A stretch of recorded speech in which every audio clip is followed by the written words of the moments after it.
I mean, I don't want to go home with timeouts. They don't do me no good, but you got to be strategic as well. Just burning timeouts just to burn them just so you guys won't say nothing. That don't make sense at all. But I think we got out of bounds a couple times, which preserved it for us. And we had incompletions.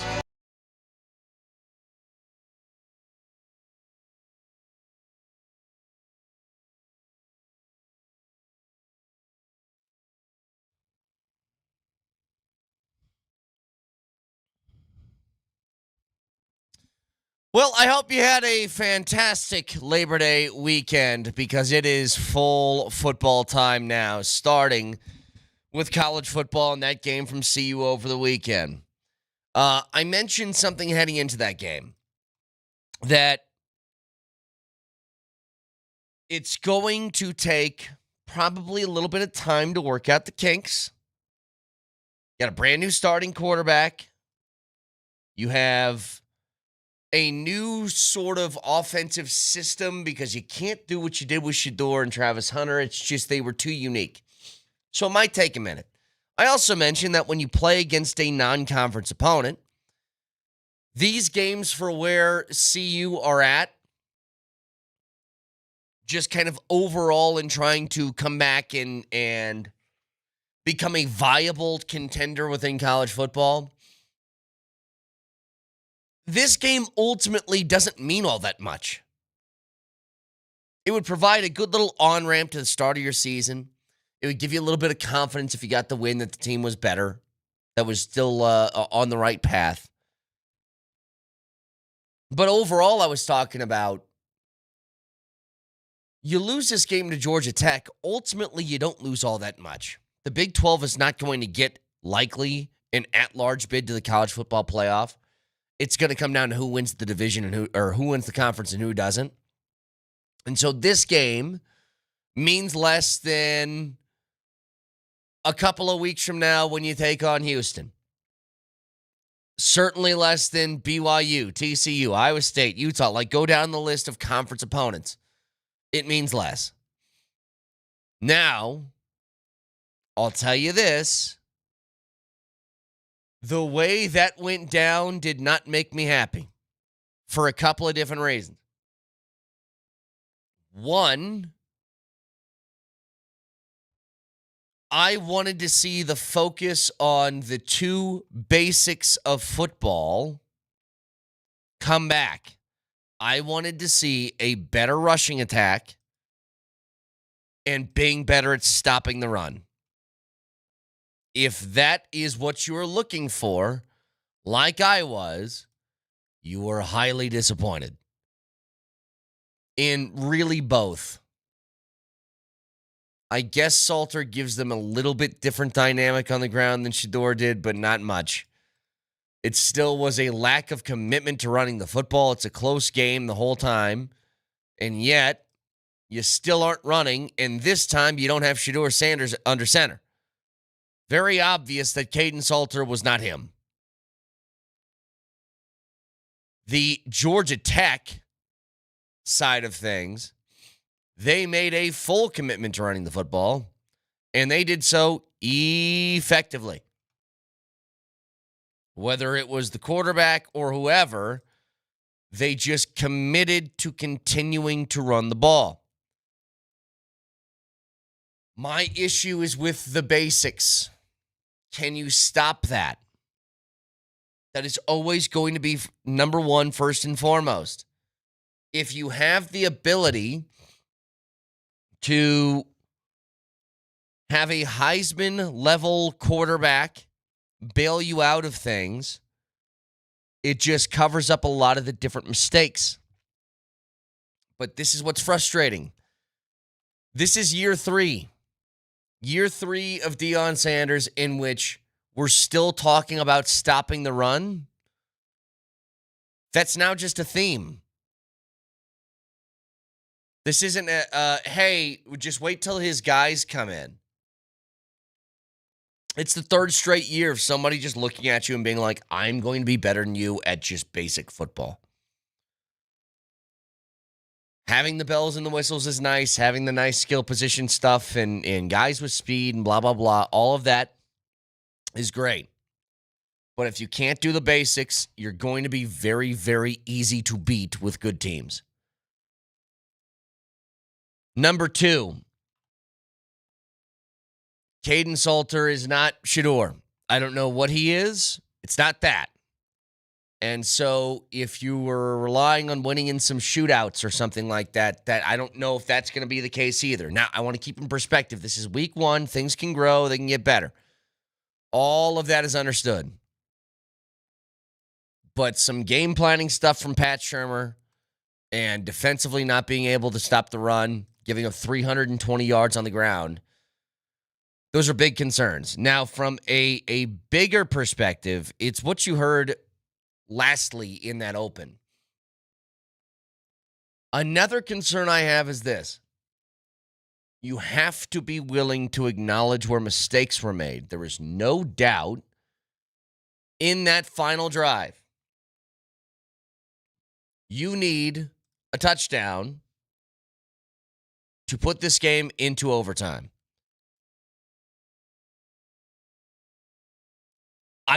I really don't see how anyone could look at that end of game situation and not just put hands up, be like, my bad. I messed up. Now, it's not going to make anybody feel any better, but some accountability, I think, is what you want to see. And here's the problems.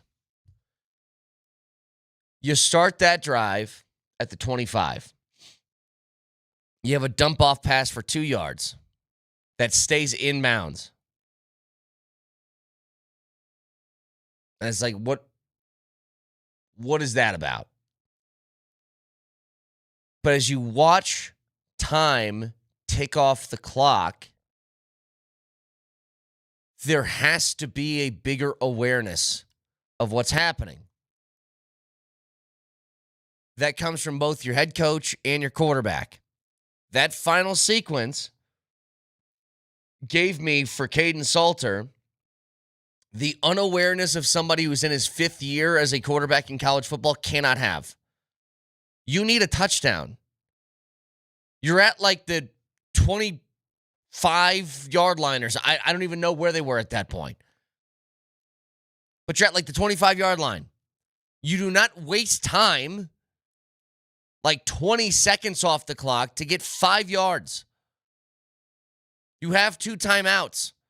Throw the ball away or just fall down, take a timeout, and reset. So one is about your quarterback. If his big advantage over somebody like Juju Lewis is that he's a veteran who's been there and done that and has seen this game before, knows what to do in situations like that, well, that wasn't the case in game 1. Number 2,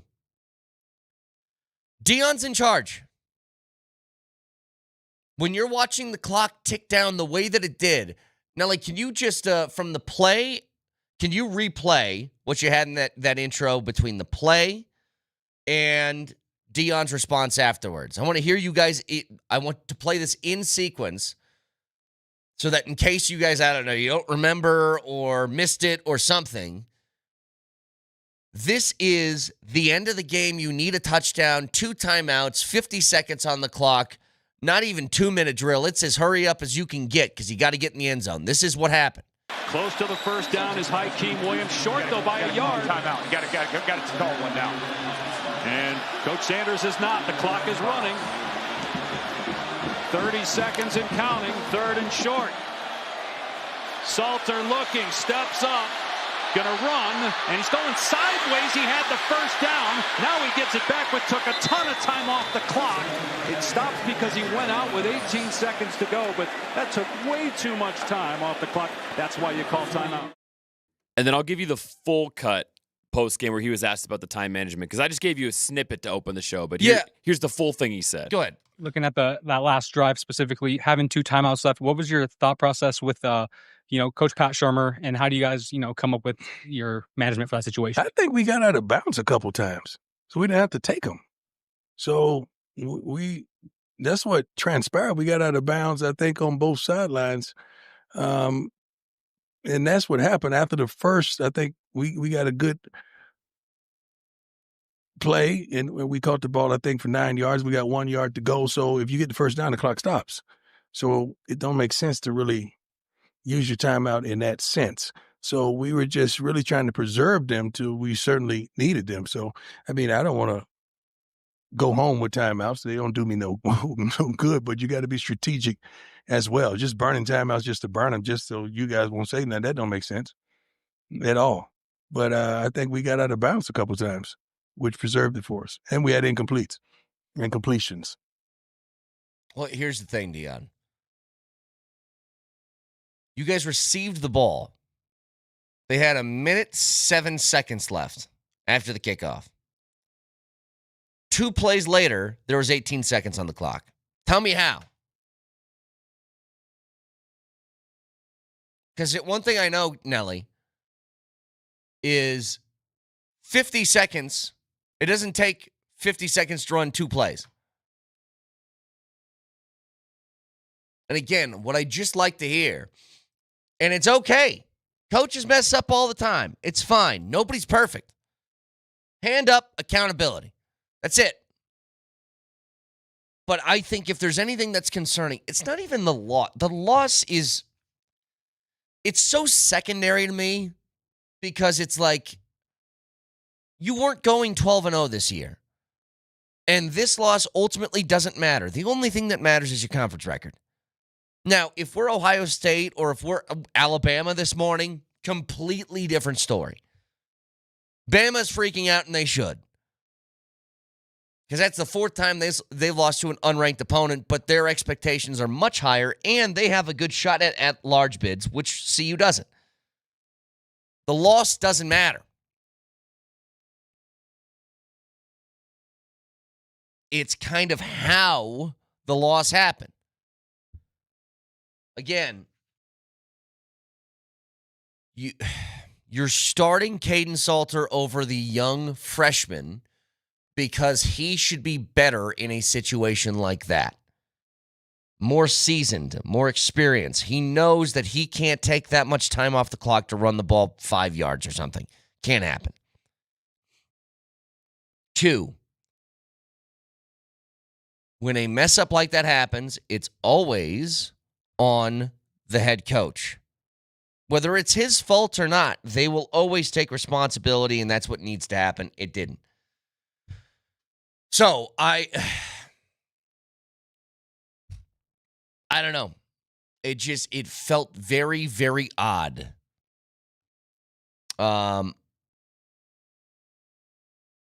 Texters are saying incomplete pass on the final drive. Blah, blah. I'm talking about the first couple of plays. There was a kickoff. There's that little dump off to Micah Welch. There was oh, you're right, 3 plays. Completion to Hakeem Williams, and then Caden Salter running for 5 yards, but that play taken forever. It's just like that can't happen with a veteran quarterback, and it can't happen in year 3 of head coach.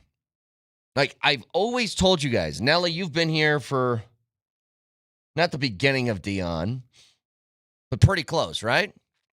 Not with you, but I was doing Dempsey and Company when Dion got hired. I'm saying with this show. Yeah. Because I've said over and over again, I said from the day Dion was hired, I know the assets that Dion brings to the table. Through recruiting, through attention to the program, through all that. What I said is I don't know what kind of coach he is. I mean, like X's and O's breakdown coach. And sometimes these guys are just more figureheads and they delegate that to others. Fine. Totally fine. The point that I'm making, though, is these are the situations that win and lose you games. It's like you have to know game management. That's your responsibility as a coach. And it's just like there's been a couple of times throughout his tenure here where stuff like this is cropped up. Again, not sounding the panic alarm here. It's a 1 loss to a non-conference team.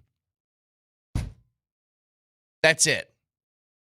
All I'm saying, though, is the indicators of how you lost have me concerned that the areas that you needed to improve upon haven't been improved upon.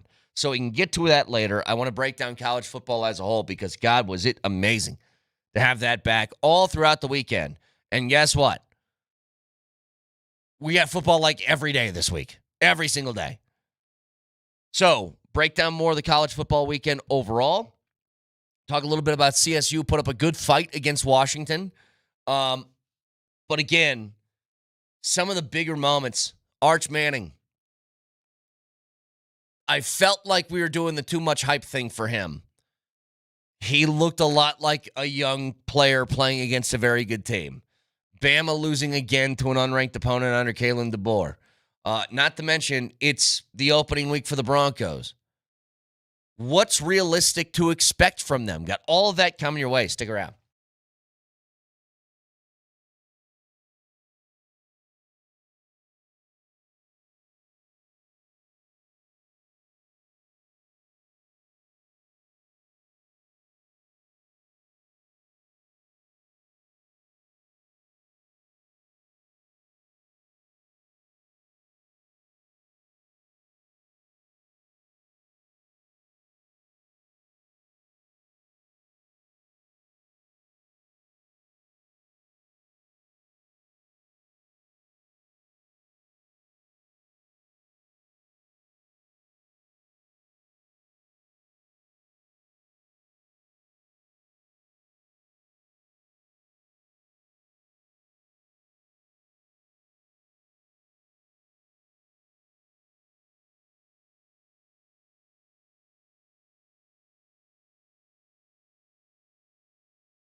See, sometimes, Nelly, and this is Nelly just walked in. He goes, "Do you know how I know football is back?" And he started talking about he was watching the end of a game, and then SVP's bad beats came on. You want to know how I know that football is back, Nelly?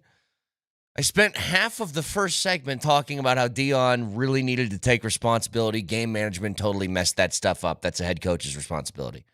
And like the first text I get about it is somebody saying, "Why are you guys afraid to criticize Dion?" It's the old, you can't, no matter how you talk about CU, somebody's always pissed off at you. I spent half the segment saying that Dion messed up time management-wise. I don't get it. That's how I know football's back. It's those classic, like Kevin Kugler talks about this a lot. He's always pissing somebody off during his broadcast. No matter what team he's talking about, it's always one or the other. Now, we'll talk more about that in a bit. I was very pleasantly surprised, at least initially, with the way that CSU fought against Washington. Had that game tied going into the second half. And I thought had some really good things to look forward to as a 21-21 game by the end of the third. Just couldn't find stuff in the last 15 minutes to keep the game going and to keep that game close. But I think just as far as fight, they hung with Washington really, really well. You know, they have this advantage of when you have Fowler Nicolosi going into his third year as a starter, it's just something that's super rare in college football now, that level of continuity at that position. But I thought that they did things like they were very well prepared for that game, which I don't think I would say about what CU was. CU did not feel very well prepared. You knew exactly what Georgia Tech was going to do. We talked about it all week. Like, we don't know anything about these teams, but I know this. Georgia Tech's going to want to run the football a lot. And they really didn't have an answer for it.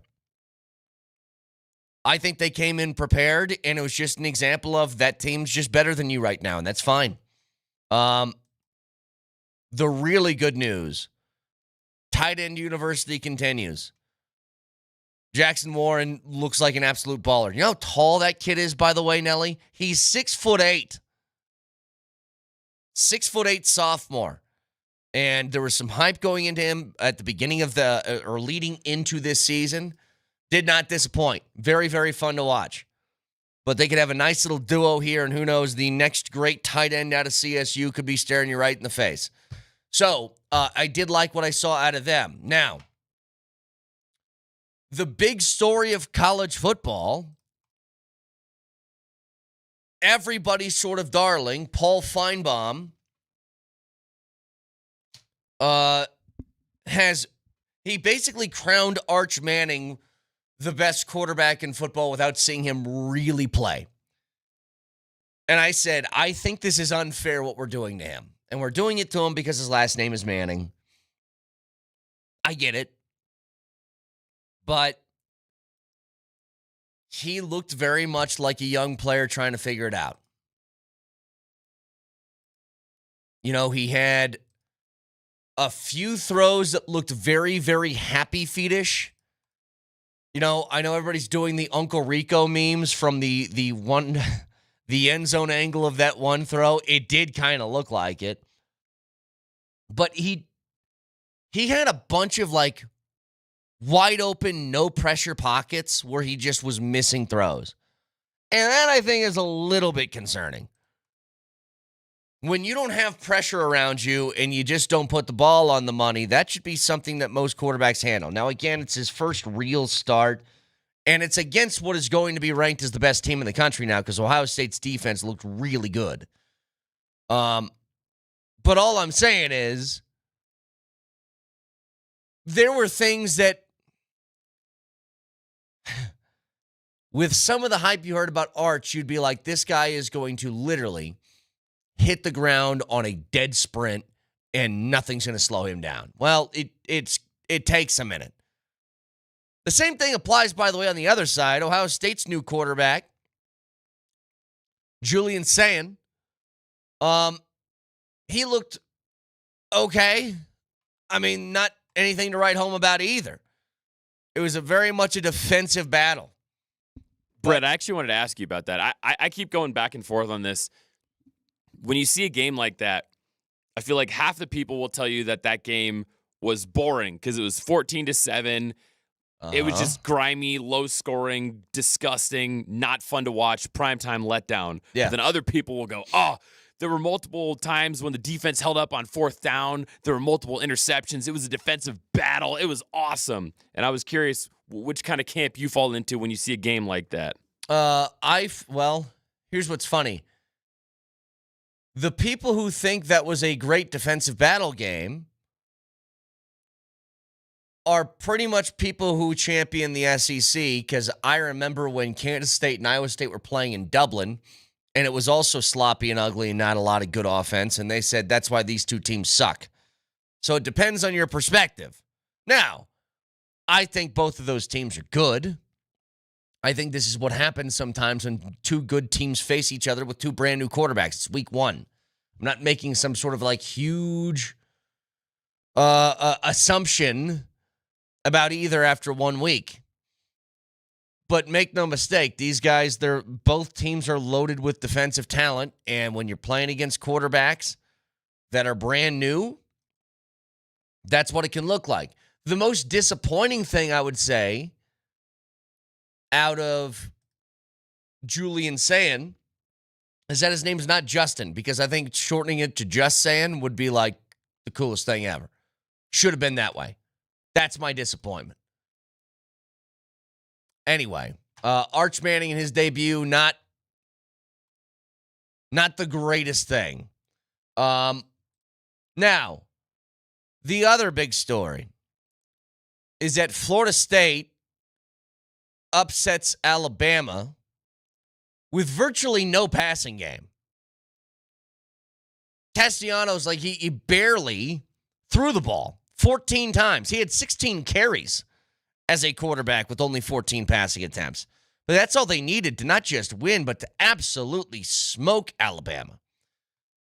And here becomes the issue. I think I'm trying to do this from memory, but I'm pretty sure I have this right. That was the 4th loss to an unranked opponent that Kalen DeBoer has had since taking over last year. There was something about Saban having 4 in only X span of time. I can't imagine that was his whole career, but who knows? It could have been at Alabama anyway. His whole tenure at Alabama. It could have been. I have no idea. But to watch that unfold in that type of way, where it's like once Florida State took the reins of that game, there was no real threat of a comeback from Bama. That's what's a little bit freaky right now. That Alabama's in a place where maybe you don't consider them the automatic every single year we're going to have top 5 team in the country thing. Like, maybe not. Because they have some obvious issues that are not near the level of what Saban had. And I'll tell you one. It doesn't look like they're as prepared for every game. 1. 2. I knew recruiting would take a hit when you lose Saban just because, I mean, think about this, man. We talked about this when DeBoer got the job. Is that even a job that you really want from a success or failure standpoint? The money, of course. The resources you'd have, yes. But taking over for a guy like him, it's an impossible job. Like, arguably the best coach in the history of any sport. Go back and look at the numbers that Nick Saban threw up at Bama. You take over for that, it's almost like no matter what you do, it's not going to be as good, and you don't want to be the guy following him. I would love to be the guy after the guy that follows Saban. but he's not doing himself any favors. Now, Florida State, who went from undefeated at 12-0, 13-0, to a 2-10 record last year, now 1-0 and beating Alabama, the 8th-ranked team in the country, in the first week of the season. That's like the wildest roller coaster you're ever going to ride. But, I mean, very obviously, once they had that game in hand, they weren't letting it go, and there's nothing Bama could do. Like, here's the freaky part with Bama. Bama has changed. They changed towards the latter part of Nick Saban's tenure there, from a team that is just super run-heavy, play tough defense, to once they started getting like Jalen Hurts and Tua, they became way more of a throwing offense. Remember, like the old ones with Greg McElroy, they threw when they had to, but that wasn't their plan. They were very much, I'm going to pound the rock with Mark Ingram or Derrick Henry or Trent Richardson or you choose the running back at the time. That's what they were going to do, and then play tough defense. It's changed, but seeing them not be able to run the football was a weird, weird thing. They've always been able to do it. And the opposite happened. Again, what we talked about was CU to start the show. The basics of football. Run the ball and then stop the run. Bama couldn't run the ball, and they couldn't stop Florida State at all. Gave up 230 on the ground. So, just another sort of example of a shocking result to start the weekend. Miami-Notre Dame was just a great game. That was just really, really fun to watch. You know, two teams just sort of swinging at each other. They looked really evenly matched. That game, if it's played again today, Notre Dame wins. If it plays again tomorrow, Miami might win. Like, they just look like very, very similar teams. But I think it says a lot. You know, Miami is one of those perennial, we're going to rank this team high and hope that they stay there. Like, I think Nebraska's in their team like that, where at least they used to be. They put them up like 15th in the rankings when the season starts, and then they taper off, and then it's like everybody would say, I told you so. Miami's felt a lot like that up until last year. I had concern, well, I'm not concerned about it, but I had reservations about Miami because it felt like Cam Ward had to carry, like he did a lot of the heavy lifting for that team, and that made them the threat that they were last year. Could Carson Beck do the same? I think you see some of the areas in which he's not going to be able to do the Cam Ward stuff. But to his credit, he looked better in this one game for Miami than he did, to me, all of last year at Georgia. He's got a lot of zip on his passes. But it was, I came away as a Carson Beck skeptic, more impressed than not with him. Still don't think he's going to be Cam Ward. But maybe the team's good enough now where they don't have to. So that's another crazy result. Just a few general thoughts from around college football week one as we get this thing really ramped up. The last thing I really got, as far as skimming the surface on this stuff. So, Michigan, they played New Mexico. They only won 34-17. But did anybody watch their young stud freshman Bryce Underwood at quarterback? Did you watch him play? He has got unreal arm talent. And part of me was just thinking when I was watching the game, could Juju provide some sort of spark like that where it's fun to watch? You know, I'm not saying you give up on Caden Salter, but it was just like for somebody who's staving off a very, very talented young player, you have to play well or you're going to get the hook, because if you don't play a young player, there's always that threat that they hop in the portal and they give you the deuces on the way out. If Salter went out and had a 300-yard game with 4 touchdowns and they won comfortably, then I think there's no excuse why you wouldn't play again. But it didn't look like that. Now, is that on Salter? Is that on Shermer for a very vanilla game plan going into a week 1 matchup? Like, I don't know.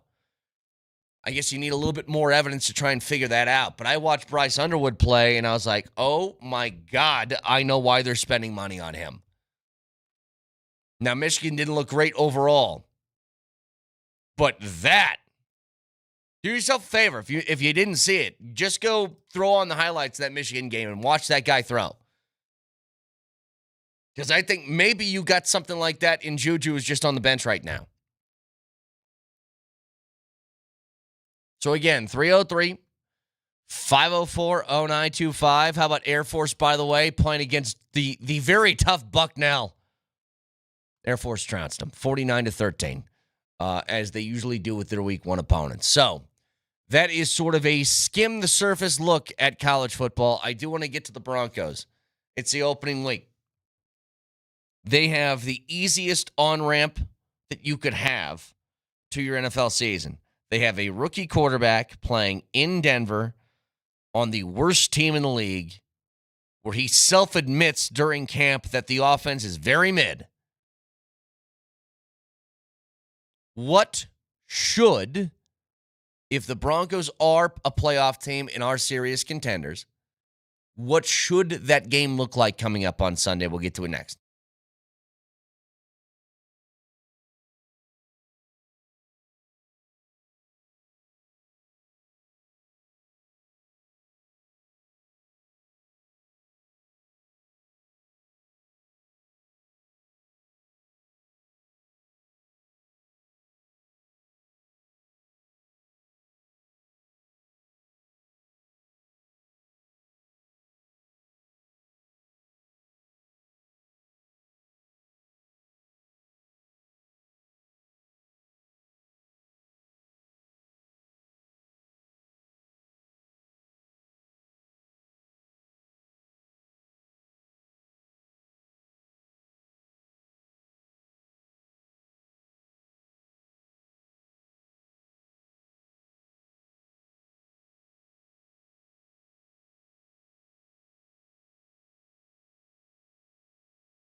Sorry, I was just watching Kalen DeBoer's post-game press conference, like a little snippet of it, and it is tough. Like this, it's got to feel like you have to go in and negotiate like a this is what it looked like to me. He had to negotiate a hostage situation. So he goes inside and he walks back out to the family and he has to tell them they didn't accept my terms. Like, you know what I mean? That's the face that he has as he's talking to all these reporters. And we know in college football, like it's not quite the same, I guess, at the professional level. But a lot of college football is filled with people who cover the team, that grew up fans of the team, that went to school there, that did all this stuff. Like, that's just kind of, it's a little fraternity that's inside that. And you got to answer questions from those guys. It's got to be difficult. Now, because this is the week leading up to the opener of the NFL season,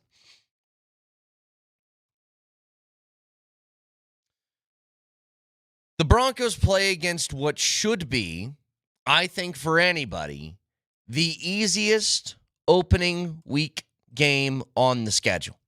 Like, if you had to handpick an opponent that you would say, I'm going to guarantee a win by picking this team, it would feel like that's the Titans.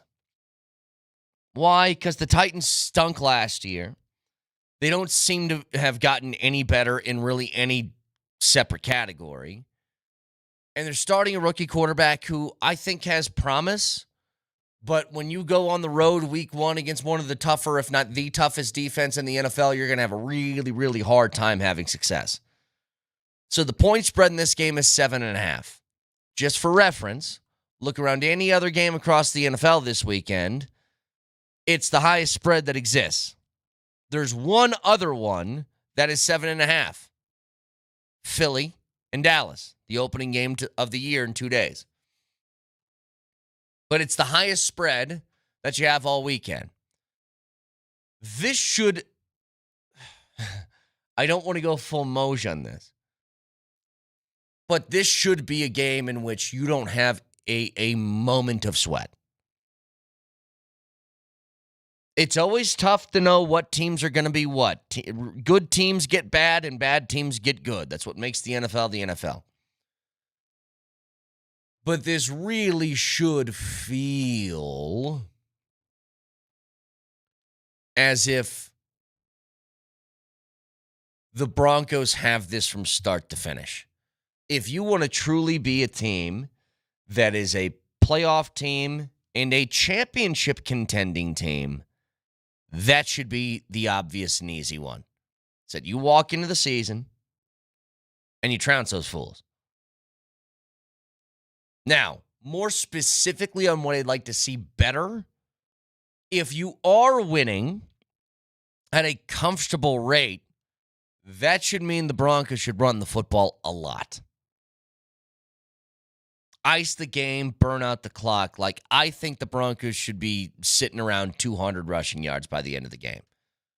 If this is all going the way that I think it is, that you are going to win this game comfortably, then you're going to run the football a lot, which means you should be racking up a whole bunch of yards. And I think that you could get a pretty even spread between 2 or 3 different guys, including Bo Nix, like of 180-ish yards on the ground, which I have no idea what their biggest rushing game of the year was last year, but that has to be as close as you've gotten to it. Now, remember, one of the weird sort of quirks since Sean Payton has come here, in the 2 years of Sean Payton taking over, the Broncos have not had a 100-yard rusher in the 2 years. I don't even know if how close they've been. Just a quick scan. It looks like Javonte had an 88-yard game that was against New Orleans last year where they ran the ball for 225 yards. He had 88. Bo Nix had 75. Jaleel had 35. And Estime had 30. But it should feel like a game kind of like that. So that's number one, first and foremost, that I'd like to see. Number two is the whole purpose behind the belief factor in the Broncos. I don't even know if it's so much the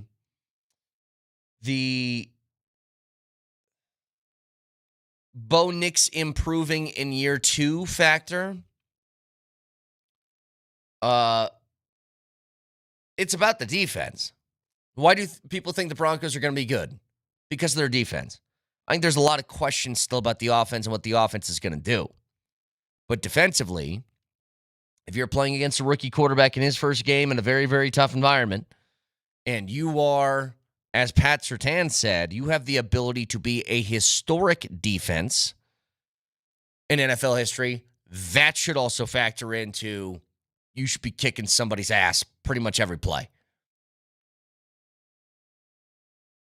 So 2 major factors there. The third is just a curiosity that I have. What does the passing game look like as far as where the ball's distributed?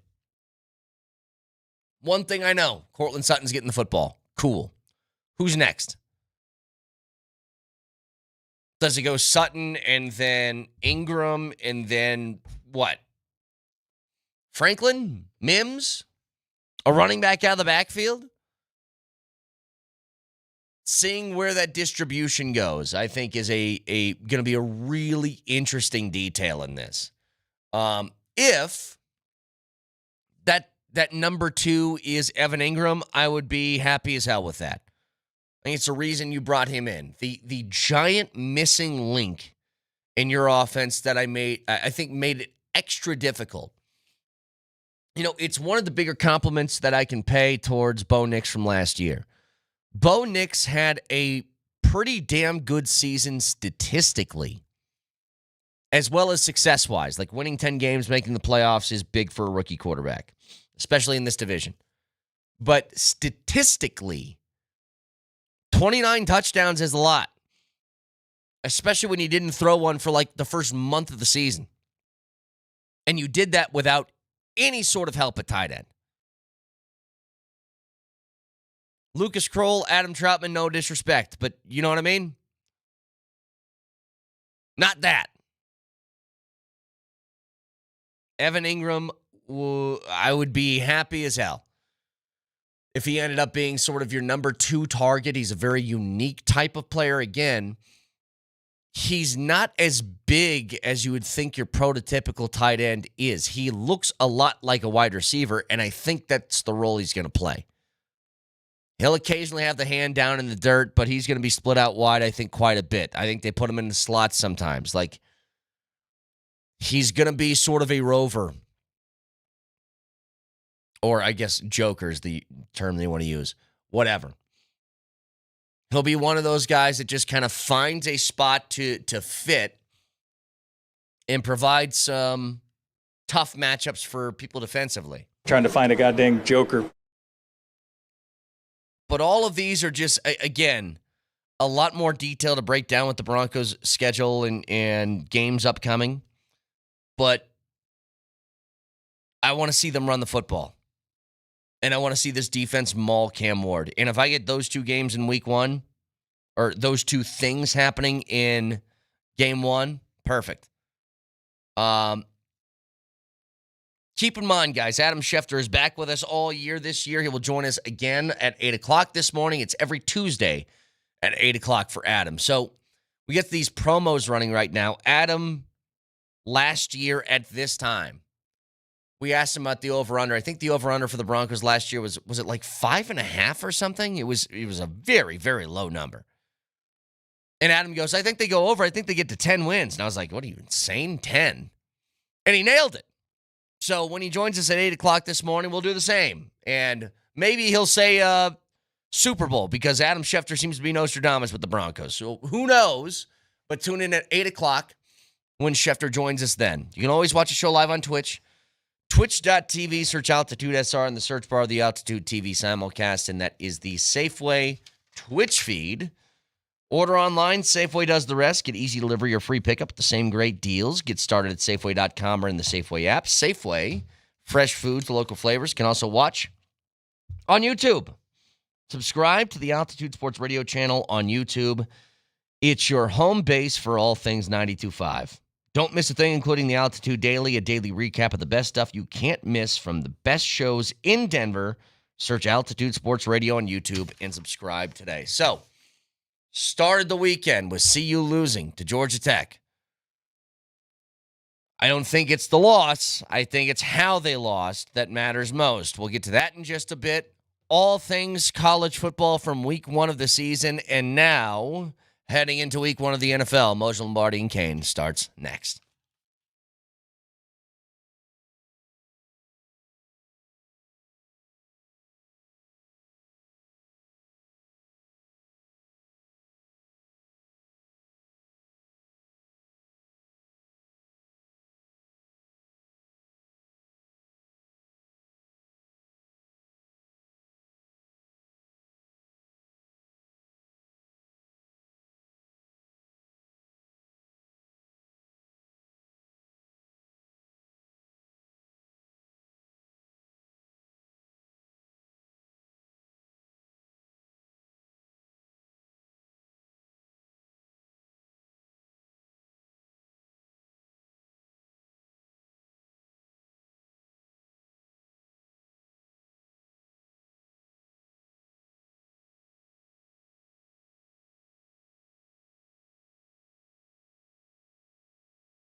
Close to the first down is Hakeem Williams. Short, though, by a yard. Timeout. Got to call one now. And Coach Sanders is not. The clock is running. 30 seconds and counting. Third and short. Salter looking, steps up, gonna run, and he's going sideways. He had the first down. Now he gets it back, but took a ton of time off the clock. It stops because he went out with 18 seconds to go, but that took way too much time off the clock. That's why you call timeout. I mean, I don't want to go home with timeouts. They don't do me no good, but you got to be strategic as well. Just burning timeouts just to burn them, just so you guys won't say nothing. That don't make sense at all. But I think we got out of bounds a couple times, which preserved it for us. And we had incompletions.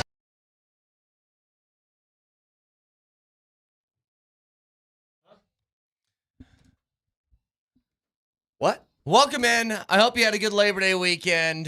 We are now fully in football mode, and we start with the CU game. Now, few things that you can say about that. Number one. Well, I do have a very philosophical question I need both of you to answer because you might be smarter than me on it. Well, what Coach Sanders just said there does not answer the question. We'll get into that later. Go ahead. My question is frustration a normal, natural thing, or do human beings allow themselves to be frustrated? Because the amount of frustration, I don't have a dog in the hunt, Brett. Yeah. I didn't go to CU. I just support the program. I didn't go to CSU. I support the program. I didn't go to Air Force. I support the program.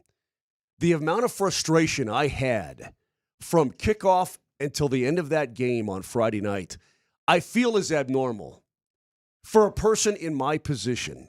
So am I allowing that to affect my life? I think that I am. Or is the level of frustration so overwhelming that I can't help but have some osmosis and get that maw inside my body?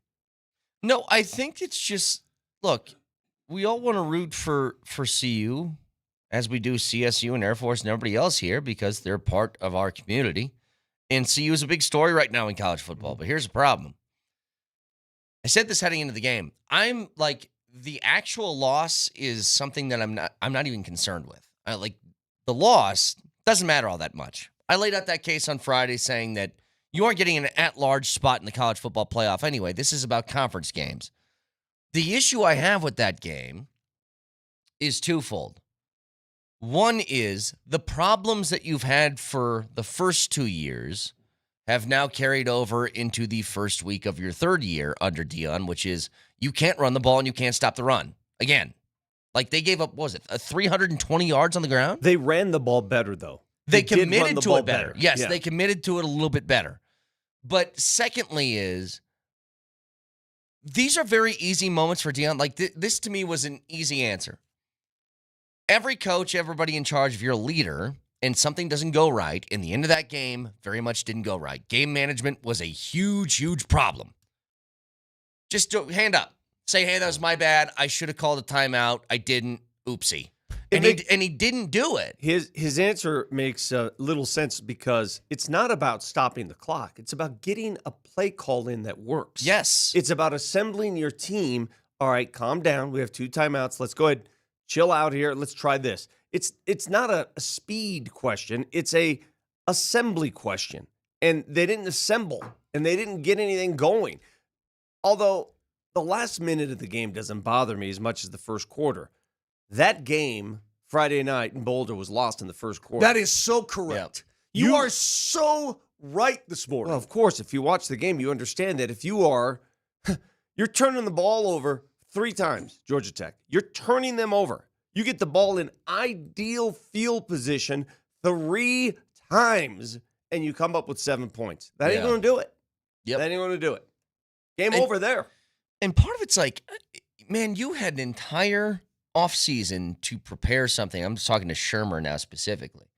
An entire offseason to prepare a game plan, your succession plan for not having Shedeur Sanders there anymore to throw the ball 50 times a game. Caden Salter, I'll say this, Moj, did not play at a level where I wasn't thinking to myself, are you putting Juju in the game or not? Correct. You know what I mean? Like, if you're the veteran guy trying to stave off the young freshman quarterback, You've got to play better. And in a situation, again, I'm bothered by the late in the game stuff because Caden Salter's a fifth-year quarterback in college football. They started that drive with what, a minute 7 left? Minute 8, something like that? And that drive ended, well, not ended, but after 3 plays, there was 18 seconds on the clock, and you gained 9 yards. How is that possible with 2 timeouts? Brett, that's a combo, I think, of Dion not calling the timeout, but also Caden Salter, there's no running around for 12 seconds to get a 5-yard gain when you're at your own 30. Have some headiness on the field. Ironically. It's just, Vic, it's just that whole thing to me, like you said, that first quarter, they gift wrap 3 turnovers to you on their first 3 possessions. You know what a good football team does? It sticks it right in their stick hole in this thing, and they're playing from behind. Exactly. Easily playing from behind by double digits, probably. I mean, if you can convert all 3 or at least get 17 points out of it. You know what that game, 2 touches and a field goal, and you're good to go. Game reminded me a lot of that Nebraska game when the Huskers were just gifting balls left and right. And in that game, CU managed to win. Now, if I replace Caden Salter with Shedeur Sanders in the final minute, I think CU comes up and ties the game because Shedeur would have found a way. Yeah. He's just better at that. But this is where the coaching staff has to find a way. You have to. You have to find a way to move the ball. Yep. Are you more disappointed with the offense or the defense? For me, it's an easy. It's the offense. It's the offense. 3 turnovers gifted, 7 points. And then very little creativity throughout the game. That is correct. I think it's the offense.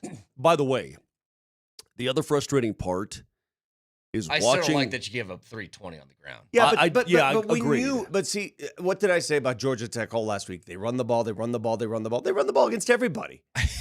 But they do. I would argue, Vic, that if you knew that, then why couldn't you stop it better when you know that's what's coming? Brett, again, you're talking about late third quarter and Haynes King. His name is Haynes. He's just Haynes King. Cool name, by the way. I like Haynes. Oh, is it? Yeah, I like Haynes.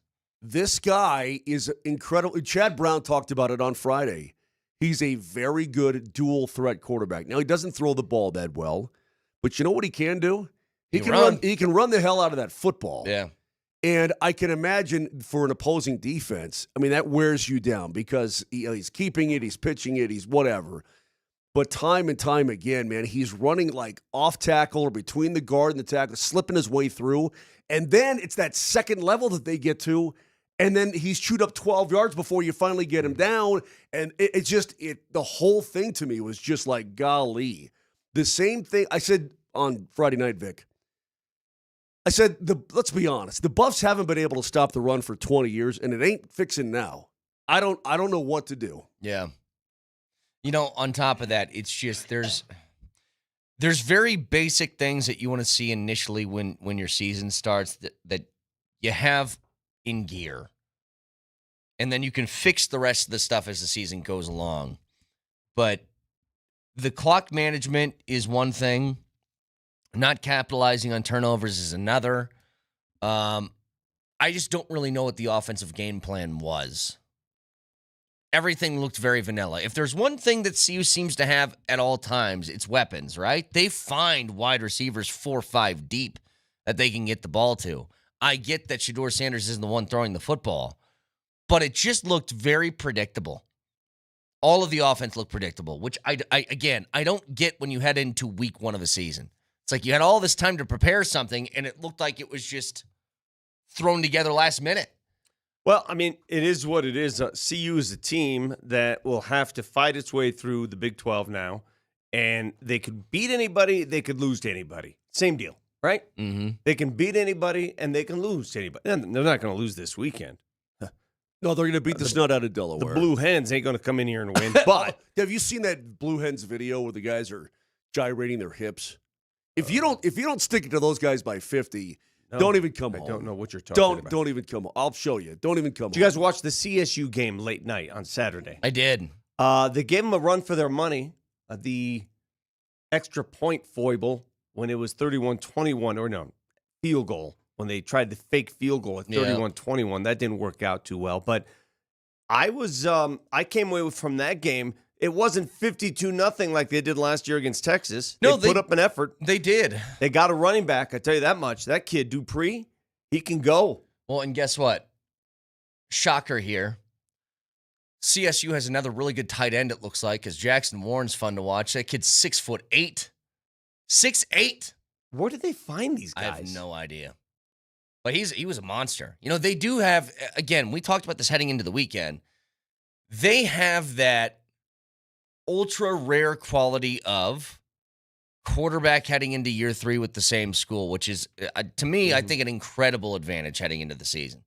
And I think that showed in week 1. Now, late in the game, they just looks like they just ran out of steam a little bit. Have it. They ran out of horses. Is what they don't did. have it in the trenches to take on teams like Washington, and that's where you're going to get beat. Right. And you saw Washington move the ball pretty much at will when they wanted to. Mm-hmm. That's it. And they didn't get out coached. They didn't get out anything. They got out talented, and they got out beefed.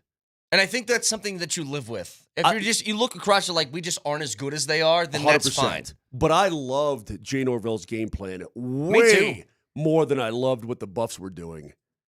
And I this is probably unfair to everybody involved, but I thought to myself, man, if I just stuck Norvell and his staff in Boulder, I mean, it wasn't. It was straight ahead, man. It wasn't this patty cake crap. Those are fighting words. I know. Those are fighting words for you know who. I understand. It wasn't a fight. I got in a discussion with Coach Sanford on Friday night. You and Sanford scrapped? On the phone, yeah. We talked. Did you just call him? No, he responded on Twitter, and then I called him. And no. He didn't answer. And so the he guy called coaches high school team. He called me back, and I had my phone on Do Not Disturb, and he said, answer your phone, idiot. I said, okay. So I called him back.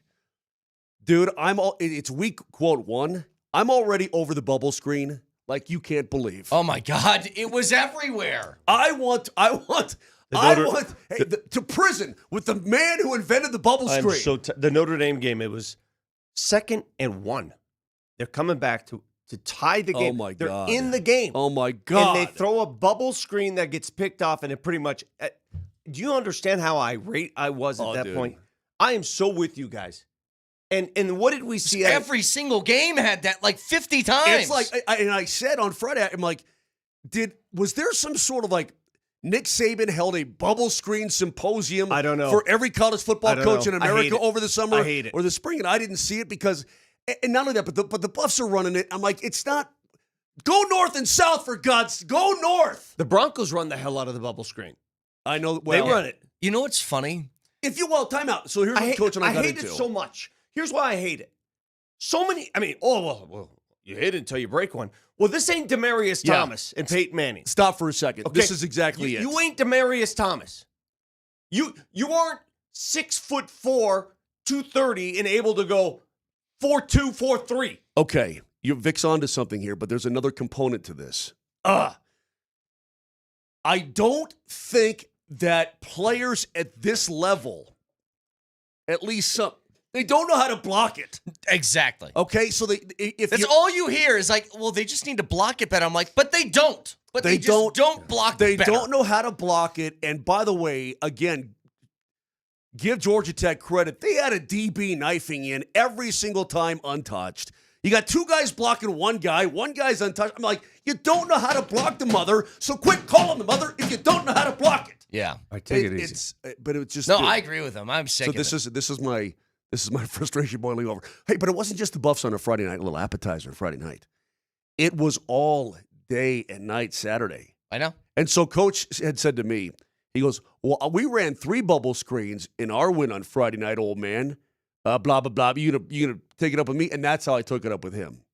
You got to be able to block it. If you can block it, run it. But if you can't block it and it's apparent you can't block it, then don't run it anymore. Stop being so silly and just go north. Can you ask it quickly? Or ask it. Why not just a quick pitch to the tailback out to the left side? Whatever happened to the old quick pitch sweep? Why do you have to throw a bubble screen?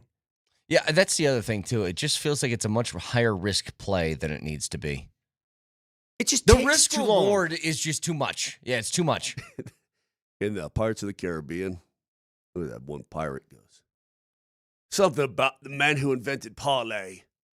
I have no idea what the hell you're talking about. I was anyway. It just popped into my head that that's great. But you know, everything. Let me see. Keel Hall, Hall, the man who invented bubble screen. For those who are just new to the show, I'm going to say this again to Mark Moser. Just because something pops into your head doesn't mean it needs to be on the show. Yeah, it's got to be because I have shared. a lot of things that pop into my head. Well, I have a lot of things. I'll tell you what's popping into my head right now. You want to see it? You want to hear something? You want to know what's in my head right now? You want to see it? Okay, all right. All right. Well, as they have a show. Oh my God! Call HR. No! HR.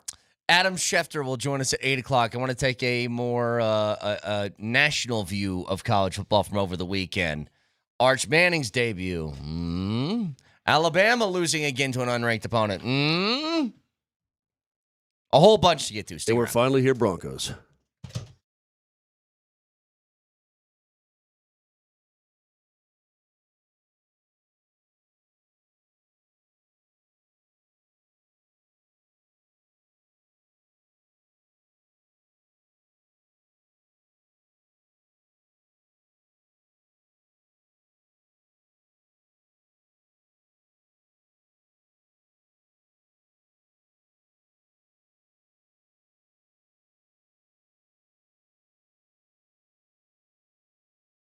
Well, it's September, and you've got until the 30th to take advantage because federal tax incentives are going away on September 30th, and that's for electric vehicles, EVs, all over Silterhar Motors in Broomfield, including the Mustang Mach-E, including the all-electric awesome Ford F-150 Lightning, and many, many, many more are up there waiting for you at Highway 36 in Wadsworth in Broomfield.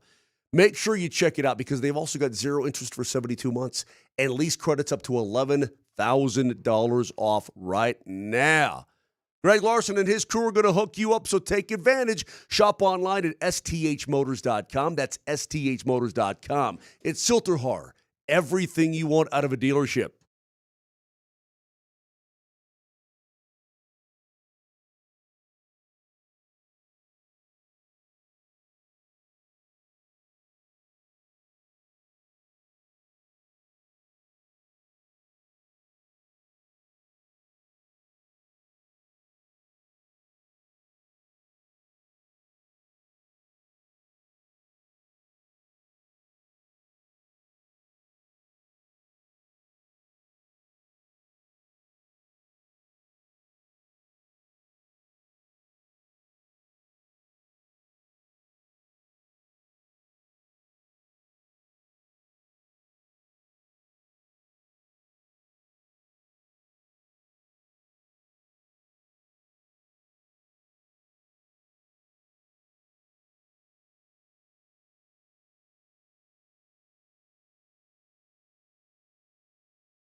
You know what's funny, Brett, as we get back at it? We've got so much to plow to hear this morning, I understand. No. But when on Monday mornings when Vic...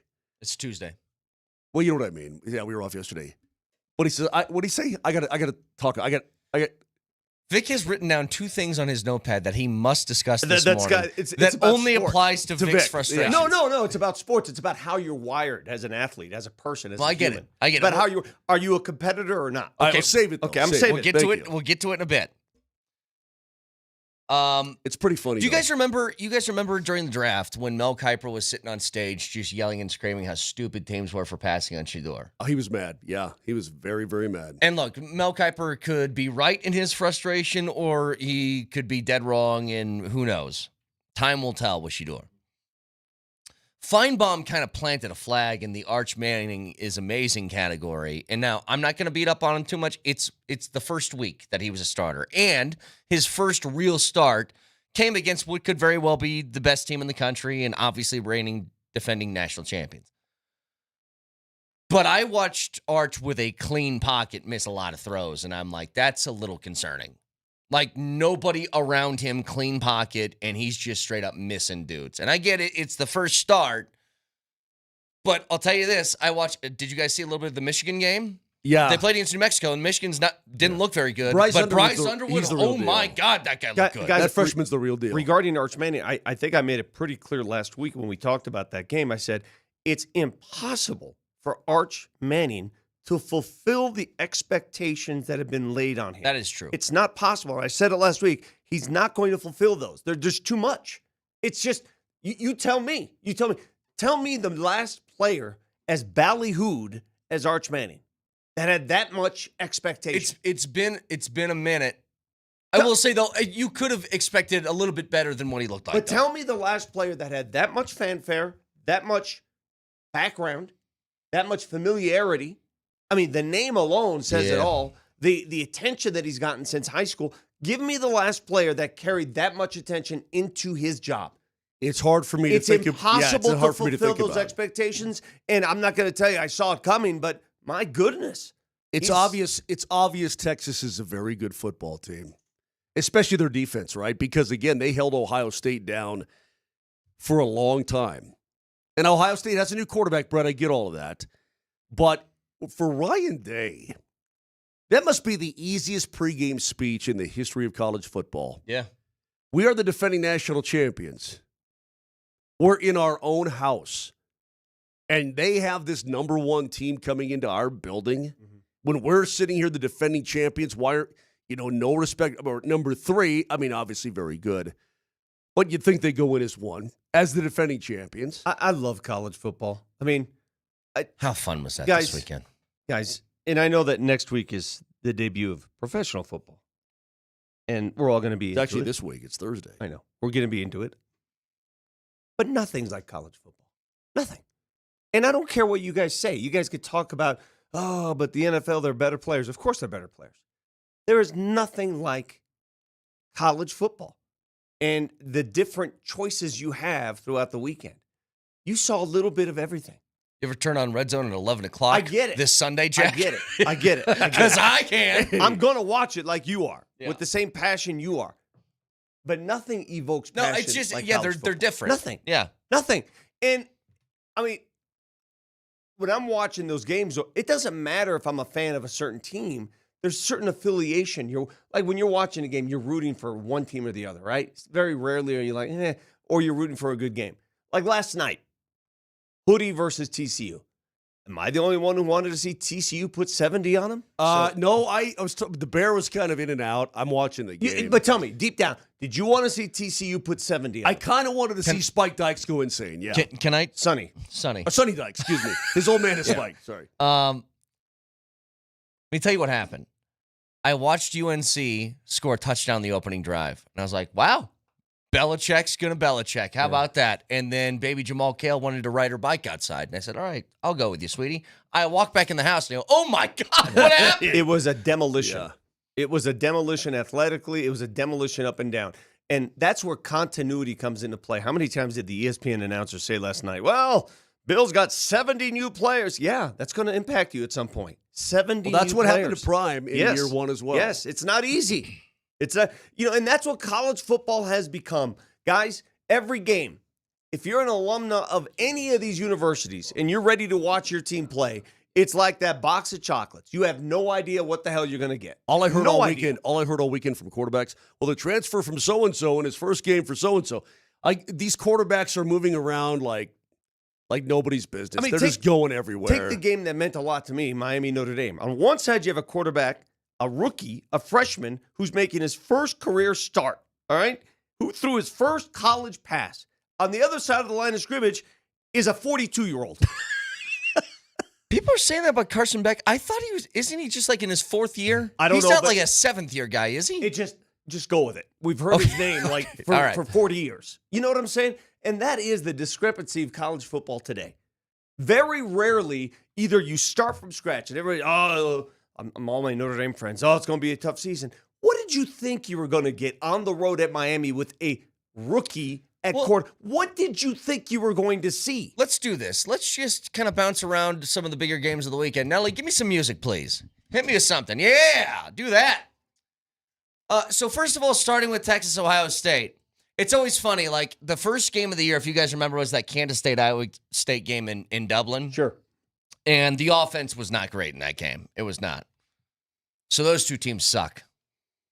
But SEC, that's a hard-nosed defensive battle with you know what I mean? Like, it's just perspective changes. But, again, we were talking a little bit about Arch and his debut. It was impossible to live up to the expectation. Also didn't look great. On the other side, by the way, Sayin wasn't much better for Ohio State. It's just he didn't have all the Arch Manning stuff going in the game. Here's what kills me about this. I want his name to be Just. That's what I said. Justin. Not Julian. It would be Justin. Justin. Just saying. Just saying. I'm just saying. I thought the exact same thing. I couldn't help. I'm like, listen, kid, I like you, but I want to change your name. I want to talk to your folks. So kind of moving ahead here, LSU and Clemson was another big game, 2 top 10 matchups. Nussmeier looks good. He does, man. That catch by the LSU receiver that they overturned. All right. This DNA stuff, profiling when it comes to replay, is so stupid. Again, tell me that wasn't a touchdown. Touchdown. That was a touch. Was that a touchdown? Come on. Touchdown. Come on. Come on. I mean, that was a touchdown. It's incidentally, I talked to Coach Sanford about this too. I guess every stadium is doing it. These introductions of teams before the game, they're pretty hype. It feels to me like a Broadway show. They're pretty hype. The Miami one was hype, man. That was cool. Really hype. I mean, the Clemson one was hype. North Carolina was this lights are out. It's pretty hype. You know, you've got live. I love it. Cougars on the field. Ain't nothing wrong with it's just crazy. Have you ever been to an NBA game, my friend? What do you think they do there? Understood. I was just shocked. Clemson couldn't do anything on offense. Klubnik was struggling. They couldn't run the ball for anything. But LSU wins that game. Next big one, obviously, it's Florida State and Bama. That Florida State, who went from 13-0 to 2-10. Yeah. To now they're good again. To now upsetting Bama in the first game of the week. That's college football in 2025, ladies and gentlemen. We have no idea what we're going to get. And Gus Malzahn's offense, I don't know what the hell that was. I don't know what I was watching. Bama's number. And no matter where Malzahn goes, he beats Bama. It doesn't matter. Can you describe what you were watching offensively? What was that? Well, it's like a crossbuck. What? They had at some point 8 people in the Go backfield. back. What are we doing here? If you can find it, go back and watch Dan Orlovsky break down Alabama. He destroyed them. They're loafing. They're goofing. They're crap. It's amazing. Florida State can't throw the ball. I mean, basically you're running the option. Yeah. And Correct. you beat them. Yeah. I saw a guy, Brett, at the golf course Sunday morning. Got an FSU hat and FSU shirt. Oh, I'm sure he's happy as hell. And I didn't realize the mall opened at 7:30 today, dude. By the way, Kalen DeBoer has been there for a year and 1 game at Alabama. He has lost to 4 unranked teams now. Yeah. You never want to replace the guy. Like I said, I was saying this earlier in the 6 o'clock hour. I would love to be the guy after the guy. Yeah. I don't want to be the guy that follows Saban. There's no way you're going to have success. The pressure on him is immense right now because Alabama looks very pedestrian. If you guys watched, I said this to Nelly earlier, I watched like a 2-minute clip of his post-game press conference. Kalen DeBoer looks like somebody who was negotiating a hostage crisis and had to walk out to the podium to tell the family that he failed. Like, he knows every single week is the most immense pressure he's going to face. So just for a second, Michigan and New Mexico, it was a closer game than Michigan won. It was 34-17. Now, it's never like they were in fear of losing. But if you guys haven't watched, throw on the highlights of that game and watch Bryce Underwood. For a freshman, that is some insane touch and poise from a dude making his first start in college. Again, there's two. He's got a hammer of an arm. Well, and that's why I'm wondering why what CU is doing, because there are two schools of thought here in college football now. You can go the transfer route. Carson Beck, 6th-year guy. He's 6th, by the way. Right. Or you can go the freshman route and just, here we go. We're going to go 2-3 years with this guy, and we're going to establish, and it's going to cost you early. It may hurt early, but this is what our plan is. Yeah. Those are the two ways to go about it. I think that's a smart way I have do to it. imagine this weekend against the Blue Hens. You got to play the kid. That Lewis is going to play. You got to see him. He's got to play some at least. Yeah, I think you have to, because Salter did not do enough, in my opinion, to really impress anybody on Saturday. But that being said, let me tell you a little bit about Underwood. They ran an option to the left, and he ended up pitching, and he made a killer sealed block. Like, he blocked. It was killer. I'm like, this kid, but his arm, right, Brett, his arm. It's for a freshman, true freshman. It's tasty. Unreal. He's got a tasty. I mean, it would be tasty. Vic, Notre Dame Miami was an unbelievable. I think it might be the game of the weekend. I thought it was that good, that back and forth. If they played again today, I bet you Notre Dame wins. Then they play tomorrow, Miami might. I don't know. They look very evenly matched. Very much so. And again, Miami had to reconvene after losing so many offensive players. They lost Cam Ward and all their top receivers. They had to replace all of them. Notre Dame had to replace a bunch of guys. It's funny about college football today. I was disappointed with the loss because my team lost, but I'm not like it doesn't sting me. That's fine. Yeah, I'm like, I'm I'm good. I'm good. What did you expect? Like my brother's, there goes. I go, what did you expect? They got to the national title game last year with a 8th-year freaking quarterback. Yeah. They've got a freshman quarterback. It is a transition season. Wait, what did your brother say? I don't know.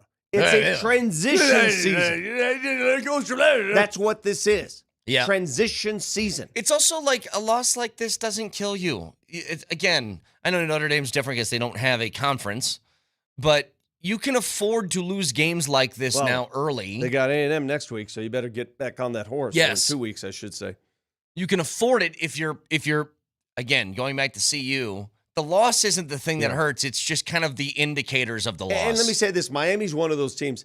College football is for the better when Miami is good, or at least competitive, right? Yeah. I'd agree. Yeah, I'd agree. Can I say one thing?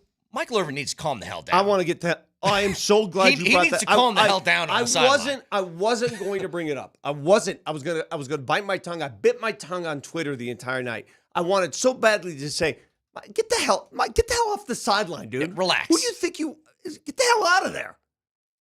He's a 60-year-old man, and he's just. I know. Yeah. I don't know what it is about him. Yeah. I don't know what it is. It just bothers the hell out of me. Hey, how big? I don't know if you talked to Troy and Lori or not. I mean, he's in the quarterback. I mean, shut up. Agreed. How big was the pucker factor for your folks? Oh yeah, you mean for Kansas State?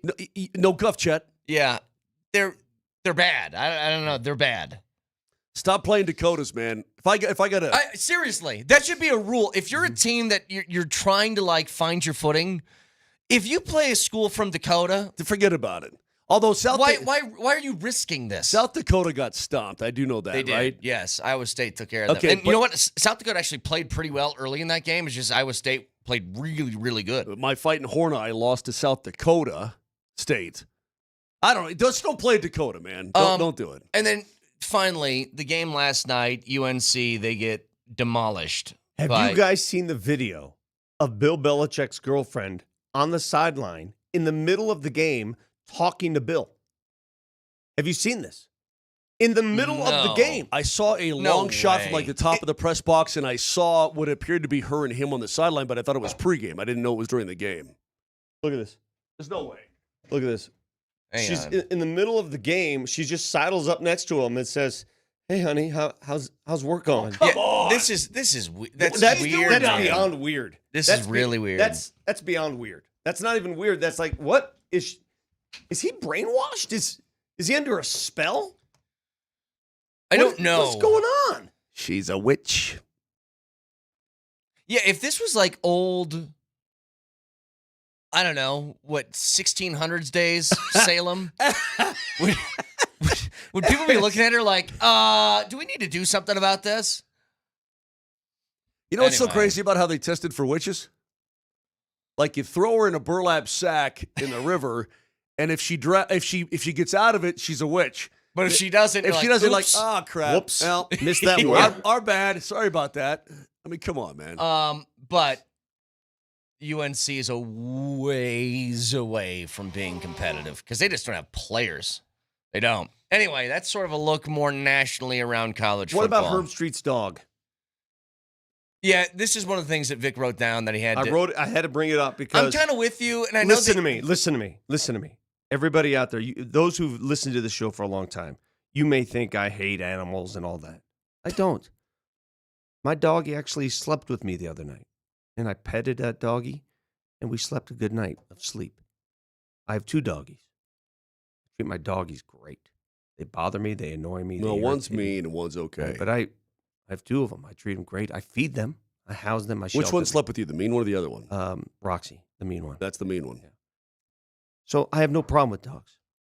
It's when they're pushed on you from other people. Like, hey, look at this dog. Look how I am so tired of seeing Kirk Herbstreit's dog. Yeah, it's a lot. I am so tired of it. Everywhere he goes. So and I know they were trying to be cutesy last night because the game was so bad that they're like, oh, what's going on? Oh, the dog's got the headset on. Oh, great, yeah. Right when they were about to kick the field goal, you know the thing that Game Day does, which, oh, by the way, the Corso's last amazing Game Day was great. Yeah. He was 6-0 on his picks. He was. But McAfee does the field goal for the dog took a dump. Dog takes a dump right next. He's just like, all right, enough with the dog. Yeah. Listen, I know we're going to get a lot of people on the text line. Oh, you got shut up about the dog and all that. It's enough. Enough. Quit making it the story. Listen, I've never seen a dog that I didn't want to pet. Well, maybe a couple that I didn't want to pet, but hardly ever. It seems like a good dog. Yeah, it seems like a good dog. It's not about the dog. Yeah, it's not about the dog. Why are you pushing your damn animal on me every time? I want to watch a game. Well, I don't know if he needs the dog or not, but the dog's always there. The dog is just everywhere. So that's what do you mean? What do you mean? What do you need the dog? Well, like it's like a I don't know if he's got PTA. I don't know. He's a college football analyst. I understood, but he wasn't in Iraq. It's like an emotional support dog. He didn't spend a tour in Vietnam. And his old dog croaked. God rest his soul. What was that dog's name? How would I know? Well, he just passed away like a year ago or something. Now he's got this other dog. Great. Just stop. Stop. Adam Schefter joins us at 8 o'clock this morning. If you remember, Adam Schefter nailed the Broncos prediction last year. He said 10 wins. It was 10 on the button. What has he got for us this year? He joins us in 20 minutes. Stick around.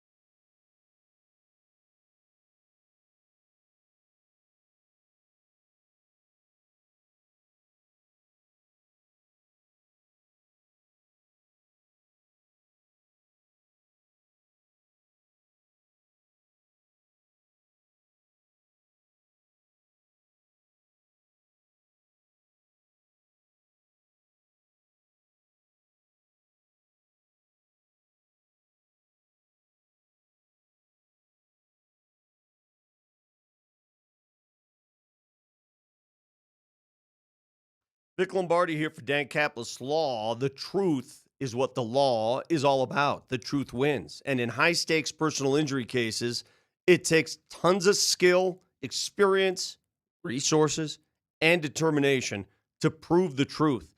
That's why Dan Kaplan's Law has proven It's very good at finding all the truth in a court case, which is why he's won so much. Look at the track record. Record-setting results, including an unheard of 5 straight multi-million-dollar jury verdicts in Colorado crash cases. That only happens when your cause is true. And that's why Dan Kaplis Law is the official law firm partner of the Denver Nuggets and the Colorado Avalanche. A serious firm for serious cases.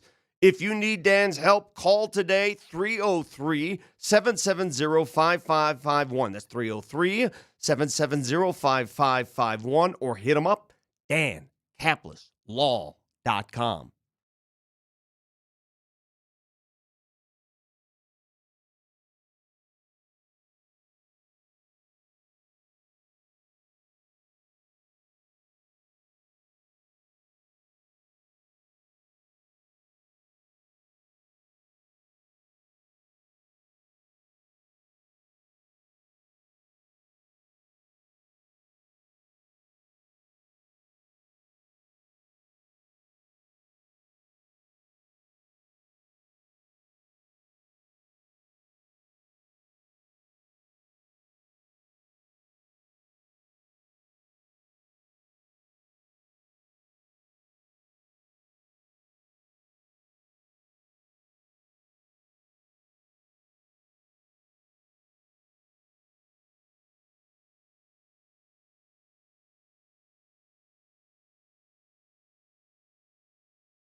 People think we're too crotchety and too angry this morning, too much complaining, calling us boomers. I get it. That's fine. I don't but think that's so. what we That do. doesn't feel like that. It just feels like that was kind of a frustrating weekend at times. This is sports opinion. Sometimes when boomer. you're offering your opinion on something, you want us to say everything's nice? Let's do a segment where everything's nice. Hey, guys, did you guys watch that CU game? That was nice. That was fun, wasn't it? Entertaining. I wasn't happy at the end of it. Yeah, but it was nice. It was nice. Wasn't The nice? crowd was CSU nice. game, I mean, they Beautiful. look good. I mean, they only gave 38 points, 38-20. It was nice. Norvell's got some players there. He Yeah. really does. Nice. man. It was nice. It was nice. Very Wasn't it nice? Yep. Yeah, shut up. I got a complaint. I played in the golf tournament. We won the tournament, and I won a koozie. If you hold a golf tournament, you better give me the most expensive thing you have from now on. How do you know it wasn't a koozie? No, because I saw. Is it a gold-plated koozie? I climbed a mountain the other day. 14. 14er? What do they call those things? Did you turn around and see your reflection in the snow-covered hills? I experienced every season under the sun. Did a landslide bring you down? Is that a song? Yes. It's Fleetwood Mac. Saw my reflection in the What is wrong with you? hills. But this goes back to it. It's about competition, people. Whether it's a golf tournament or a mountain, either you want to win or you don't. So we're climbing the mountain. You think I wanted to be the first at the top? Of course you did. Do you want to win or not? I mean, I don't understand what you're there for. What's the point? To win. Just enjoy nature and No, life. no, to win. You've got to get to the top. You tell me you've never heard the song before? Yeah, I've heard this song. I don't know the words. I don't know how you guys remember the words. My reflection. She's a billy goat. Okay. Anywho. Sorry. I'm very. It sounds like you had a miserable weekend pickup. It was a great weekend. In all truth, it was awesome. It was beautiful. Everything about it was nice. Okay, great. We'll talk to Adam Schefter in about 10 minutes. Because dude, I don't know if you've been keeping up with current events. Dude, we're on it right now. Yeah. I mean, we're in the thick of it. The amount of glowing talk that's coming from Dove Valley is unbelievable. And you know what? I don't think it's fake. I don't think that anybody's making anything up, but everything seems to be coming up roses all the time. Singleton's got the dot, and he's the dot. You know, everybody's getting love from everybody. The Ringer has its power ranking. It's a full-on gloss fest over there. So Glaze fest? Look at this right here. What? Question on ESPN right now. Broncos will overtake the Chiefs and win the AFC West. It's a Dan legit Graziano question. disagrees. It's a legit question to ask, It is. though. It is? You could not ask that question for the last 8 years. Of course not. It'd be foolish to ask it. Of course right? it You would, can't yeah. ask it. But the fact that you can now at least ask the question tells you all you need to know about where the Broncos are. Yeah. They haven't arrived, per se, but they're in the picture. Like, I know there's a lot more that we can get into in detail throughout the week leading up to week 1. I'm telling you right now, I'm like guarding myself from going full Moser on this, but you should. Like, if you think the Broncos are legitimately a playoff team that can compete with Kansas City for the AFC West crown, then this should be a no question start to finish. They got this against Tennessee. They're going to kill them, Brett. Which, to me, They're going to kill them. can I make a declaration of something I want to see on Sunday, on Tuesday? Please. If they're going to beat them as badly as you think, Moj, that means this game is in hand well into the second half. Correct. Which means you should be running the football a lot. Correct. So can I see one thing on Sunday? Sure. Can I see the first 100-yard rusher of Sean Payton's career as a Denver Bronco head coach? Because they've never had one. You're right. You know, I have our fantasy draft on Wednesday night. Are you guys in? I'm in. I'm in. I got a text over the weekend. So did I. Kyle Keith? Badger. No. Oh, yeah, that one. Yeah, the fantasy. No, geek. but the boss is like, hey, man, you got to get in. These 4 people have not yet signed. So I signed up last night. So yeah. Kyle sends me a text, and I know when guys like Kyle send these texts, I know exactly what it's for. He goes, "So who's the Broncos starting running back, J.K. or Harvey?" And I said, "They'll both serve time there." That's all fantasy related. Right? Oh yeah. It's all he's trying. So that's what's tough about this Broncos situation. If you were to pick a running back, I would stay away from the Broncos at running back because I have no idea who it's going to be, who's going to get the bulk of carries, and I don't think they're going to feature one guy at all. Hell, I think Tyler Bidet may come off and get a third of the carries? Oh, settle down. I have no idea. Settle down. Moj, do you have any idea who's going to get the rock? But I think that when you go to play number one of this season and Bo Nix is under center, I think it's going to be J.K. Dobbins as your starting back. But, again, like both guys will play a bunch. Yeah, I think it'll be Dobbins to start, and then hopefully Harvey takes over at some point during the year. I think that would be their ideal plan of what kind of goes down. That's what's weird about, like, you're trying to picture what the Broncos running game is going to look like, and you base it off a couple preseason games. Dobbins didn't get a carry. We haven't seen him get a carry in tackle football yet in a Bronco uniform. We've seen the training camp stuff where it's just like sort of the pad popping, and we've seen he had like 5 plays the first preseason game and then left without touching the football, really. I can't remember if he got a catch or not. I think this is the perfect team, the perfect situation to open up the season. I mean, the Broncos, they've got a couple of guys, quote, banged up. Great to see Marvin Mims back at practice. That was great. I know that Adkins is a week-by-week process, that kind of thing.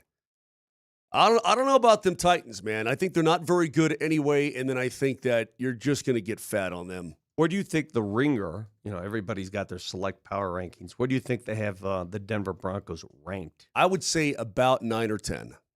Brett? I was going to say 10 or 11. 12th. Yeah. They got him 12th, and that's a playoff team still. Yeah, it is. They've got him behind the Houston Texans. Well, that's because the Texans are going to win their division because it's the easiest division in football. Now, the Bengals, again, if you're talking about offense, the Cincinnati Bengals, Brett, how many points are they going to score per game? Probably 30. Yeah, 30. How many are they going to give up? 30. Probably 30. Exactly. Yeah. By the way, can we play a quick game? Can I have game show music before we get to Adam Schefter, please, Nelly? What? Game show music, please, please, please. Way too early in the morning for game shows. Without saying Cam Ward, name 5 Titans. We did this a couple weeks ago. Yeah, Jerry Sneed, he's injured, though. He's questionable. We already tried this. Well, then you should be well-versed at the game. I haven't looked at their roster. Who's the running back that got injured? That doesn't count. He's injured. Spears. Doesn't count. Season-ending injured reserve. Well, they got Calvin Ridley for crying out loud. They have Calvin Ridley. Yes, they do. I think you guys be shocked to know some of these names. Why? I don't like when you're looking at your computer when I have a game. I'm on the text line. Sorry, I'm on the text line. I guarantee when you come up with these names, we'll go, oh yeah. Brandon Allen's our backup quarterback. Okay, that doesn't count. If you get your Chevrolet, was it Tahoe or an Avalanche? What was it? Oh, I know. I can name a player. The other Miami, the little white receiver that was Cam Ward's best friend. Rostero or something like that. Who? He didn't even make the team. He's on the practice squad. Oh, well, that also doesn't count. Yeah, but it's a guy. Here's some names. First of all, their running back's Tony Pollard. You probably know Tony Pollard. Tony Pollard. Cowboy. Yeah. Former Cowboy Tony Pollard, sure. Do you know who their wide receiver is? One of their wide receivers? Calvin Ridley. Tyler Lockett plays in Tennessee. He does? Yes, he does. Tyler Lockett? Tyler Lockett. Retired. Wow. No, he plays in Tennessee. See, either you retire or go play for Tennessee late in your career. Remember, they drafted Gunnar Helm. That's right. So he's on there. Former Cherry Creek kid. The Lord is their center. Right. Cushenberry. Well, we know that, yes. They actually have if you knew that, why did you say that? Few former Broncos I forgot. Here. They have a really good defensive tackle. Nobody cares about that, but Jeffrey Simmons is really good. I know all about Jeffrey Simmons. He's a game breaker. Yes, he is. Cody Barton, former Bronco, is now a linebacker ended up there. in Tennessee. And Jewel, he went to Carolina before he retired, he got right?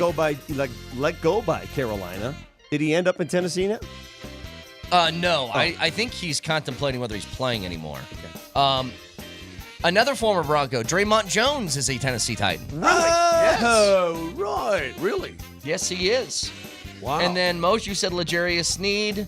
Quandre Diggs is a safety for them now. Yeah. And there you go. That's like you know what they are? You know what they are? That team right now is who's your Flex Seal guy? What's his name again? Oh, I forget the guy's name. They're Flex Sealed right now is what they are. They got a little spray here. They got a little patch there. They got a little this, that. And say this. They've got I didn't realize that they had a collection of sort of older misfits that they put together. Team, yes. Based on the fact that we had to go to the dark web to unveil the Tennessee Titans roster. That's what we just did. Yeah. It wasn't even available on the web. We had to go to the dark web to find it. I don't think we'll be asking too many Titans questions about their roster with Adam Schefter. I'm sure he knows quite a few, but Adam Schefter will answer. Remember, he said 10 wins last year, and the Broncos got 10 wins. What does he say this year? Also, I've got kind of a bone to pick with him. Okay, we'll get to it next. All right.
Last thing, Adam. This is a great thing from a texter. He said you nailed the Broncos win total last year. So what is it this year? Did I get it exactly early? I don't remember. I think you said you said You they're got going to 10. win around 10 games. This year, what is the over-under for them this year? I think it's 9.5. I thought it was 9.5. Yeah, and you don't have to answer. We can answer this next week. I mean, we still have a week to go before the season begins. You want to think about it for a week? Why don't you chew the fat on it for a little while? Next Tuesday, we have that to look forward to. All right, let's do it. And with that, we head out to the Ramos Law Hotline. Car accident, you need Ramos Law, medical doctor and attorney, ramoslaw.com. Joined every Tuesday, yet again, this season, by ESPN's Adam Schefter. Adam, how are we doing this morning? What is going on, guys? Happy season to you. Yes, same to you. I'm sure, just to get this out of the way, you're watching your Michigan boys over the weekend. I know a little tighter game than maybe you wanted to with New Mexico, but Underwood, good Lord, that kid's got an arm. Well, he was the number one recruit in the country for a reason. There's a reason they paid him as much money as they did. I mean, they weren't, paying him that kind of money for a soft arm. So, yeah, he's got the goods, and now we see if they can get better. I said my favorite part of his whole game, and his arm is great, his running is great. On that option play to the left, he sealed after the pitch. He seals off, he seals off the linebacker. Yeah. I'm like, I'm like, you got your quarterback out there throwing his body. That's a stud. You guys got a stud. Well, that's an 18-year-old. That's an 18-year-old who doesn't realize he shouldn't be doing that. Good point. Hey, I told the boys before we came on, we're going to get to football right now, but I got a bone to pick a little bit. I of course follow everything you do, but I'm on my app. Actually, early this morning on ESPN, and this thing pops up. It says, "Sign up for Adam Schefter's, Insta alerts," this kind of thing. And honestly, I had to sign up. Not that I didn't want to, but I couldn't get around it. In order to function as a human being on the app, I had to sign up for your alerts. So now, please send some out, some good stuff, because it's going to go right to my phone anytime you say anything. It's interesting you say that. I didn't know that they force feed it down your throat like that. I apologize. I'm appreciative of it. It's just another example of the way the world has sort of evolved, and I guess they set this up in February, March. And it's become an initiative in conjunction with the direct-to-consumer and the ESPN app and all the things they're doing with the ESPN app. They're doing a lot of different things. So that's a part of it. And look, I'm happy to do whatever it is that they pay me to do. And that means sending out some news alerts. And I actually enjoy that. It's kind of like I post things now in my mind. I'm like, okay, I'm going to post to Twitter. I'm going to post to Instagram. And I'm going to send out an alert. Sometimes I mix it up. Sometimes I'll send out the alert first, or I'll post. I just don't know how I'm going to do it. So thank you for signing up, Mark. I appreciate it. You bet. Adam, before we get to your Broncos talk, some of the proceedings that took place last week, Micah Parsons, when you look back at that trade, I don't mind the trade and what the Cowboys got. Now, the way it went down was unceremonious. Why do you think Micah Parsons is no longer Dallas Cowboys? What's at the crux of the matter here? Is it money, or is it Jerry being Jerry? Well, I would say first and foremost that you have a situation where this morning, Don Van Natta and Jeremy Fowler, two of my colleagues at ESPN, did a deep dive into what went wrong. So if you really want an exhaustive look at it, there's a lot in there. And if I'm going to sum it up in a very quick synopsis, I would say this, that I think Jerry Jones felt like he had an agreement with Micah Parsons. He had a handshake deal, in much the same way that he had a handshake deal and wants to buy the Dallas Cowboys for $140 million. And that what he felt like was a handshake deal was not honored. And again, that deal was for $40.5 million when they met in mid-March. The pass rush market changed. TJ Watt got 41.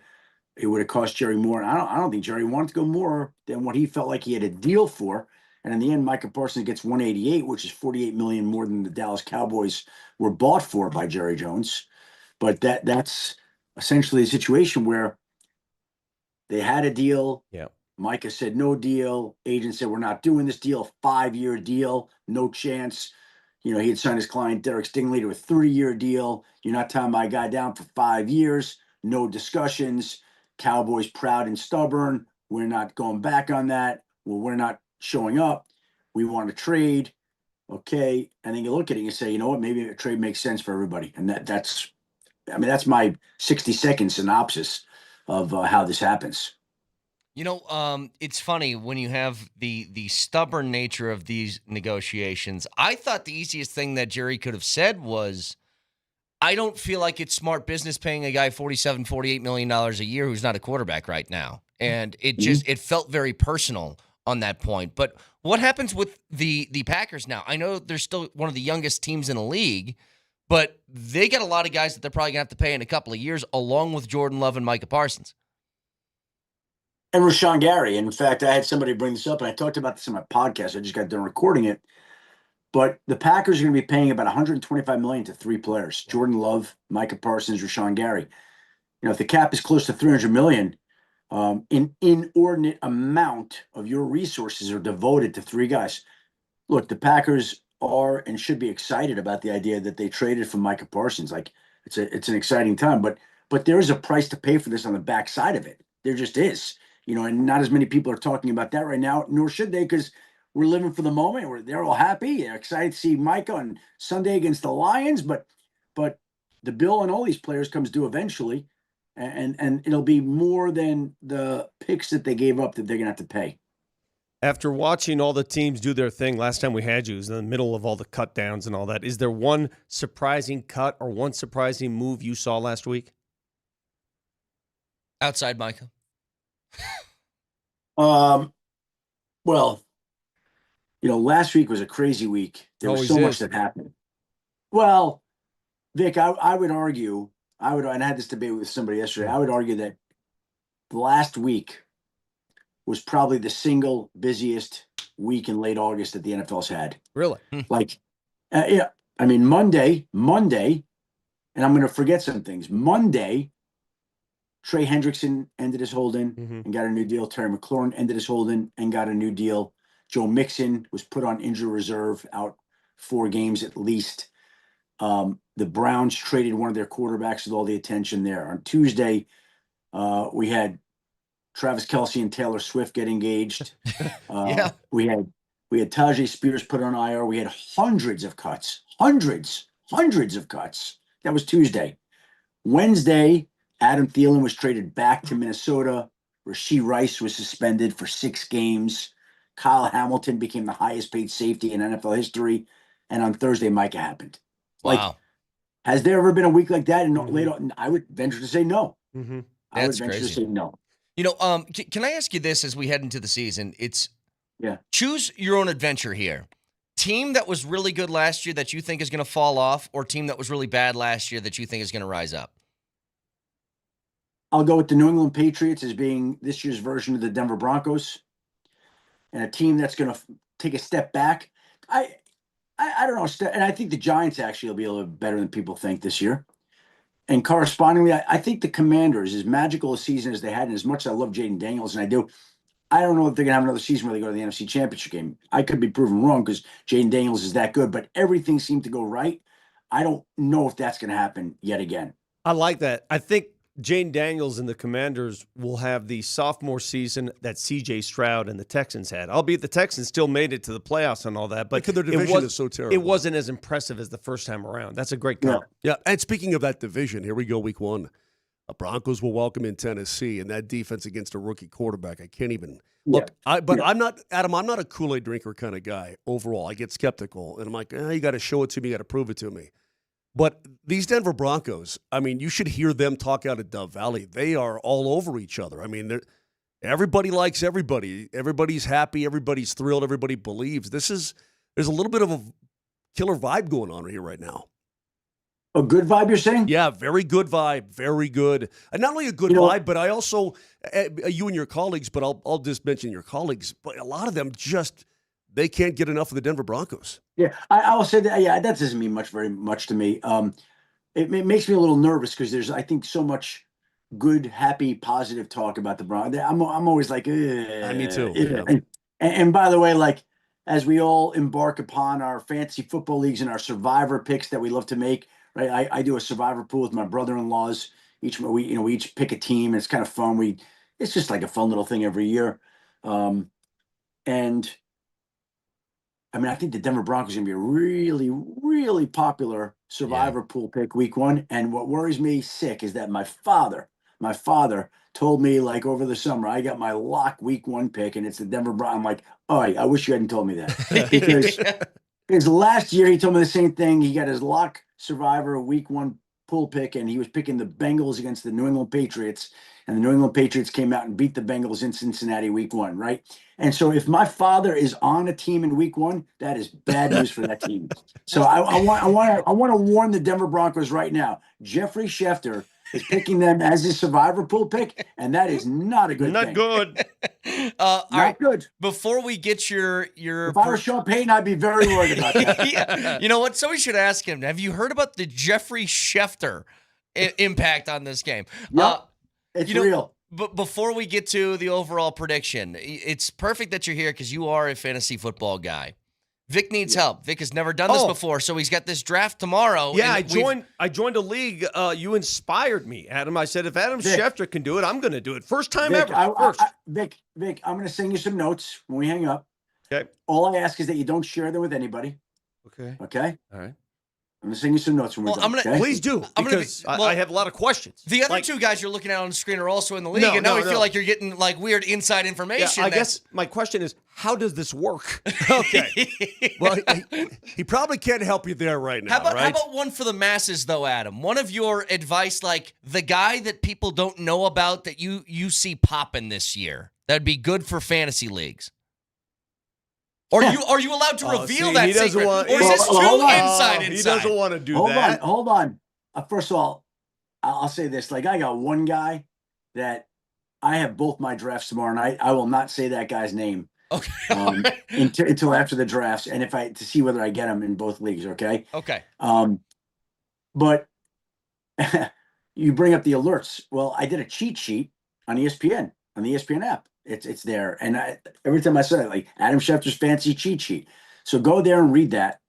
And my guy's on that sheet. He's on the sheet. Got it. So I'm not Adam, trying to keep from that way. Drafting quarterbacks, again, I don't know how this point system operates. I'll ask when we do this draft on Wednesday. You were going to get smoked. You're going to get killed. You were going to get just annihilated. Okay, I don't play little nerd games like you guys. I just is Matt Stafford a quarterback I can trust to play every game if I were to take Matt Stafford as a quarterback?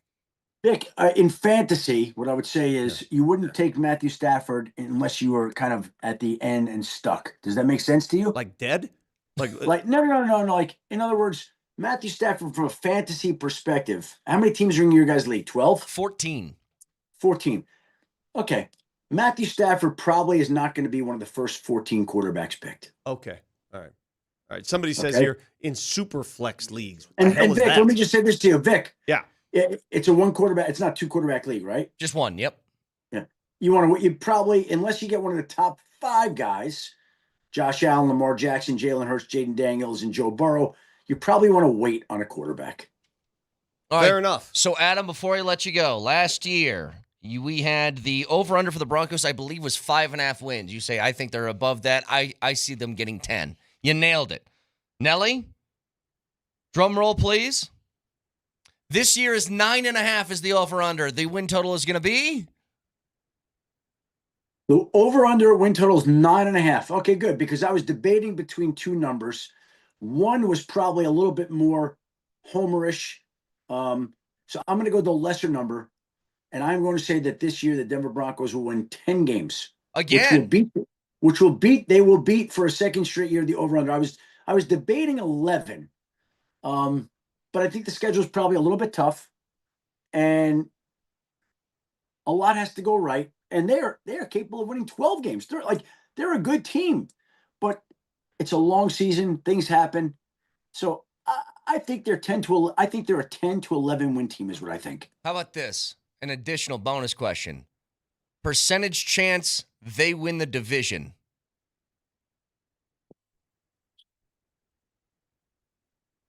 I think their chances of winning the division are probably better than people think. I don't know what the betting number is, like what if there's a percentage. Right. I would say their chance of winning the division, I would give them a 30% chance.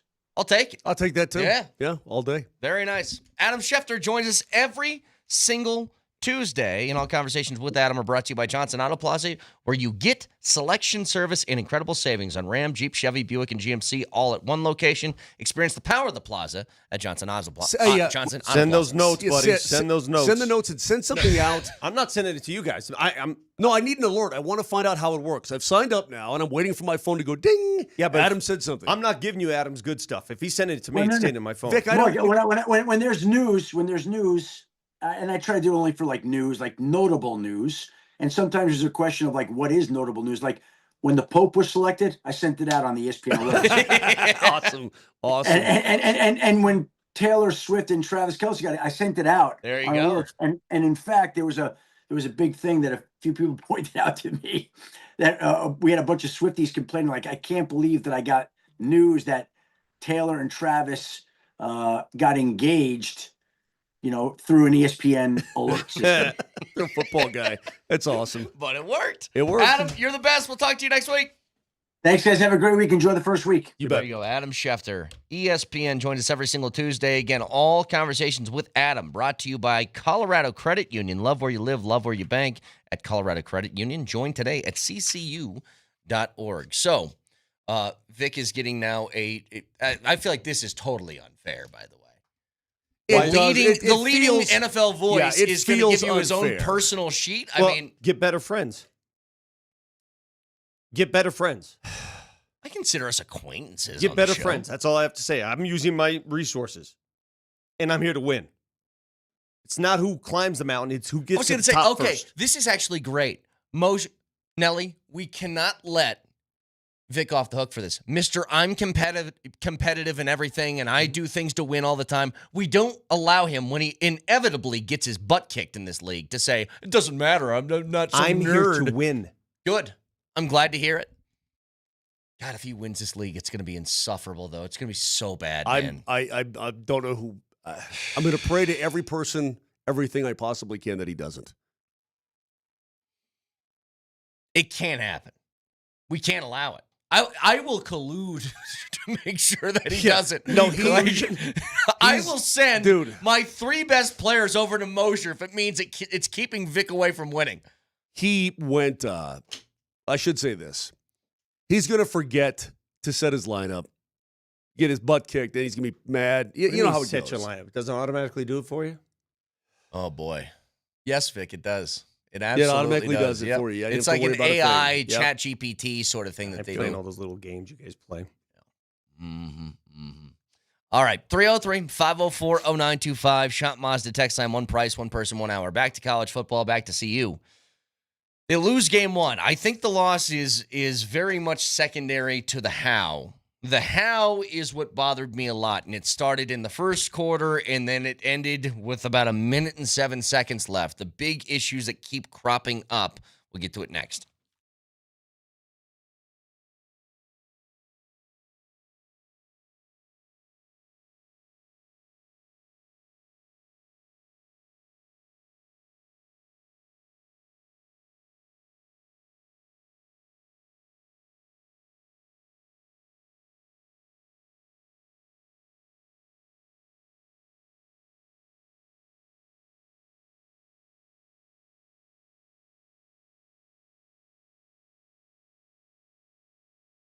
I went to Rocky Mountain Men's Clinic for a low testosterone treatment, and it works wonders for me. Have you gone there? If you think you have some low T, did you get treated? Love to hear about it, because there's still plenty of summertime left, and we'll get into the fall and into the winter, so on and so forth. But you need to feel like you used to feel back in the day. Maybe you got some bad sleep patterns, unproductive workouts, decreased energy, some brain fog, and much, much more.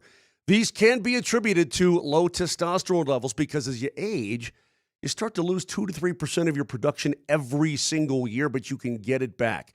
Rocky Mountain Men's Clinic is the best. They've been in Colorado for nearly a decade, successfully treated tens of thousands of men up and down the Front Range. And right now, that Castle Rock location, for those of you who are further south, it's just been completely and totally redone, and the doors are open and waiting for you to come see them.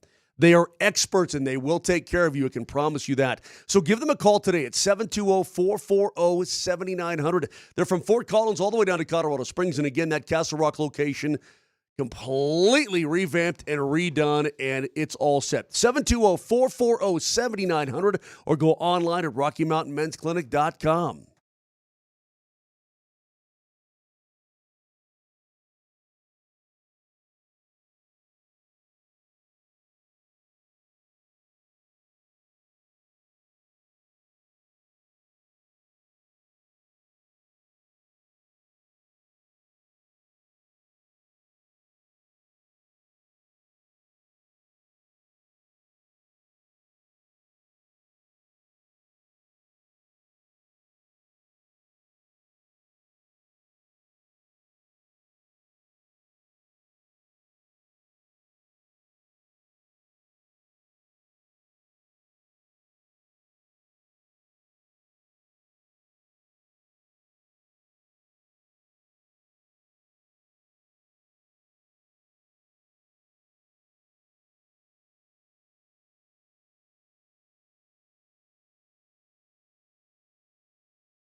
Okay, so CU loses game 1 to Georgia Tech. It is that's not the surprise. They went into the game as an underdog. Athletically, I thought they were right there, though, Brett. Yeah. Athletically. Like the D-line for CU, those guys are big and mobile. They just couldn't figure things out. I know. The disappointment that I have from the game is not the loss, but it's the how. And you mentioned it early in the game, Vic. They kind of lost the game in the first quarter. You force 3 turnovers, you come away with 7 points. Like, that's inexcusable. But beyond that, it's all sort of just like the overall things that I wanted to see improvement on. I thought the offensive game plan was very vanilla and predictable. And Pat Shurmur had an entire offseason to try and work this out with a transfer quarterback, veteran guy, and it just didn't look creative at all. Not stopping the run was a huge issue, and I'm really concerned with the clock management thing at the end of the game because it very obviously was handled incorrectly. I don't and think Dion didn't admit that. Yeah. And that's weird to me. What did you want him to say? Because what he said. I messed up. Well, here, do we have the sound about what he did say? Cue it back up, again, Nelly. they had time. They had over a minute to play with the entire field in front of them to score a touchdown. My belief is if Shedeur Sanders is your quarterback, they get it done. It's just a different operation. Sure. It's just a different operation. And you could tell the transition of this kid just didn't work. And this is what they leave the game with 2 timeouts left in their pockets, right? Yeah. Is that what they had in their pockets? Yep. Here's what he said afterwards. I think we got out of bounds a couple times, so we didn't have to take them. So that's what transpired. We got out of bounds, I think, on both sidelines. And that's what happened after the first. I think we got a good play, and we caught the ball, I think, for 9 yards. We got 1 yard to go. So if you get the first down, the clock stops. So it don't make sense to really use your timeout in that sense. So we were just really trying to preserve them till we certainly needed them. So, I mean, I don't want to go home with timeouts. They don't do me no good, but you got to be strategic as well. Just burning timeouts just to burn them, just so you guys won't say nothing. That don't make sense at all. But I think we got out of bounds a couple times, which preserved it for us. And we had incompletions. That's what bothered me, though. It's also tremendously clean audio. Love that. That is very clean. It's not about so we have something to talk about. You needed a touchdown to tie the game. There's 1:07 on the clock with 2 timeouts. That is plenty of time to work your way downfield. If you give that to any team with a competent offense and quarterback who doesn't go 3 and out, they're at least within like Hail Mary range by the end of that. 3 plays were run, and then there was 18 seconds left with 2 timeouts still in your pocket. You gained 9 yards on 3 plays, and you burned 50 seconds. That's impossible to do in that scenario. It seems to me, Vic, real quick, it seems to me, when Brett's running the money, especially with those 2 timeouts, Georgia Tech, they don't want the long ball. Nothing's going over their heads.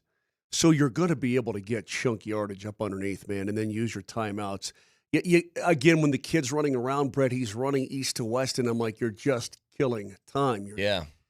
Seconds, precious Veteran seconds. Quarterback, that's the stuff. That's the reason why I think they played him over Juju was like, hey, veteran quarterback's going to know this. And he did like the worst thing you could do, which is gain 5 yards but burn like 30 seconds off the clock. Because he ran sideline to sideline. And I'm like, golly, I understand the need to focus on the final minute and the timeouts, but the game was lost when they gave you 3 gifts in the first quarter and all you could get was 7 points. They fumbled the ball away. They turned it over. They gave you 3 gifts. They gave them to you. Here's a gift. Hey, you want this? You want this? You want to take it? No, you don't want it? Okay. That's what they did. Yeah. 3 times, 7 points. That's where the game is lost. You had a chance to take over the game from the onset, and you couldn't do it. And that's on the offense, guys. That's on the offense. Sure it is. You turned them over. I mean, they turned themselves over. One was that ridiculous snap. They turned themselves over, right? And the offense can't punch it in.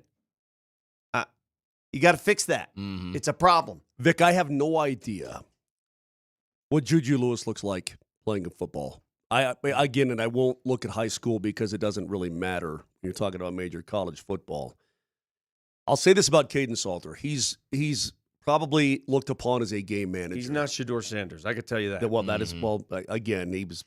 You're right about that. Shedeur, in my opinion, is still special. But if this kid has any sort of dynamicism in him, any sort of dynamics, does that make sense? Sure. Just shut it. Then you've got to play him. Against the Delaware Blue Hens, this is the perfect opportunity. And I'll also predict, I don't know what Houston looks like this year. I know they beat up Stephen F. Austin pretty good in week 1, but that's Stephen F. Austin. I think you're going to be a 3-1 football team before you welcome in BYU. You're definitely going to beat Delaware. You're going to beat Wyoming. No offense to all you cowpokes out there. What are you doing here? Why are you saying this? But because I'm saying it's time, maybe, not even time. Yeah, get the kid some snaps this weekend against Delaware. No, but why are you... Get him in. Hang on. Because maybe the kid has something dynamic that the Buffaloes are going to need because they looked sort of, very pedestrian. They did. You just said they're going to be 3-1 after 4 weeks. Why do you think that? Oh, because I still think even though they didn't convert on the 3 turnovers that they got in the first quarter of play, I mean, they still had a chance to tie that game late. It's not like they got blown out at home. I understand, but there's nothing that I saw on Friday that makes me think that anything's a Well, guarantee. I'm not ready. Delaware. I'm not ready to predict anything about it. They'll beat Delaware, but after that, I'm not ready to give you anything. Let me go I have back. no idea. Would you agree that Georgia Tech's offense and the way they run it with that kid is kind of unique? Sure. Yeah, it's okay. different. So they're not going to see that. They're not going to see either that or a whole lot of that again. Yeah. They're just not going to. So that makes me feel a little bit better because I wonder how many teams look. This is the same team as you said, Vic, took Georgia to 8 overtimes for crying out loud with that kid running that same system. Okay? I think they're a pretty decent team, but I was going through their schedule. I don't even think they'll beat BYU. They'll probably lose at home to BYU. Be 3-2, then they'll be 3-3. I mean, they're not great. Here's my thing by on any CU. stretch. I'm concerned about the lack of offensive explosion, the lack of offensive execution. That's why I'm talking about the kid. If the kid's got something in him, play him. Well, exactly. We don't know. We have no idea. We don't know what the kid has. There's a reason they went with Caden Salter. There's a reason. And what do you think that reason is? Well, if you come here from Liberty, we'll start you. Whatever the reason is, they went with him, and it's hard to make that change now.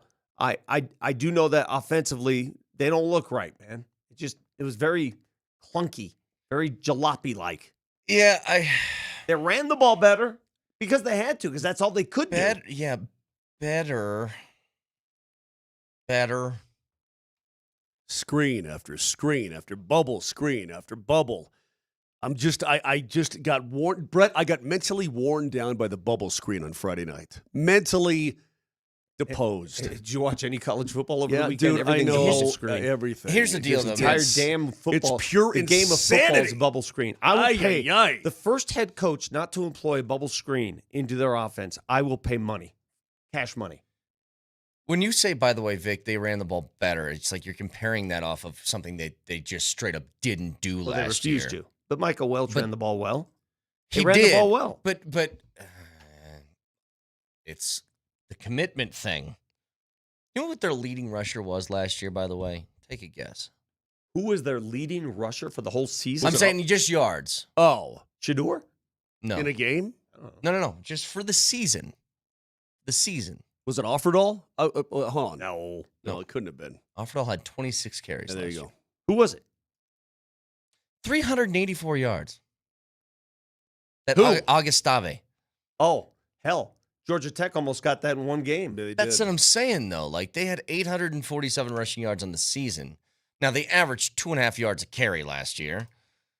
But all I'm getting at is, like, you don't have the special Shador stuff. At least I don't see it with Caden Salter. Again, I'm not trying not to base too much off of a single game.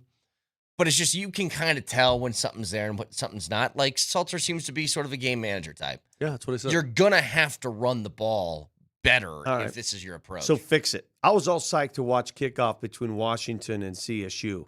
And the first half of that game, when CSU scored late in the half, and you're like, whoa, what is going on here, right? We're all tied up.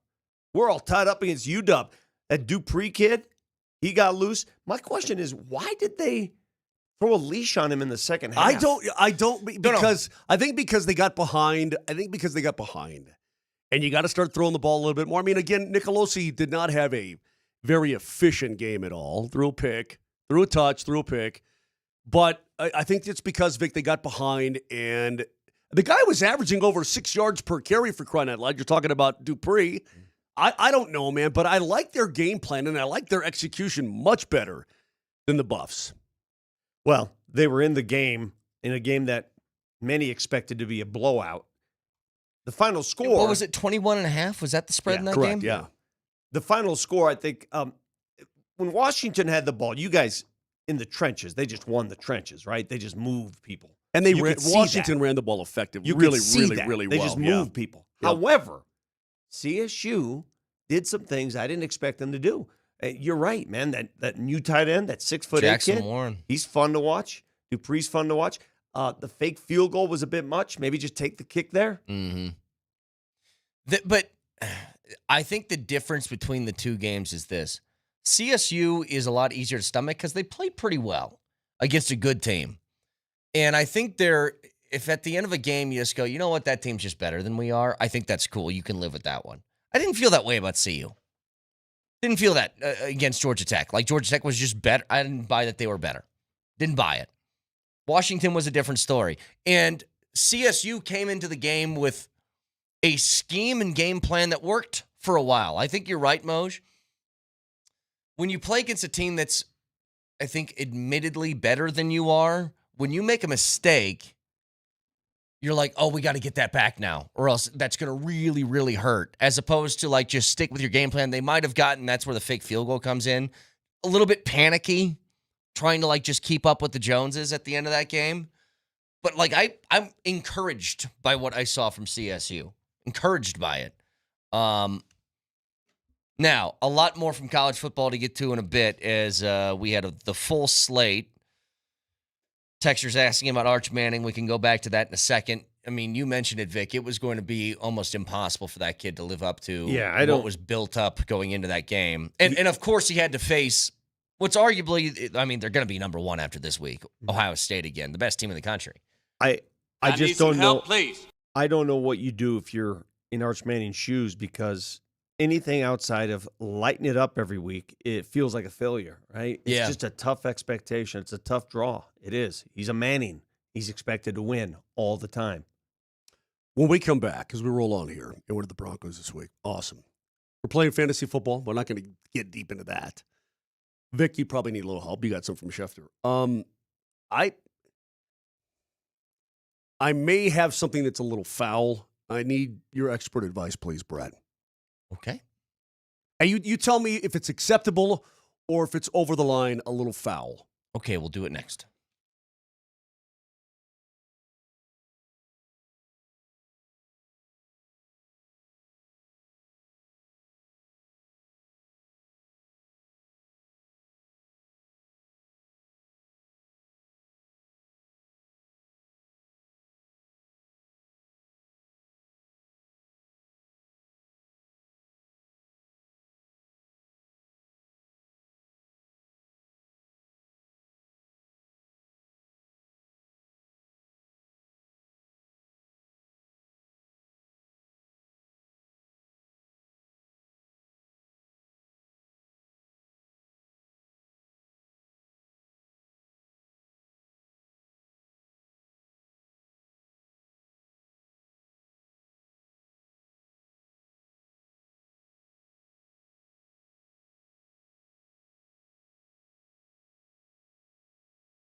Can I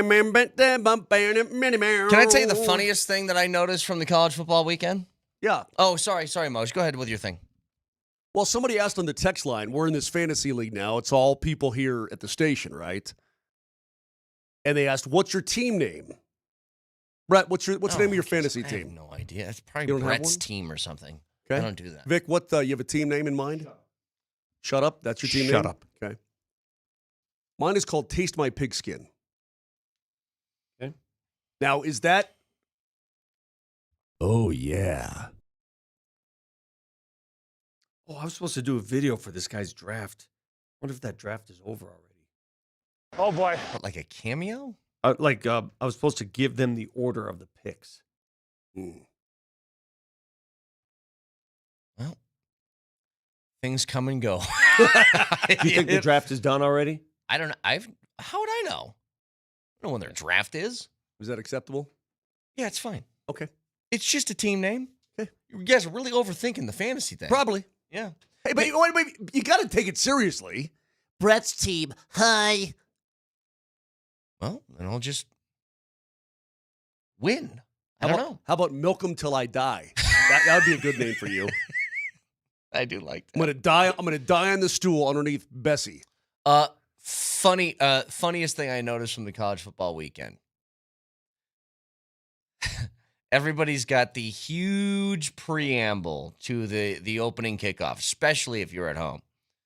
When the Oregon Duck ran out of the tunnel, fell down, and his head flew 50 yards. Headless. And then he waddled his way back in. Is that really what mascots have to do? Is it like, do they think that they're Superman? It's like, oh no, people can't find out I'm Clark Kent. To me, and I'm so glad you brought that up. Do you think you're Santa Claus? Yeah, I know. Do you think like you're... Just run and pick up the head and put it back on. Oh no! Everybody can see me now, and the allure is over, and this little trick we're playing on everybody. They think that I'm a real furry. I'm so with you. I'm just like, why didn't he run, pick up the head, put it back on, and continue with your job? I don't get it. We all know. Hey, excuse me. We all know you're a human inside the costume. Yeah, it's okay. Just put it back on. Did you see the look on his face as he's scurrying off the field? He was terrified. Like he's going to get fired? I'm telling you, it was seriously like if Batman forgot he didn't wear the bat suit and he went out and fought crime as Bruce Wayne. It's like nobody's going to kill you over You'll this. be okay. Yeah, you're going to be fine. Just put the head back on and keep doing those mascot things. I guess my question is, why is the head falling off anyway? Even if you trip. He felt pretty good. I mean, it was a good fall. Yeah, but I mean, every mascot's falling. Their heads just pop off and roll 30 yards across the first down. I mean, if it falls off, you don't run back going. Hey, they had 3rd and 17. Did the head pick up the first down? It went a long way. It went a long ways. And so the dude, what's funny is he just gets up, turns around, and runs straight back. The best play of the weekend, sorry, Vic, that I saw anyway, came against your team. That one-handed catch from that Miami wide receiver. Unreal. Oh, my God. And what a horrible play by the safety who's just sitting there watching, waiting for the ball to arrive. Dude, he thought he was going to pick it off. Yeah, I thought it was going to be a pick. He thought he had a pick at the goal line. Let's say this. The whole play. Throws off his back foot with the guy on his back, and I'm like, okay, this is a pick. This isn't an INT. Everything about it was amazing. I mean, I'm not going to call it lucky because the catch was amazing. But the safety play on that one was, what are you doing? Go up and hit the ball. Get the ball. On film, he's going to have a long week. He is going to really, because you can't hide from that, man. And when you look at it, and here comes this giant paw up in the air. The one-handed grab in the pouring rain into the end zone, it was pretty damn awesome. And you're like, okay, that's pretty awesome, CJ. Well, one thing's for sure, watching a lot of those games, defenses are far ahead of offenses so far. Yes. Seems to be. Yeah. Can I ask a question that hasn't been asked in about 2 decades in college football? Is Bama dead? Bama's not Bama right now. Like, is that... It's not dead. Bama... Bama's always going to be really good. But the Bama that we think Bama is and the Bama that's been most of my life, it's not that. Hold on, let me answer this question. I'm a certified expert at this. Oh, God.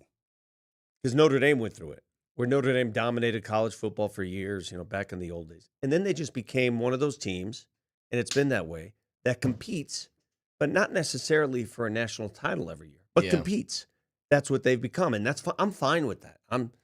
If they got to the national title game last year, Alabama has sort of come back down to the crowd now. Right. They're not a head and shoulders above the rest of the SEC. They're just not. Well, They lost to Vanderbilt last year. I know. Gene Their Stallings. fourth loss to an unranked opponent since DeBoer took over. I'm not even sure that Saban had that in his entire tenure. There was some graphic, I missed the bottom of it, but it said Nick Saban 4 losses. It might have been his whole tenure and you know to what unranked it is too? teams. It's the operation, because the talent is still there. They're still talent laden. They're still very talented. By the way, when I'm reading that book that Seth Wickersham wrote, he really wanted Arch Manning. You know that when Nick Saban... He being Saban? Saban really wanted Arch Manning. And so he sent all of his chief recruiters there. And I was really turned off by reading this. You know that the assistant coaches at Alabama used to refer to Nick Saban as Daddy? According to the Seth Wickersham book. That's kind of weird. And he would tell, hey, Daddy really wants this guy. We got to get him. To be fair, Nelly every day walks in here and says, I need to configure your widgets, Daddy, because there's widgets on these hotkeys that he needs to configure. And he calls me Daddy every time. But now that Daddy's gone. That's weird. Now that Daddy's freaks. gone, boys, the entire operation there just slipped a little bit. But I will say this. And by the way, Gene Stallings won a title in, was the early 90s, Vic? Was it like 93, 94 with Bama? They won a title, blah, blah. And they went down. But I did read that in today's NIL world, the reality is for Alabama, and I know this is going to sound crazy, they've made a lot of money winning national titles, and of course they paid Saban, and he was awesome, and da-da-da-da. Losing Saban has a lot to do with it, but I don't think that people realize Alabama, overall, it's a really good school. Yeah, but I don't think they're as rich as other schools in the SEC. Oh, you mean they don't have the alumni base to feed it? They've obviously got a billion alumni, but we're not talking about bazillionaires who are just throwing money at Alabama for free. Okay, well, so that they're not as well to do as some other schools. Hold on, I read that article over the weekend. Yeah, I don't buy it. That's okay. I'll give you a case in point. Bama can't cry poor. Yeah, okay? yeah. I'll give you a case in point. I know a school that resides in the Big 12 that is not considered a rich school by your standards, but just received the biggest athletic gift in the history of college sports. And that was Kansas. Is Kansas rich? Is Kansas stocked with all these big boosters? Deep pockets? Is it Texas? Is it A&M? No. Hey, no, I got but they've another got school. some peeps. But is it regarded Texas A&M is richer? Texas is, but guess what? Correct. But guess what? School's making all the moves in Texas now. Texas Tech is making the moves. They really are. All you have to have is one or two of those dudes that decide, yeah, we're going to win now. We're going to win. Okay, by the way, here's the number for you. Kalen DeBoer is 6-4 against unranked teams as Bama's head coach. 6-4. Saban went 124-4. Wow. Wow. 124-4. Kalen DeBoer. There's a lot of oars here. I'd love to know the 4 he lost. Kalen DeBoer is 6-4. Who are the 4 losses? Yeah, I would assume that Saban would have been 120, 131-0. You know what they are? They're SEC losses to unranked SEC teams. Have to be. Yeah. Like Ole Miss. Like South Carolina bit them in the butt one time. Kentucky beat them once. Yep. That's what it is. Yep. They're not losing that. No, what's that second to last game SEC always schedules? Arkansas, Pine Bluff. Yeah, it's not going to be kind one of crap. Those. Yeah. It doesn't say in this article who the losses were to. I'm telling you, the best week of college football is opening week because you get these big clashes, these big teams going at it, and then it's so much unrest. But everyone's got to remember something. Just because you lost opening week doesn't mean that your national championship hopes are done. If you're one of those big guys, big guns. Oh, absolutely. You're not done. Hell, we saw last year. You're not done. You ain't done. I don't know who the opponents are, but Nick Saban's 124-4 record against unranked teams. He lost to 3 of those 4 opponents his first year as head coach. So after his first year, he lost to one unranked opponent, and it had to be in the SEC. It had to be, Vic, like you said. The other one, the last one, so it was in 2007, he lost 3 of the 4. From 2008 to 2023, the rest of his tenure, the only time it happened was 2021 against Texas A&M. That's it. That's unbelievable. Wow. It's amazing. Unbelievable. That means the rest of the SEC, the unranked teams, Mississippi States and Vandy's and South Carolina, all this kind of thing. Yeah. They just got absolutely smoked. Just last thing here real quick. I thought it was pretty cool, the Lee Corso send-off episode of College Game Day. Again, I love College Game Day. I turn it on every Saturday. But I don't know, like, what's going to happen now. That's a pretty big part of what game day is. It's the picks and then the headgear, and then I don't even know how you move on. You can't do headgear with somebody else, can you? No, that's just a Corso his thing. That's his routine.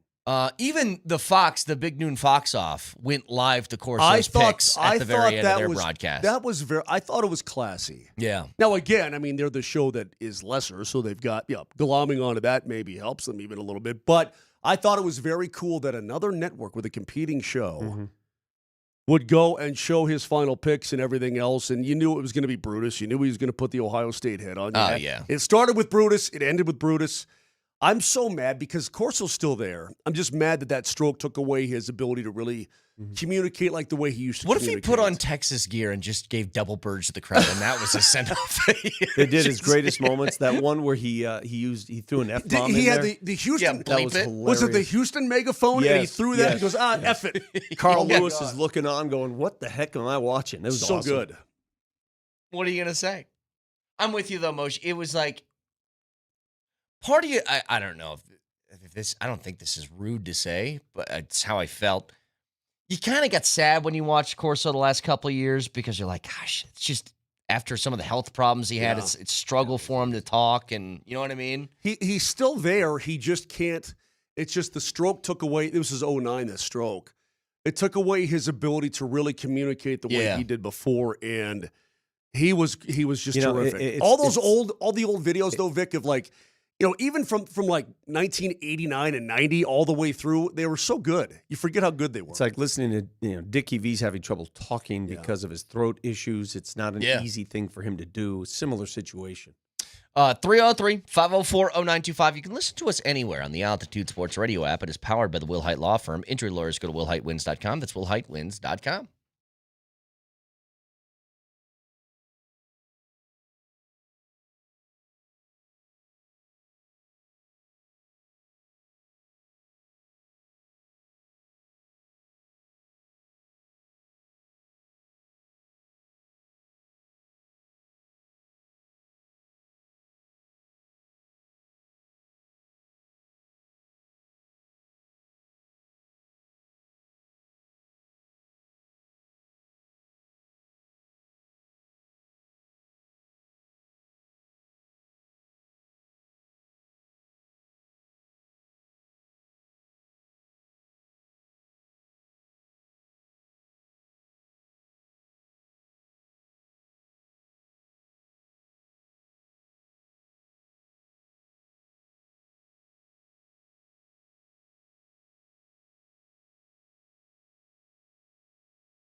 Hey guys, Tyler here. I just think that this morning you guys are being a little bit hard on the Buffs. And I'm a diehard Buffs fan. I really wanted to see them win. But Georgia Tech is a really good football team, and they went in there and they played okay. Two of those turnovers that you guys are saying, they should have scored, were in our end. It wasn't like we were right in their half and we should have been able to score. The offense was vanilla. That needs to get better. They need to mesh better. But some of those throws from Salter were awesome. I think there's some real bright spots for CU. You played tight with a really good team. Compared to before Dion was here, I really like the football that I'm seeing. I think there's some things to celebrate. I haven't heard you guys talk about any of the bright spots, and I thought I'd mention a few. All right, who was that, Nelly? What was his name? That was Tyler on the Voice of the People. All right, Tyler. It's fair.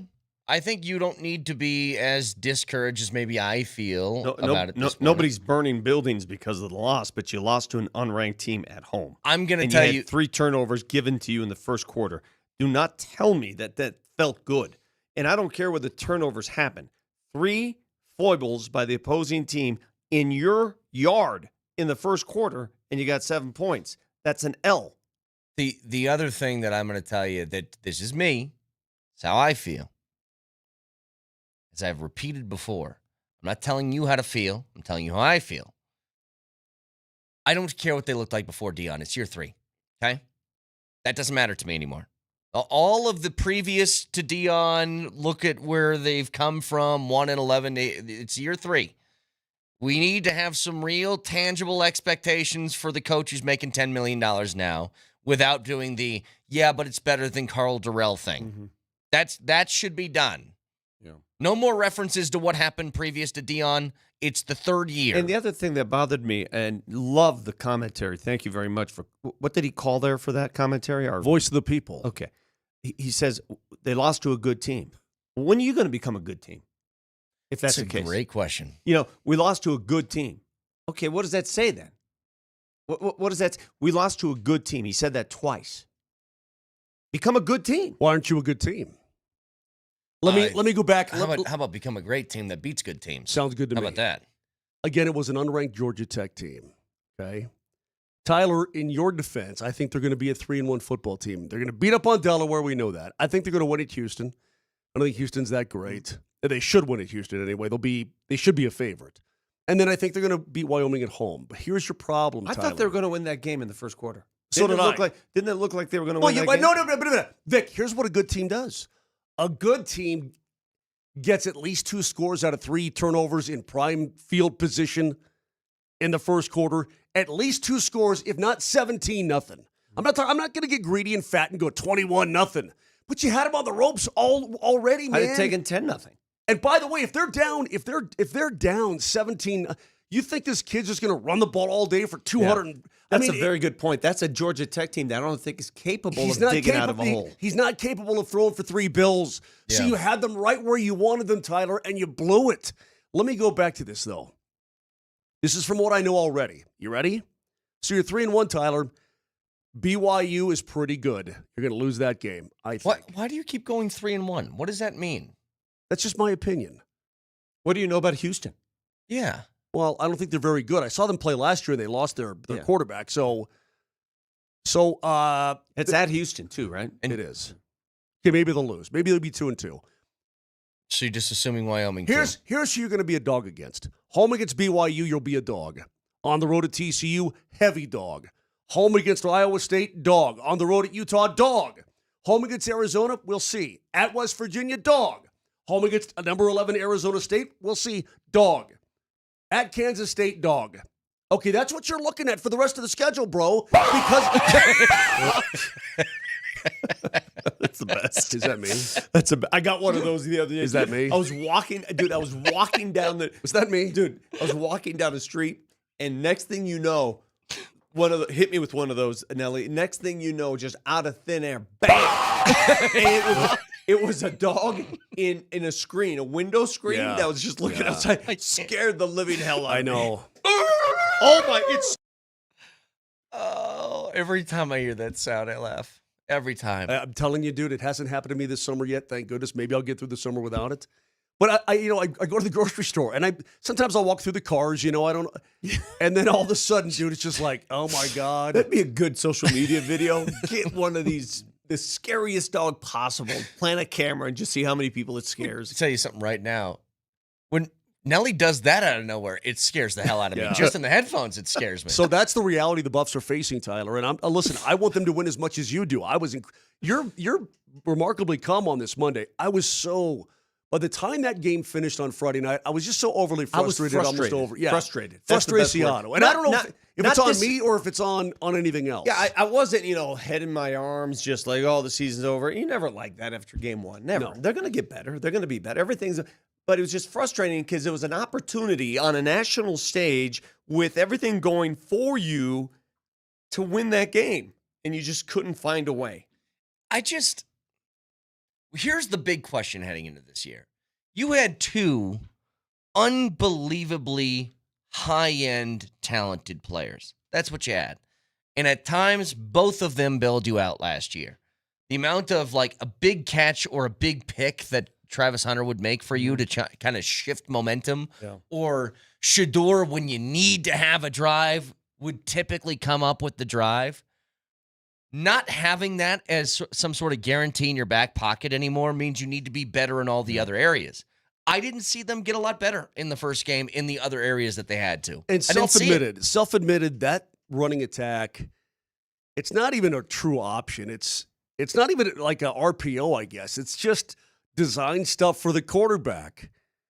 And he's very effective. He's a tall kid, too. Like, he can really run the football. Who's this? Haynes King. Haynes King, yeah. And again, he's a dual threat. It's just that he was very effective.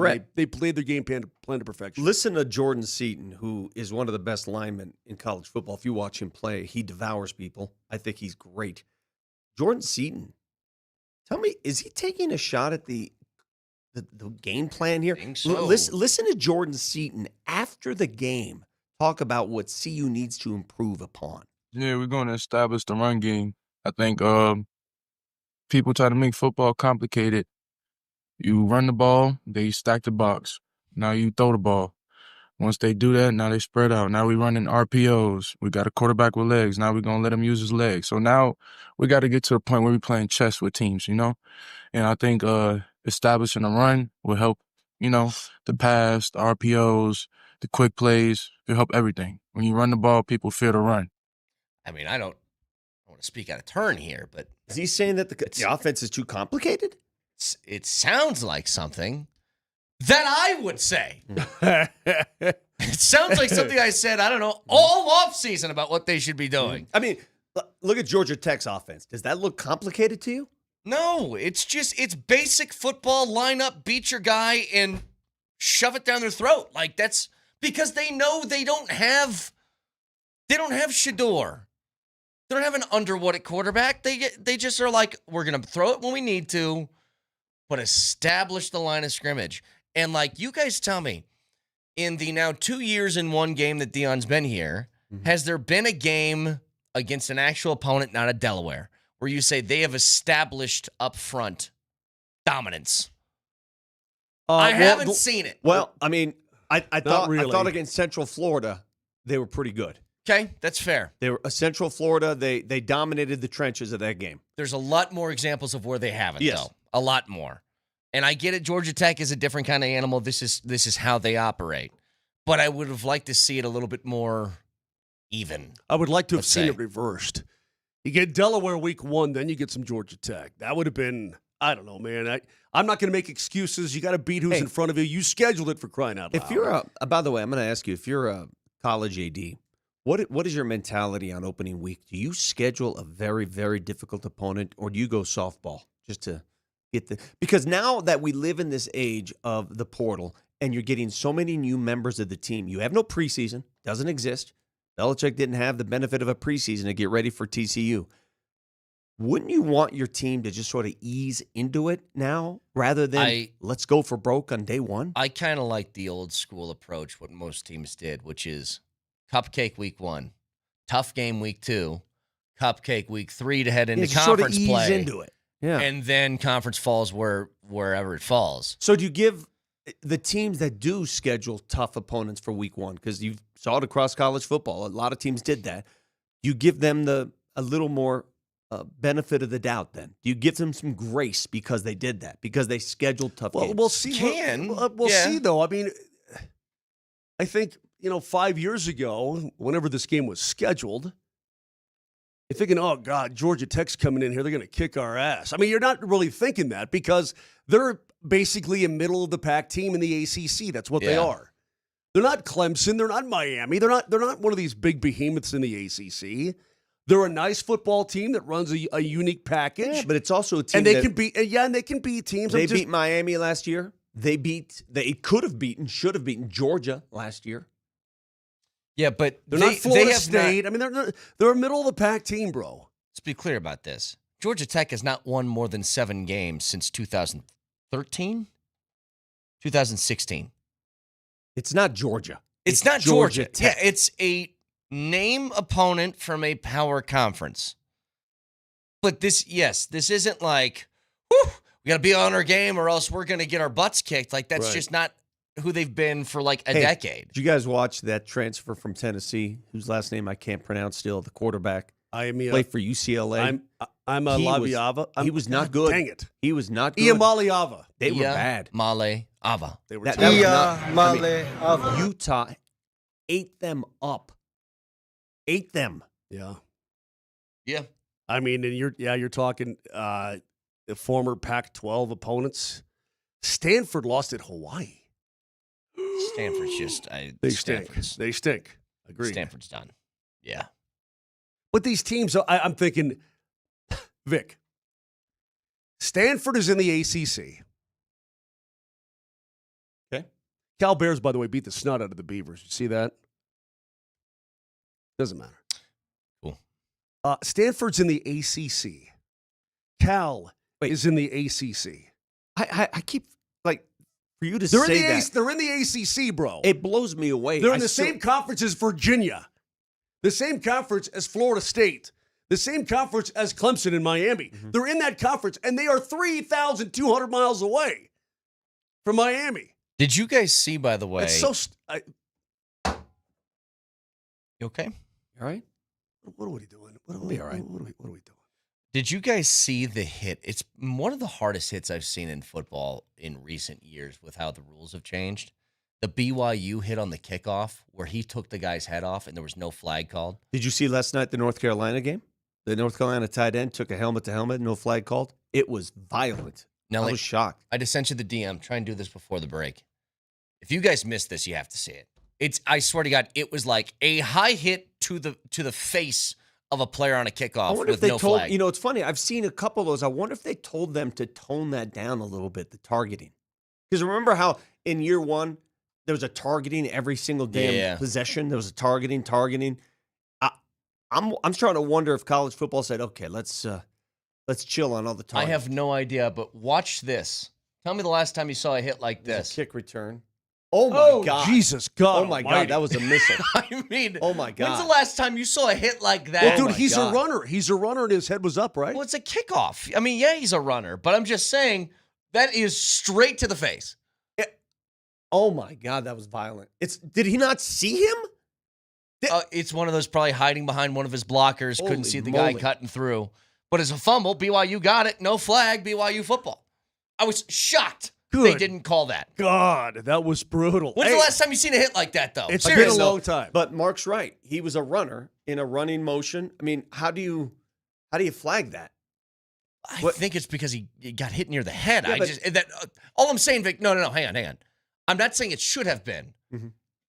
That's always been a penalty for 5 years. There was a hit in the TCU Carolina game last night. The tight end, not a runner, caught the ball head to head. Wait, hold on a second. Rocked. Who was BYU playing?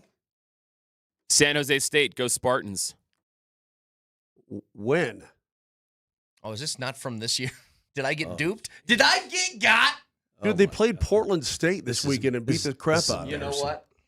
This is embarrassing, people. Stand up. We try to pride ourselves on professionalism. Let me tell you guys something right now.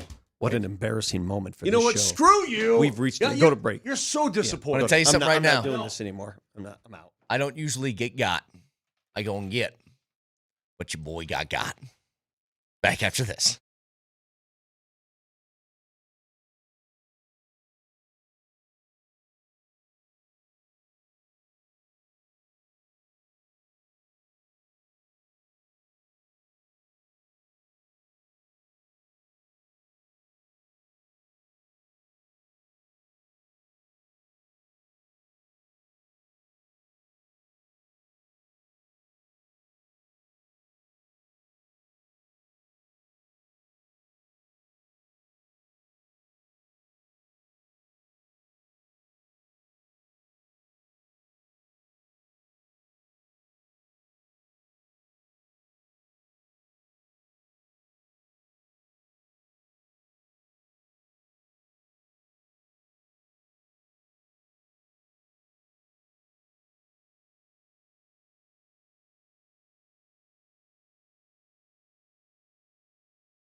What'd you say? What are you trying to say to me? What is this crap? This is what Brett's doing in his head right now because homie got. Sometimes you get got. It doesn't happen often. By the way, the text line did point out, is the squash in there? Does Brett need to hold the squash? No, I he busted broke it on Friday. I busted it. Why'd you bust my squash, bro? I said something about putting it somewhere around Raj, and then just you fell squash apart. breaking son of a gun. Yeah. Did you guys see? Why are people doing this? By the way, what's the point of posting a clip on a college football Saturday from 2 years ago? Passing it off as real. Did you guys see the new Nike commercial with LeBron? Yeah. Forever King. Can I say this, Vic? And I don't want to talk about this anymore. No, but when you're shooting this, like if you're him, you're shooting this. At any point, do you say, "That's a bit much," or do you lean into it?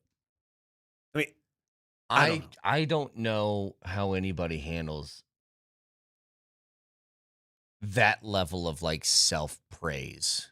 Like that's like not even that's a demigod type of yeah. That's there's a line that you have,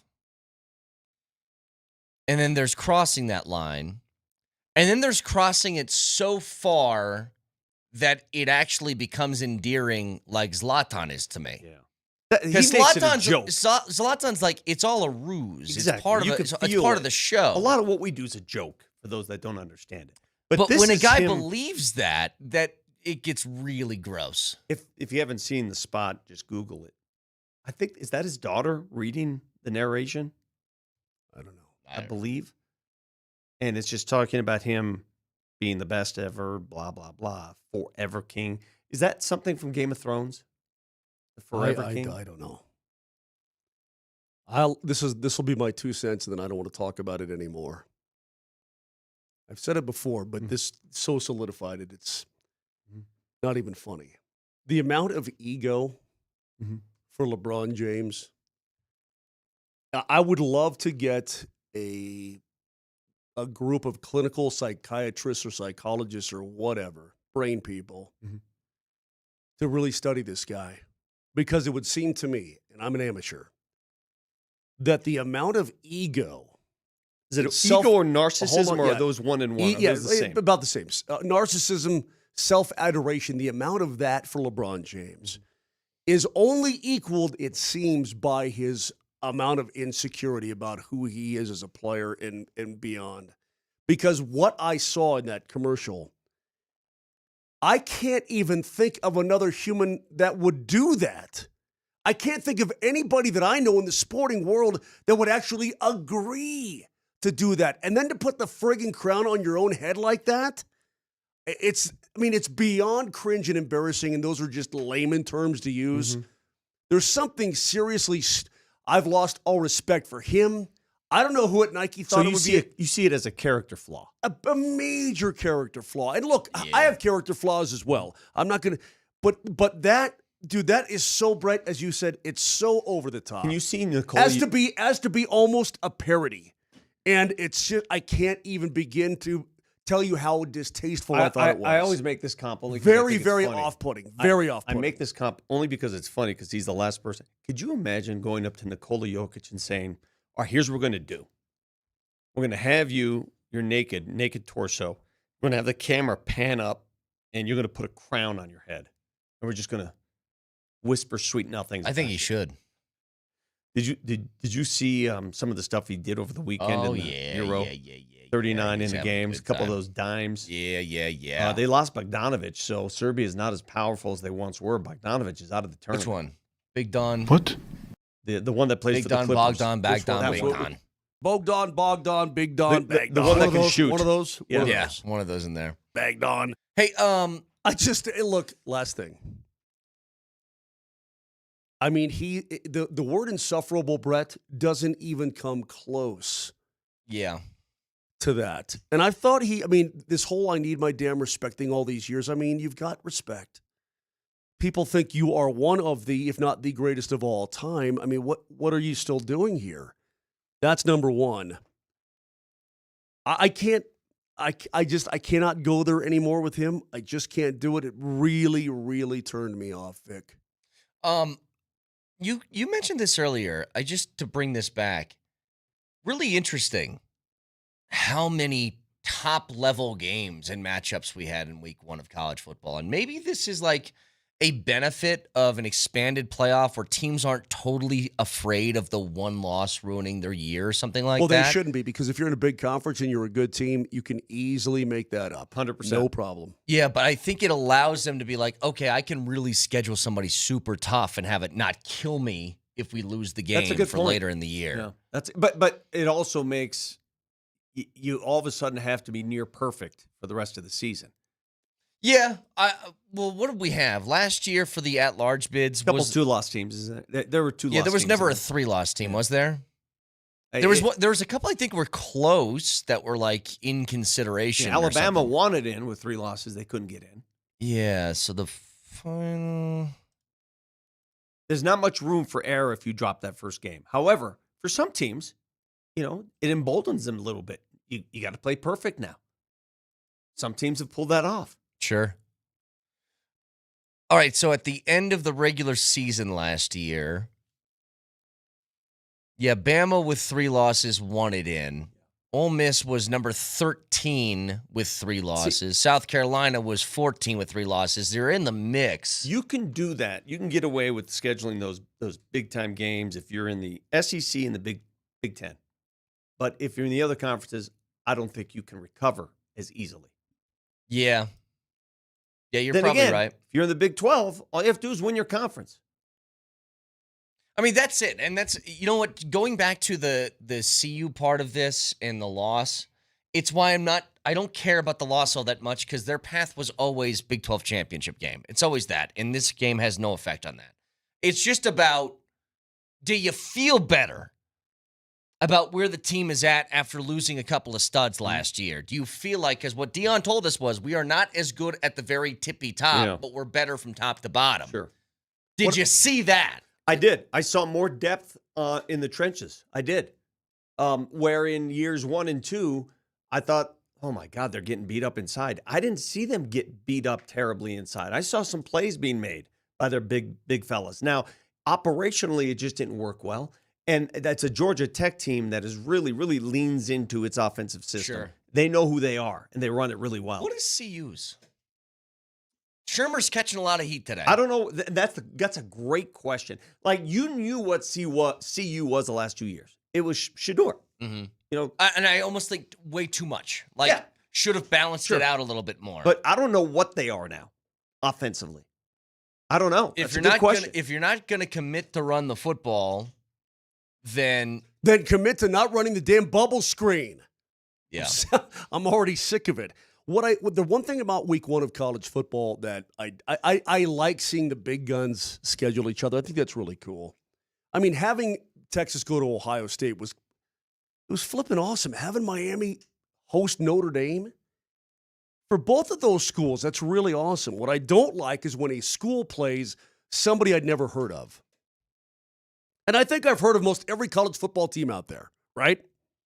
Give me one example. Long Island U? Well, Long Island got shut out at Florida. Yeah. The Sharks. I couldn't tell you where they are. They had a chance. They're probably on Long Island. Yeah, well, Long Island's long. Okay, but I'm just saying. See, hence the name, bro. I don't know where they are. If your team is called Long Island U, and your question is, I don't know where they're located, it would probably give you a pretty good hint. Like Dixie State, on Long Island. Wasn't Dixie State located in New Mexico or something? Hang on. I don't know, but here's a trivia question. Here's trivia. They're in Brooklyn. Here's trivia. Brooklyn. They are? Dixie State was in Utah. Another Utah Tech. That's right. How about this one? Where is Pittsburgh State? That's in Kansas. Kansas. Yeah. It's a private university in the New York metropolitan area. So it's not even in Long Island? I mean, technically it says main Island. campuses in Brooklyn and Brookville, Long Island. All right, they're in Long Island. Okay. Well, but I mean, Brooklyn it's technically Long Island, but it's one of the 5 boroughs. But do you know who SMU beat this week? I don't. East Texas A&M. East Texas. All right, let me just think of it. Are they in Tyler, Texas? They are not. Are they in, what town would they be in? Stephen F. Austin? Wait, no, that's a school.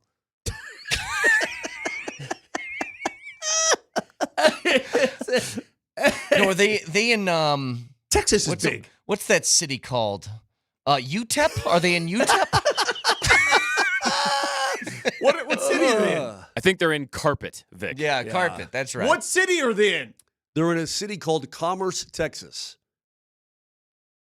Do you know where that is? I have no idea. It's basically, it seems like it's about an hour northeast of Dallas. Up northeast of Dallas, up there. So, but I mean, here's SMU, and again, if you're East Texas A&M, you're getting a payday. But what is East Texas A&M? They play in the Southland, so it's not like they're FCS or anything. I don't know, man. I like schools to play somebody I know. That's all I ask.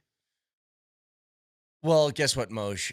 Next week for your college football slate is going to be a lot of the stuff that you don't like. By the way, because they have all chosen week 2 is now the we're just going to get out of here game. Well, this is the upset week. Week 2 is the upset week. So many teams are scheduling Little Sisters of the Poor that, again, some of those nuns get together, dude, and they come up with a game plan, and they beat opponent. You want to see something that's going to annoy, and I guarantee it's going to anger Mark Moser. Mark, look up University of Delaware's football team and look at their uniform and tell me what you see. The Delaware Blue Hens. They basically just look like It's Michigan, yellow. don't they? Yeah, what are they doing? They just took Michigan's uniform and said, yeah, we're Delaware. We're going with this. What? It's dumb. What are you doing? That is one of the more unique helmets. It is the most unique. You can't just take that helmet and say, yeah, we're doing this. I mean, that looks exactly like Michigan. You can't do that. It's even the colors. How did they not get sued by Michigan? You can't do that. You're not allowed to just take that helmet and say, we're doing this. It's pretty embarrassing. Nelly, I'm going to try to find this video of these How are you allowed to do this? Delaware players doing a crotch It looks chop. exactly like Michigan. The crotch dance. Hang on a second. But you can't. I if you're agree. Michigan, hey, do you guys mind not using our helmet? That'd be great. And you say that with a lawyer? Did they get it before Michigan? No, there are. I doubt it because Michigan's among the oldest in the game. There are other teams that have used that Michigan style of helmet, but different colors, not blue. I probably won't. Oh, here it is, right here. Okay, all right, Nelly. When I give this to Nelly and he puts it up on the screen, I want you guys please to describe to everybody listening. Mm-hmm. What exactly you're seeing out of the Delaware Blue Hens in their locker room. Steve, you got it? It's going to take them a little time. I'm working on it. I'm not sure. Am I allowed to put this on television? Yeah, we'll see. I'm not sure. I think you are. What do you mean, we'll see? What does that mean? Well, he's going to get the fine, not us. Looking it up right now. Nelly's looking this it up. This better be good because it better be. It better be good. You'll want the Buffaloes to win 75-0. Where's the squash if this is bad? I think it's actually. Well, you'll see. That's all I got. I don't like where this is going. I don't like when you tell Nelly to do something and then he takes the reins and then something's going to pop up behind us. And he said, am I allowed to show this? Which is also very, very, very scary. Oh. Texture says Delaware adopted the wing helmet in 51. Okay. Here we go. Okay, what are we seeing here? Yeah, why are we watching this? Yeah. Somebody's doing a TikTok dance. Yeah, what's the point? But what are these players doing? Squash. They're gyrating. Moj, big deal. Moj, you're dumb. Waste of time. That doesn't make you want to kill Delaware? You're Watching so these old. guys gyrate into the air? Waste of time. Anybody who listens to the show, how old is Moser right now? Dude, that's just a TikTok dance. Big Waste deal. of time, Moser. You just wasted 2 minutes of our show. My tailpipe. Those guys are gyrating against air, and I don't like it. Oh, okay. All right. If you think that's acceptable, you ready? Why are you doing it off camera? Yeah. Did you hear Why are you doing it off? Did you hear what Tom Brady said? Hey, get some of this right here. You want some of this? Weird. Did you like that gyration? Okay, Moj. Hey, Brett. No. Stop for a second. I'm trying to help you. Stop. Oh, yes! I can feel it down in my plums. Did you hear Tom Brady in a podcast say that when he used to celebrate touchdowns, he would run to the end zone and celebrate with his teammates? He doesn't like these quarterbacks who do the self-celebration, who go on their own and do their thing. And I wondered, because he's supposed to be really good friends with the Sanders family, was that a shot at Shedeur? Because Shedeur does his own thing. Who's that a shot at? Yeah, I heard it, Vic? Maybe is the answer to your question. How about the answer to mine? Yeah. Are you sick of self-help Tom Brady who knows all the answers to everything in life? Like every single time this guy talks, it's like, I have the handbook on how to do everything to be successful. He is the greatest quarterback in the history of the game. So what?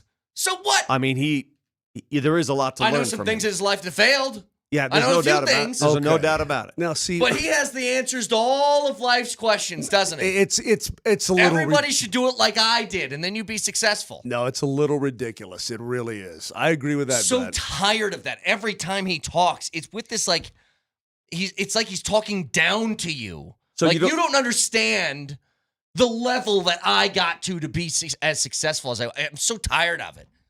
Every time. It's like what? One quarterback can't celebrate a little bit? Is that right? It's impossible to do that? No, but I think what he means is a guy who's a me first kind of guy. I'll tell you what I did like over the weekend, and we are obviously in Broncos week against Tennessee, and they're going to kill the Titans. And Marvin Mims seems like he's healthy. He's back at practice yesterday. Speaking of groins, thank goodness.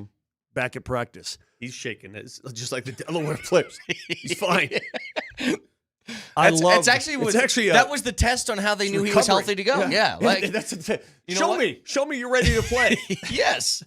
It's kind of like when the doctor takes that little hammer thing and hits it against your knee and your knee jumps into the air, or your leg does. It's like, hey, is your groin good? Do the twisty twirl dance. Then we'll see. You know what I've always wanted to do when the doctor hits you with the hammer? I've always wanted just a reflex, slap him in the face. Like it shot all the way up to your elbow. Just slap in the face. Hey, man, I did like what Peyton Manning really had to say over the weekend about Bo Nix. Like he said, look, they got their guy and he's got the goods, and I'm excited about this, man. I really am excited. Jahdae Barron. What do you expect him to say? By the way, Jahdae Barron changed his number, right? Is that correct? He's no longer 12? No, he went to 23.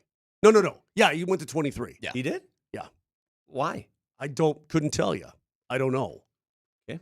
But nonetheless, I just like what Peyton Manning had to say. Everything just feels good. And again, you're talking about Adam Schefter this morning. Said, I always am leery of it when everybody is so gung-ho and over the moon about a team. He's the same way. You're right. We feel the same way as Adam. It's like, easy.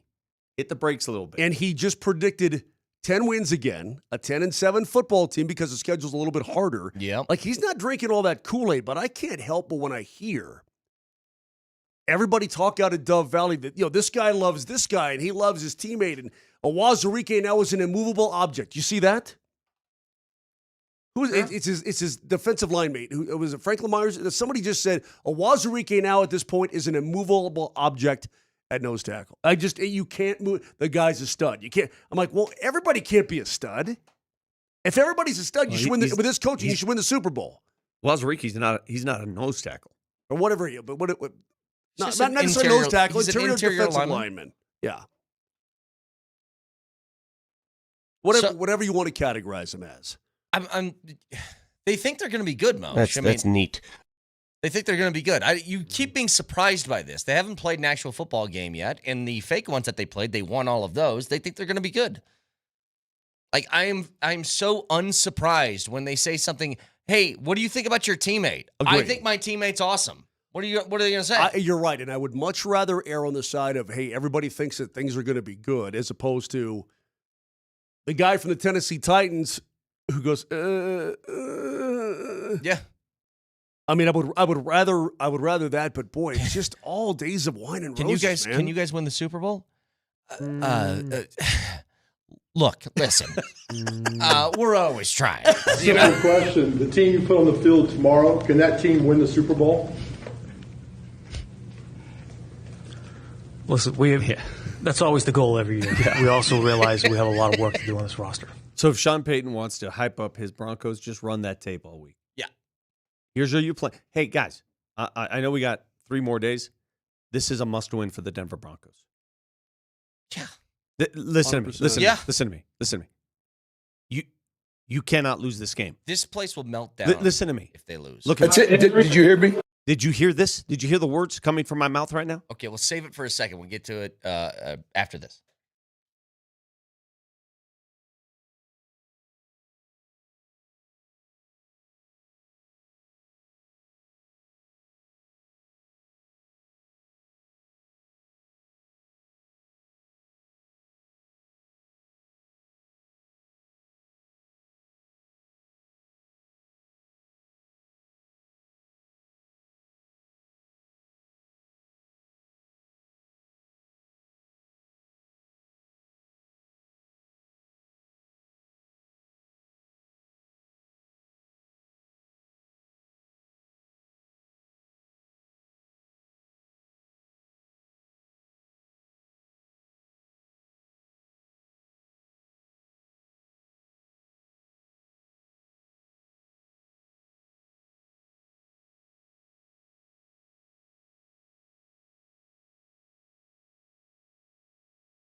Hey, yesterday, give a shout out. Happy birthday to the Nate dog. Nathan McKinnon turned 30 years old yesterday. Much like Joker, the second I see that 3 as that first number, I don't like that at all. Can't you just stay in your 20s forever, Peter Pan? That'd be good. But I tell you what, man, he is primed to have a season. He was just on a podcast, by the way, so check this out. He said that he goes through 400 sticks a year in the NHL, which is an insane number. Who are we talking about? Nate Dogg. Oh. So I was just trying to do quick math here. So I'm gonna ballpark Moj that a professional hockey stick is somewhere around $350, probably higher, but let's go on the low end. He doesn't pay for them. Understood. This is why I want to go through this. So $350 a pop at 400 sticks a year amounts to $140,000 just on hockey sticks. That's crazy for Nathan McKinnon. No wonder they let Mikko go. That's probably high. It's probably high. But either way, it's in the thousands and thousands of dollars. Yeah. Let's call it two. Let's call it. You buy in bulk, by the way. You buy in bulk. Shop at Costco for a stick. Call it $2. We call it $2 per. Vic, it's a partnership you didn't hear about last year, did you? It's the Kirkland hockey stick that is going over to the Colorado Avalanche. Hey, how about us playing last week, and homie over here hits Kirkland's. I know. And I love Kirkland balls. I know. There's nothing wrong with them. I'm not judging you. Oh, okay. That's not the ball I'm playing, right? Right. And remember, we were both in the fairway. Oh, and God. he claimed. Remember, he claimed. Oh no, that's me. No, you're talking to the wrong guy here. Vic. You and me were in the same cart. Moser's the one that tried to pull this fast one on you. No, I did not. Me. Yes, you did. You skyballed a shot, and you said Vic's back here, I'm up there because I bombed my drive. And Vic was right behind me. Anyway, You're both completely wrong. Someone tried to make the claim the Kirkland ball was mine. I think you said, hey, where am I? I think Brett with one T, said, that's you over there, and you walked up to it. It was in that little depression. Yes. And you go, yeah, like I'd play a Kirkland ball. Oh, well, okay, that's another thing that I missed. Well, then you miss a lot. No. Most skyballed one, like 150 yards. Vic hits a great drive. I hit a great drive. And Moj tried to say, Vic, you're right here. Remember that? He tried to pawn off He's always trying to take me down. He is. All the time. Let me ask you this. Why do you always try to bring me down on the golf course? Don't bring me down. Hey, I got it. We only have a few minutes left. We did not talk about this enough, and this is my fault. We did not talk about how Bill Belichick's girlfriend was talking to him during the game. I can't tell if it was right before the game or during the game, but no matter. I see like safeties and back pedals on a couple they may of these be warming clips. up at halftime before the game, whatever. It just was odd. It was odd. It was. Have you ever seen anything like that before? But I didn't even know that they were like. Even if you're Nick Saban didn't have his wife on the sideline during the game. Ever. Like before or after. Like not allowed. See ya. Bye. I'm working. So somebody posted that clip and then put up the quote, can I have $20 for the concession stand? Yeah, I saw that. I'm like, golly. I don't know by how the many way, times I got to the backup quarterback who came in last night, and the other, he's got his lefties on his team, I guess. But the backup guy who threw the touchdown to his brother, that guy's the same age as his girlfriend. There's something weird going on, man. Dude, there feels like there's something weird going on. Really. Why are you guys so stuck weird. on that? It's none of my business, Vic. It's not just, okay. It's just odd. You know how I feel about an age gap like that? Not a fan of it, just to start. Well, you said prison. If I was the dictator of the world, yeah, you go to prison for that. I'm a year older than my wife. That's allowed in my world. Dude, he's almost 50 years older than his girlfriend. Me and my wife did it right. We're a day apart, okay? You're supposed to be as close as humanly possible. Moj, you're only 14 years older than the bear. It's not that big a deal. Honestly, she looks young. Okay, you look old. Yeah. Okay, so you're saying she looks her age and I look old. I'll tell her you said that. But guys, it's not I just would just love that. to poke the bear a little bit. It's not just that. She's next to him on the field. I know, She's dude. next to him. I know. What's going on there? Herbie's got his dog next to him at all times during the broadcast of a game. He brings his dog to work with him. Just so weird. So weird. I don't even know if I should. It is weird. I want to say, did you say who said brainwashed? Who I think said I that? did. Yeah. It's bizarre. I'm telling you, if this was Salem back in the 1600s, it's a different discussion being had about this lady. Somebody get the steak. Okay. Hunter Renfrow, by the way, has been out of the league for a couple of years. You guys remember him? Tiny little white bald guy. Yeah. Ran around with the Raiders. Great for route runner. Great route runner. It's like, why? Did he leave for concussion issues for a while? No. He just got cut. Like he couldn't find a spot in the league. He was a Clemson guy, right? Yes. Yeah. He was great with the Raiders. So in his early career. Yeah. And they used him. He and can't he was be effective. that old. How old is he now? He can't be that old. He's 30? 29. 29, okay. So he didn't play at all last year in the league. Not at all. So he gets cut by the Carolina Panthers. He was with them during camp. He gets cut by him. And then after he got cut, they're like, we take it back. Actually, you made the team. I think this is after the Thielen trade back to Minnesota. So open roster spot, open receiver spot, he gets the call. Here's him explaining that call. And my daughters were in the car. Like, I was right outside the car. I wouldn't just leave them in there. But I guess I had like 10 minutes phone calls from Dan, Dave, my agent, and they're all just ignored. My daughter's watching Bluey or something. She ignored all of them. So got back in the car and had that conversation, I guess. That on Thursday maybe. And then just made sure that this is what I wanted to do. Made sure this is where I wanted to be. He missed all the calls from the GM, the head coach, and the agent. They're calling him over and over again because his daughter has the phone and she's watching Bluey, and anytime a phone call comes, she hits ignore. Yeah, smart daughter. I got time for that call. Exactly right. Trust me, baby Jamal Kale's been in the middle of Toy Story multiple times, just ignoring anything that pops up on my phone. It's hers for that moment. Anywho, got a couple minutes left here. Nelly, fact checker, please. Nelly monitors the mistakes in today's Fact Checker. Presented by Rock Plumbing, Heating, and Air Conditioning. Your local home comfort specialists. RockHeating.com. Rock, bringing comfort home and simplifying your life.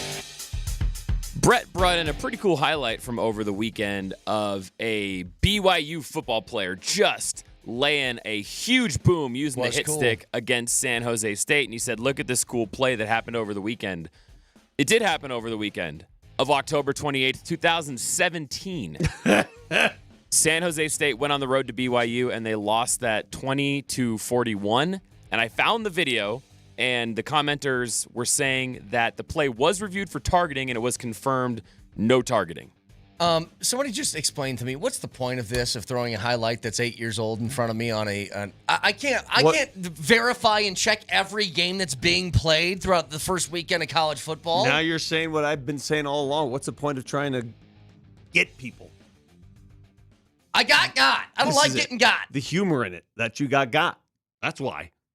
But I do go and get too. So keep that in mind. All right. Well, you know what? You've been getting got more than you've been going and getting. Well, I've been getting got quite a bit lately. I'm going to stop that trend. Hey, just quickly, speaking of a good trend, so the Ravens just sent out a tweet. They now have a revamped menu. They're calling it the Flock-Friendly Value Menu. Who's this? The Ravens, Baltimore Ravens. Okay. You can get a barbecue chicken sandwich for $4.99. Awesome. Nachos for $4.49. Killer. A hot dog for $3.50. Sweet. A pretzel for $2. I'm in. Popcorn for $2. Love it. Here's a big one, Moj. A 12-ounce beer is $4.99. Yay. We need these trends to continue, well, please. I'm going to tell you, the Broncos today, I've been invited to their food and beverage showcase at Mile High, and they're showcasing some new items on their menu as well. I'll report back tomorrow to tell you what kind of items they have. Yeah. If they can fit that kind of bill. Prices, can you tell them to just little 12-ounce can of beer, just like $5. Help us out a little, just a little bit. I'll never forget when we went to that Broncos Chargers game in LA. Oh my God! And you ordered those two beers that were the size of barrels. You're basically carrying around a barrel. They were 24-ounce, super tall boys. I went first, and then they're like, "That's gonna be $30." I was like, "What? It was what?" I need some help, please. I went first, and I said, "Dude, you won't believe it." And then you had to go for the second round. Well, because I had to make it even. Yep. And was that before or after you hung out with Ashton Kutcher? That was before. Before. And I was about to ask Ashton for a couple bucks. That mentality's right. You had to make it even. I had to make it even. See, those are good friends. Yes. Make it even. iTunes, Spotify, Moser, Lombardi, That was and such Kane. a fun time. Why don't we do that again? What are we doing? Well, you're going to LA this weekend. Why don't you take us with you? Selfish. Why don't you make it even, Moshe? Talk to you guys tomorrow. Have a wonderful Tuesday. We love you very much. Goodbye.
Got to call one now. And Coach Sanders is not. The clock is running. 30 seconds and counting. 3rd and short. Salter looking, steps up, gonna run, and he's going sideways. He had the first down. Now he gets it back, but took a ton of time off the clock. It stops because he went out with 18 seconds to go, but that took way too much time off the clock. That's why you call timeout. And again, Georgia Tech putting men deep, 3 men down on the goal line. Salter, no time left, has to get rid of it. Moving around in the pocket, now fires deep into the end zone, and it is incomplete, and the game is over. Georgia Tech comes to Boulder, and despite 3 turnovers in 8 minutes, overcomes that and wins 27-20. I think we got out of bounds a couple times, so we didn't have to take them. So that's what transpired. We got out of bounds, I think, on both sidelines. And that's what happened after the first. I think we got a good play, and we caught the ball, I think, for 9 yards. We got 1 yard to go. So if you get the first down, the clock stops.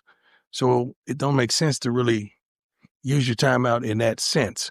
So we were just really trying to preserve them till we certainly needed them. So, I mean, I don't want to go home with timeouts. They don't do me no good, but you got to be strategic as well. Just burning timeouts just to burn them, just so you guys won't say, now that don't make sense at all. But I think we got out of bounds a couple times, which preserved it for us. And we had incompletions.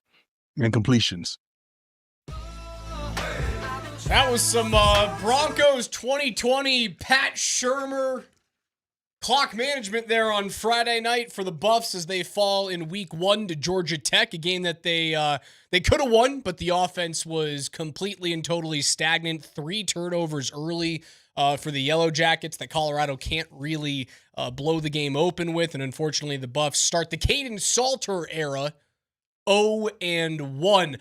A wild week 1 of college football as we welcome you guys into Altitude Sports Radio 92.5 in the morning sprint. I'm Raj alongside the coach, Mike Sanford. So much to get into today. It is a Broncos week at long last. We are just 3 days away from the NFL season kicking off on Thursday night. You can listen to that game right here on Altitude Sports Radio 92.5. All Thursday night football games can be heard here on Altitude, but we start with the Buffs and that horrendous clock management on Friday. Yeah, it wasn't pretty. That explanation right there was confusing, head-scratching to say the least.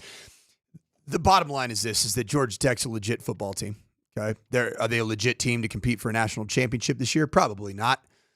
But after watching Clemson get pretty much controlled against LSU, especially the offense of Clemson, different than what I predicted with Cade Klubnik, thinking that he was going to look like a potential Heisman candidate, did not look bad. Our 2 dudes, our 2 quarterbacks that we really liked to win a Heisman this year, did look so hot. Not great. Georgia Tech's going to be in the running for the ACC title.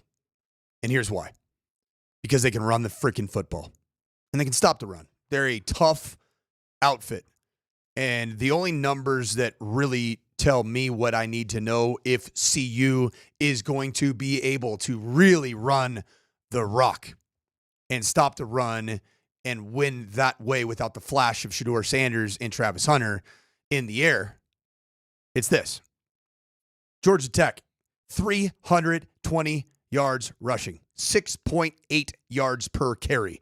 Oh, boy. Haynes King outrushed Colorado by himself. The quarterback, Haynes King.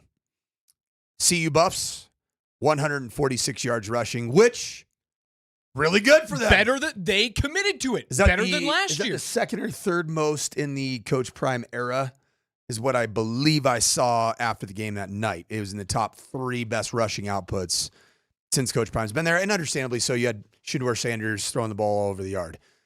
So it was more by choice. Also, Stephen A. Smith goes on and is like, the Buffs would have 100% won that game with Shedeur Sanders at quarterback. Who cares? No crap they would have done. He was like one of the best quarterbacks in the country last year. I'll tell you this, that Bill Belichick's, with that same logic, his debut in the college football ranks as a head coach. Was a disaster. It was spoiled. It was spoiled because Tom Brady wasn't playing quarterback for the Tar Heels. If he would have been playing quarterback for the Tar Heels, you probably beat TCU Stephen A. Come on, man. What are we doing? College football is so fun to have it back. Does a 48-year-old Tom Brady win that football game? Dude, I don't know, man. UNC looked terrible. They look bad in a lot of places. That first drive, I was like, okay, all right, Bill. I see you got these guys dialed up. And then after that, it was just as bad as it gets. That was for a dude who has been really successful in college football, it was very clearly a personal game for Art Broyles. Like very, very, very personal. For who? Isn't it Art Broyles out there? Sonny Dykes. Sonny Dykes. My fault. No, you're good. His Art Broyles' son is the offensive coordinator, though. Okay. I That's knew where I you had were at. something in my head. Yep. Apologies. Sonny Dykes. Kendall very Briles. Kendall Briles. He's the OC. Sorry, guys. My apologies. I was way off there. Texas high school ball coaches, Texas. I know. There's too many all names lineage. to keep track of. Good, My man. apologies. No, it was personal because nobody had talked about TCU in that matchup. And you could hear it at the end of the game. Oh, yeah. Have you had a chance to just get a little feel for TCU's moderator on their social media platforms? Mm-hmm. I mean, shade after shade after shade towards Belichick. Belichick's 24-year-old girlfriend is the same age as Belichick's backup quarterback, Max Johnson. For all those that are taking score at home. Yeah, that was a disaster. Your Texas Longhorns, Raj. Oh, man. I'll tell you what. Their defense looked good. Yeah, everybody's. You know what, Raj? Did everybody's defense in college football look good except for Bill Belichick's defense? They gave up 48 points. Ohio State. I don't know what I learned about college football this weekend in terms of like this team has it and this team doesn't. What I learned is that Ohio State's defense is legit and good enough to win a national championship. I learned that Arch Manning was a kid making his first road start in his college career in arguably the toughest place to play in the country. Does that make me think that he's, going to win the Heisman like I predicted last week? No, it doesn't. It makes me nervous about that. But do I think Texas is cooked and Arch is terrible? No, I also don't think that. Like, I think the Longhorns are just going to be fine. They will be just fine in the SEC. Do I believe that LSU is going to win the SEC? No. Do I think that Miami is going to win the ACC? I think so, but I could be shocked. I can't take anything from week one of college football and go, this is what's going to happen. I could take 100%. I can take one thing away, Raj. Kalen DeBoer is going to get fired? Yeah, that's definitely going to happen. I know I got that coach's name right. But I'm pretty sure that I called that one before even that game. Did I not? You did. Did I not tell you that Florida State was at least going to cover, if not beat? They ended up beating the brakes out of Alabama. I took away this, Raj. The portal and NIL era of college football, transient nature. As it's settled down from 2022, 23, 24, and 25, I've learned that the big advantage in this era goes to defenses. Offenses are just behind because it takes continuity, it takes synergy, it takes reps and learning together and failing together and growing together to be able to execute offensive football plays. And you know what I think's happening right now with college football offenses? Is that they're all just running stock versions of themselves because there's so many new faces. Therefore, the Moser take of why do they throw so many bubble screens? Well, because it's one way to deal with an overloaded box, and they don't have the time, the bandwidth to get to a shift, a motion, a sprint out with a rub play that takes 5,000 reps to perfect. So why did Cade Klubnik struggle? And Beck in Miami didn't. Well, it's interesting because Clemson, up until this past calendar year, you had seen Dabo Swinney really stand by the fact that he was not going to go out and recreate his roster each and every year. He sort of adapted to the times to a certain extent. So there's new skill players. There's new offensive linemen. And what I'd say this is LSU, that bag's real, man. That bag is real. And it's always been real. It was real for the 2019 version of LSU. I mean, arguably one of the most talented college football rosters in the history of the game. You think that was all just because LSU is just a great school to go to, and I just want to go hang out in Baton Rouge. No, it's because the bag was real. So LSU went out and they bought some players on the defense side of the ball, and it's easier on defense to say, sick them. Go get them. Go pin your ears back and go find a way to swarm Cade Klubnik and the Clemson offense. And they did. I mean, who did you see this weekend that you're like, that is a big-time quarterback or that is a big-time offensive unit that is like must-see TV? Dude, you know who looked awesome? Bryce Underwood. He did look good. Bryce Underwood looked great, and I did not. Closer game than Michigan wants, right? Like New Mexico, you should absolutely hammer in that game. It shouldn't just be 34-17. But for a true freshman to look that solid and to have that live of an arm, he's the real deal. And now you see why, Portnoy and wasn't it the Oracle dude who spent a bunch of money trying to get Underwood over to Michigan as well? Like, you see why he commanded all of that cash. I saw him. I loved him. Carr in Notre Dame. I don't know yet. It looked like a light version of Riley Leonard. Like, exhibits the toughness. Right, but Riley Leonard was like a 7th-year quarterback, and this kid's a freshman. So if he's a light version of Riley Leonard at this point, I go, okay, he could probably do something special. Notre Dame's offense was horrific. You have the best tailback in Jeremiah Love and arguably the best tailback room in college football. And you throw the ball with a first-time starting quarterback, it felt like 15 of the first 18 plays were some type of screen pass or drop back from a quarterback just to try to get him in rhythm. How about you get the quarterback in rhythm by handing the ball off to the best running back in college football? Yeah, Love only touched the ball 14 times in that game. That's an issue. That's deplorable. That's funny because that's my old counterpart at Notre Dame when I was the co-offensive coordinator there. Mike Denbrock was the other guy that I was with. And it's interesting because there's times where as a coordinator, you can get a little too heavy on one thing or the other. A little too run heavy, a little too pass heavy. Sometimes it's good in these worlds of co-offensive coordinators or a senior associate head coach of offense to have the other person tell you, hey man, we got to get the ball in number 4's hands. You understand? Can we do that? Okay. And he didn't do that. It's interesting. The landscape of college football. You know who looked good, man? This new kind of big lefty Polynesian true freshman quarterback from Cal. Saga Patelli. Baller. He was arguably the best quarterback in college football, and he's a true freshman. Come from Hawaii. Did Nussmeier against Clemson do enough to go, I get why there's a lot of people that go, not so fast, Arch Manning, the number 1 pick in the draft it's Garrett Nussmeier out of LSU. Did you watch the Texas game? Did you see anything that would tell you that immediately Arch Manning is a number 1 pick in the draft? I mean, what are we doing? It's not even freaking close. And Garrett Nussmeier. Maybe his grandfather had something to say. He was right. He's probably staying another year. Yeah, and he should, and that's okay. Like, it doesn't have to be Arch Manning sucks, but the machine created such a dadgum monster. Guy's been there this is his 3rd year. He's had the ability to marinate, but he's just not anywhere near being in the space physically or as a trigger puller to be the guy that you say is the first pick of the draft. Garrett Nussmeier, you know what he is? He's a pro. He's seasoned. He's a seasoned professional. My buddy that works at LSU texted me. He said he is a professional quarterback playing college football right now. And that's exactly right. Maturity.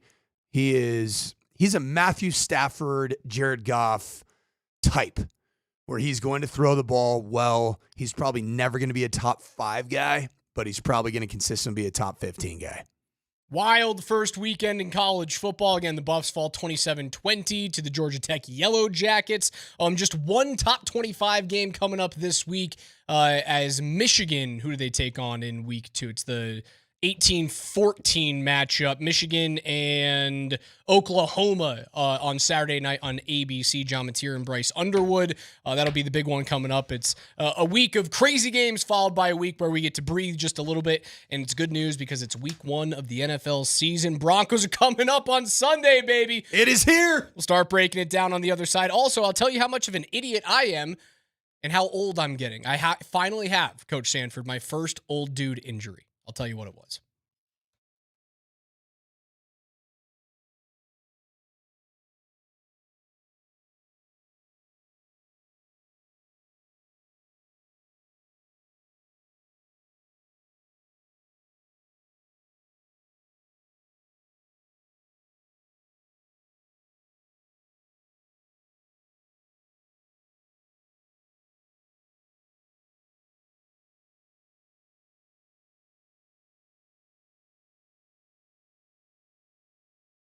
Hey, Denver, Coach Mike Sanford here, and just telling you, if you're considering anything with regards to your real estate, it's worth a 2-minute phone call to Barry Remington to discuss the value of your home and if you can get a good price in today's market, or if now might be a good time to buy. If you're looking for a home, he's working night and day for his clients, and he'll do the same for you. So call Barry's cell at 720-373-9297 and get started with the Remington team at WK Real Estate. Once again, Barry Remington at 720-373-9297. Tell him that Coach Mike Sanford told you to give him a shout out. Right now, it's a buyer's market, and don't underestimate what a seller will do to get a deal done. Barry's got more inventory than he's had in 10 or more years, which is awesome for buyers. But at the end of the day, it's all about finding the right home for buyers or sellers to get into the best possible price point. And Barry Remington and the WK Real Estate team is the team for you. So once again, reach out to Barry Remington, 720-373-9297.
It's a 2K Tuesday in the morning sprint. Altitude Sports Radio 92.5. Raj and the coach, Mike Sanford. 303-504-0925 is where you can reach us today.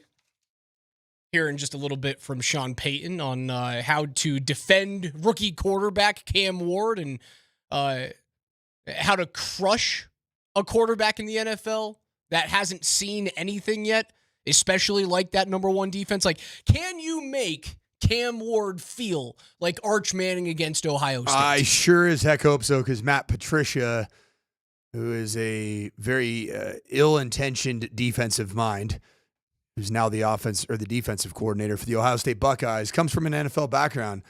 Here's my fear about what Vance Joseph and the Denver Broncos might choose to do from a schematic standpoint. Go with the Baltimore Ravens Lamar Jackson plan, which is, I am afraid of the runner, Cam Ward.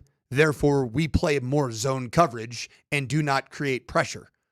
What I want to see, Raj, I want to see ears pinned back.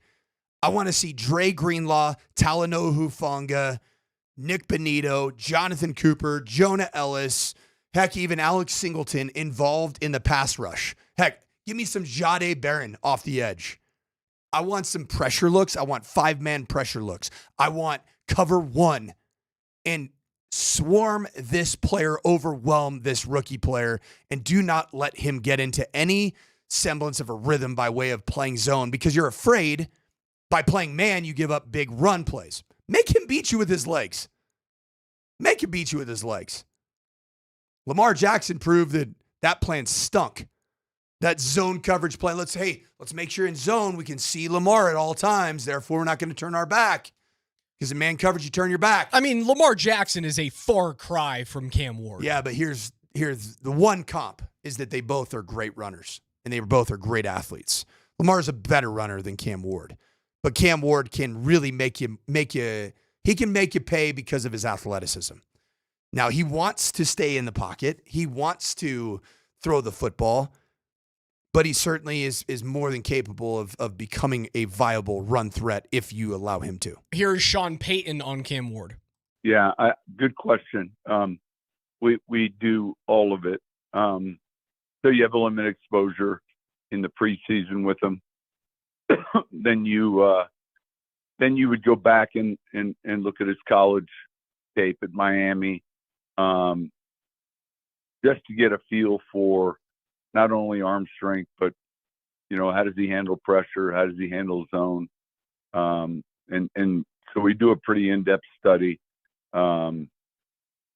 It's pretty normal when you play teams early in the season, maybe to not have all the information you might have when you play a team in, week 8 or 9. Tougher test just because there's no NFL film on him, or do you just let the pass rush go crazy and deal with man. if there's just something swarm big him over the top? It's interesting when you're dealing with a young player. I thought the Seattle Seahawks a year ago did a tremendous job against a first-time starting Bo Nix on the road, which is what Cam Ward is going to be dealing with. I mean, you can make the argument that Bo's more of a runner than Cam.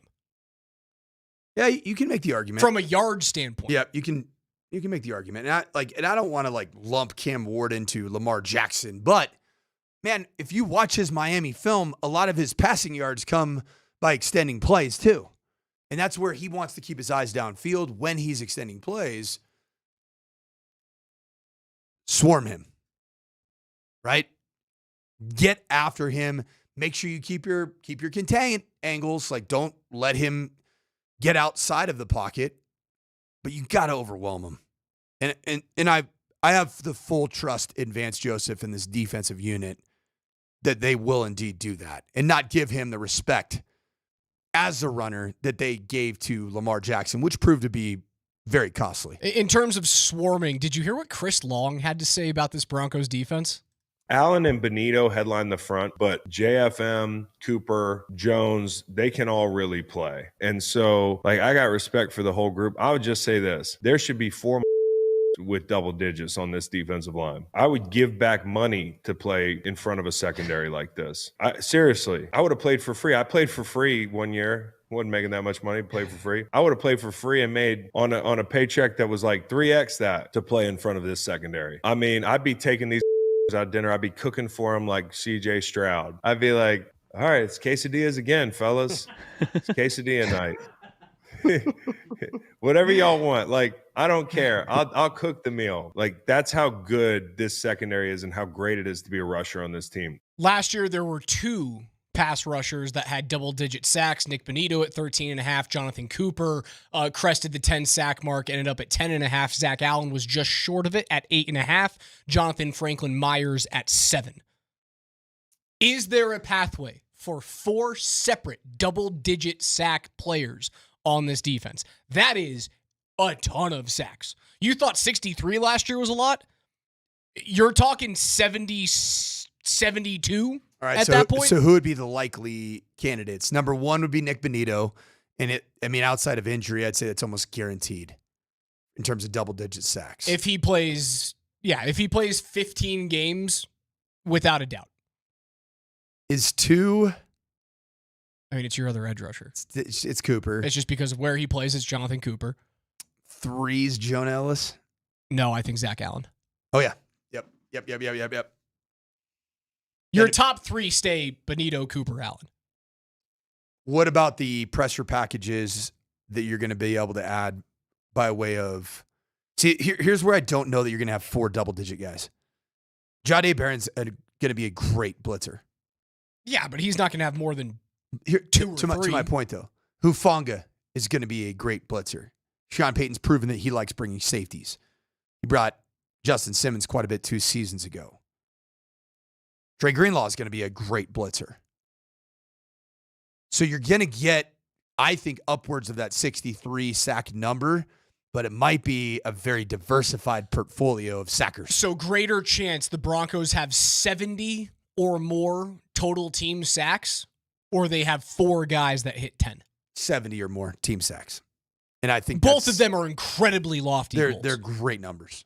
Fantastic numbers. I mean, if you are there, likely it's bona fide number 1 defense in the league. Do you have Jonathan Cooper in front of you right now? Yes. What are his career totals as a sack? Jonathan Cooper, off of 10.5 sacks last year, has a total of 23.5 in 64 games. Okay.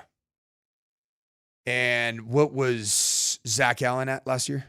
Zach Allen had 8.5 sacks last year in 16 games played. He has a total of 25 over 78 career games. Would you say it would be John Franklin Myers next or Joan Ellis?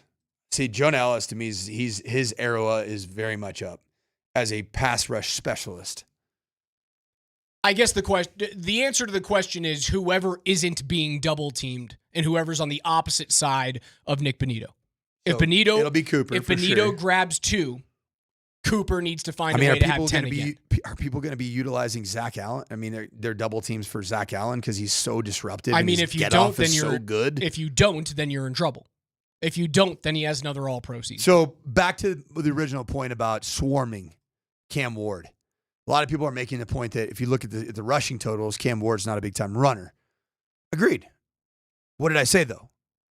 Most of his explosive plays at the University of Miami, Washington State, and University of Incarnate Word in San Antonio, a lot of his explosive downfield throwing came by way of using his athleticism to elude the rush and get outside the pocket. But what I would tell you is while he only had 60 attempts a year ago running the football, he had 204 yards, 4 touchdowns, and the year before at Washington State, 8 touchdowns. The year before that, 5 touchdowns. 120 yards, 107 yards, 144 yards, and 158 yards. Yeah, he's efficient. Very efficient. When he takes off, he knows he needs to, and he gets his yards. He is an efficient runner. He's not Lamar Jackson. He's not. But if you look at Lamar Jackson's numbers running, those have curtailed too because he is becoming a highly efficient thrower of the football. Dude, he's so good. He's become an awesome thrower, man. That guy is such a good quarterback. That's one of we talked about quarterbacks that you're jealous of. Other teams you go and you go, man, I wish I had that. Lamar Jackson might top that list. It truly is pretty remarkable when you look at Lamar Jackson. Gosh dang it, man. 4,172 yards passing. 41 touchdowns, 4 interceptions, and then this is the one, man.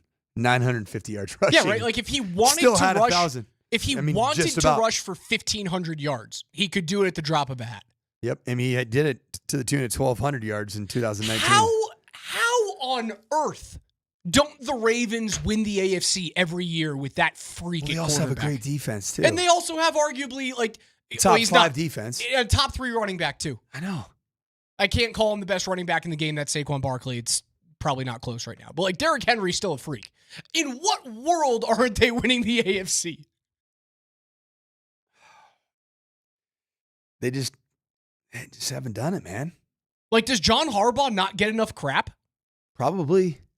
I mean, what saves him is the fact that he's won one. Has he won 2? No, he has one. Flacco. He has the Flacco Super Bowl. That's it. And that was against his brother, correct? Yes. That was the Hard Bowl. The Hard Bowl, one of the greatest postseason playoff runs by a mediocre player in the history of the league. Like him and Nick Foles are the 2 craziest things that have happened, at least in my lifetime. A Hail Mary against the Broncos on the road. If that thing falls incomplete and they don't undercut the ball, you're never like if they don't undercut the ball, John Harbaugh doesn't have the job in Baltimore right now. Crazy. You're talking about how John Harbaugh is the reason why the Ravens have been held back, not the fact that Lamar Jackson can't win the big game. It's so crazy to look at John Harbaugh.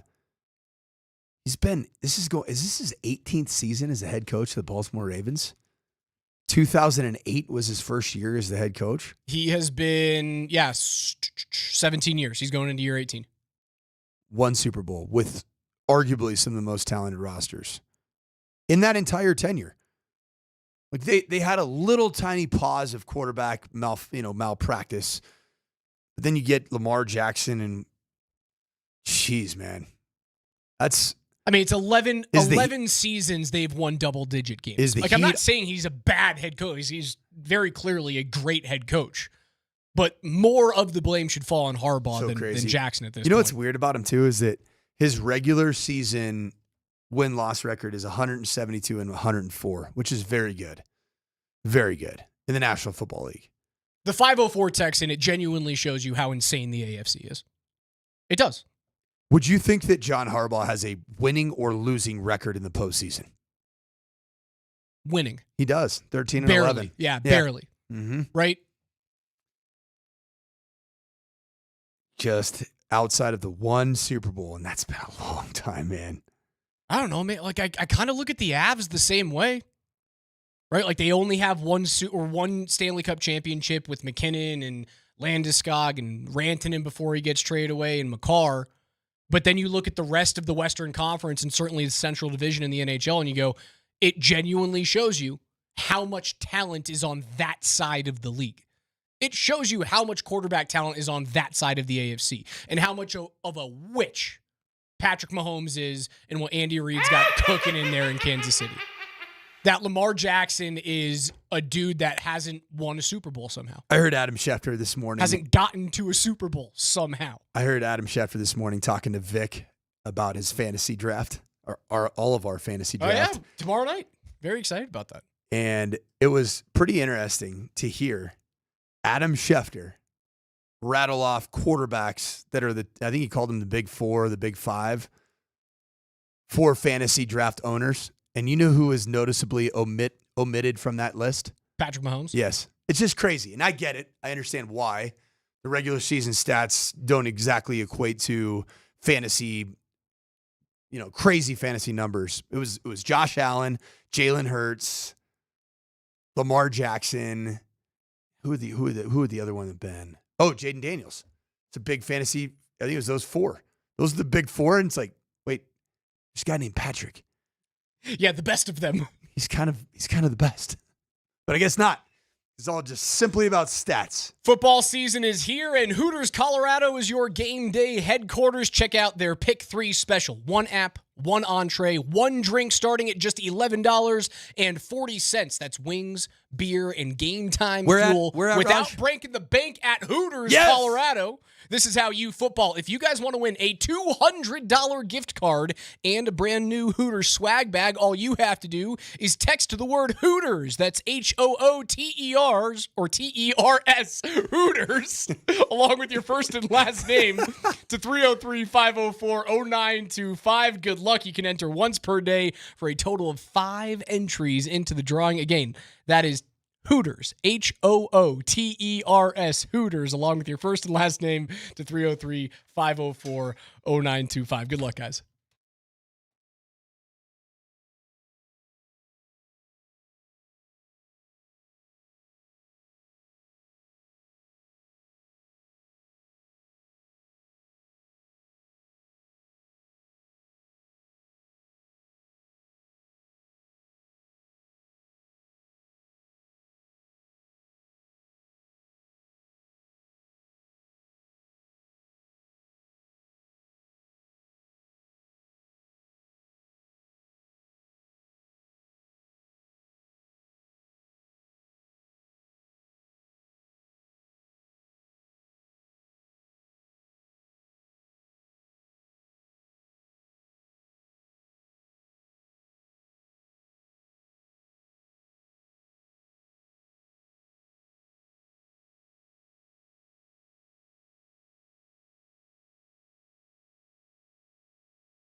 Coach, you know how I'm getting old and how I know I'm getting old?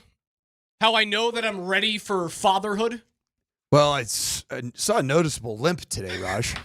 That might be the first indication of some age that's creeping in. Brother, I had my first old dude injury today. My first, how the heck did you do that to yourself and you're actually injured mishap? I broke my toe yesterday getting off the couch. How? Stop it. I was downstairs in the basement, and my 9-month pregnant wife, Caitlin, happy anniversary, honey. Oh, happy anniversary, Thanks, man. buddy. Good day to have a great day, right? Good day to have a great day. Yep. And would be a good, pretty awesome day to get a twofer. So you remember your daughter's birthday and your anniversary all in one. Trying to get rid of me this quick, huh? Yeah. Caitlin called from upstairs. In fact, I think we should do it in the 11 o'clock hour. Just get the call. It's go time. Bye, guys. What happened? I don't know. You and KJ would be fine. Also, I could probably hang out for an hour and then drive out there. No, you go. Raj, you go. You're not late to that one. No, you go. That is appointment of all appointments. I was sitting on the couch downstairs. Caitlin called and needed my help upstairs. So as a good doting husband to a pregnant wife, I sprung to action. And I jumped off the couch and started to, swiftly get upstairs and smacked my foot against the side of the couch. And I have now broken my small toe on my right foot. It is not fun to walk on. It's an old dude injury. It's a Moser break or snapping his Achilles tendon just by walking, by going up and down the stairs. There was a hockey player once upon the time that stepped on his cat on the staircase and then fell down the stair. I think it was a hockey player. Broke his collarbone, couldn't play for the rest of the season. You guys tell me what your stupid old dude injuries are. How have you injured yourself in the dumbest way possible? Because me getting off the couch and breaking my foot is the dumbest injury I've ever had. I re-injured my completely severed, torn, shredded meniscus about 6 weeks ago in the weight room with a bunch of high school athletes that were chanting my name to see if I could vertical jump and touch the vents in the weight room. I did. I touched the vents. Dumb injury. What I realized is that when you don't have a meniscus, you don't have brake pads anymore between your femur and whatever the bones are down there. And it was just the worst bone bruise ever.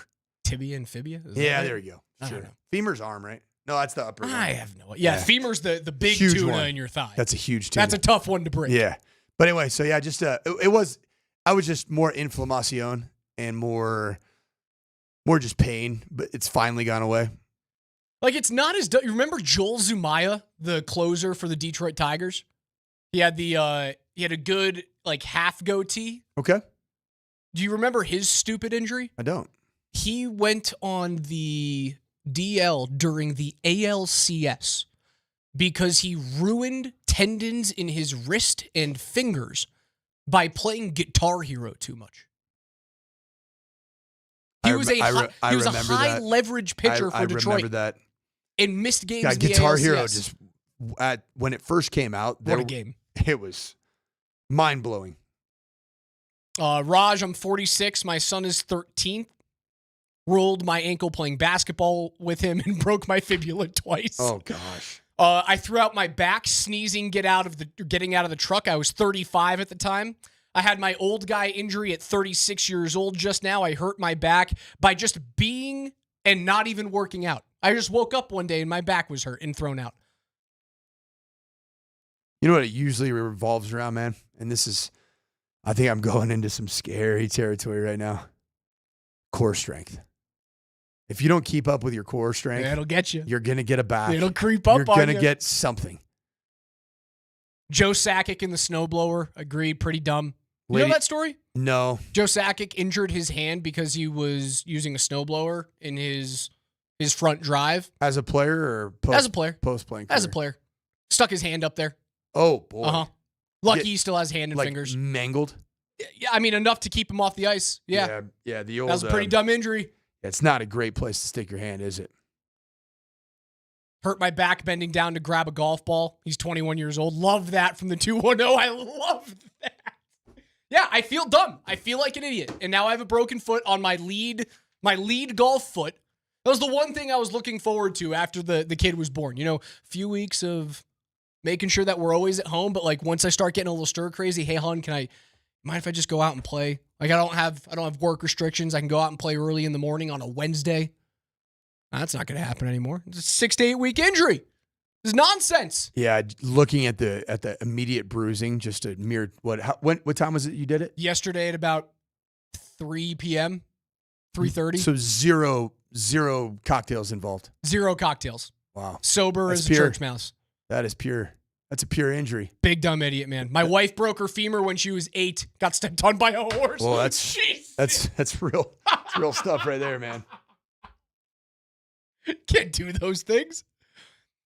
We're getting X-rays sent into us. I love these. Keep coming in or coming in with them. 303-504-0925. I can't speak. Maybe I injured my head too. A lot of sneezing issues. A lot of people sneezing and throwing out backs. Yeah. Back into the Broncos as we're getting ready for the Titans on Sunday. Here's Sean Payton on the workload for Bo Nix. Well, a little misleading if you're looking at those numbers and you're writing a story on it. When you drop back to pass, and one of his strengths is the off-schedule throws, and then periodically the decision to keep it. We didn't break the huddle with a quarterback run. And so to the latter part of your question, I hope and I think you're going to have a chance to see a more efficient run game. But one of the great strengths with Bo's game is when the pocket gets, a little dirty, he can move right and left, throw on the run. He can decide to keep it and gain 12 yards. That part of his game we wouldn't address. That's Sean addressing the question of how will you utilize Bo in the run game more this year? Sounds like he doesn't want to lean too heavily into the design quarterback run game, but understands all too well that Bo Nix is going to create running opportunities by way of a dirty pocket and making good pocket decisions to get out of the pocket and keep the play alive and then tuck it and run it. Where I do think that Sean might be playing some of his cards very close to his vest, close to his chest, if you will, is that I believe Bo Nix is going to be a weapon in the red zone, the tight red zone, to get your numbers to a fair place. I could see Bo as a design quarterback runner and having closer to the Josh Allen number of touchdowns inside the red zone. Is he a large enough quarterback to utilize the Josh Allen quarterback keeper play? He's got big old haunches on him, man. He got big legs, thick lower body. Because that Josh Allen designed run game is very much it's very similar to what Philadelphia does with Jalen Hurts. And Jalen's nowhere near as big of a human as Josh Allen is. But it is behind tackles, and Jalen's got some. He's got a backside on him, right? And he's got some quadzilla action going on, boy. He is. But do you see them utilizing Bo as, they run a quarterback wrap to the left side, but he's running behind a tackle and a guard rather than it's play action. Bo's off schedule. He's using his legs to pick up 7 yards that are in front of his face. Not we are designing this to run behind the offensive line with quarterback. It's wild when you think about it. Bo Nix is listed almost identically size-wise to Jalen Hurts. Okay. No, I 6'1", 220 to 6'2", 217. Bo Nix is an inch taller, 3 pounds lighter. Probably just depends on the last time that he decided to sit down in the restroom. Yeah, they are similar-sized human beings. They are not Josh Allen. No. Josh Allen's but there are sometimes fear. There's a bit of a fear when you run a longer athlete. Because there's more that could go wrong. It's harder to get down. Whereas a guy like Bo Nix or Jalen Hurts are more compact and run closer to the ground. They're built lower to the ground. So, Justin Herbert, who at times can be an effective runner when needed, he's also really long. Josh Allen is kind of like this. He's just a freak show individual. Almost reminds me of the 2025 version of Colin Klein when he was running the rock at Kansas State back in the day at 6'5". but somehow, some way, just really efficient and got down and didn't take a bunch of the unneeded hits. I like Bo to get. I'd love to see some double-digit rushing touchdowns for Bo this year. You're not far away, right? What did he end up with last year? I thought Bo had 5 last year. That's my guess on Nick's rushing touchdowns. He had 4. He had 4. Okay. Yeah, you get to 10, man. I like that number. Well, that's part of the total touchdowns when we went, how do the Broncos win the AFC West? And if they win the AFC West, are we talking about MVP consideration for Bo Nix? And I do believe to win the AFC West, you have to find a way to get to 12, right?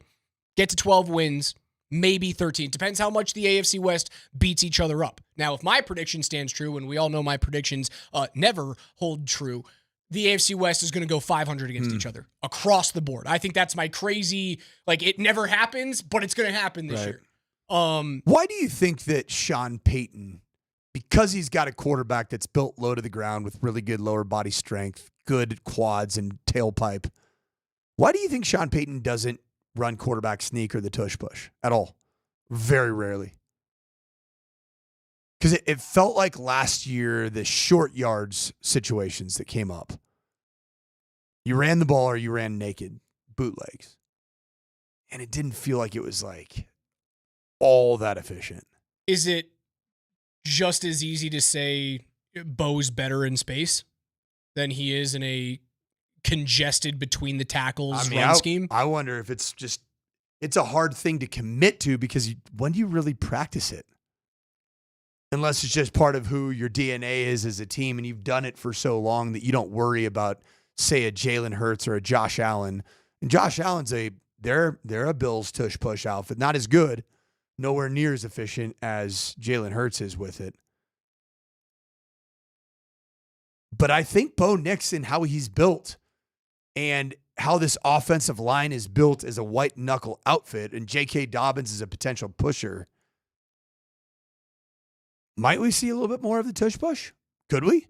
Get a first down any way you can. Is that a good little secret that Sean could be holding? And that was a commitment that was made in those walkthroughs during training camp. Mm-hmm. Certainly didn't see it at all when it was out there at the practice field open to the public. Keep your dumb adult injuries coming in at 303-504-0925. Lance says he was having 1 beers just 2 days ago. He fell onto a lawn chair after my nephew tried to give me a big hug. I cracked 2 ribs and have severe bruising. I can barely move right now. I tried to catch a falling mirror in a garage. This from the 845. Sent a disgusting photo of your filleted right hand. Severed 3 tendons in my middle ring and pinky fingers. Yeah, keep them coming in. 303-504-0925. Your dumb adult injuries as I broke my right pinky toe getting off the couch yesterday.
2K Tuesday rolls along here. It's Broncos week 1 on Sunday against the Titans, getting you guys ready for that. Can't wait for the NFL to kick off on Thursday night here on Altitude Sports Radio 92.5. Your home for Thursday night, Sunday night, and Monday night football on Westwood 1. As you know, Coach, football season is here.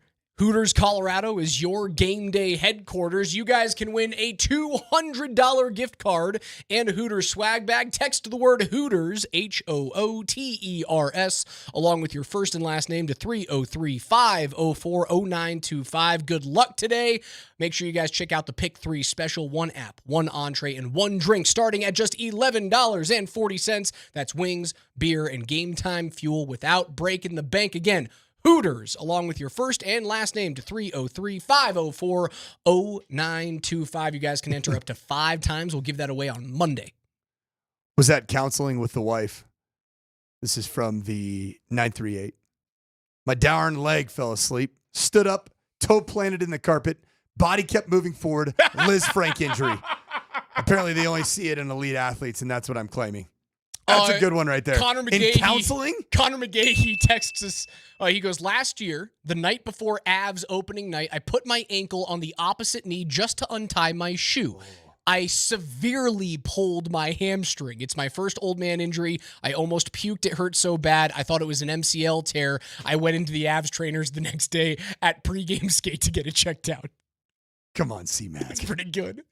That's pretty good, Like, so Connor. just right like this, right here. That's it. Yeah, just untying the shoe. That sounds like he's got some.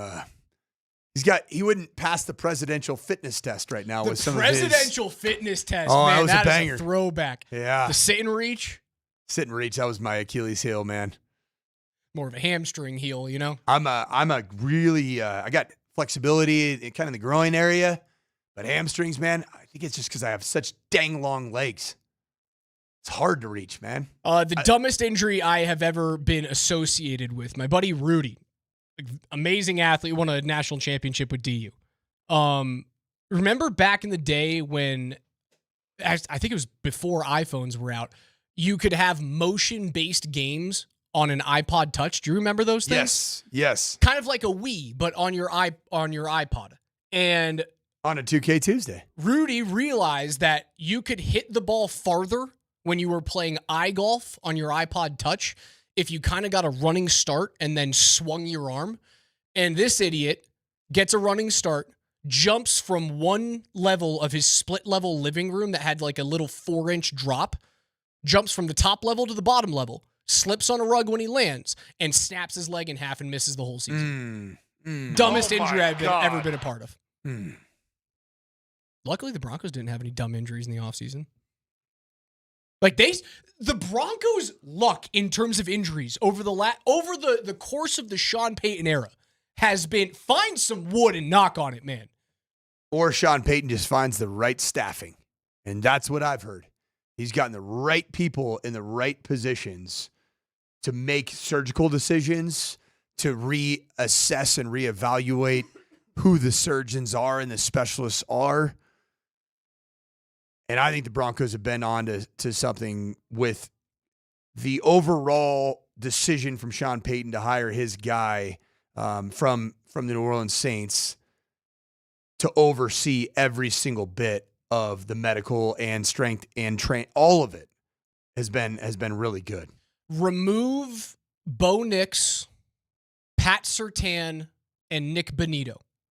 Who's the one player for the Broncos that cannot get injured this year? Say them one more time. Bo Nix, Pat Surtain, Nick Bonito. Courtland Sutton. You can't get by without him. I don't think so. He's that much of a difference maker at this point. He is the only known commodity that is knocking on the door of being a wide receiver 1 and can make wide receiver 1 plays on contested throws in contested situations. More so than Garrett Bowles.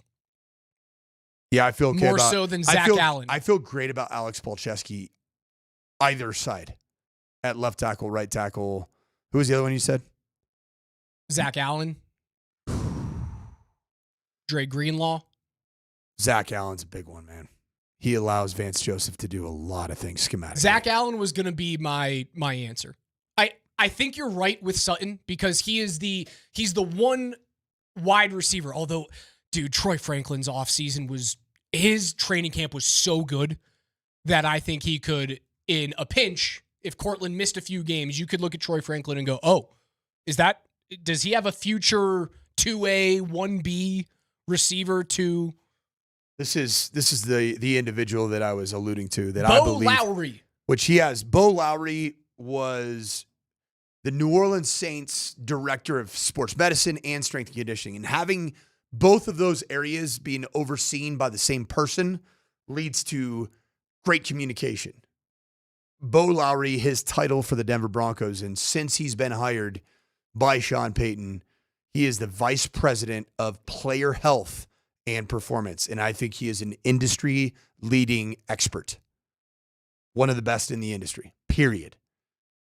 And he was hired February 24th, 2023. And it has been really good since that point. I've never been the guy to blame the training staff for injuries. There's more than you think, you've been so close to that, right? For all of your years in football, right? Being very, very in tune with the training staff and soft tissue injuries. Yes, it matters? Matters a ton. What I learned from a sports medicine trainer, there's times where that individual wants to play God and wants to say, oh, this needs to be surgically repaired. And there's a lot of gray area with that.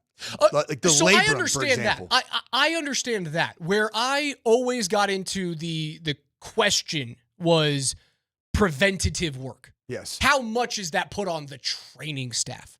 And the difference between training staffs. Okay, so his training staff is sports medicine, right? Strength conditioning in the traditional model is your strength coach, your weight coach, your Lauren Landau's. When those two people are different, guess what they do? Butt heads.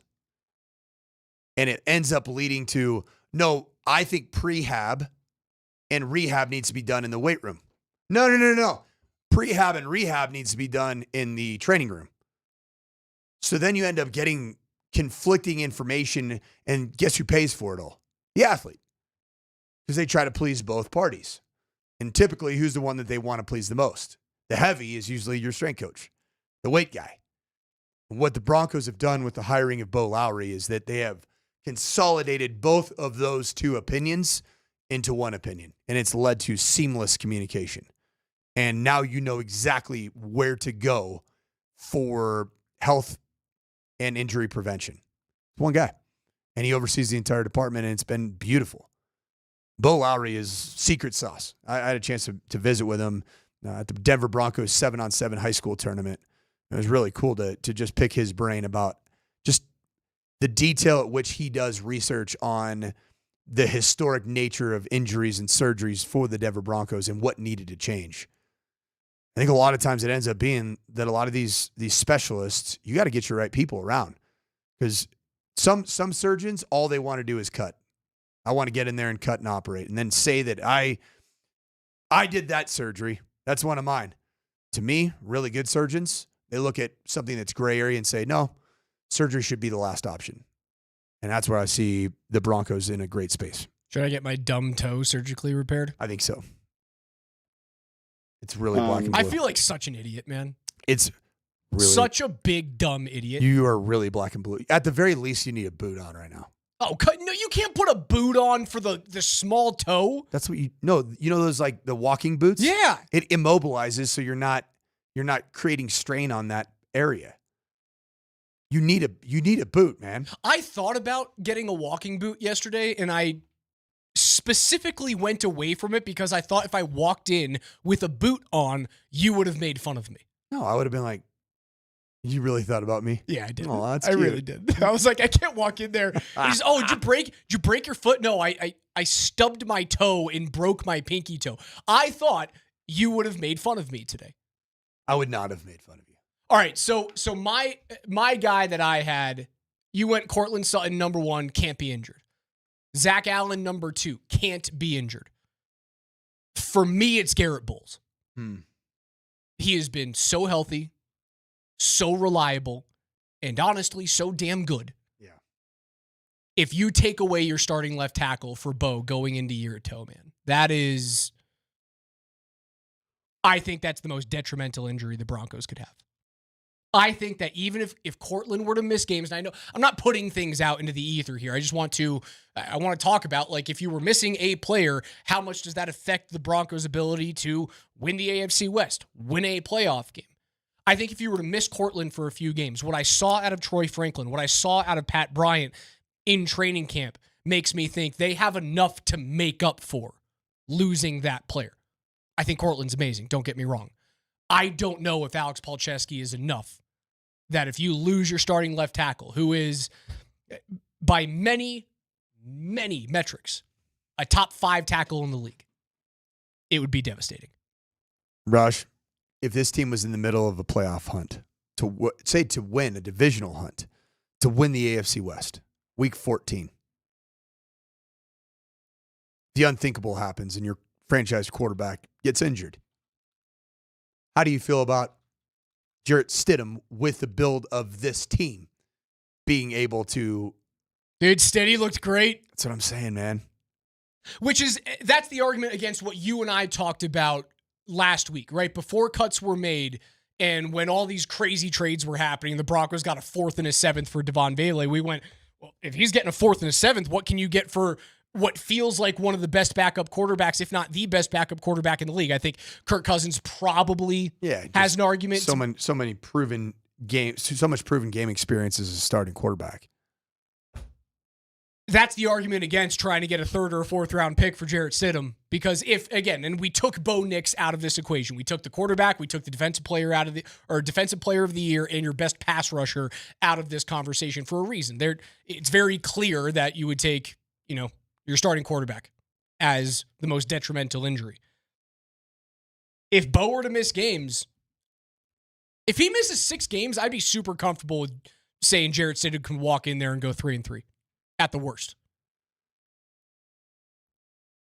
How would you feel about Sam Ellinger? No clue. No idea. No clue. Yeah, that's true. I like how he spins the ball. No idea. Yeah, he's a good athlete. The one thing about Jarrett Stidham that if you build this thing with Bo Nix to be a guy that can physically turn red zone possessions into touchdowns by way of Bo Nix's legs, Jarrett Stidham probably doesn't give you that same ability. But I think from a passing standpoint, operational standpoint, leadership standpoint, I think Stiddy gives you a lot of there's some redundancy on that side of it, where it wouldn't be a massive drop off based off what we saw at training camp, based off what we saw during the preseason. 303-504-0925 is where you guys can reach us today. Coming up on the other side, KJ's NFL notes on a 2K Tuesday. It's week 1 of the NFL season. Finally,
Every day here on the Morning Sprint at 11:20, we go through the biggest stories in the National Football League. Week 1, just a couple of days away. You can hear Thursday Night Football right here on Altitude Sports Radio 92.5, your brand new home for Westwood One in Denver. KJ, what is first? Well, it's Tennessee Titans Tuesday here on Altitude Sports Radio, and Sean Payton talked yesterday about how the Titans have gotten better since last year and what has led to that. Well, a couple things. They've made a commitment in the offensive line, signing a couple, big name free agents, drafting another player. I think on the perimeter, with Lockett there, their skill people, receiver wise, has definitely improved. But the number one thing that stood out was look, I've worked with Bill Callahan before. He's a fantastic line coach, and I'm sure they felt they had to get better in that area, and they committed a lot of resources there. Yeah, there's one player on their defense that scares the crap out of me. It's Jeffrey Simmons. Yeah, and then offensively, the offensive line has improved, and Sean Payton knows that a Bill Callahan coached offensive line, which is interesting. It's a Nepo daddy situation here as opposed to a Nepo baby, because Brian Callahan, the head coach, has hired his father, who's a terrific O-line coach, great developer of run schemes. I just don't know the complexity required of the quarterback to get you into the right run plays is something that I don't know if Cam Ward's going to be ready for dealing with right out the gate, because he played in air raid offensive systems. Just go out and throw the ball to space, run around. I don't know that he's been truly prepped to be able to handle the mental aspect of what a Brian Callahan, Bill Callahan run offense at its best requires of the position. I know I sound overconfident about this game, but name one thing on that offense that scares you right now. It's the only thing that scares you is the unknown of Cam Ward. Is if he is Jaden Daniels. Right. Which I don't think he is. But does Tony Pollard make you quake? He's just a guy. Does Van Jefferson or Calvin Ridley make you think twice about Riley Moss and Pat Surtain's ability to be one of, if not the best corner tandem in the league? No, sir. Does Gunnar Helm do it for you? I would have liked to see him in a Broncos uniform. Yeah, he's a good player, but is he a guy? Is he a game wrecker? There aren't a lot of game wreckers on that team. There's a reason they're in some areas they're listed as the 31st or 32nd best team in the National Football League. They should be drafting very high again next year. It'll be a great defensive draft, and maybe in 2 or 3 years they'll be okay. Hey, you guys want Steady? Just kidding. We'll take your third rounder next year. We'll take your fourth rounder next year. Get up by 28 points at halftime. Play Steady the whole second half, and hey, you guys want him? Take your second rounder. I'm going to take a peek at what the Titans under is on total points scored, man.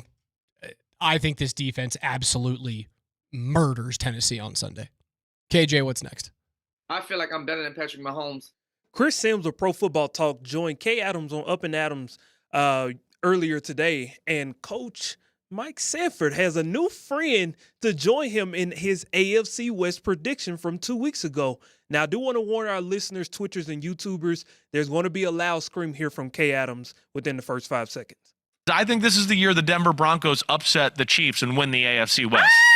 I think this ends right here this year. Yeah, Sean Payton, the team they have, the quarterback, all of it. The Chiefs, man, I mean, they're amazing, and I feel scared to doubt them. But I just kind of feel like, hey, how many years can they climb to the top of the mountain and do all that? Take me into why. You just said the Chiefs are amazing. I'm the champion of I take the Chiefs over the field. I mean, I'm the guy that said Mahomes was the first pick of the draft when he was coming out. So trust me, I don't take this lightly, right? But I look at, the Denver Broncos with one of the greatest coaches we've seen and definitely one of the best play callers in the last 20 years in Sean Payton, a quarterback that I think is awesome and really fits what he wants to do, 100%. An offensive line that's got a lot of talent, right? So all of that A running back they drafted in the second round that I'm a big fan of. The receivers are better than I think the public realizes. And then the defense was one of the best defenses in football last year, and it only got better. You had the defensive player of the year in Surtain. They got Hufanga from the 49ers at safety. They got Dre Greenlaw, who's one of the best linebackers in the game. I would be shocked if the Denver Broncos aren't one of the 3 best defenses in the league. So with all that said, yeah, I think this is the year that sets up for them to finally dethrone the Chiefs there. All right, Chris Sims. Is that Chris Sims? Chris Sims. Chris Sims and me see things similarly, except for he doesn't really like to pronounce the depoy in his last name correctly. He called him Surtain. Surtain, like contain. I'll give him some grace there. I'm not perfect. No, we're definitely not Surtain, perfect. It does sound so weird. Yeah, he would add to a growing list of media members that are bullish on the Broncos. I saw Manti Te'o this morning select Denver to win the AFC West as well. They're the in vogue pick. And I know it scares a lot of Broncos fans, but there's a reason. The defense is that good. And when you have elite defenses with competent quarterback play, which is what the Broncos have, you can win. A lot of people are like, oh, remember how bullish we were on Cleveland a couple of years ago? That number 1 defense. And it was the number 1 defense in the league going into the season. And then they were terrible. What they don't have is competent quarterback play. Nor have they ever. And it doesn't appear they're going to anytime soon. They should be right there. I looked up the Titans total points over under. It's got to be 15.5. 16.5. Okay, not bad. I'm all over that. Under. I am all over that. The only thing that gets weird on those is that if you do go up 28-3, call off the Garbage dogs. time. Yeah. Kind of like the Broncos had a couple early last year when it wasn't pretty. They had a couple garbage time touchdowns. Ironically, those garbage time drives for Bo Nix ended up proving to be really valuable to get the confidence going and kind of get rolling against Seattle, against Pittsburgh last year. Got a little wonky, a little weird at the end there. And Bo was driving the football. KJ, keep it going. I feel like I'm better than Patrick Mahomes. And we'll continue to deep dive here between Titans and Broncos, position by position as the week goes along. Let's start with the trenches via the D-line. This weekend, Broncos defensive tackle DJ Jones spoke about going against former Bronco and current Titan center Lloyd Cushenberry. And DJ, he had some interesting comments about now that they're going to be facing off instead of teammates. It's football at the end of the day. Whether I know you or not, it's about who's more physical, especially at our position, center to nose. It's about who's more physical, who's in better shape, who's ready to go to war and not worried about scratches and bruises. So it'll be a dogfight, man. I love Kush. I love his game, so I'm excited. Lloyd Cushenberry, man, good player. Good player. The analytics aggregators don't love Lloyd Cushenberry. Okay. 3rd round draft pick, played on that 2019 LSU team. Was a good. I thought he was a good player, especially Sean Payton's first year. I thought Lloyd Cushenberry was very good. He got paid for a reason. He got paid. Now, last year he was ranked as like the 48th best center in the league, according to Pro Football Focus. Man, I didn't know there were that many. Out of 64 available centers that played enough snaps to earn a grade. That's crazy. 47th in pass blocking, 48th in run blocking, 31st in penalties. So again, the aggregators don't love him. Do I love DJ Jones and maybe throwing a little bit of Zach Allen against him on some twists? Zach will be. I sure do. Zach will be. He'll be mixing it up. John Franklin Myers will be mixing it up. It's a good group of injuries. Dude, they're going to kill Tennessee. KJ, keep it going. They're going to kill him. I feel like I'm better than Patrick Mahomes. All right, let's head to another AFC team. The New England Patriots emerged as an under-the-radar candidate for Packers outside linebacker Micah Parsons before the trade. Patriots Executive Vice President of Player Personnel Elliott Wolf said in August that the team was open to trading premium draft picks for players currently in the league. Coach Mike Vrabel stepped up to the Greg Hill show on WEEI in Boston this morning and said, quote, I'm just saying that when we build this thing and moving forward, we want to build it and make sure that we're building through the draft. And then again, like I said, retaining the players that we feel like have developed and have earned contracts. And while Micah Parsons is a great player, just probably wasn't the best fit or the right time, I think, for us. End quote.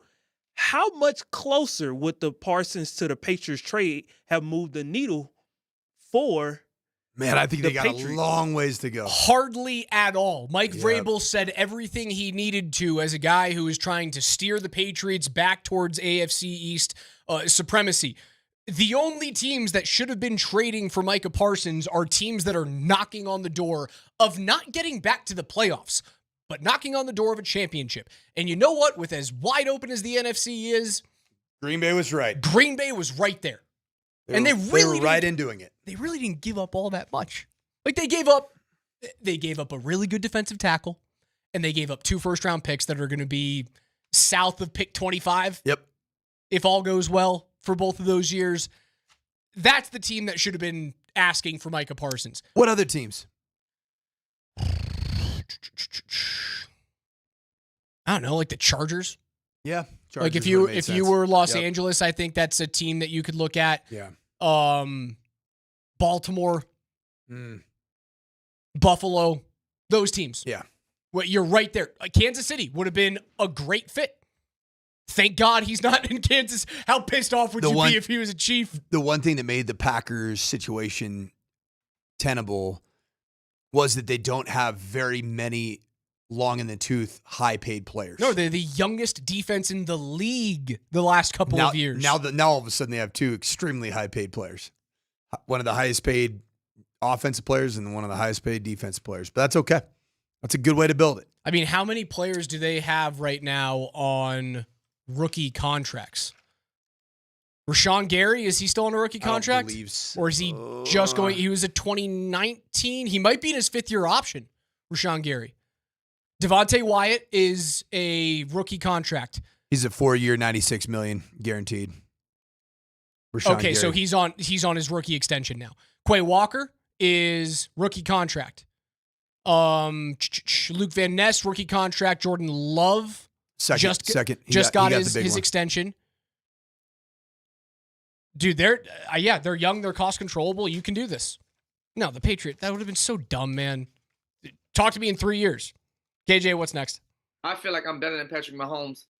LA Rams quarterback Matthew Stafford obviously has missed a lot of time here in the offseason / training camp due to an aggravated disc in his back. But Sean McVay said he's expected to start in the season opener against the Houston Texans. And Stafford also spoke to the media and said, quote, "Backs are sometimes interesting things. It's not cut and dry what and how you're going to feel. So I really appreciate our team and our head coach and everybody taking a day-to-day approach with me, doing everything they can to try and help me out," end quote.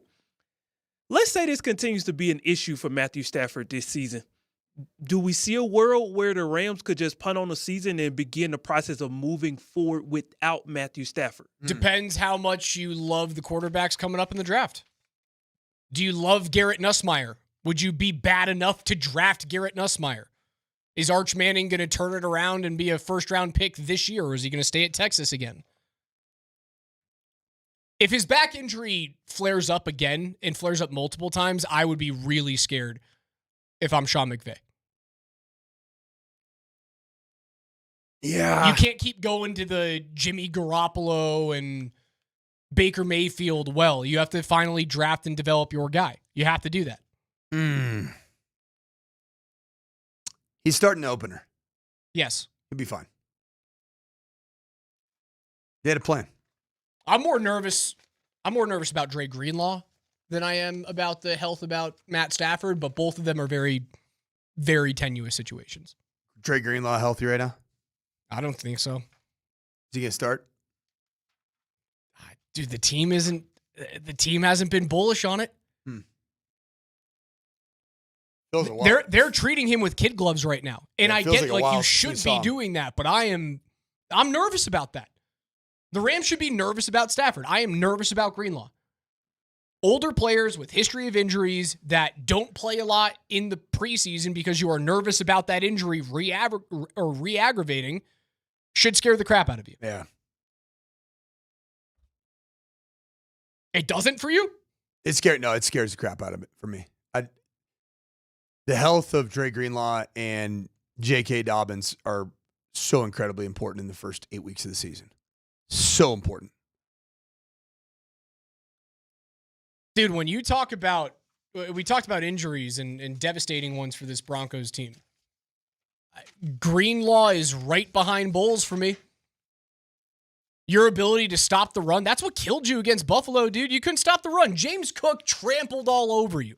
And if Greenlaw isn't healthy and you have to worry about keeping Singleton on the field, man, that's the one part of the defense. The reason why I was hammering the table for who was the kid who got cut from New York?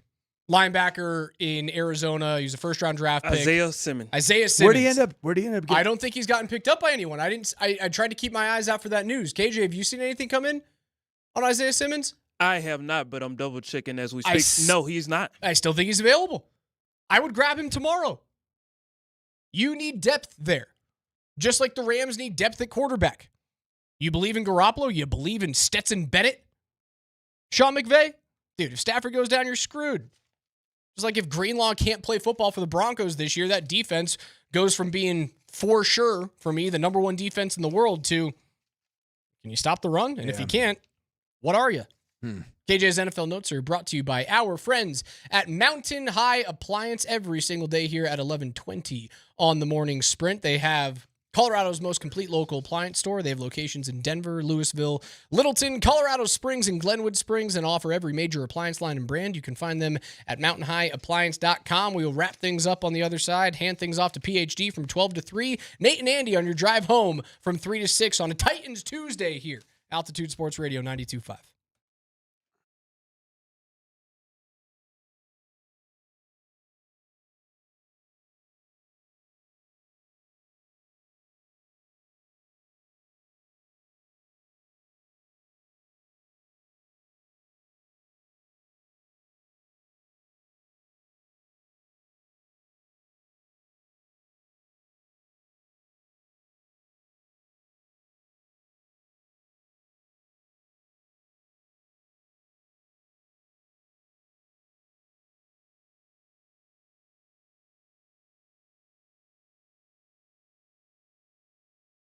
Bad news for the voice that I just heard, Vic Lombardi, but great news for all you powderheads like me that winter is right around the corner and it's time to lock in the best deal in Colorado skiing. Loveland Ski Area's unrestricted 4-pack, which is 4 tickets for just $289. That's only $72 a day with no blackouts, no restrictions. Have you seen some of the prices right now on single-day passes for national ski resorts? You're talking $350 plus in certain resorts. So $72 a day, unbelievable opportunity. Ski 4 days by yourself, share it with friends on the same day, and for a limited time, save an extra $10 when you buy online at skiloveland.com. Hurry up, this special offer ends in just a mere 5 days on September 7th, and 4-packs are only on sale for a limited time. Loveland Ski Area, more snow, less crowds.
Wrapping up a 2K Tuesday here, Altitude Sports Radio 92.5. Raj alongside the coach, Mike Sanford. KJ Granderson behind the glass on the ones and twos today, spinning your favorite 90s and 2000s tunes. Just a couple of days away from week 1 of the NFL season opening up. You can listen to Thursday Night Football right here on Altitude Sports Radio 92.5. Every Thursday night game, Sunday night game, and Monday night game exclusively on Altitude Sports Radio, your brand new home for Westwood One Sports. So biggest college games as you guys listen to them this weekend.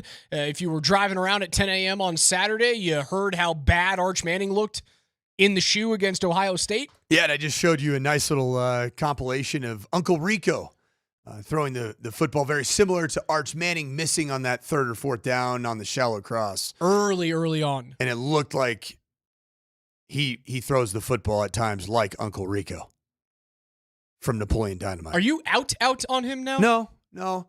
I was. Or are you like me that I go, he looked bad, but that's arguably the best defense in the country. I think it's if Texas fans can have I don't know, Raj, you're going to be dealing with some pretty dadgum good SEC defenses. I know Ohio State's good. I know Matt Patricia, the new D coordinator, knows what he's doing. On the road in Florida. They're good. On the road in Georgia. I mean, everything else, man, it's an easy schedule for Texas. Who do they have in the next couple? San Jose State, UTEP, Sam Houston. Okay. Cupcake. Good confidence cupcake. builders for him. And then you start in your SEC schedule. You go to Florida, home against Oklahoma, is Oklahoma still a Big 12 defense, or are they an SEC defense now? Yeah, right. I feel the same way about USC right now in the Big 10. Yeah. Are you a Big 10 defense, or are you Lincoln Riley USC? We're going to win a game 56-52. Yeah, but they got after Missouri State, man. God, they're back. Yeah, you got SC 'em. is so back. They're on the road in Kentucky, on the road against Mississippi State, and home against Vanderbilt. Like, their SEC schedule outside of Florida and Georgia on the road, it's pretty damn easy. Yeah. That's the reason why, I know I kind of gave them the Raj curse when last week I said Texas wins the SEC and Arch, just because I was high on the Manning last name, is going to find a way to win the Heisman. I don't feel so great about that anymore.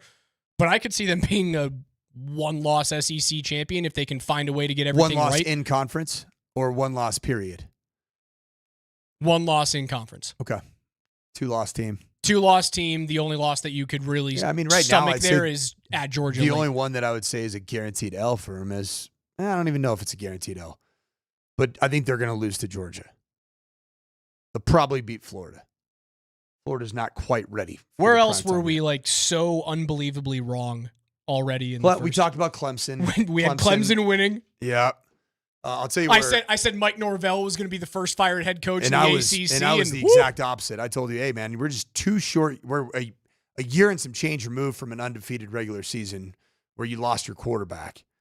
That quarterback for Florida State, Thomas Castellanos, he is fun to watch, man. He's tiny, but he is fun to watch. How about the CSU Rams?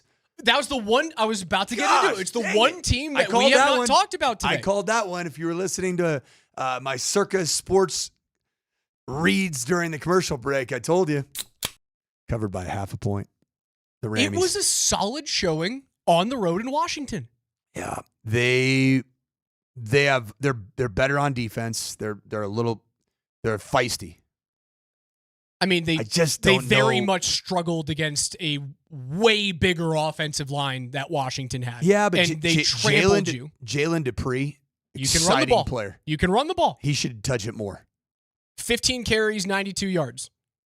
And only had two, I think he had 2 receptions in the passing game. Should have 8 more touches, period, every game. That guy can go.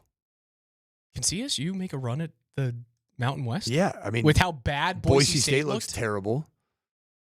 I don't even really know who else is in contention in the Mountain West. New Mexico looked pretty decent competitive against Michigan. Pretty competitive. They looked decent against Michigan. How about their fake QB sneak? Snapped the ball and dribbled it under the hands of a under center quarterback. Went right through and right to the tailback. It was beautiful. And then the pass. It was a pop pass to the tight end. Awesome stuff. Jason Eck, man, former Idaho Vandal head coach, former offensive coordinator at South Dakota State. Guy can coach ball, man. Bronco Mendenhall at Utah State. They might be a little tough one. How about the Wyoming Cowboys got started with the W? It's like 10-0 or something. 13-0, I believe. The best thing I saw this weekend, and I'm glad the 519 just texted it in. Lee Corso's final game day was, if you didn't shed a tear, you don't have a heart. That was awesome. To have him and he go went 6 6-0. for 6, and obviously, like, he's picking a couple of games because he either played there or he coached there, but they all go his way. Corso's final game day was an absolute tearjerker for me. Game day will never be the same without that dude. No doubt. He is he's iconic. How about this? I just saw this one. Colorado's the Buffs, their opponents this week. Every single one of them won a game. Wait, what? How does that make any sense? They have one opponent this week. They're the remaining opponents. Oh, okay. Everyone on the single- schedule is 1-0. Every single team on their schedule All right. of remaining opponents. And I actually, was like, how many games do they have on Saturday? And also, Raj, their previous team is also 1-0, the team that they already played. Strength of schedule. There we go. All right. Delaware. You don't believe? Delaware beat Thank you, Delaware Dion. State. I'm right there, 35-17. Houston beats Stephen F. Austin 27-0. Wyoming beats Akron 10-0. BYU beats Portland State 69-0. TCU destroys Bill Belichick 48-14. Iowa State beats South Dakota 55-7. Utah beats UCLA in the Rose Bowl 43-10. And oh, by the way, Utah looks to be the real deal. They're back. You called that, didn't you? Yeah, I have Utah winning. That was a I have great call. Utah winning the Big 12. Devin Dampier and their new offense coordinator, Jason Beck, they were cooking. I don't get all of them wrong. West Virginia, 45-3 over Robert Morris. ASU beats Northern Arizona 38-19. They didn't look great. And then Kansas State barely squeaked by North Dakota 38-35. Every single team that you are going to face the regular season won. The only one that has a loss, I think, is Kansas State. Kansas State does have a loss against Iowa State, right? In week 1. And didn't they barely squeak by week 2? Dude, that's a tough schedule for the Buffs. Yeah, it's very difficult. That is not great. Like, do you just throw after seeing? And I know Bryce Underwood and Juju Lewis are vastly different levels of prospect, right? But do you see what Michigan did and just go, all right, Juju, like just hop in there? Like, did Caden Salter do enough for you to go, yeah, you're the starter against Delaware? Yeah. Really? Here's my hot take right now. You ready? At some point in the next 6 weeks of the football season for the CU Buffs, the quarterback that nobody's talking about is going to end up being your starting quarterback. And that's Ryan Staub, the quarterback that came in against the University of Utah and Shedeur Sanders injured, ending to his first season as a starter, played very admirably. He is the type of player that I think can give you the best of both worlds in terms of operating a West Coast offense that Pat Shurmur wants to run and also giving you just enough in the run game. I don't know that Caden Salter is going to be the long-term answer at the position. Juju Lewis, I mean, sure, I'd love to see it and evaluate it. I don't have enough data right now to say that he is worthy of being a starting quarterback at the Big 12 level as a freshman that is pretty small. But I'm down to see it. But Caden Salter is going to start against Delaware. But you might see a little bit more Juju. One more hot take before we get out of here. I just got an absurd take. We'll see. Call it absurd. Let's see how Caden Salter and Juju Lewis look through the first 6 weeks of the season. Between Air Force, CU, and CSU, and the Falcons now have a 1-game lead on their in-state rivals, the Rams and the Buffs. End of the season, who has the best record? Air Force Falcons. So then, does Air Force win the Mountain West? They could. They'd take it. Was it a 2-year hiatus from being good? Usually that's how it goes at the academies because you can't NIL and portal your way into a good roster every year. If you have a really, really good team like Air Force did in 2022, a lot of times you take a back seat the next year or the year after because of how challenging it is to, make up for a really senior heavy outfit at one of the academy schools. The Falcons will visit one of your former schools, Utah State, coming up on Saturday at 7:45 as they get into the Mountain West. That's a good question. Air Force or CSU's got a better chance to win the Mountain West this year. That'll do it for us, for Coach Sanford and KJ behind the glass. I'm Alex Ryanemi. PhD is coming up next. Thank you so much for texting in your dumb adult injuries after I broke my toe on my couch this weekend. Like a big dumb idiot. It's pretty black and it's pretty blue, Raj. I'll be fine. I will live. I promise. I got to get you in the I'll boot, live. man. I got to get you in the boot. PhD is coming up next. We'll see you guys tomorrow morning at 10.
8 seconds to go.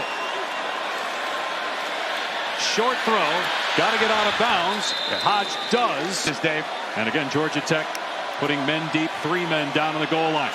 Salter, no time left. Has to get rid of it. Moving around in the pocket. Now fires. Deep. Into the end zone. And it is incomplete. And the game is over. Georgia Tech comes to Boulder. And despite 3 turnovers in 8 minutes, overcomes that and wins 27-20. I think we got out of bounds a couple times, so we didn't have to take them. So that's what transpired. We got out of bounds, I think, on both sidelines. And that's what happened after the first. I think we got a good play, and we caught the ball, I think, for 9 yards. We got 1 yard to go. So if you get the first down, the clock stops. So it don't make sense to really use your timeout in that sense. So we were just really trying to preserve them till we certainly needed them. So, I mean, I don't want to go home with timeouts. They don't do me no good, but you got to be strategic as well. Just burning timeouts just to burn them, just so you guys won't say nothing. That don't make sense. Uh-huh. Your boy's a little under the weather here today, so happy to hear less of me and more than you guys today, but we'll start with that. Yeah, I think a little booze flu today. Is that what you got? A little rough Labor Day with the new neighbors? We really did nothing. It just, I don't know, it snuck up on me like yesterday. It was weird. Really a whole heck of a lot of nothing. Don't worry about anybody else. Just come in sick. Yeah, Thanks, I was just about to say, today's day and age, why don't you do the show from home? Yeah, COVID, have you heard of that? That's, you bring up good points left and right. Did you, what did you think about it? Yeah, you think I'm we gonna want be okay. it? No, I'm trying. I'll keep my distance the best that I can, and I don't think you're going to catch it.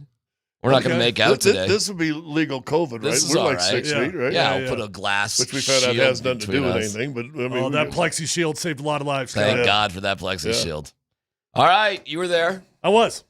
Do you watch it, Scott? Parts. I mean, I don't know what to say about Prime, man. He's supposed to talk again. I mean, at any moment now. So I don't know if he 3 days later understands the concept of timeouts and how to use them. And yeah, but was he writing that statement that he got out of bounds and he was saving it, or did he let the clock run too many times? He could have called timeout. He was not right. He was not right. I think there were actually 2 instances that they probably should have called timeout. Everybody's talking about the second one, but nobody's acknowledging the very first play of the drive. The first play of the drive, you throw that little swing route, which was just a dumb drive starter from the beginning. And you dump it off probably 10 yards short of the sideline, had no chance of getting to the sideline. There was 1:05 on the clock, and by the time they snapped that next play, there was 45 seconds on the clock. So 20 seconds expired. Yeah. I would have called timeout after the very first play of the drive.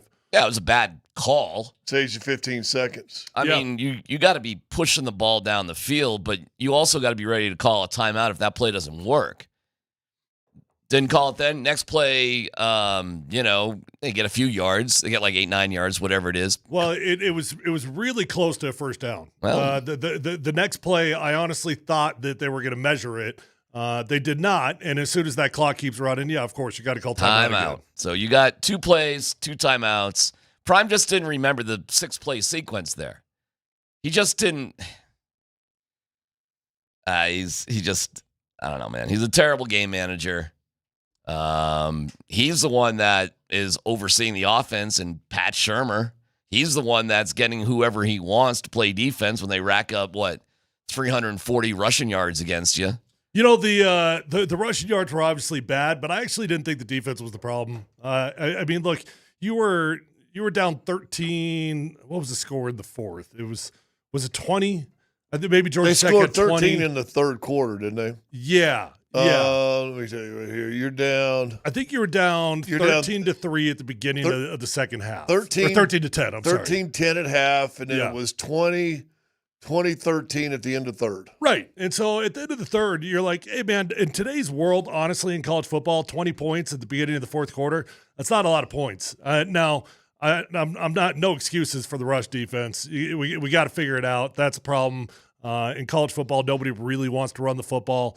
And you can't have it. But the defense wasn't the problem. It was the offense. Offense was bad all night long. You got Pat Shurmur. I mean, yeah.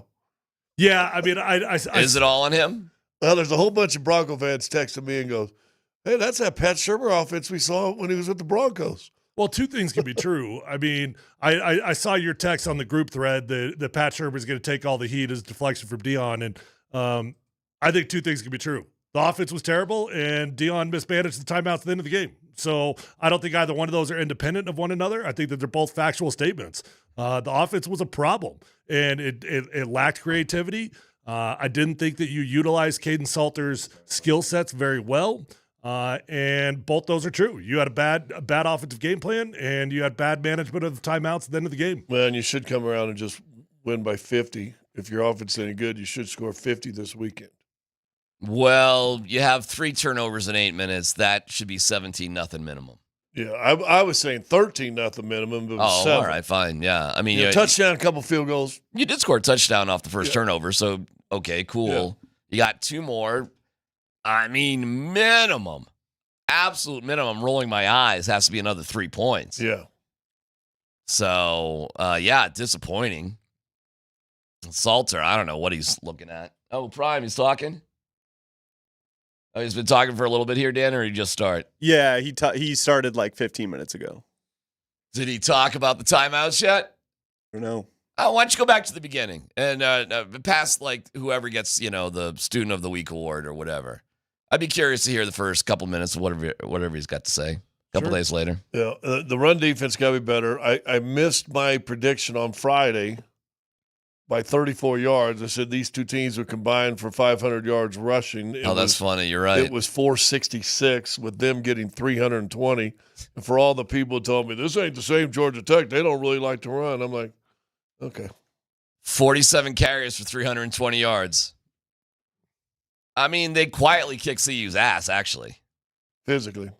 Yeah. I mean, the scoreboard wouldn't Sort of. represent I mean, it. they were in the game the entire game. There really was not a point in the entire football game that CU didn't have a chance to win. Well, once they got over the right. turnovers, whether it was 3 turnovers in like 8 minutes, and once they calmed that down, then they kind of took control of the game. You got to play it like you do. Whatever. They got beat. They got beat. Not surprising. And Pat Shurmur's offense looks like Pat Shurmur's offense. All right, so we're gonna start talking about Pat Shurmur here. All right, here's Prime from just a few minutes ago. Yahoo Sports. After reviewing the film, what have your conversations been like with Coach Shurmur in improving some elements of the offense? It's funny that you start out with Coach Shurmur. We gave up over 300 yards, darn near 400 yards rushing. It's ironic to me. It seemed like you guys just pick and choose who you want to target. That's cool. We didn't lose the game because of Coach Shurmur, Coach Livingston, or one specific thing. I got to do a better job. There you go. Preparing my team, challenging my coaches to go to the next level. That's on me.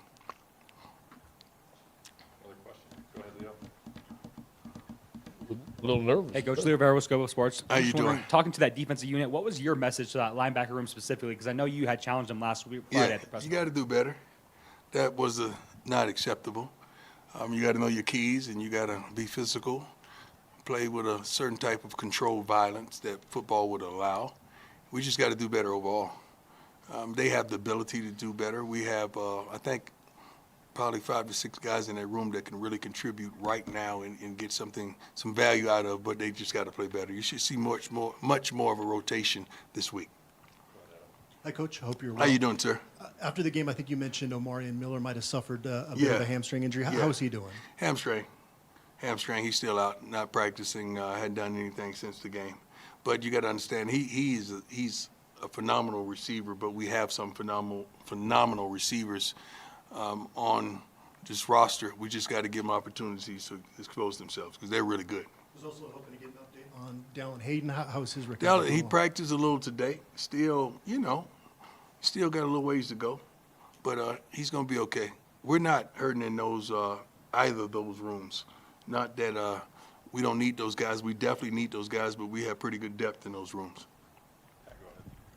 Coach Pat Graham, Associated Press. How you doing? Nice to see you. Two-parter. Number one is the run game. What do you think of the run game? Was that the highest total of in a while? Rushing? Yeah. It's third highest since you've been here. Yeah, I'm not totally happy, but I know we could run the ball at will. I know we have a physical offensive line. They want to run the football. We will run the football. Oftentimes games, what they're showing in the box predicates that as well. We got to be smart. We just can't go out there and run just for the sake of running. We got to be smart as well. All right, and we'll keep following it, see what else he's got to say. Hey, man, props to Prime right there. It's on me. I mean, he's also deflecting about the media because that's his favorite thing to do. If he's, doesn't like a line of questioning, throws it back like, why are you guys asking about this? It's a totally legitimate question to ask about Pat Shurmur. We don't have to ask the questions in any kind of order, but whatever. But he did take accountability for it. That's good. So let me ask this. Let me equate this to as we get ready for the first week of NFL football. And you've said this 1,000 times. Mm-hmm. And Tyler and I talked in the green room before we started. No, it's one game. And they're going to bounce back and score 50 points. It's going to make all feel good. And then we'll start to get kind of into a real schedule, if you will. Why would you just not come out and go with the freshman? Why not just see what he can do and let's go. Are you talking about moving forward, or are you talking about in retrospect? Either or, because I was told by somebody that's pretty close to the program that said, yeah, Juju Smith will be the starting quarterback sooner rather than later. So that's what I was told. Yeah, I mean, I don't think anybody would disagree with that. I mean, you brought in a 5-star recruit that was committed to USC, and he's going to play ball, right? It's just a matter of when he's going to play ball. Look, I got no issues with them making him earn his keep a little bit. The plan was to try to get him a couple series. The game didn't work out that way. It didn't work out in a favor that you felt like you could risk that. They do need to get him reps, because that's the one thing. Why don't you play him? Because the dude's like 17 years old, and that's young. It's young. He's inexperienced. You brought in a guy with a lot of experience. I guess I don't have an issue with playing Caden Salter. He's got a lot of experience in the NFL or in college football, and missed a lot of throws early. He did. I'm not sitting here acting like it was a great experience. I'm just saying I understand the logic behind it. Would you have mixed in Juju? Nope. I would not have. If Caden's my starting quarterback and we've made the decision that he gives us the best chance to win, I got to play the quarterback that gives me the best chance to win when I'm losing a football game. Okay, because he did say he was going to mix him in during. Well, he wasn't definitive about it, but yeah, but that's, when you say that, that's like a perfect world situation, right? So we're up by 7 points, or we got an even ball game, right? But we all know that when things get stressed, plans go out the window. I just sit there watching thing, well, dude. If it holds up like this year, boy, he's going to look good in the Big Ten next year with USC. Yeah, I'm really not overly panicked by it, because I fully expected a drop-off. I did not expect this team to be as good as they were last year, no matter what anybody said. It was frustrating to have the mismanagement of the timeouts at the end of the game. Can't have it. Got to do better with it. But quite frankly, the offense was so bad, I don't think the timeouts cost you the game, because I don't think you were going to be able to move down the field anyways. All right, we'll hear more from Prime. We'll get more into the game as well, see what else he has to say. College football had a heck of a weekend, and we'll go through that, plus the Broncos. Here we go. The Broncos and the Titans. There is something that we are supposed to be afraid of from the Titans, believe it or not. The details coming up.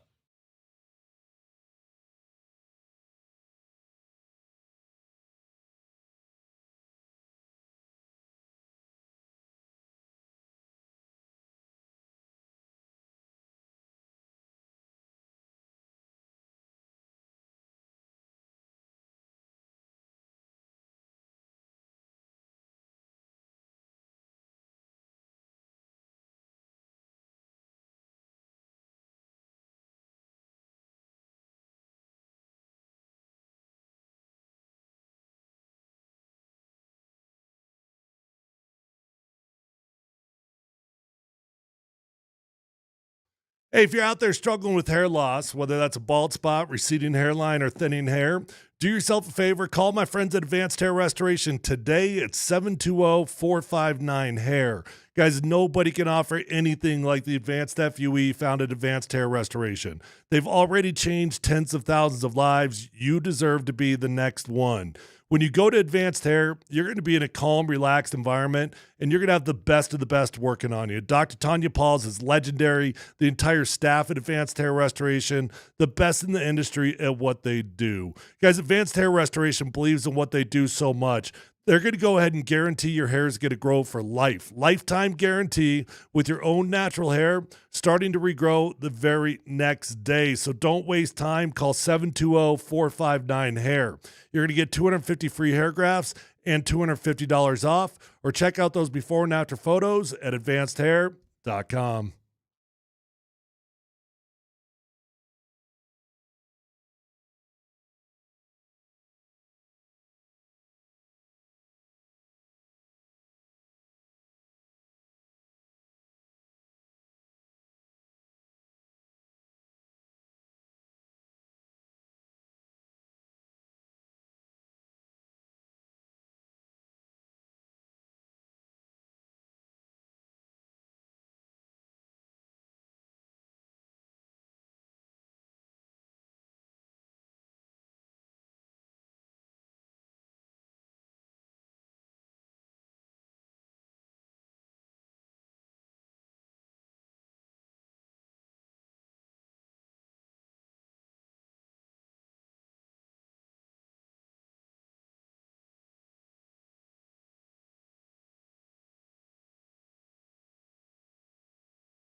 Well, ask and ye shall receive.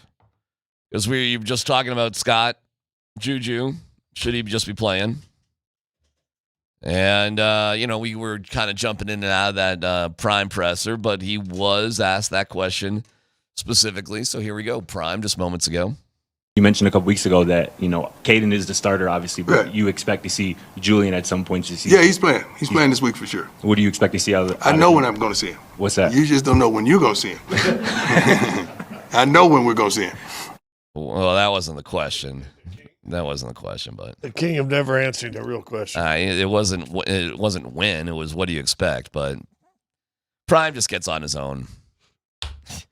He gets on his own thing. And whenever he gets a little, pinned up against the wall, he gets, he goes on attack mode and he blames the media on things. It's soft, unfortunately. But he's done this for 3 straight years.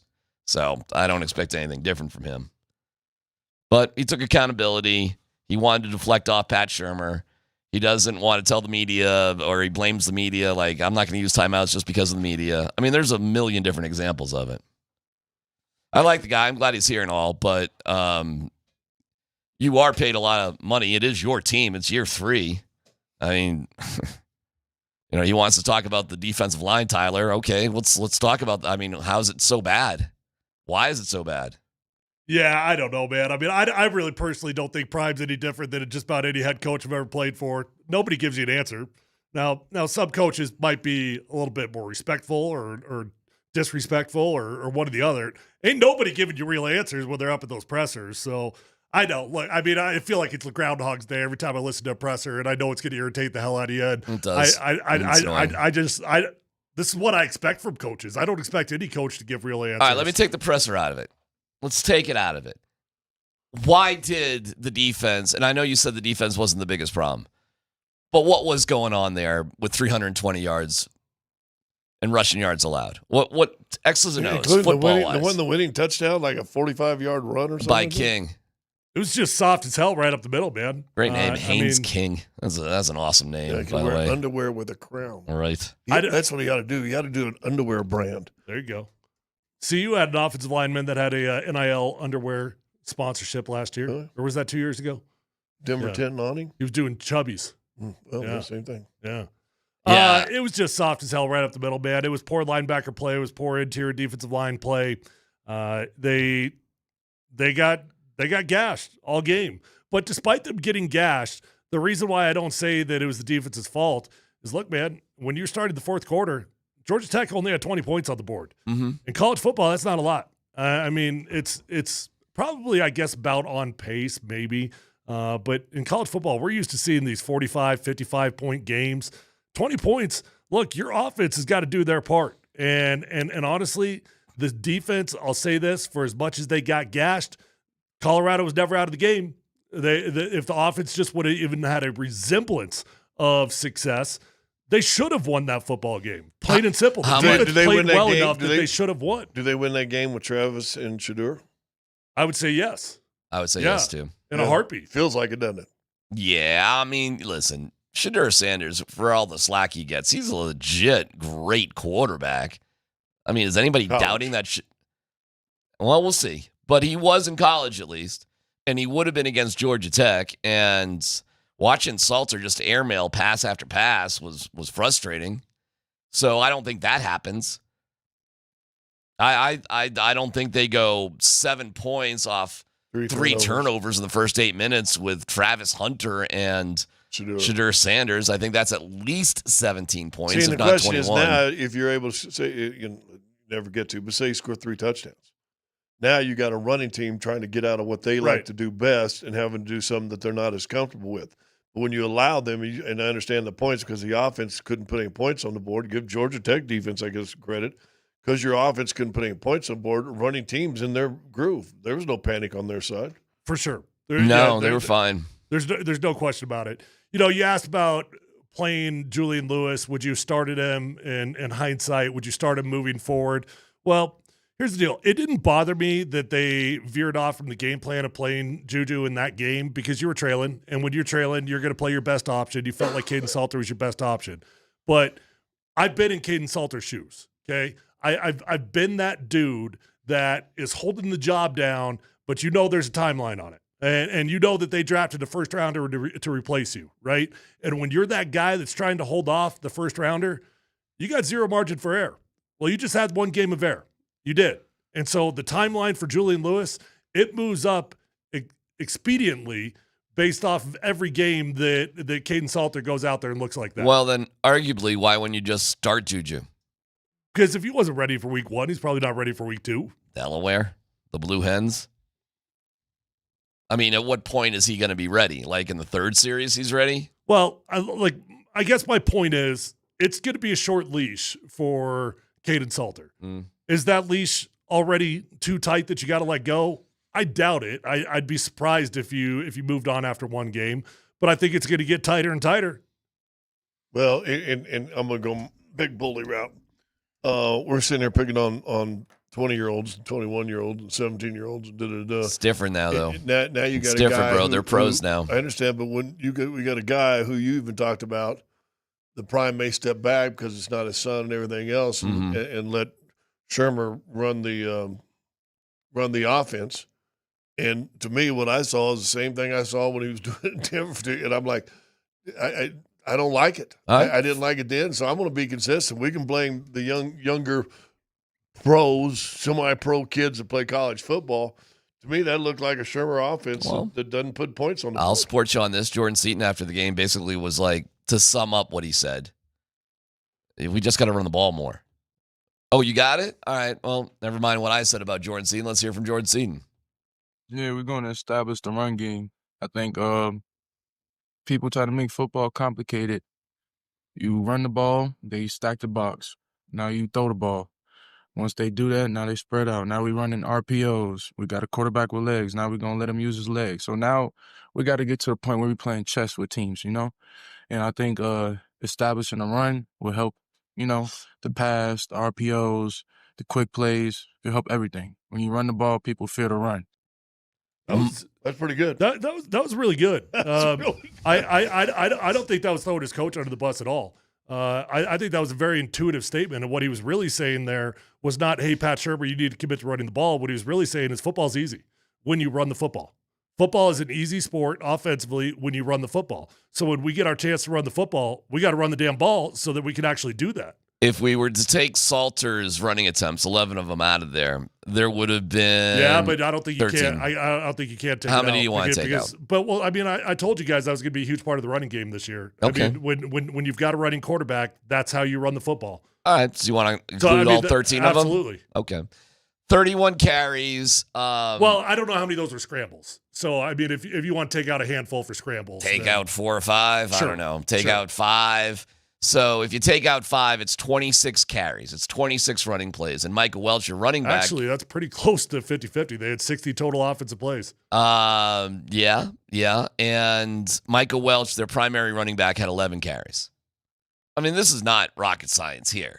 Like, if he's your guy, he's your guy. He's got to get more than 11 carries. Well, if you're listening to your left tackle. Well, not if you got a running quarterback, not necessarily. He said that's not true if you got a running QB. If you go to your left tackle who says run the football, make them load the box and pass the ball, and now the RPO because we have a running quarterback. Yeah. They started RPO before they got anybody committed to the run. Yeah. Yeah, Jordan Seaton sounds like somebody who's, knows football. And really, that's the... You know what that was? It's the most simplistic form of football, That was too. Bull Durham.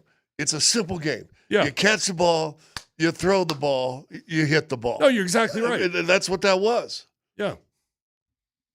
All right, how much? Shermer, let's throw it. Fine. How much of this is on Shermer? For me, it's about 94%. A lot. Wow. Okay. A lot. Right. Because I'm going on my history. I'll tell you this right now. Yes, Deion messed up at the end of the game. Yes, he did. But in the big picture of who's to be blamed for losing that football game, that's on the offense, dude. That is on an offense that was inept. And yeah, look, okay, if our offense was rolling, I would put the majority of the blame on Deion Sanders because then I would have felt like they had a chance to actually score at the end of the game. Did you think they were going to score at the end of the game? I didn't think they were going to score at the end of the game. Minute 7, I did. What? Oh, wow, that was showing a lot of faith for an offense that hadn't done anything. I thought they were going to I certainly thought they were going to score when they had the ball with like 4 minutes to go. And the game was tied. I thought for sure they were going to score that drive. I had no faith in it. So it's not excusing what Deion did. You got to call timeout when you got to call timeout. Like the biggest cardinal sin in all of football is going to the grave with your timeouts, right? You can't take it with you. Especially in a loss. Doesn't carry over, right? So huge cardinal sin. But I had no faith in it because the offense was so inept. I don't know. I guess I still believed. Listen, I was like, they're gonna figure this out. What was the famous placard on Harry Truman's desk? What happened? Well, no, what was the famous placard that was on his desk? It wasn't what happened. I don't know. What? The buck stops here. Oh, yeah. And with your offense, to me, that's Pat Shurmur. Your buck stops here. All right. Is it Pat Shurmur or is it Deion Sanders? I've got a history with Pat Shurmur. I'm saying Pat Shurmur. Now, to be honest with you, Deion sticks up for him and brought him in there. So eventually it lines up to Deion. I would put it on Deion if Pat was doing his job, but Pat wasn't doing his job, so that doesn't excuse it. Well, Deion was sticking up for him today, wasn't he? Well, that's what good coaches do. He was sticking up for him today. Who's in charge of? All right. I mean, does Pat Shurmur have that much autonomy? Deion's not calling offensive plays. No, he's not. I mean, is that what you're asking? Well, our buddy Alfred always says a coach coaches, head coach coaches a coach. Right, and because, but that's before a game, right? And then once you get to the game, the coach has got to do their job. Yeah. But if ain't nothing happened, then the head coach better get down there and go, hey, well, we run a play that works once in a while. Was it the play calling or the plan? Oh, well, those are one and the same. All right, so it sucked. Hey, the play calling is the plan, right? They'll score 60. Everybody will have sweatpants on next Monday and be all excited, and then, it gets real fast. Yeah, I mean, I don't know anything about Delaware, but if you don't put 60 on Delaware at home, what are we doing here? Yeah. And I anticipate they will. Then they go at Houston, and then I bet that game against Wyoming's going to be tough. Can I just say this? And you guys are not wrong. Of course, we need to roll on Delaware. They are like a North Dakota State. Are they really? Yes. Are they seriously? Oh yeah. Oh gosh. Oh no. It's a damn good. They're like that. Are you in a Power 4 conference? You are, but North Dakota State's a tricky team. I'm not disagreeing with you, Scott. We got to roll. But they're pretty decent. You win this game against Delaware 23-20. You concerned? Yeah. Well, then again, we barely stuck by North Dakota State. We had a pretty decent year last year. Delaware, the Blue Hens. I mean, the Biden Bowl, Delaware against Delaware State, 35-17 over Delaware State. I'll give you a plug nickel if you can tell me the nickname of Delaware State. The Patriots. Tyler. God, I don't know. The Hornets. Cardinals. The Blue Hens against the Hornets. So they did beat the Hornets. Well, I didn't even know there was such. What did you say the score was? 35-17. Okay. Ooh, let's look at the box score. Do they run the ball a lot? I bet they do. I mean, they're Conference USA. Conference USA is not good. But they are a primary running team, 41 carries, 200 yards. So that's their game. Okay. Their quarterback looked garbage, 11 of 23. So they are a running, for whatever it's worth, Delaware's a running team. Just like North Dakota State was. Yeah. It's a little scary. Yeah, but North Dakota State guys had some big old boys. I mean, you're getting guys drafted in the NFL from North Dakota State every year, isn't it? Well, they're known as an offensive line factory. Yeah. So Delaware will come in by hook or by crook. They will run the ball best they can, and we'll see how we do. Well, they'll be watching what the defensive line does and say, "Hey, look at this. If we run this play, they're going to go." Oh, I'm sorry.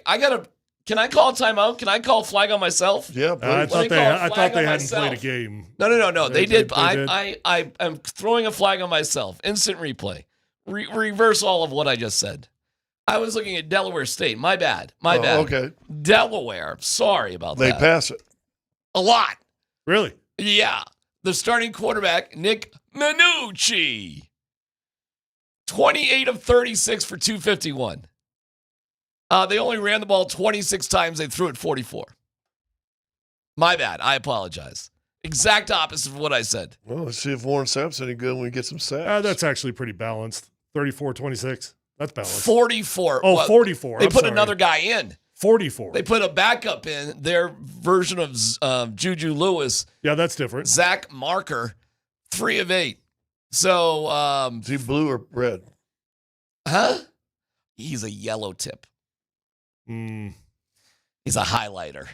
Wait, what's Delaware's mascot? What'd you say? Blue Hornet? Blue hens. Blue hen. Blue hens. Like hens come in a different color. So they really, 26 carries for 137. And Minucci, so this is the Nick Minucci show. He had 9 carries for 44. He led the team in running too. So get ready for Nick Minucci, everybody. All right. Oh, you got to win. You got to win that big. You watch CSU? I did not, no. Scott, you see any of I did CSU? not. Oh, it was a good game. They hung tough with Washington. Won. Oh, no, they got close, right? They were tied going into the fourth quarter. Then they got sloppy, and then they tried a fake field goal, which was, did you see that play? Oh, my God, that was a disaster. They were down 10 when they did that, and then it kind of fell away from there. But it was tied at halftime. It was close going in the fourth quarter, and then they just kind of let it slip away. At UW, I assume? Yep. That's a good performance. They showed they were 21-point dogs. Shoot, they got that quarterback that feels like he's in his 20th year. Fowler Nicolosi. Yeah. They got a big 6'8" tight end. They got, I'm forgetting the running back's name off the top of my head, but he was really good. They were good. Bill Belichick played a backup quarterback the same age as his girlfriend. How about that? Literally. Do you know the score of the game was the differential between their ages, 41-7? Jeez. By the way, then you get a sack. You can't do a fake punt and get sacked. No, it was terrible. They were a little desperate. There's 9:30 to go in the fourth quarter. Rewind that, Dan. Yeah, it's a 50-yard field goal attempt. What are we doing? We're going to empty formation out of field goal. We're going to motion somebody. Yeah. That did not go as planned. No, that was a bad play. But they were, I don't know. Maybe their field goal kicker can't kick a 50-yarder. By the way, have you ever seen a wife or a girlfriend on the sidelines during a game? Well, no, but I have seen well-off media on the sideline, and isn't that technically what her role is? She runs Belichick Promotions or whatever it is. Oh man, slippery slope there, huh? Look, I'm not disagreeing with you, but that's the out that they have is that she's got a role on the sideline. Yeah, we see Bucky on the sideline every game. She didn't have a camera in her hand when she was up chatting with them, but I see what you're saying. Like she's got some sort of role that would put her on the sideline. In theory. Okay. All right. I did see Belichick just walk away from her like 5 yards. It was pretty funny. They were in a conversation and Belichick just like moves forward 5 yards just so he can get out of the conversation. Arch Manning, how'd he look? You know what? At the end of the game, he looked okay. He did. I watched a lot of that game and it was ugly. But I'll give him credit. When the game got down, it got interesting. He threw some nice balls right there at the end of the game. So, for his first game, look, a lot of hype. You went up against Ohio State, dude. You went up against a really good football team. I've been saying this from the get-go, though. I've been telling everybody, let's slow down the anointing of Archie Manning. The dude hasn't ever played football. Yeah. LSU's quarterback, Nelson Smyer, Nelson whatever, he played well. Boy, nobody's talking about Tennessee, but they put it on my orange, and they look pretty good. There's a lot of good quarterbacks out there. The problem with where Colorado losing this game to Georgia Tech, you would like to think by year 3, you should handle business against non-ranked opponents. I think that would be a fair expectation by year 3. If you're facing a non-ranked opponent, you probably should handle your business. All right. At home, especially at home. Then again, man, you lost a lot. You lost 4 wide receivers in the NFL. You lost your quarterback. You lost a generational player in Travis Hunter. Of course they were going to have a fall off. How did it look to you being there live? Did it look organized? Did it look... Or did you even watch the game? There you go. It felt like they had a chance to win the game the entire game. Okay. That's what it felt like to me. It felt like we were inept offensively. And Scott, I didn't actually realize just how bad the rushing yards were watching it live. I knew it wasn't good, but I realized just how bad it was. I guess my takeaway during the game was, God, if we could just do anything offensively, we could win this football game. Right. Yeah, that is true though. Minute 7. Did you think we got a shot? Or No, you didn't. No. I'd already given up in my head by that point. Okay. Because we hadn't done a thing. The offense was literally inept. How is the smell in the stadium midway through the second quarter? I'm sitting over on the west side. I'm away from the kids, so didn't quite get the smoke. No. All right. I'm out with all the old season ticket holders. In terms of yeah, it smelled more like bourbon actually on that side. Oh, what does bourbon smell like? Okay, when we come back, what the Broncos have to fear from the Titans, details next.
All right, the Broncos were back to work yesterday, actually, for a little bit, and Sean Payton talked to the media.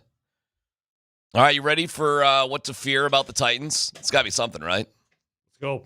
Here we go. Go ahead, Sean. Well, a couple things. They've made a commitment in the offensive line, signing a couple, big name free agents, drafting another player. I think on the perimeter, with Lockett there,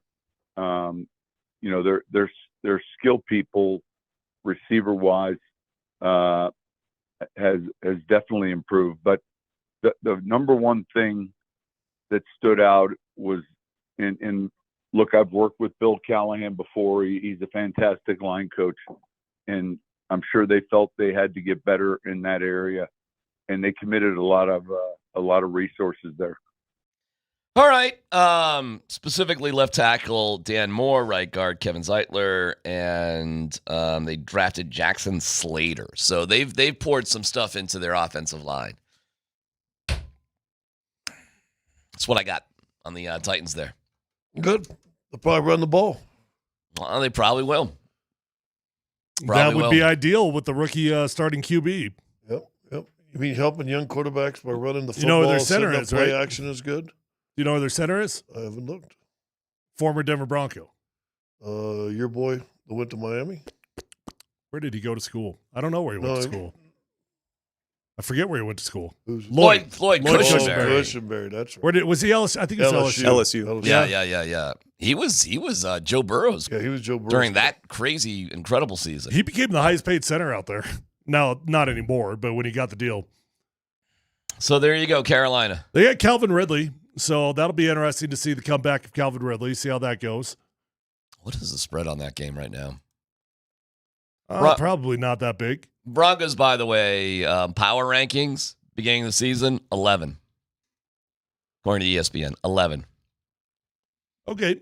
And there's a lot of people picking the Broncos to upset the Chiefs this year. Actually is a relatively big spread. What is it? -7.5. Okay. Ooh, that is big. What's the biggest spread in the NFL? Oh, my I don't know if God. you got that. I can look that up. That's got to be up there, though. Oh, my God. Thank God. The NFL's back. Although college football was great this weekend. It was. Yeah. It was fun. I watched more college football this weekend than I think I've watched in like 5 years. I watched more kids soccer. Well, there's that. By the way, Broncos-Titans is the biggest spread of the weekend. Well, yeah. Of the NFL games. Well, they must be tied then. Because, Cowboys-Eagles, -8. Yeah. Oh, I'm seeing 8.5 on ESPN. Oh, I see For 7.5. Broncos-Titans. Oh, you see 8.5? This is ESPN. Yeah, I'm like, oh, okay. I got ESPN. It's 8.5. I don't know what you're looking at, Tyler. Oh, it is the biggest spread. Wow. 7.5. This is the ESPN. Dallas at Philadelphia. So 8.5 on ESPN is the highest spread in the NFL this weekend. Yeah. Wow. Okay, guys. That's a big line. Everybody and their brother. Hey, the orange Kool-Aid is it's strong. It's reached fever pitch in a nationwide perspective. Yeah, it's here. This would be the biggest upset in the NFL if the Broncos actually lost this week. Yeah. Guys, see any scenario where that happens? Sure. Turnovers. Well, you got to play it. It is football, but unless his quarterback has one of those magical first games that you just don't expect, I mean that can upset apple carts. It would be such a stretch. Yeah, it would be forget the point spread, the biggest upset of the early start of the season for sure. Can you name the other former Denver Bronco starting on defense for the Titans? Well, what linebacker? Josie Jewell went there, but then retired, right? Josie went to the Panthers. Yeah, the Panthers. Linebacker. Oh my God! Similar skin color to Josie Jewell. Oh, Cody Barton. There you go. Cody Barton. That's right. I thought he played well here last year. Cody was fine. Cody did great. He had his choices. He, made a money choice. I don't know if the Broncos are dying to have him back, but, he made money for himself. Cody was good. He'll be good for them, too. Is this playing? Is this setting it up for a An upset? Oh, wow. You know who else is with the Titans? I didn't even know this. Play a little game here. Give us a hint. Well, it's another former Denver Bronco. What position? The hint I was going to give would definitely give another hint. away. Just give another hint. He plays Zach Allen's position. Former Denver Bronco playing interior defensive line. I could give 2 clues and give it a dead giveaway. I'm lost right now. Yeah. Well, I would need Scotty. You got nope. He plays Zach Allen's position. Yeah. Before Zach Allen played his position. Clark Jones.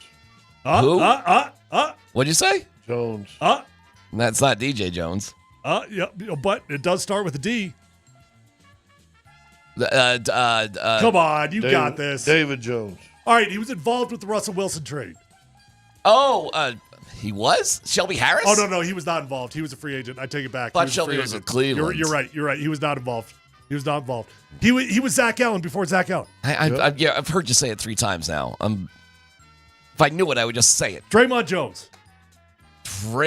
Jones. Yeah, went to Seattle. Wow. Now he's with Tennessee.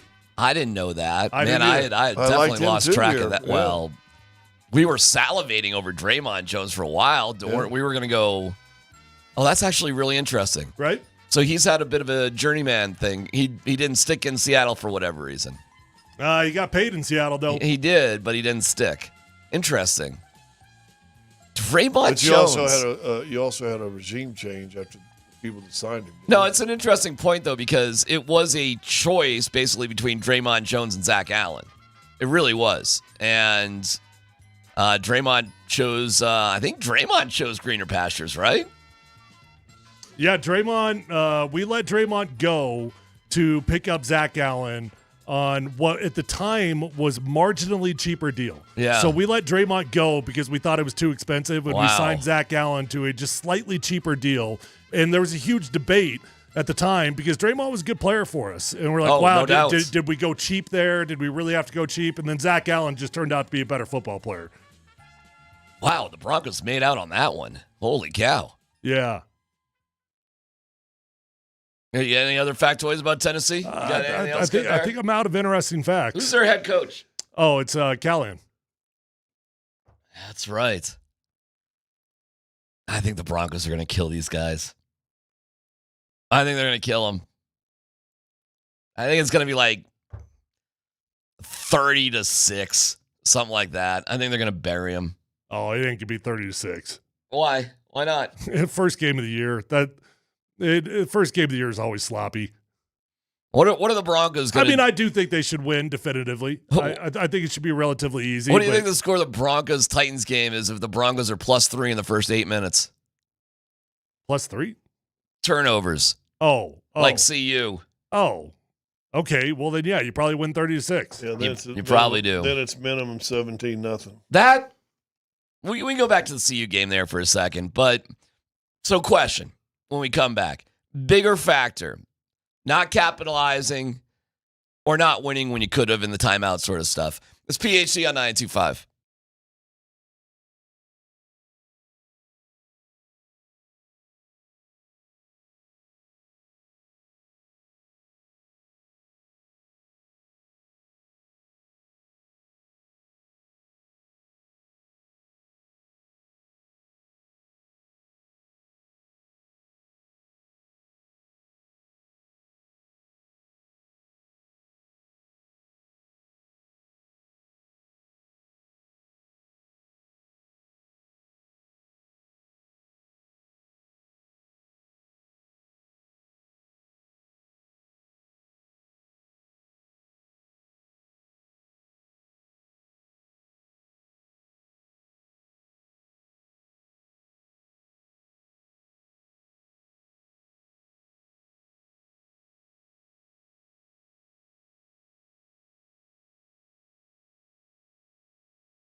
We'll hear from some more of the Broncos. And, yeah, I'm a little I don't even know how I got sick. Didn't do anything the whole weekend. Did nothing. Just sitting around. No clue. But you didn't get any vitamin D? Did not. What's that? What's the vitamin D? Son. You think that's? Do you seriously think? Because I really didn't get out that much at all. You gotta get your. Do you think that really is a thing? Yeah, I do think it's a thing. Oh God. Body absorption. But I think if you went out and sat in the sun, get you a nice tea after the game. Start your day first 15 minutes every day outside. Fresh air. Said you're bringing stale, uncirculated air. You think that really was it? Well, it could have been. You could be right. I did a lot of sitting around. I watched like 14 straight hours of college football on Saturday. Well, you got no life. It was awesome. It was Syracuse against Tennessee. Nobody's really talking about Tennessee, but they were pretty damn good. They were pretty good at the end of your last year. I'll tell you this. That game was a hell of a lot more interesting and entertaining than Ohio State, Texas. Tennessee's interesting because they literally swapped quarterbacks. The UCLA quarterback went to Tennessee. Right. The Tennessee quarterback went to UCLA. Right. And UCLA got killed by Utah. Utah looks pretty good. Underwood up there in Michigan looks like you're right. Like he's a Build a Madden character. Oh my God. They've struggled just a pinch, but that kid is, oh my God. It's like a superhero movie with how he looks and how he's playing. Yeah, it's freakish. What is his? That dude's a monster. He's just a freshman too, so he can't even come out for a couple years. Nope. That kid is going to have a probably an epic college run right there. How long until Nick Saban's back in Alabama? Oh my God! Well, DeBoer is going to be gone. $70 million buyout. Holy cow! Really? It won't be this year. He's lost to 4 unranked opponents. Mm-hmm. They'll pay it. Do you think Saban lost to 4 unranked opponents ever? Well, the only reason I'm going to say maybe is because his first year, my team, University of Colorado, played Alabama in the Shreveport Independence Bowl. And we won 6 or 7 games that year, which means they won 6 or 7 games that year. So he probably lost a handful in his first year. Yeah, that game was embarrassing for them. Embarrassing. That's the one thing Saban didn't do, but he had it locked down. Good for Florida State and all, but yeah, they're going to be pretty good too. It's cool to see Florida State. Like I think college football is better when all the blue bloods are big, right? When Florida State's playing big, that's a cool environment. You know, like that. That's what it's supposed to look like. Florida State's supposed to have a freaking football team. Yeah. Wyoming won. Air Force won. Northern Colorado won. They beat Tarleton State. They won 1 game all last year. Well, there you go. And they won their home opener, so way to go. How about CSU, though? Like, I really like how CSU played, but 9 p.m. kickoffs are – I did not think I was going to make it to the end of that one, but the game was really good. So I ended up watching quite a bit, watched the whole thing. Like, come on, CSU, let's go. Cam the Ram. Let's have at it. Were you sick yet? Mm-mm. I got sick the next day. No vitamin D, and you sat on the couch. I know. Did you exercise? You get on your bike? Go. I didn't do anything. We got Dr. Scott figuring this out. I know. Right now. Well, I got on my bike today, though. I did get out today. You might be right. That's so funny you say that because I didn't. It was all watching football, and then I felt sick on Sunday. So then I just it was my wife's birthday too. Well, you really did nothing. It was a quirky day. Birthdays can be a tricky thing for people, you know. Some people like their birthdays, some people don't like their birthdays. Some people you know? have giant celebrations and surprise parties with friends and family flying in. Yep. And some people sit in front of a TV with a Scott, TV dinner. My friend, as Nikola Jokic would say, because her birthday tends to be on Labor Day, I have done the friends a couple of times, the big surprise birthday stuff. She hates it. I mean, I've done big surprises, people flying in, like surprise, door opens, like bammo. Hates it.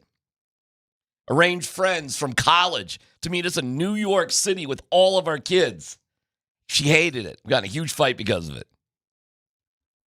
We couldn't even organize just like a brunch with our family of 4 yesterday. Hey, makes life easy on you. I guess so. Don't complain about it. I know. But Which way do you lean? Well, I'm the one that organized the, hey, how you doing? Well, how many surprise parties for you have you? Zero. I've had 0 surprise parties for me. 0. I'm not asking for one either. Don't worry about it. No, I want something though. I got to have something.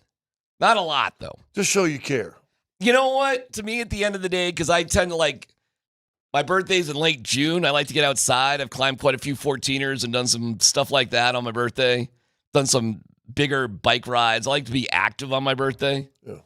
But on her birthday, you just want to sit on the couch. On her birthday, I'm looking at her like, I don't know what you want to do. She did suggest something, and I couldn't get the 2 kids to come along with it. I couldn't get them to we got such a small family, right? So it's couldn't figure it out. Well, that's a lot of love from mom. Yeah, I got a little sticky with the older one. I'm just like, really? You're not available, huh? Ugh. Don't want to rat anybody out on the radio. That'd be bad. Not that he'd be listening, so I'm not really worried about it. Yeah. Yeah, so that's how that went. And then yesterday I was just flat out sick. Yesterday I was just done. Trying to rest up for today the best that I can. This is rested up. This is what it sounds like rested up. See? Yeah, enough of that. I was thinking a lot about CU though, man. I was glad. Did you have a good time? I had a great time. It was a How's good the vibe? environment. How's all that? Sold out. Everybody's there in their seats, ready to rock and roll. I was actually a couple minutes late getting to the game, but by the time I got there, I mean, that place was jam-packed, and there was a little bit of rain, but it came in spurts, and it didn't last too long. It was very bearable.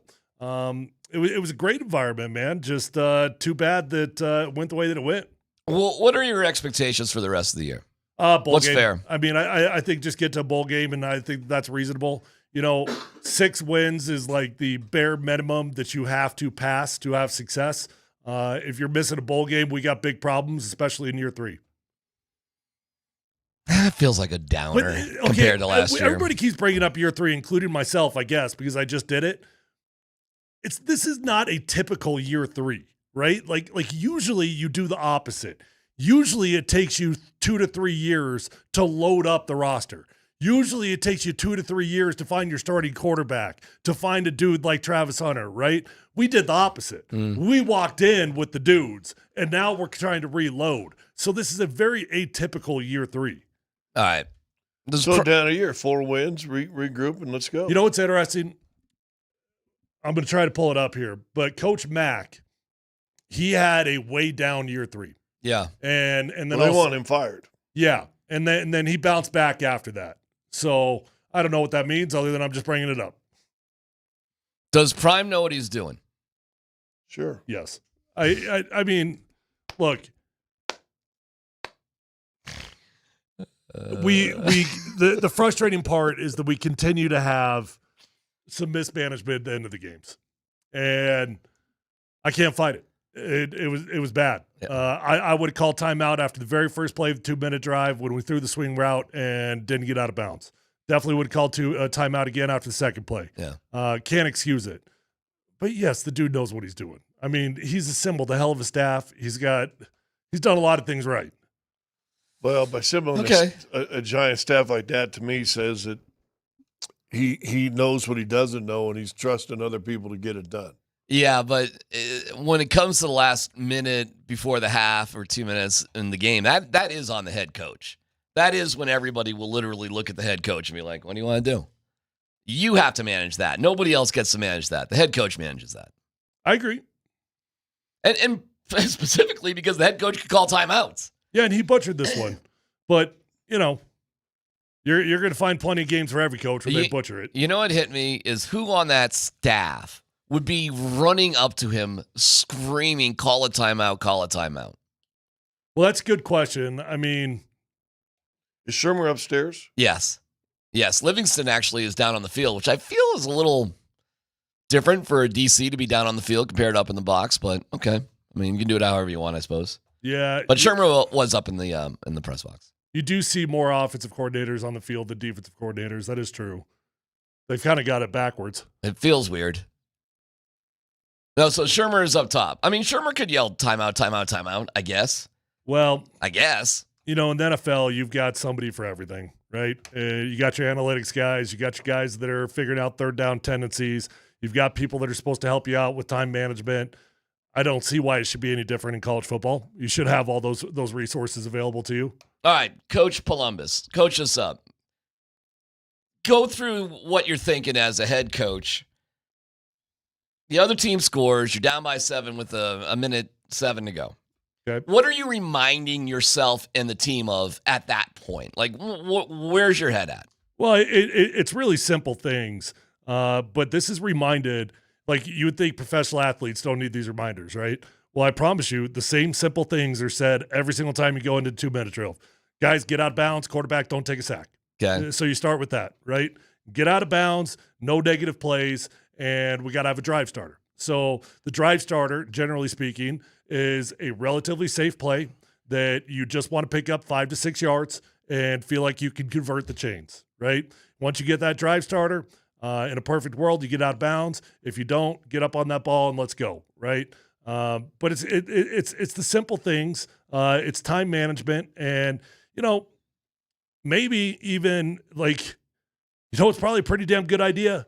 Probably have somebody on staff that's reminding the head coach, hey, coach, we got 2 timeouts left. We got this, we got that. Just like a coach is reminding the players to get out of bounds and no negative plays. Yeah, when you got gotta happen in basketball, don't forget, too. we got 2 timeouts. We got 2. Right? Basically, he's saying, take a timeout, take a timeout. Hey, 2 is a dream, right? I mean, because then you really do have one to burn. And even if you had to use them both, and I doubt you had to use that second one. If you use the first one, I doubt you have to use the second one because you huddle up, you come up with a game plan, we get out of bounds, right? Right. But even if you have to use them both right there, okay, oh well. Now we got, if you use them both, because 20 seconds evaporated after the first play.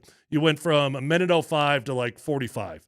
And if you would have just called the timeout after that one, you probably got 58 seconds on the clock if you use your timeouts appropriately. Not great, but keep in mind, you get the first down, that clock's going to stop till they snap the ball or until they reset the chains. And that's more time than you think. Yeah, it's a bad play call in that first play. And the first play was so bad because it gave them no chance of getting out of bounds. No chance. And it wasn't even a drive starter. It was a lateral. Terrible call. Terrible call. And you don't want to have to use the timeout right there, but it's a terrible call and you have to. Now, what you don't know, it looked like that was a design swing route, but what you don't know, did Caden Salter just immediately check out? Yeah, that's a good question. Right? Great question. Because that play makes no sense as a drive starter. We'd have to go back and look at the play specifically, I suppose. I mean, go back and look at it and see, was he getting pressure, so did he just do it right away, or was it this is what the play is? Well, it's funny talking to our guy, Coach Sanford, for the TV game you did on his second series. There were 3 passes. Yeah. And Coach Sanford, we talked to him the next day, and they won, and everything was good. We're like, hey, 3 passes. And he goes, they weren't supposed to be. Well, they were RPOs. It's not that they weren't supposed to be. It's that when you call the RPO, that's the danger that you play, is that you're going to take what's given to you. So if it's supposed to be a pass, then you got to throw the pass. So Coach Sanford should have just called a run and been done with it. I'm rewatching that first play. Dude, the second Caden Salter catches that ball, he's looking. He turns and throws it. That's the play call. He doesn't even look down the field. So design play. Yeah. Bad call. But even so, timeout. What was that? Prime, call the timeout. What are you doing, now, Pat? You're killing me. If number 5 would have done his job and made a block, he might have had a chance. I mean, he gets hauled down. He doesn't get out of bounds. You gain no yards. But you got to call a timeout right there. But then the second play, honestly, you got damn close to picking up the first down and stopping the clock. You didn't, though. You didn't, so timeout. Yeah. And then the rest of it. So they didn't call timeout on either one. No. So if you're not going to call the first one, then you got to call the second one. Oh, they blew. If you go back and add those 2 plays up, it goes from 107 Tyler down to 28 seconds? Well, and then something like that. And then the third play, he took forever. He didn't get the first down. The third play was a scramble from Caden Salter. Snapped the ball with 26 seconds on the clock.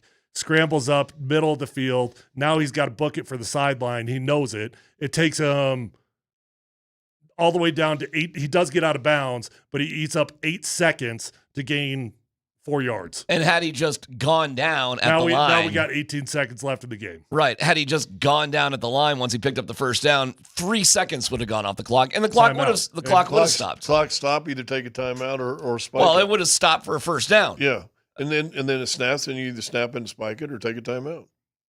But in that after that play, it's like now we're in Hail Mary land. Now timeouts don't even mean anything because look at where you are on the field. Well, believe it or not, though, he had a shot on one of those. He had a dude he had a shot with. He did, and he missed him on that too. All right, it's rough.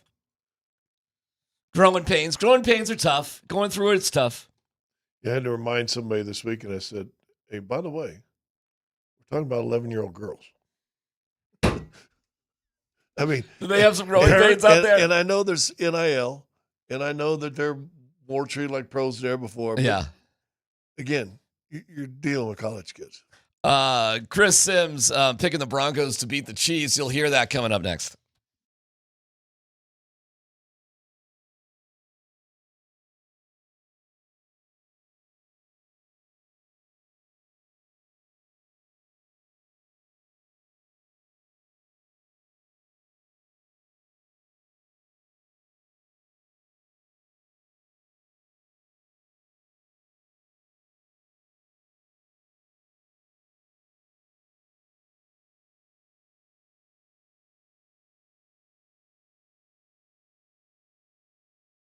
All right, man, if you're in the market for a new vehicle, don't waste your time. There's one dealership you need to go to, the best dealership in Colorado, Phil Long Ford. They've got the best inventory. They got the best prices. They got the best customer service. They're going to get you in. They're going to get you out. They're going to respect your time, and you're going to find the vehicle of your dreams. Because at Phil Long Ford, they've got over 1,000 cars, trucks, vans, SUVs, electric vehicles, even commercial fleet vehicles on their lot right this minute. So whether you're looking for a new vehicle, whether you're looking for a pre-owned vehicle, the vehicle of your dreams is already at Phil Long. They've already got the best prices. You're going to have a fantastic experience. You're probably going to become a customer for life, just like I did after I bought my first car my rookie year. I keep going back because I know these guys and I love these guys. Guys, Phil Long Ford has got an award-winning service department, so remember after you buy that new vehicle, keep it serviced over at Phil Long Ford, and you're going to have a beautiful ride for a very long time. Let them know that your friend Tyler sent you on over, and feel free to shop at phillongford.com.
I hold myself to a high standard.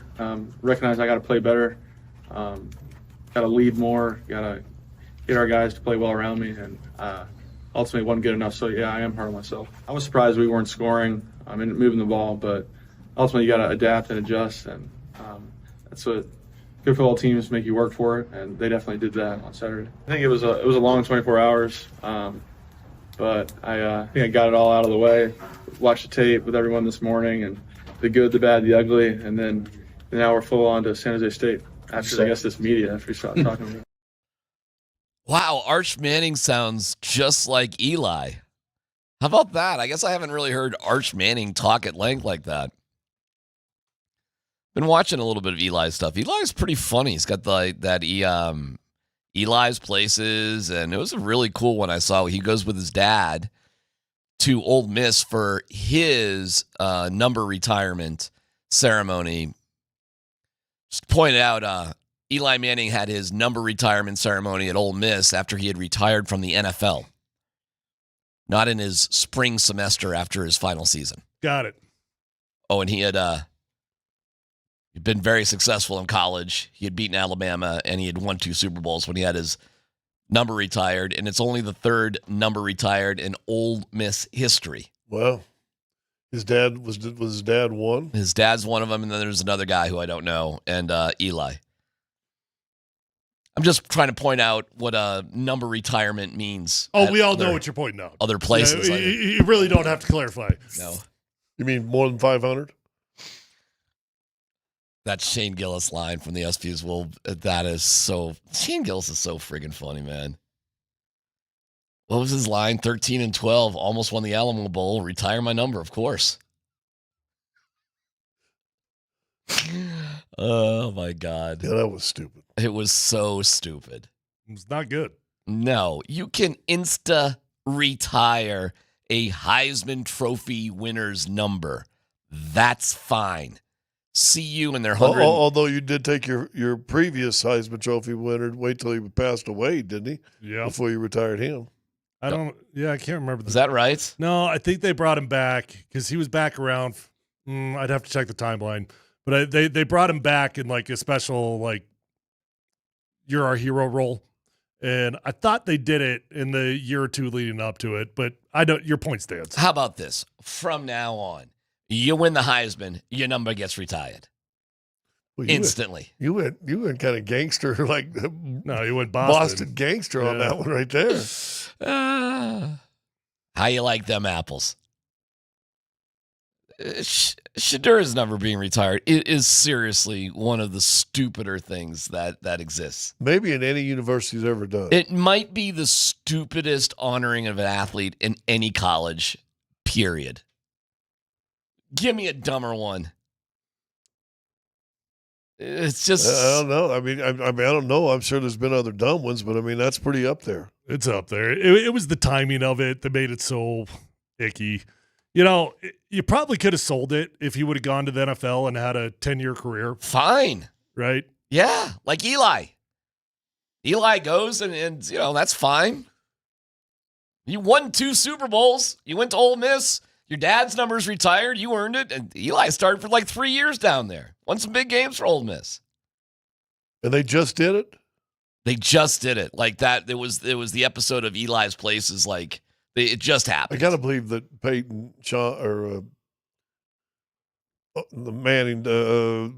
Manning is got to be the executive producer of that show. Well, the whole family is. It's Omaha Productions. Well, there you go. Oh, this is how they're going to make $1 billion as a family. They're tied into a couple of different things as a family. Endorsements, certain endorsements, and Omaha Productions. That is a family business. And you know what? The stuff they've been producing, whether you're tired of quarterbacks or not, and I said it last week, it's better than the HBO Inside the NFL or whatever. I agree. I agree with that entirely. He's killing it with the Omaha Productions. Killing it. Yeah. They're doing a great job. I always thought Peyton would get a little bit of an itch, but now I really don't see it. I mean, maybe after his son is done with football one way or the other, but that could be a long time from now if he goes on and plays college and goes on. Well, but think about it. If his son ends up becoming a player, you know, and getting recruited, Why wouldn't you just keep producing films and movies? That's not an everyday job you have to go out and do. Once it's set up and set in motion, now you can go see your kid play. Ain't a bad life, is it? Oh, I think Peyton's killing it with life. I think he is killing it with life. Because why would you want to be tied down to just one team and in the office and all that when, you can live in the world like he does? And you know what? I'll say this, too. I'll give him credit. I mean, he gets good seats at the Nuggets games, but they're not always on the front row. Sometimes he's 4, 5, 6 rows back and sitting with his kids. I think that's cool. I feel like the majority of the time he's like 8 rows deep.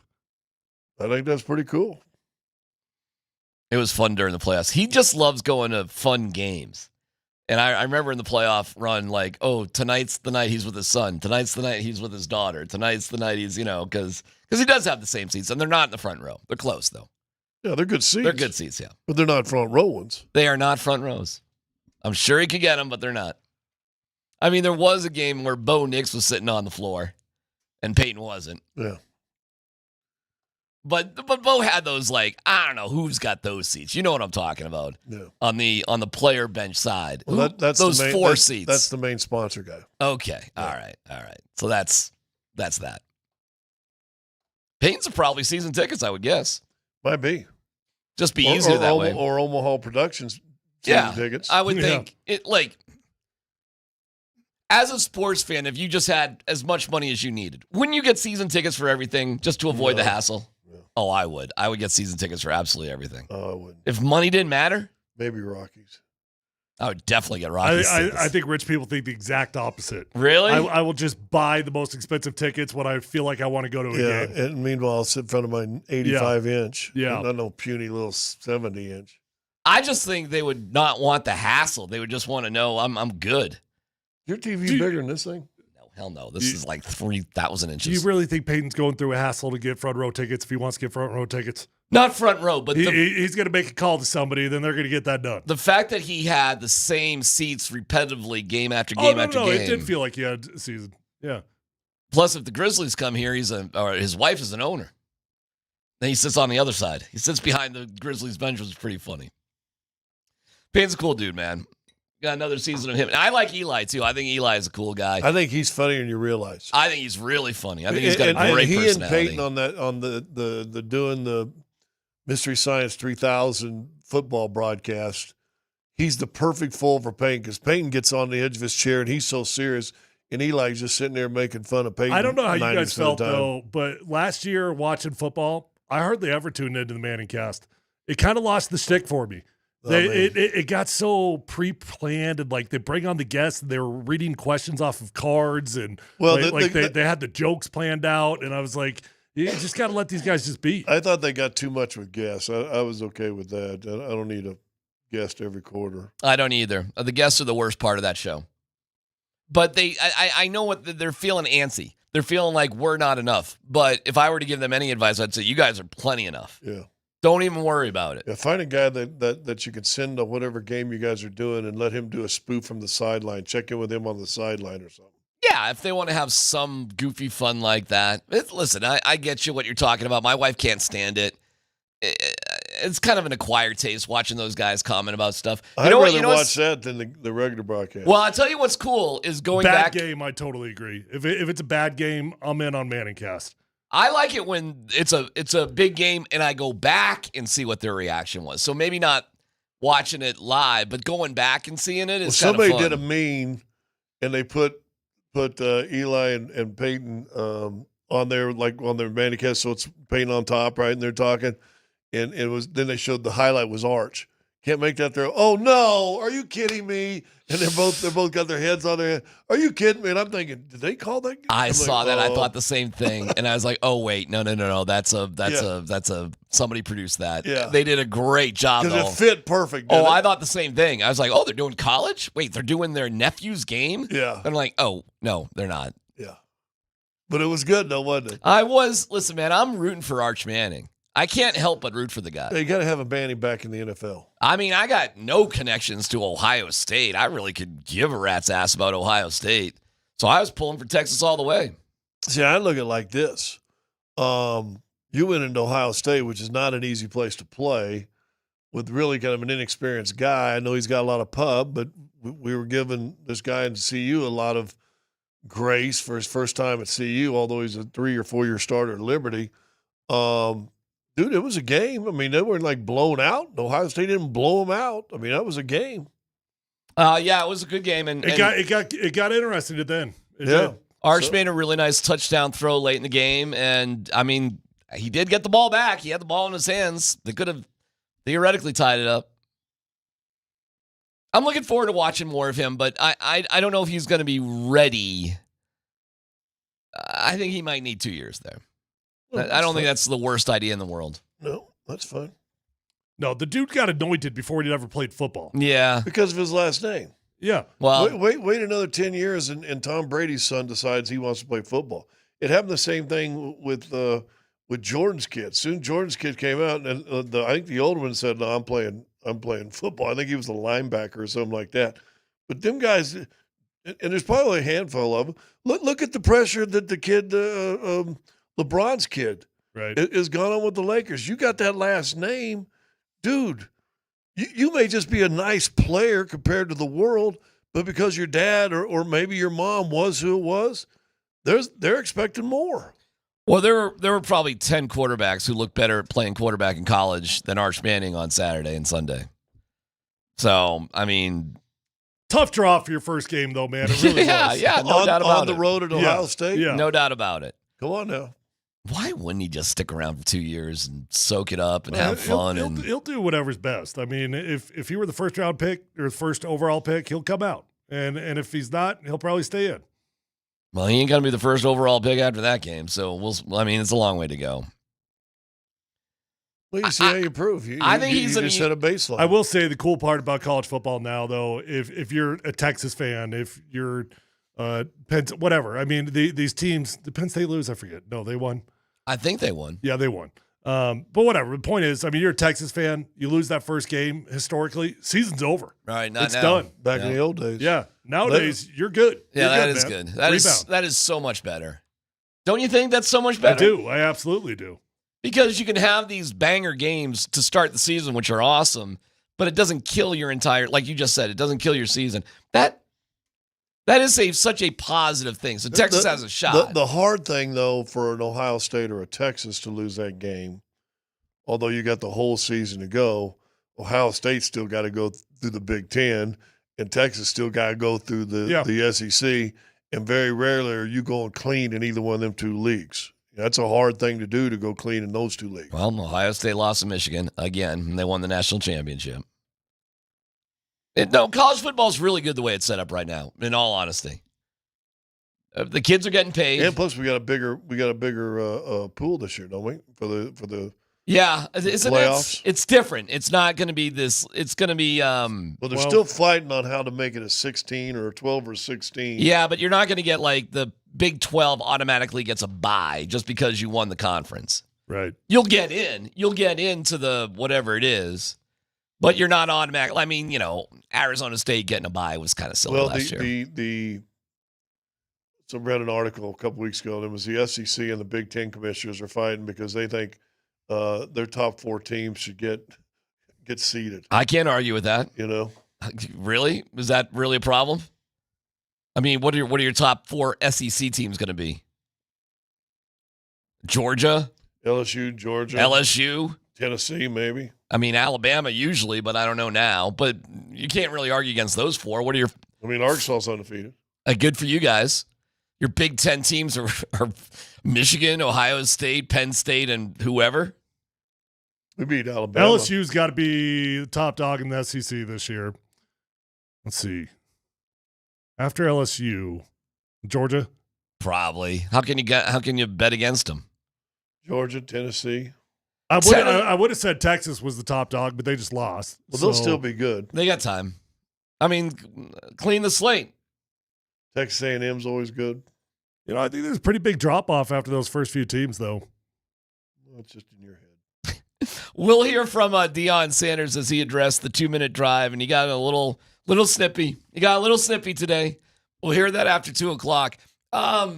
Broncos, and we have no dumb questions coming up in a little bit.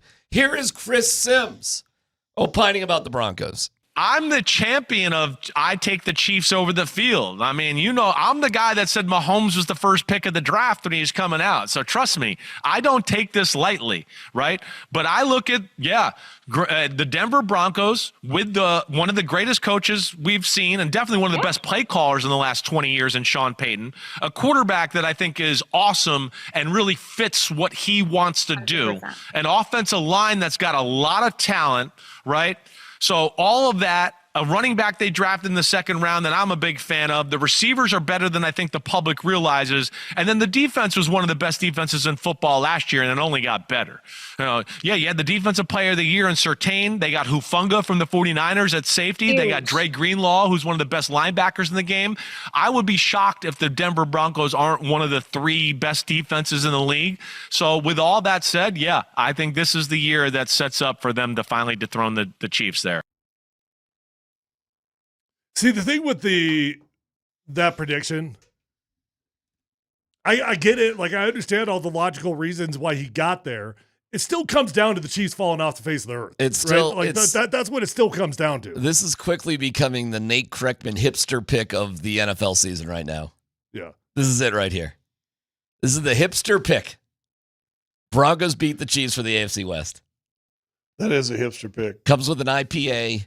And a Subaru. Meanwhile, the Chargers sit and say, "Hold on a second." Then the Chiefs are going to go. Well, you know what? If the Broncos are going to win the AFC West, it's going to be because the Chargers are good. It's going to be because the Raiders are better than you think they are. Because then that means that one of those 2 teams, they're going to knock out the Chiefs once or twice also. Because you got no chance of winning the AFC West unless those teams are actually good. You need them to beat the Chiefs. I still think this. All the conversation on the Chiefs' demise. You still got arguably the best coach in the league. Not arguably. Arguably the top 2 or 3 quarterback in the league. Yep. Still one of the best tight ends maybe that's ever played. Still playing, getting older.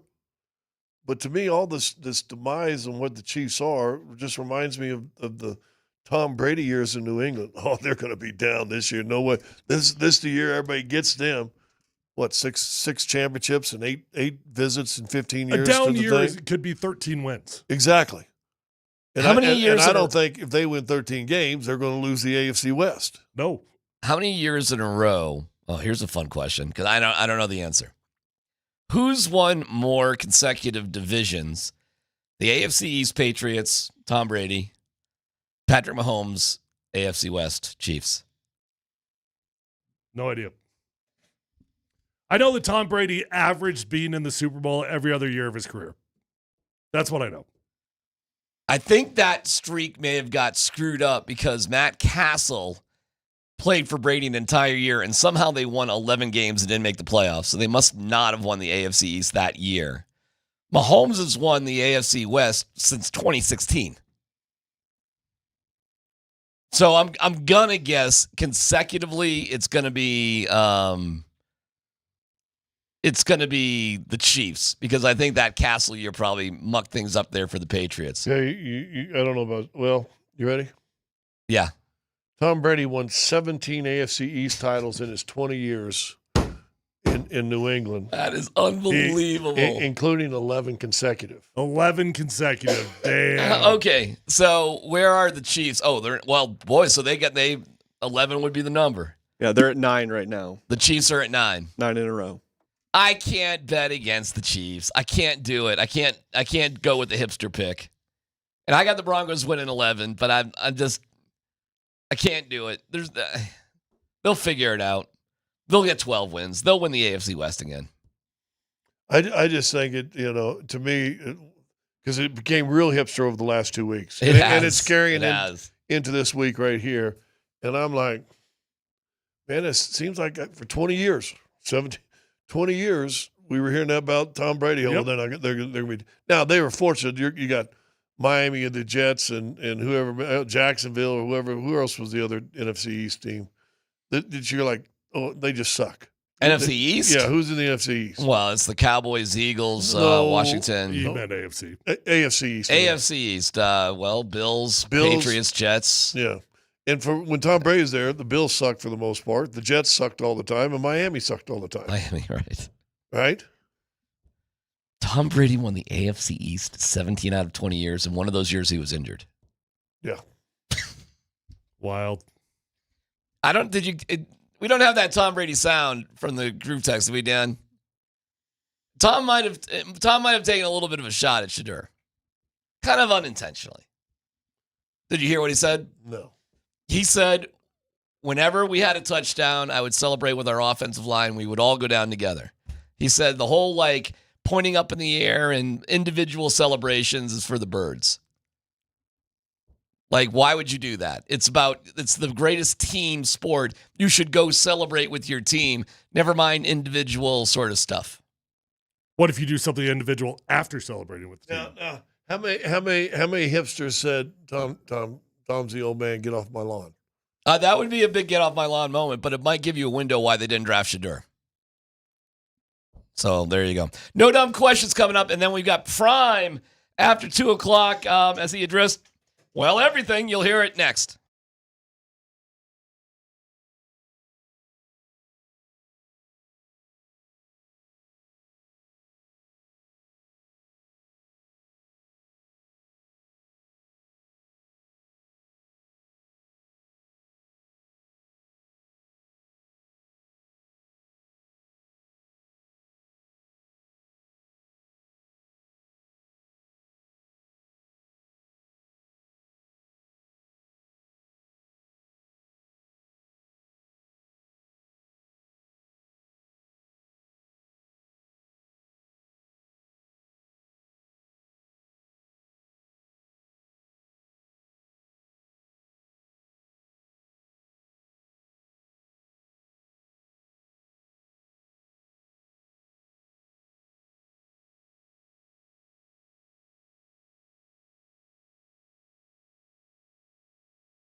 Polumbus, Hastings, and DMac present No Dumb Questions. This is your safe space. Safe place. I'm leaning into the segment. You're a smart guy. Send us your not dumb question now. Tweet it, text it, or Twitch it. It's No Dumb Questions on Altitude Sports Radio 92.5.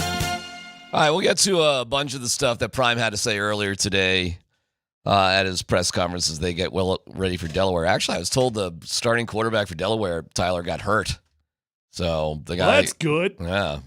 I just assumed the backup played because it was kind of a blowout, but I guess not. I guess he. So their guy that they leaned on, well, I mean, that should be a blowout there. No dumb question. What do you got to win by against Delaware just to make everybody feel all right? Oh, man.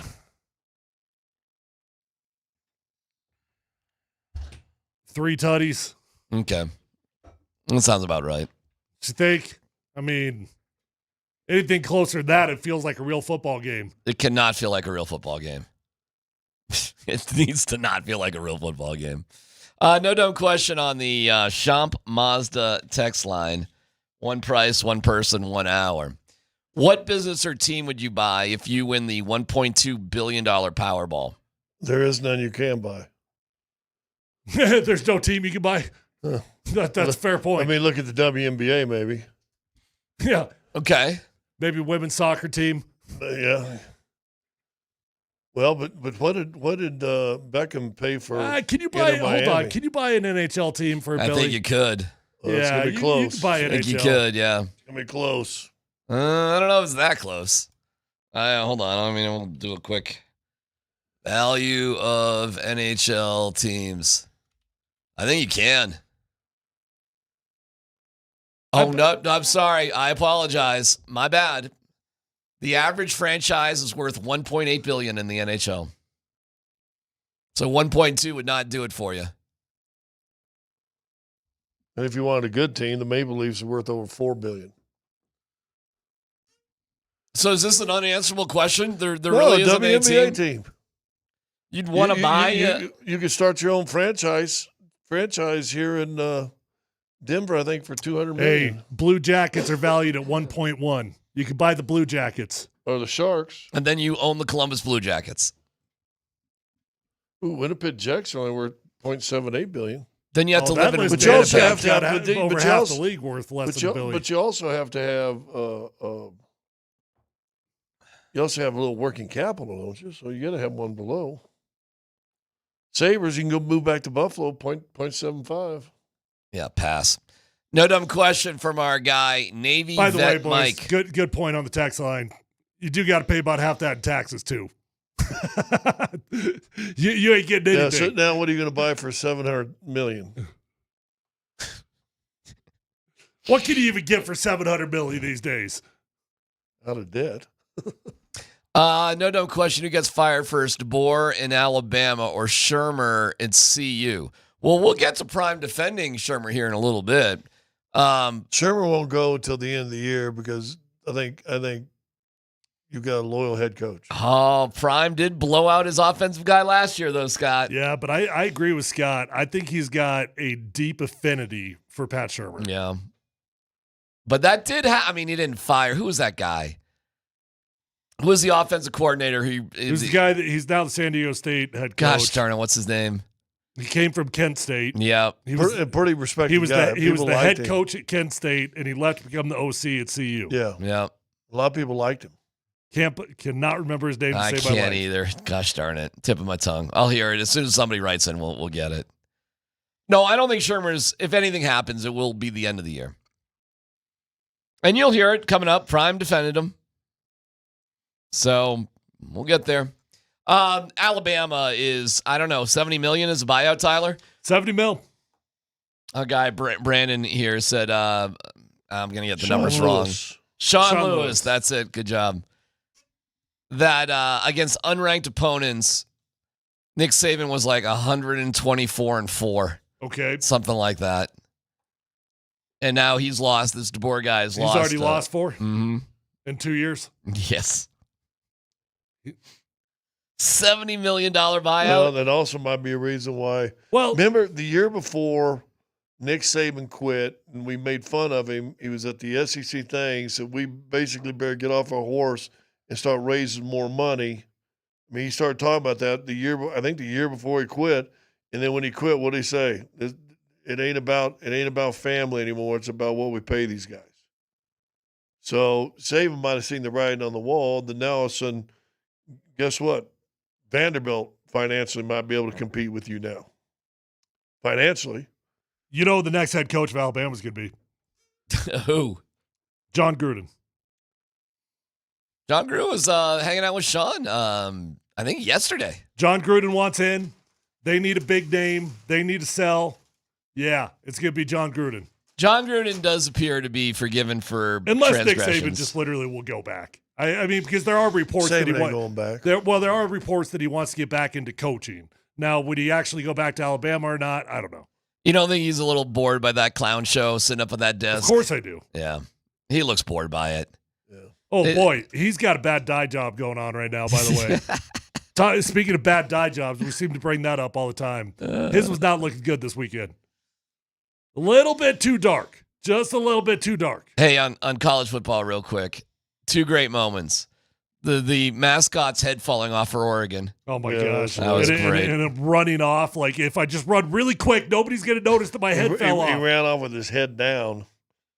Like, does anybody really care who you are? I gotcha. They probably don't care, but I bet you anything it's one of their big rules. I bet you it's one of them things about being a mascot. How about you just somebody put your head back on? Yeah, I don't know. I bet you would it take less time for somebody to put the head on for you to run through the tunnel. But it was like a fumble. He probably couldn't find the ball. I can't find his head. My guess to his head falling off is a little bit of operator error. Like he probably didn't fasten something he should have fastened or whatever. I'd hate to be fastened in there that you couldn't snap out. The funniest thing is that people actually, don't realize it's a human being. Yeah. Okay, now what was the second? This is a good one. Lee Corso was 6-0 on all of his picks, including Florida State beating Alabama. This was his last weekend, right? Which he was a star at Florida State, Lee Corso, back in the 50s. This is his last one. It was good. It was awesome to watch. I don't know if you guys saw it or I did. Saw some highlights. It was really cool. I watched leading up to it, like all of his coworkers saying goodbye to him and kind of a tribute film that was pretty good. Yeah, pretty touching. And the picks were good too. And he went 6-0. I'm not feeling, and I generally am a fan of Barstool Sports. I am not feeling Dave on Fox. Portnoy. Yeah, Dave Portnoy on Fox. And that was like, it was just stupid. Like it's cringy. It was like a WWE trying to be Pat McAfee, coming out talking trash. That's the McAfee answer. Well, I know. That is the McAfee answer. Everybody wants to copy. Yeah, he was literally trying to be Pat McAfee. Yeah, and that's why on ESPN, Perkins is still on ESPN because they think Perkins can be Barkley. Well, they really don't have anybody like that on the Fox show. So, okay, fine. If you want to have that, I guess. But I didn't think it was good. I thought it was cringy. It's like, who cares? They made the whole thing about him, and he's just a fan. Like, he's just a random fan. That's all he is. Yeah, finding a Pat McAfee is not easy to do. There's not a lot of guys that walk around with that kind of credibility who have that kind of personality. It doesn't really exist. Saw that kid kick a field goal for $250,000, 33-yarder. Kirk Herbstreit's dog. Peter's all over the place. You like Kirk Herbstreit's dog on everything? Those are some well-trained dogs. I got to give credit for that. No leash. Those dogs just they chill, man. All right, let's well groomed. We'll hear Tom Brady maybe giving some hints why he didn't draft Shedeur, and we'll hear from Prime. He kind of goes into everything about Pat Shurmur and 2 minutes and all that coming up next.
8 seconds to go.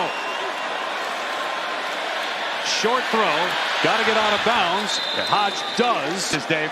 And again, Georgia Tech putting men deep, 3 men down on the goal line. Salter, no time left. Has to get rid of it. Moving around in the pocket. Now fires. Deep. Into the end zone. And it is incomplete. And the game is over. Georgia Tech comes to Boulder. And despite 3 turnovers in 8 minutes, overcomes that and wins 27-20. I think we got out of bounds a couple times, so we didn't have to take them. So that's what transpired. We got out of bounds, I think, on both sidelines.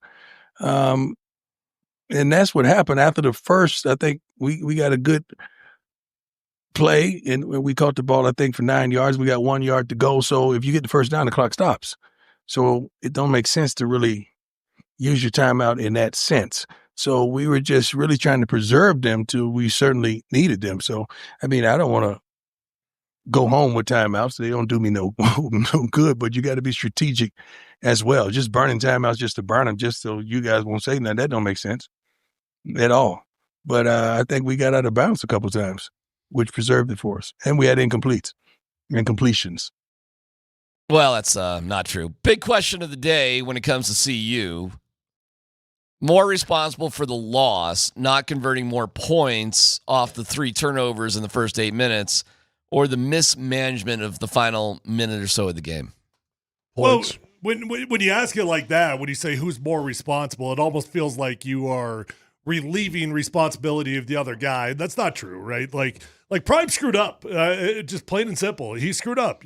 Cardinal sin. Do not go to your grave with timeouts in the back. And he ended that game with 2 timeouts in the back. Had to use them. But if you're going to ask me who was more responsible for the loss, it's the offense, dude. Even going into the fourth quarter, when Georgia Tech is running the football down your throat, they only got 20 points, okay? If we had a resemblance of an offense, anything that even resembled a successful offense, we would never even been in that position. Well, yeah, because especially during those turnovers, 3 turnovers in 8 minutes, if you convert that into more than 7 points, it's a whole different game. Correct. Yeah. I'm going to go with the end of the game. Like, even though it's disappointing that you didn't have a bigger advantage from what was gifted to you, at the end of the day, a chance to win is a chance to win. And players make mistakes, especially young players. What to me is inexcusable, though, guys, is when coaches who do get paid for this a lot of money do not understand basic game management. Nothing pisses me off more than mismanagement by managers, coaches, of really basic game management. I think it's inexcusable, actually. Your head coach has to have the strongest view of how to manage the game, not clueless. And I think Prime looked clueless there. I don't disagree. It was a bad moment for him. Plain and simple. He messed up. He should have called timeout after the first swing route that did not get out of bounds. That ate up about 20 seconds. Should have called timeout after the second play of the possession. Now all of a sudden you're down to 20 seconds left on the clock after 2 plays. There's no excuse for it. You're not wrong. It was mismanaged. But in my opinion, by the time we got to that point, DMac, first off, technicality, you're driving to tie the game probably rather than win the game. Maybe you go for 2. But you're down 7 points. It didn't even enter my mind that we had a chance of scoring because the offense had been so bad. So for me, look, just like Deion gets paid a lot of money to manage the game, Pat Shermer gets paid a lot of money to have a successful offense, and that offense was ugly, UGLY. Well, the thing that you asked a while ago, is he a good coach? Sure. But if he's turned everything over to Shermer to call plays and everything else, wouldn't he have the timeouts called on him as well? Yes. And so you've got 2 guys, and if you're the head coach that's really paying attention to what's going on, and he sees a bad play and you're 4 yards from the out of bounds, maybe you're thinking of timeout, and then you have one of those huddles like, what are we doing? Or you get in a headset with Sherman and say, what are we doing? We're running plays not to get out of bounds. Are we stupid? But I'm not sure he pays attention to what's played called. Well, he was asked today. So the sound you heard was Friday. This is today, about 2 minutes. Just similar to what Pat was asking. Obviously Shador's one of his specialties was the 2-minute drill during his time here. You guys thrived during that situation. What did you learn about the end of game situation from the offensive standpoint about what you guys can improve there going forward? Okay, let's just get the cat out of the bag. All right, first down, we throw a lateral pass, right? We lose 4 or 5 yards. Do you call timeout there? Yes. I'm sorry. No, you're right there. You don't call timeout there. You got to go. You got to go. So you're running tempo, right? So the next play, you gain, I guess, 14 yards, whatever. Now you got 3rd and 1, right? Do you call timeout there? Yeah. 3rd and 1. You get the first down, the clock stops, correct? So you get the first down, the clock stopped. Okay, he scramble play. He ran out of bounds, the clock stopped, right? Now we throw the ball out the end zone. Clock stopped, right? So when was the time to call timeout? I was just asking about this. I'm just getting the elephant out the room, Garner. You know what you want to say. I'm just trying to help you help me. Wow, I wish somebody had some courage in that room. That is a scared media room. It's a scared media room, and it's a scared coaching staff. So you only have a handful of real media, and he already kicked one guy that he didn't like for asking tough questions. So everybody else said, I can't be that guy. But the first time he goes, yeah, I would have probably called right there. I think the first play, you could have a reasonable debate on it, whether you should have called timeout. I get that one. That one could go either direction. I would have called timeout for one reason and one reason. Well, I would have called that timeout for multiple reasons, but maybe the bigger reason I would have called timeout wasn't to necessarily save the clock. But hey, bad start. Let's call timeout. Let's think this thing over. Let's get a better play call in. Right. And his thought was we're playing fast tempo, so we had to give. If you got a real reporter, you said, well, honestly, I would have called it on one of the first two because you guys ate through. What'd they get the ball back? We said a minute 28. It was like a minute 05. Minute 05. You had gone through 35 or 40 seconds after that scramble. Yeah, I think I would have called a timeout. They had 1:07 to go, and they spent approximately 40 or so seconds on 3 plays for 1 first down. That is terrible. No, that's not good. Period. The end. The game's over. But, okay, facts. You're right. No debating. You know who else has some responsibility here? The dude that called the dumb first play. Yeah. Right? Sure. But to your point, timeout. What are we doing here, Pat? Right? Like, exactly. What are we doing? The one thing that you cannot do is have negative plays, whether that's a sack, whether that's a loss of 3, whatever. You cannot have negative plays. The design of the first play was unnecessarily risky to gain 3 yards. Are you surprised here Prime doubled down 4 days later? Nope. Because we know exactly who Deion Sanders is. Scott? Have you ever heard him say, this is my fault? See, now, if you would have asked me, like, would you have or do you wish you would have, that I might give you a different answer. But when you ask me, you're surprised. I'm surprised when you're surprised every time. I'm surprised every single week when you're so irritated by him, like, oh, he didn't even answer the question. No dumb question. Why we are you know never exactly what we're Why are you gonna never get. surprised, or are you just playing snarky ask the question guy? I don't know. I really, honest to God, think he is the emperor wearing no clothes around there. I agree with that. And I think that's the way life gets in Boulder. I think you get up in Boulder. Now, we've seen this for forever. And it's their own little world. And it's very insular. And they surround themselves with a bunch of yes men. And they think they're the kings of the world in their little Flatirons area there. And every time in my history of doing sports talk radio, coming on 18 years here, whenever you're critical of CU, all of a sudden it's like, well, they're just kids, or it's just this, or it's just that. And I'm like, well, what is it?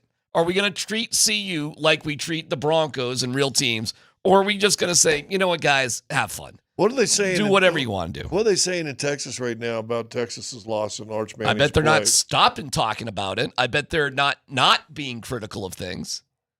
That's my guess. Yes, but the only thing that I would push back on, you think down there in Athens, Georgia, he ain't the emperor? You think down there, I mean, college football breeds emperors that run the programs. Well, far different than the NFL because they're judge, jury, and executioner. They're the GM, owner, and the head coach. The NFL players run the organization. In college, it's still the coach. Yeah. The difference is we are essentially here in Denver a pro town that's got some college teams. We're not a college town. We're not a college town. Up the road is a college town. And they ain't coming down to Denver for any reason. But I'm telling you, the blocking out of a major newspaper's reporter from asking questions. First of all, I kicked him out of the room for a couple of weeks, then brought him back, but he couldn't answer a question. It's all silly. Everybody else is afraid because you know why? They're clearly afraid. Everybody else allowed it to happen. You hear the tone that Prime uses in that room. He's clearly trying to intimidate everybody to not question him about what he's doing. Just similar to what Pat was asking, obviously Shedor's one of his specialties was the 2-minute drill during his time here. You guys thrived during that situation. What did you learn about the end of game situation from the offensive standpoint about what you guys can improve there going forward? Okay, let's just get the cat out. Let's of the bag. go. All right. Cat out of the down, bag. We throw a lateral pass, right? Yeah. We lose 4 or 5 yards. Okay. Do you call timeout there? Yes. Yes, you do, Coach. No, you're right there. You don't call timeout. 30 people in the room say yes. So that one's debatable. Tempo, right? So the next play, what you gave? He asked him if he would. Against 14 yards, whatever. Now you got 3rd and 1. Yeah. Right? Yes. You call timeout there? Yes. Yeah. Yes. As a matter of fact, yes. 3rd and 1. Yes. First down, I would use 2 of my timeouts. Correct? Correct. I'd have 50 seconds to go. Why am I yelling at a soundbite? Pat was asking, obviously Shedor's similar to what Pat was asking, obviously I don't Shedor's think one of his specialties was the Soundbites are going crazy. So his question was, would you call a timeout after the first one? To me, yes, because it's going to take too long to get to the next play. All right. I'm rolling my eyes about no, but okay. The next one doesn't get a first down. Would you call a timeout there? That's a no-brainer.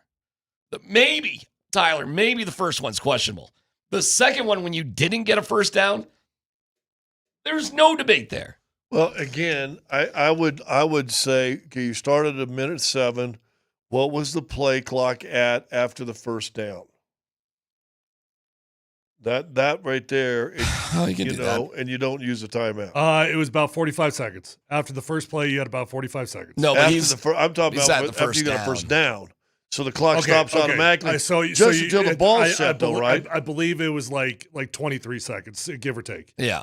Because what you had was a play, no timeout, another play, no timeout, quarterback foolishly wasting time running out of bounds when he could have just plowed forward. 3 slow developing plays is going to take more than 15 seconds.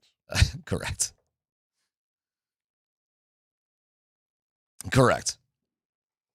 See, this is why I like Prime, but he bugs me. That's it. It's annoying. I hope that's fair. I'm not being a hater. Why would I hate on him? I'm watching every single second. I'm totally invested in CU.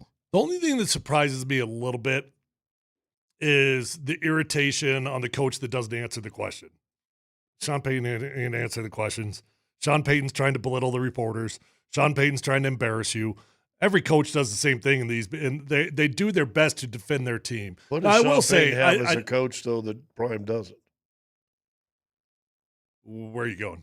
Well, Sean Payton's won a Super Bowl, and everybody says that's why he's allowed to treat people like trash because he's an experienced guy with a Super Bowl ring. Okay, fine. I mean, if that justifies it, but I think there's a lot of coaches that don't have a Super Bowl ring that are doing the same thing. Maybe.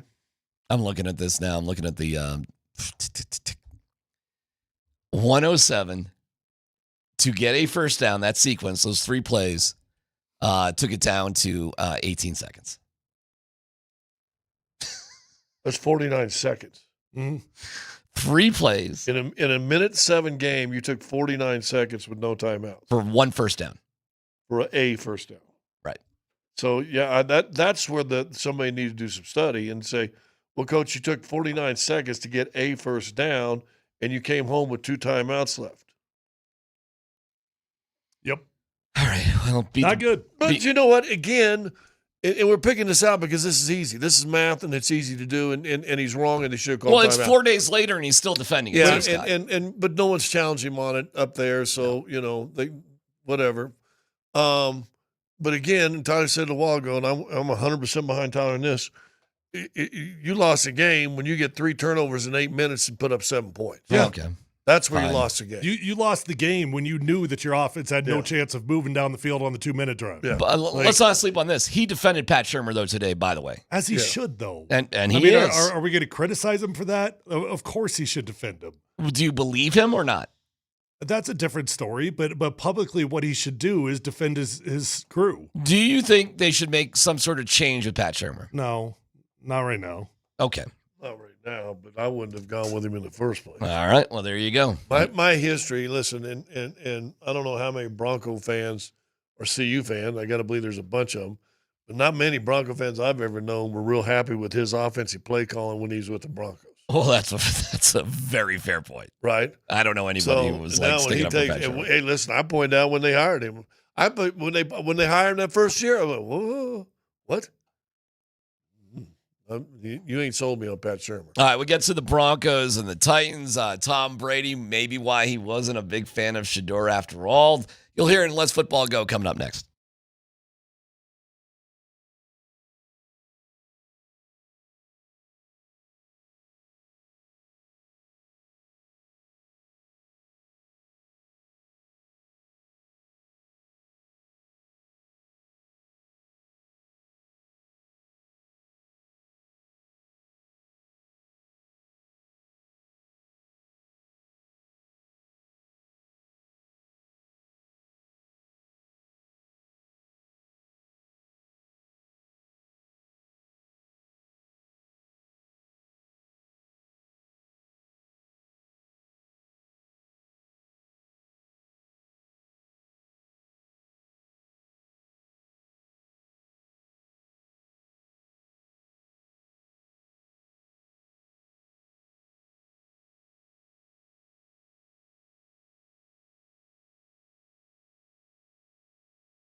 That's an amazing moment right there, by the way, because that's looking at film, that's meeting with the coaches, that's having a practice with your players, and you're still defending it.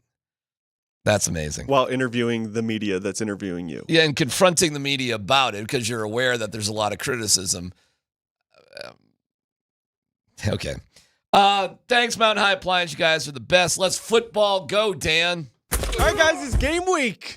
Broncos and Titans coming up on Sunday. It's one of the 2:05 kickoffs Sunday afternoon. Cam Ward, fellas, first overall pick in the NFL draft, will make his NFL debut. Yesterday, guys, Sean Payton was asked, how do you prepare for a rookie quarterback in his first NFL game? Obviously, they don't have any actual regular season game tape on him. They have some preseason and college. Sean, how do you prep for Cam Ward? Yeah, good question. We do all of it. So you have a limited exposure in the preseason with him. Then you would go back and look at his college tape at Miami just to get a feel for not only arm strength, but how does he handle pressure? How does he handle zone? And so we do a pretty in-depth study.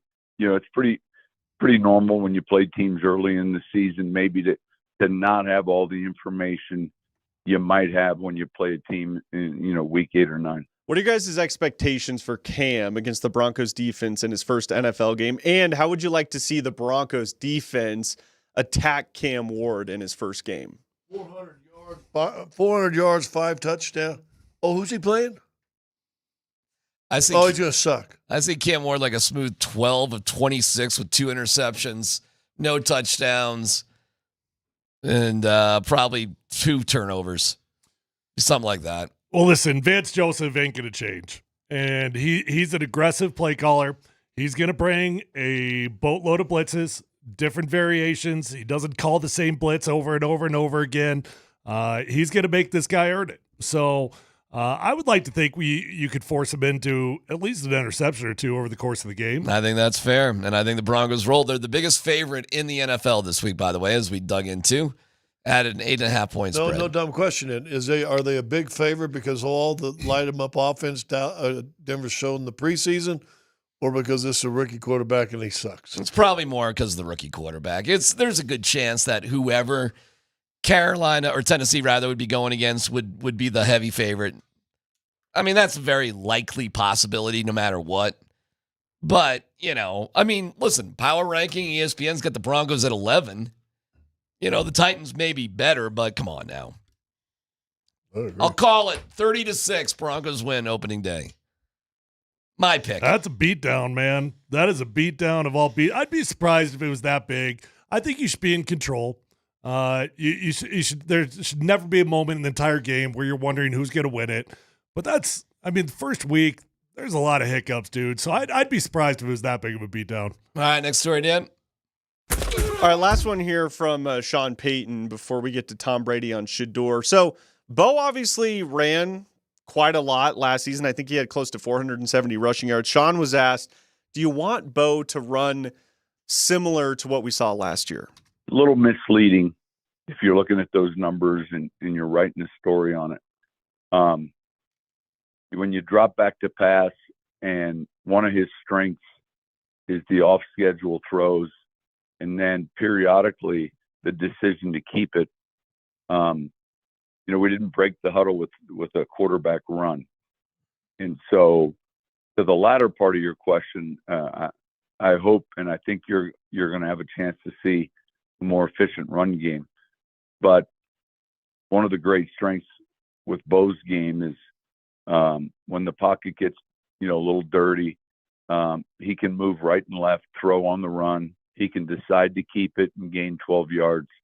That part of his game we wouldn't address. Do you guys want to see the Broncos utilize Bo's legs more this year, less, or roughly stay the same? Or would you like to see him, sit in the pocket more and deliver throws?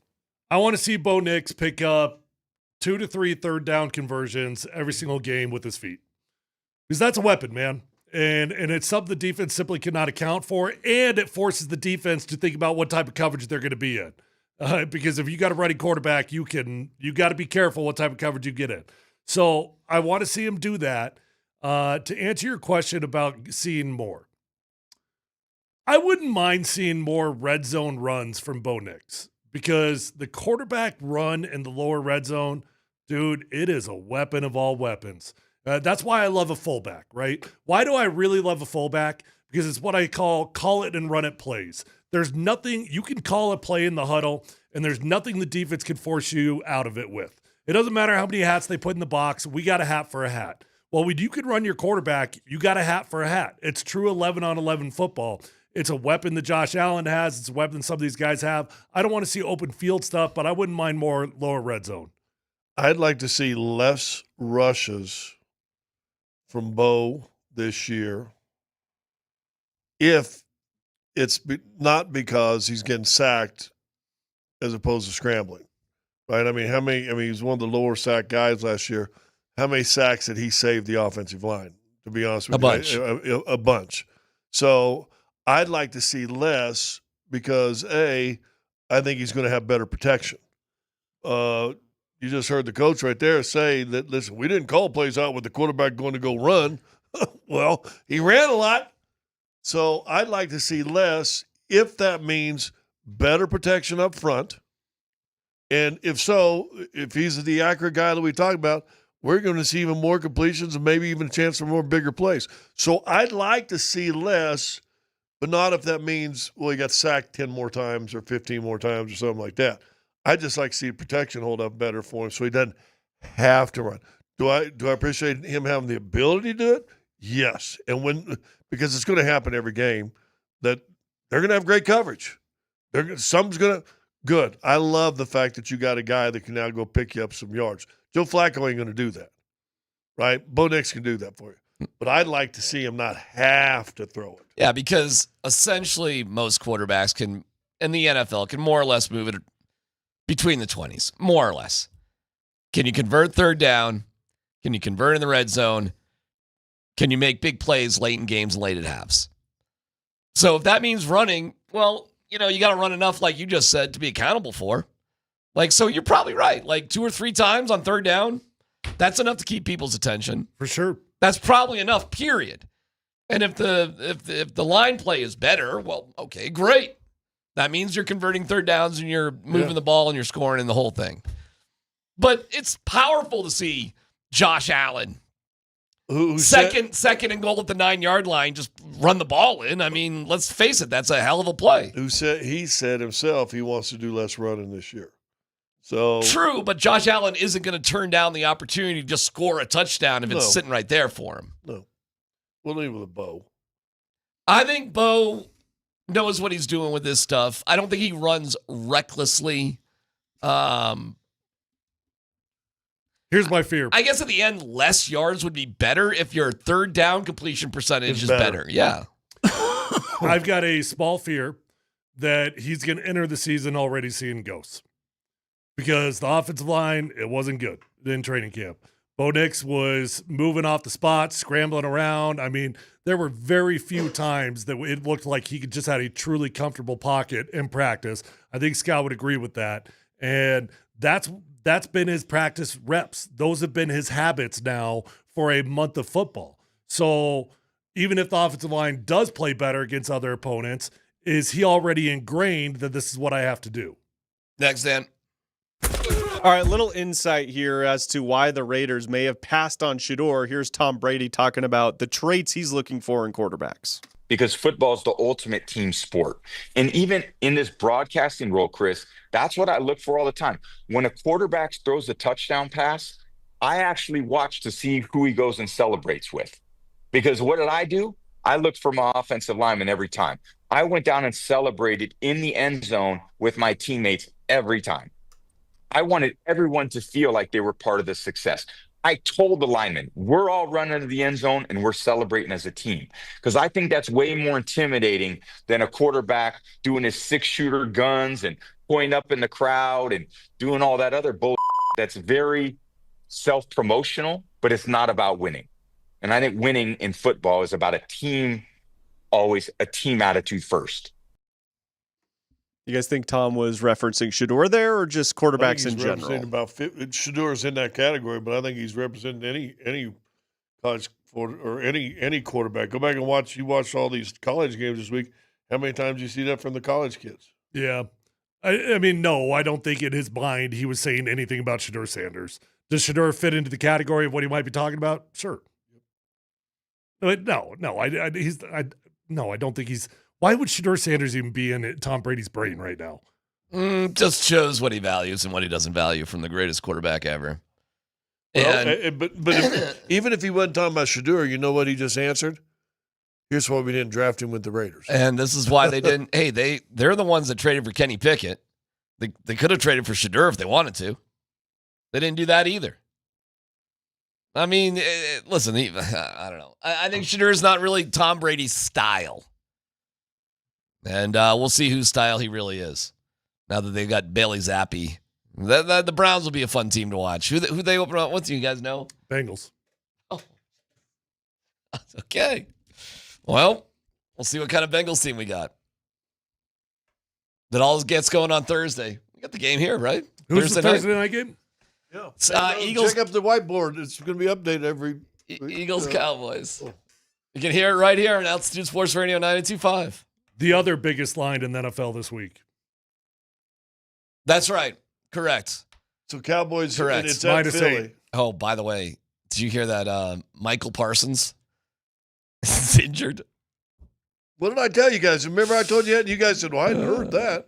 He was in California getting some injections and stuff. He's going to have an epidural to possibly play. Maybe weekly. Wow. $188 million. Wow. Change how you feel from your show on Friday? Not really. No, I mean, I thought it was a pretty good deal probably for both teams, frankly. But it is really hard when you have a generational pass rusher. Like, oh my God, it's so hard to find one of those guys. I saw some reports from these totally anonymous Twitter accounts. They're like, oh, Packers didn't know about the back injury. BS. Oh, I'm sure they did. They knew exactly what he was dealing with. It was no secret. It was literally in the public that he was flying out of town to get these injections and stuff. So it was no secret. Whatever the injury is, the Packers felt comfortable. By the way, Sean Payton yesterday said Dre Greenlaw will be on a pitch count, and it's more about the long term than the short term. Okay. Good call. Are you concerned about that? Well, I don't know. There's a better question. I don't know if it's a good call or not, but it's concerning to me. Yeah. So we ain't even gonna see. I mean, he'll be out there. He'll be playing. Oh, and Marvin Mims back at practice yesterday. By the way. Yeah. So cool. Greenlaw will be. I think it's concerning. Yeah. Absolutely. Yeah. It's been a hot minute, man, since he got injured. Mm-hmm. It's been about a month. Mm-hmm. We haven't really seen him play. Why am I drawing a blank on the injury? What is the injury? I thought it was a knee, wasn't it? But wasn't it? Look it up. I'm like not he sure. practiced and then all of a sudden just didn't feel good. When we were there, when he walked off, and he had like 6 really good days of practice. Remember, he was the Mike Tyson of practice, and we can hear him before we can see him coming or whatever that was. Remember all that? And then after that, it was just like he's been a ghost. Quad strain. Okay. Okay. But you don't need him the first couple of weeks. I wouldn't even play him. They said they were going to. Well, he does need a ramp on a up because he did not get the preseason. So, okay, put him on a pitch count, ramp him up, get him ready for week 2 or 3. Yeah, that's what Sean said. He was like, this is way more about the long term with him than. I thought that was a healthy way to actually approach it. That actually I'm sure it's a healthy way to approach it. It doesn't change the fact that it's concerning to me. I mean, this has been a long time since he got hurt. I would think he'd be ready to rock and roll. How's your fantasy stuff looking? You feeling good?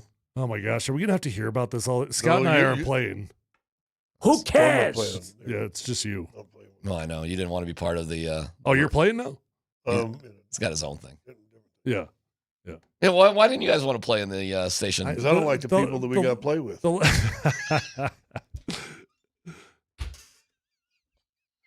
Is that it? All of them, Scott? Or? Wow. It's basically just your coworkers, on-air people. Well, he said what he said. Okay. That's what Tyler and I were saying when we were talking together. I don't like responsibility. That's why I'm not playing. Responsibility is free. That has nothing to do with cost. What responsibility do you feel for being in a work fantasy league? Organizing your lineup every week, knowing who's sitting, knowing who's on their bye week. Give me $5 a week. I'll do that for you. Yeah, no, well, that would actually cost me money. That would be up DMac's alley. I didn't mention anything about cost. I just don't like the responsibility. Okay. Plus, not to drop this card on you, there's those that have and those that wish they had. There you go. I've been there, done that. What does that mean? It means we've done it. What, a fantasy league? Oh my God. Yeah, I'm lost. What are you serious right now? I guess What's so. the one thing you hate when working with an athlete that he always drops? Oh, I played the game. Have you figured it out yet? No. We don't have to play fantasy because we've actually done it. Oh my Lord! Is that what you were trying to say? I was trying to be funny. I thought it was. Are you a little sick today? I am sick, but I don't. Dan, did you get that one? I was lost too. Not gonna lie. Well, again, I'm always lost with Scott Jones, but I got that one. There's those that have, and then those that wish they had. Okay. Cool. Too cool. Too cool. Dude, I was trying to be funny for you guys, and now it's all right. Take the humor out. Hey, by the way, really quick. I got a no dumb question too. Really quick. No, but you know this is the worst idea we've ever had because now all of our show content's going to be talking about fantasy football all the time. You will not hear me talk about it. I don't even worry about it. Well, me either, buddy. Fantasy talking about fantasy football is like bullet in the brain. Like, Or maybe we could get BK on once a week just to update. Just yeah. No, don't worry about it. I won't be boring you with it. When's the draft? I really don't even know. I think it's got to be coming up. Wednesday right? at 9. It's an auto draft, isn't it? No. Oh, it's not? Oh, it's not? Is it seriously like... Oh, see, that's a lot. If it was auto draft, you might be able to talk me into it, but that's a lot of responsibility. Pick your team. Oh, you do? Yes. Kevin said it was going to be auto draft. I thought he said it was going to be auto draft, yeah. Well, it's online. Oh, so really, it's a live draft. But what you do is just stick a bunch of guys on your queue, and then, if you do have to go somewhere, and if they're on your queue, then they'll boom, boom, boom. I mean, it's no big deal. I got nothing going on, aside from watching the Rockies take on the... 3 left? Yeah, they got 3 left. I got a funny story about Nate Kreckman. I do have a funny story about Nate Kreckman. Oh, good. All right, hang on. We'll do that coming up next.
You guys got 30 seconds about the Rockies?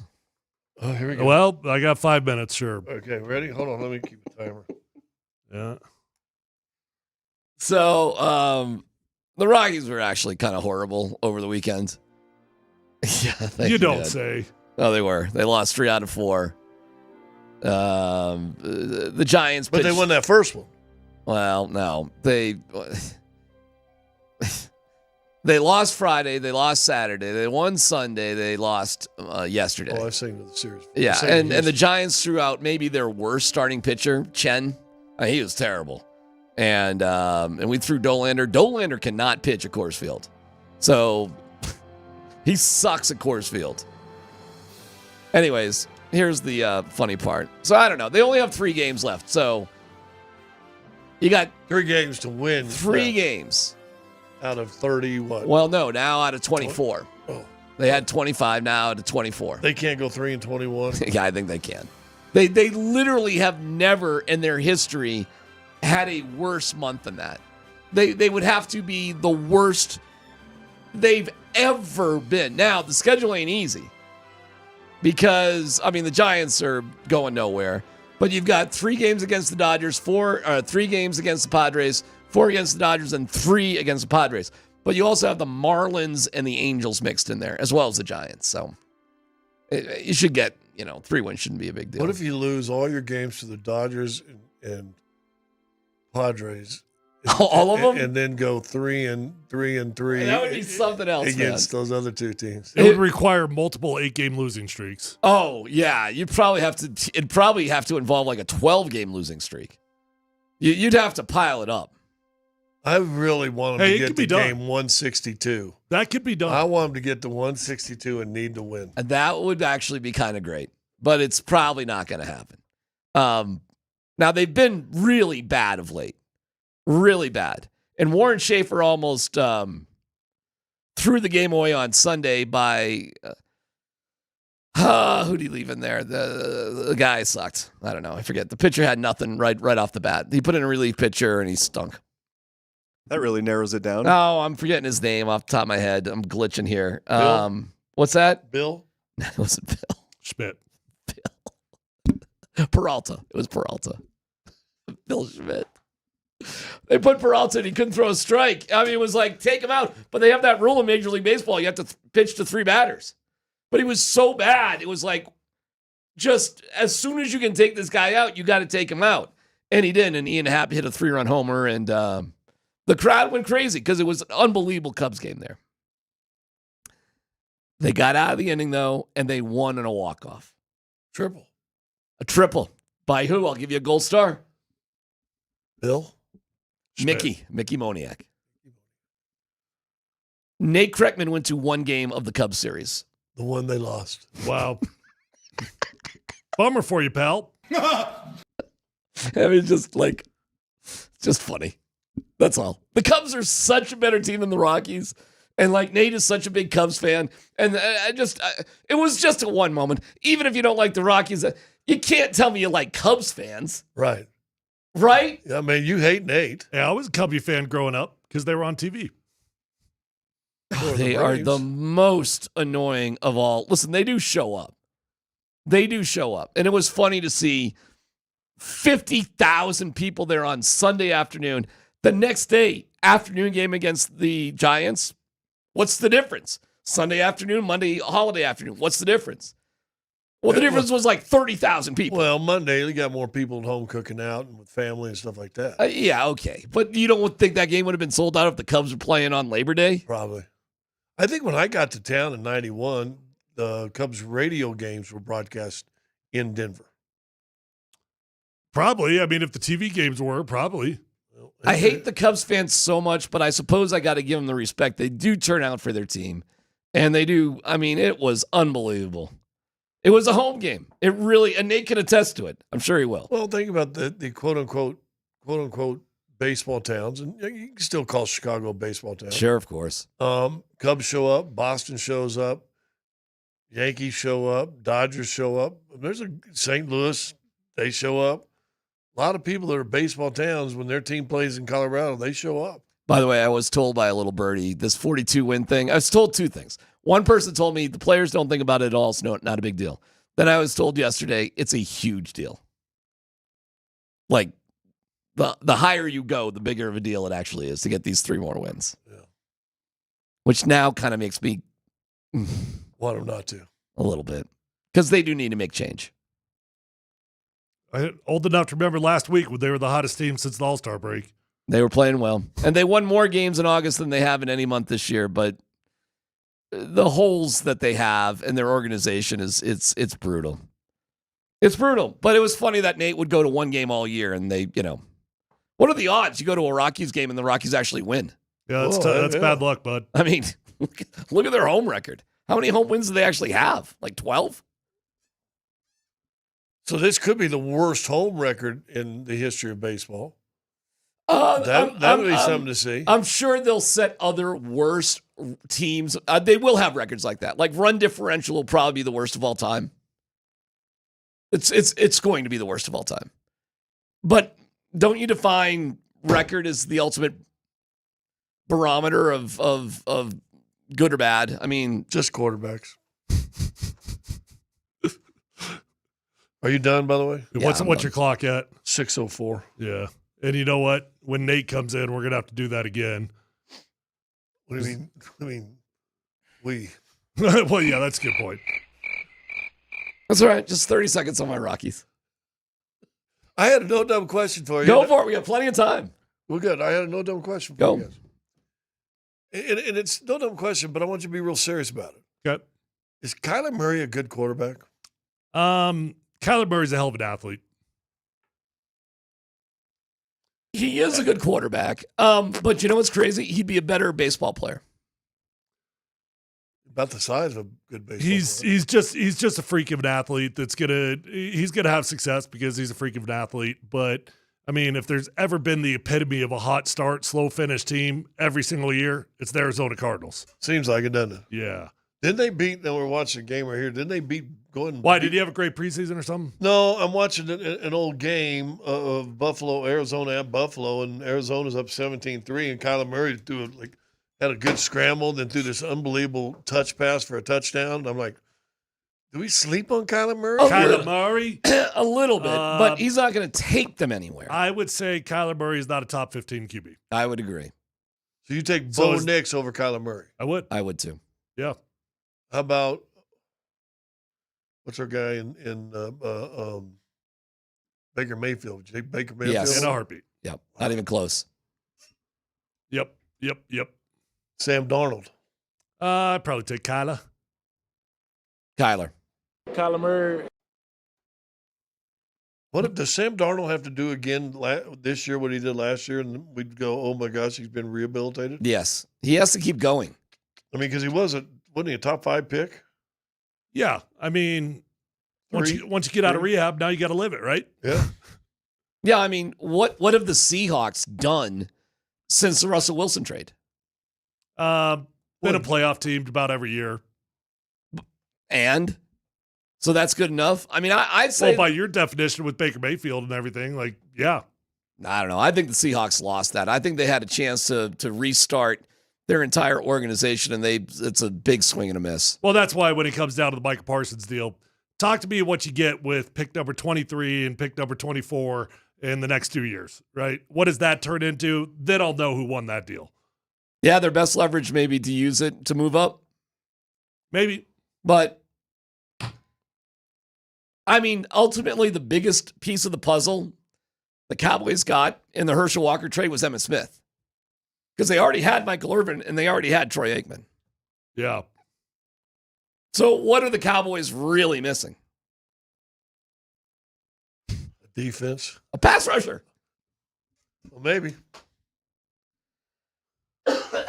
Actually, the more that I think about it, the more stupid that trade actually is. That's what Sorry. I've been saying. I think Dallas did good. The fact that we all think Green Bay is going to be good is what makes me refuse to call that a good trade for Dallas. If we felt like Green Bay was going to be a top 10 pick, okay, cool. Yeah, good trade. I'm laughing. 23, 24. Nate's doing double spraying now. You know I sprayed that all down, Nate. More. Yeah, okay. Double, that just got double sprayed. Good. Right.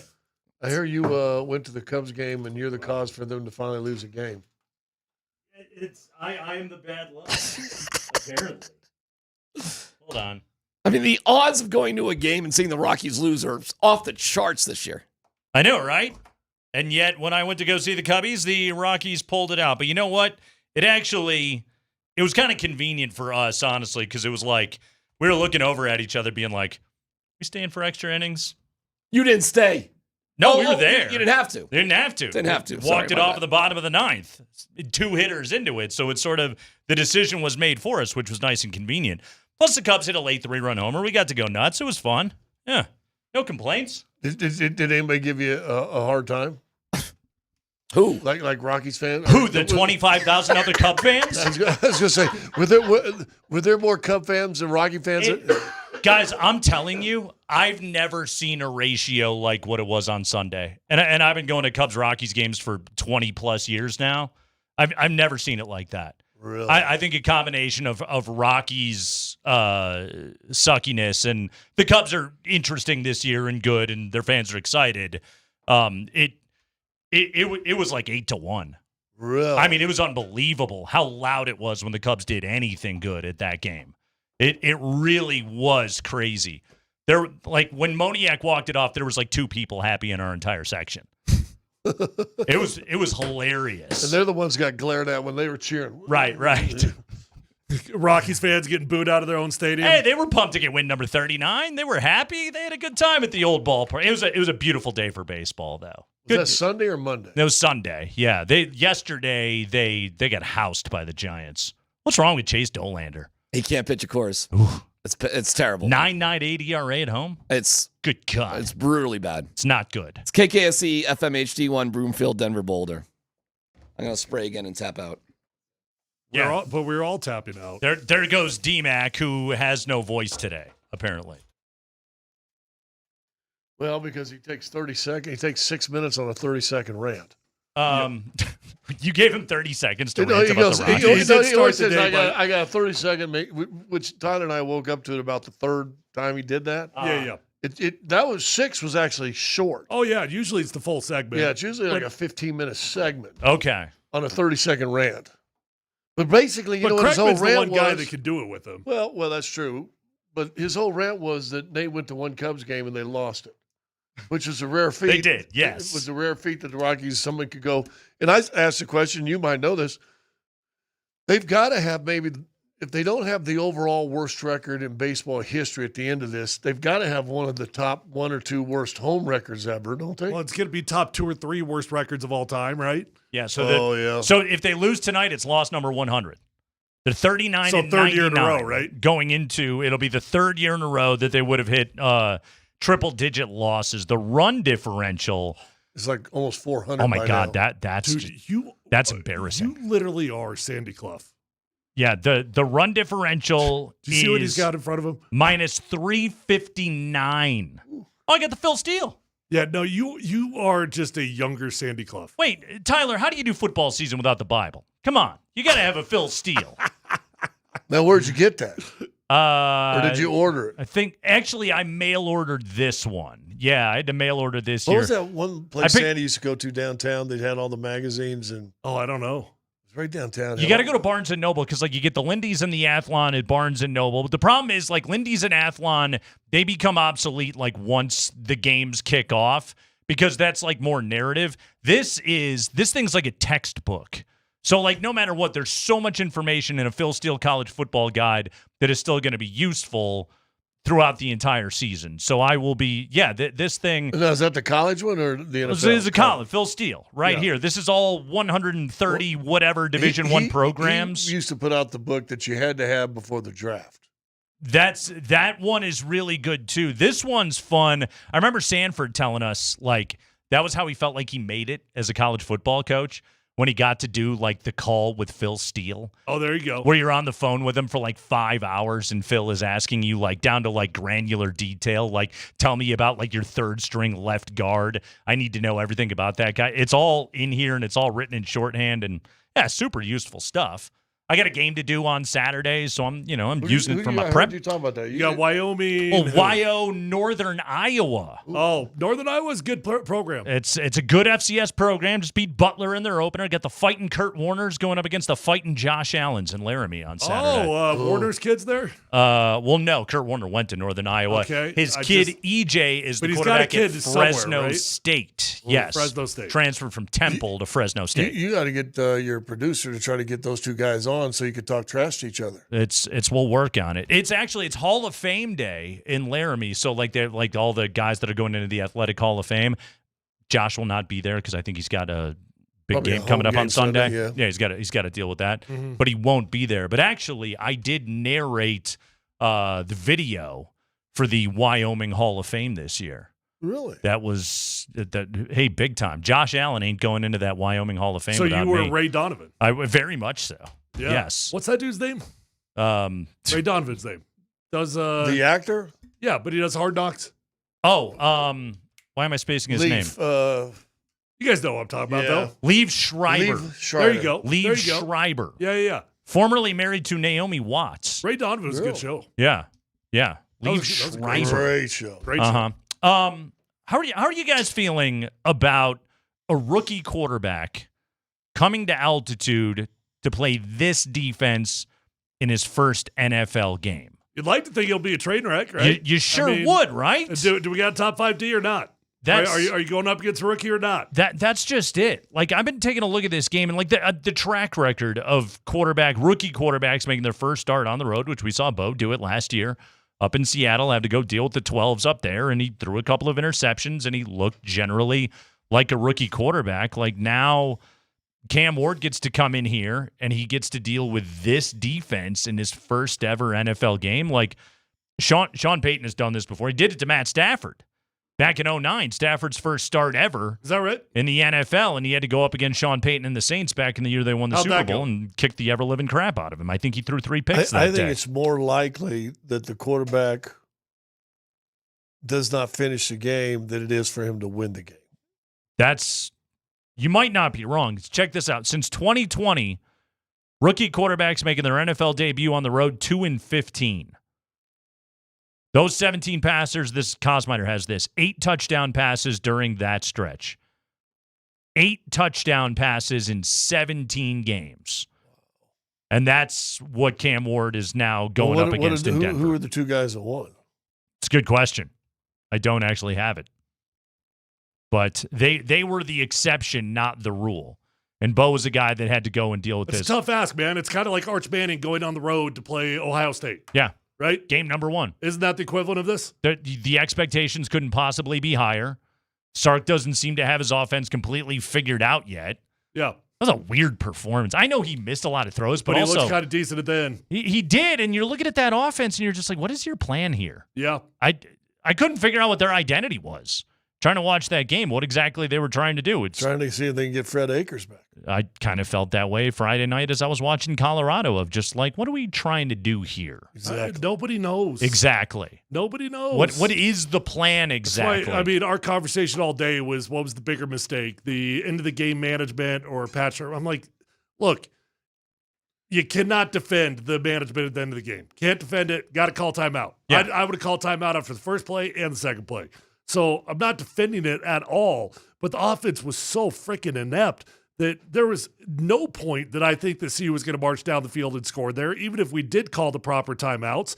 And if you just had a resemblance of an offense, you would have won that game a long time ago. 3 turnovers in the first however many minutes. You had 3 turnovers. You were +3 in turnovers in the first quarter, and you didn't do anything with it. You got 7, right? You got 7. Yeah. That was it. The opening drive that they got after the first fumble, they went right in and scored. After that, they didn't do anything with it. Like, you give a team a gift like that and you don't take advantage of it.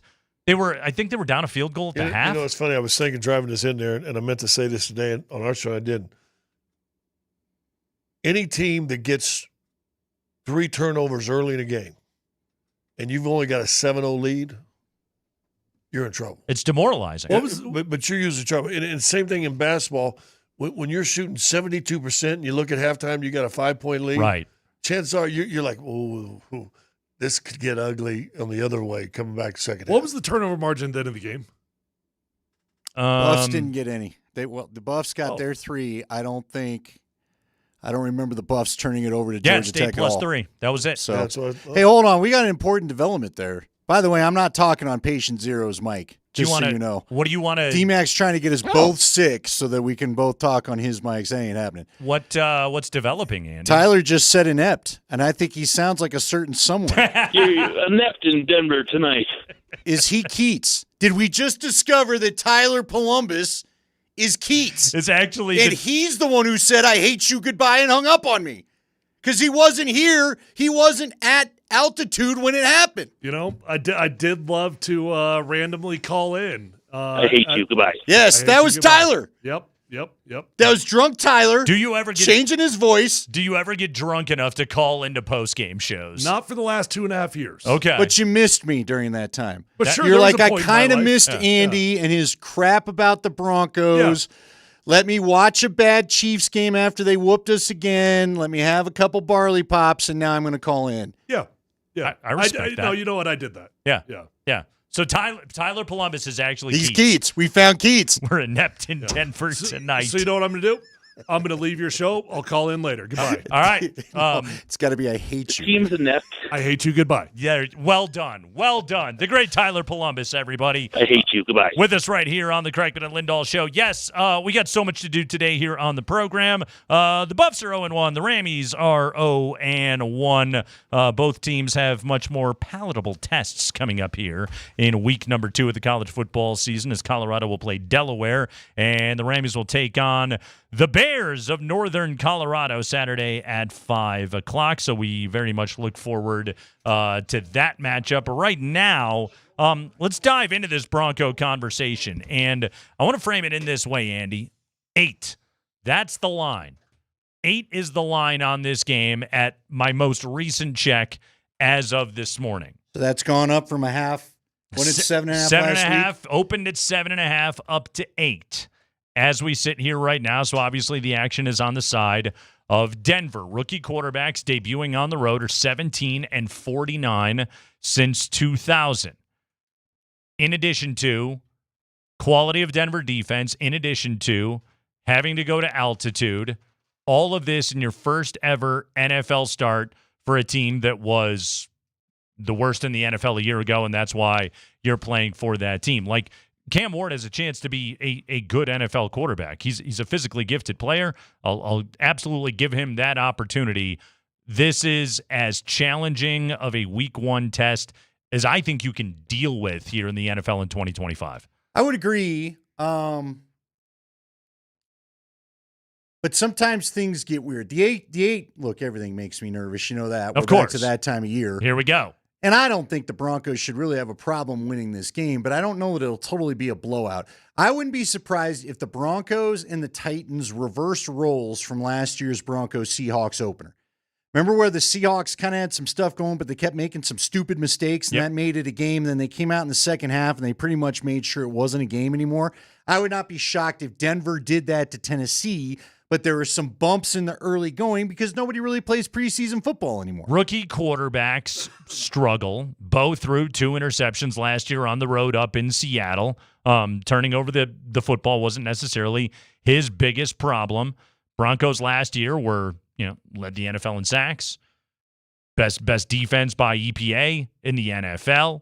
Their red zone defense, their third down like the Broncos had everything going for them last year, and they come back with a group that I think is only more talented. And, oh, by the way, going into week 1 of the season, they're actually healthy. Yeah, look, this defense is the reason why I think everybody can feel as good as they want to about this thing. Yeah. So they should. They absolutely should. And as long as, look, I don't need to watch Bo Nix go out and light it up in week 1. I quite frankly, what I've seen out of this offense so far between the entirety of training camp and in the preseason, I don't really think they will go out and light it up necessarily in week 1. I don't think they have to. I think simply go in, let Bo do his point guard thing, complete a bunch of passes to the tight ends and the backs, and let's, again, just go win this game 20-7. The end. That's really the key. Just win this game. Yeah. Right? Yeah, just go win this game and handle your business. Now, the Bo Nix judgment game is over from a year ago. So yeah, we know this is their guy. He's this the is dude. what it's all built around. Yep. So even when there's ugly victories, there doesn't need, and there will be some. It's just part of a football season.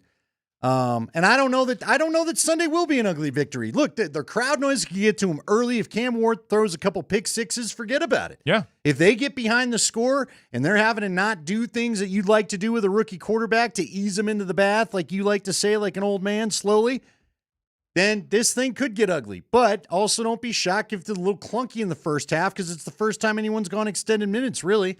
VJ goes out and just does his thing, disguises looks, gets aggressive, sends exotic blitzes, sends pressure, sends Hufanga from God knows what angle, and just make this whole thing confusing for Cam Ward. It's what happens to rookie quarterbacks.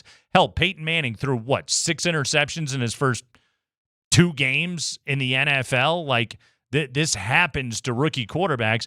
The challenge for the Titans is, commit to Cam Ward, stick with Cam Ward, stick with system, all those things. Like the evaluation of Cam Ward is going to be written over, hopefully, the next couple of years if they know what the heck they're doing in Tennessee, which I'm not going to go ahead and bank on, but that's what his reality is. For Denver, it's just, okay, go out and make things miserable for a rookie quarterback. Yeah, it's a very favorable matchup. Cam Ward's introduction to the NFL needs to be like my golf game. When I go out and play 9 or even 18, if it's 18, I'm hoping to just get a couple 3 nice holes. Sure. You know what I mean? Sure. The rest's probably going to be crap. But I'm there to hang out and have fun and be the funny guy or whatever. Just give me 3 holes where I can be like, I don't totally hate this sport. Just give 2 or 3 drives where you could say, all right, that's an NFL player. We just have to be patient. Yeah. That's kind of the best you can hope for. Right.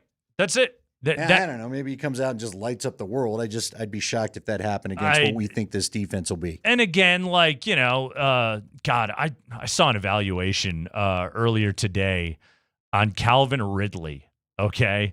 This is the challenge that you're going to have to see Cam Ward master this upcoming season. Okay. Listen to this stat.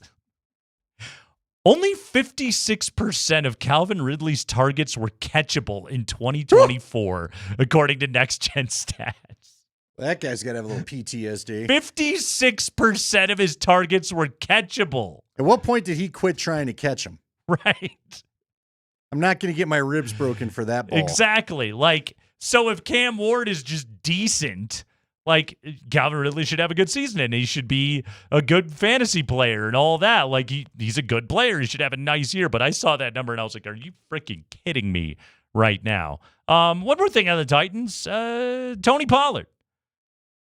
Tony Pollard can break a tackle. That's a good back. Yeah. I don't know if their offensive line can block worth a snot, but it's a good back. You know, it was interesting because I was watching Jason McCourty have to break down his old coach's just debacle of an opener last night in Carolina. And he was talking about it. And the reason why I bring this up is that it applies to what you're laying out right there. Jason McCourty said the challenge for Bill Belichick is in the NFL, the talent is very close. Right. You got a lot of comparable talent on each. So to the point you made right there is every NFL team usually has a few pretty good NFL dudes. Yeah. If you don't take them seriously enough, they can get you. There's no Ball State on the schedule, as they say.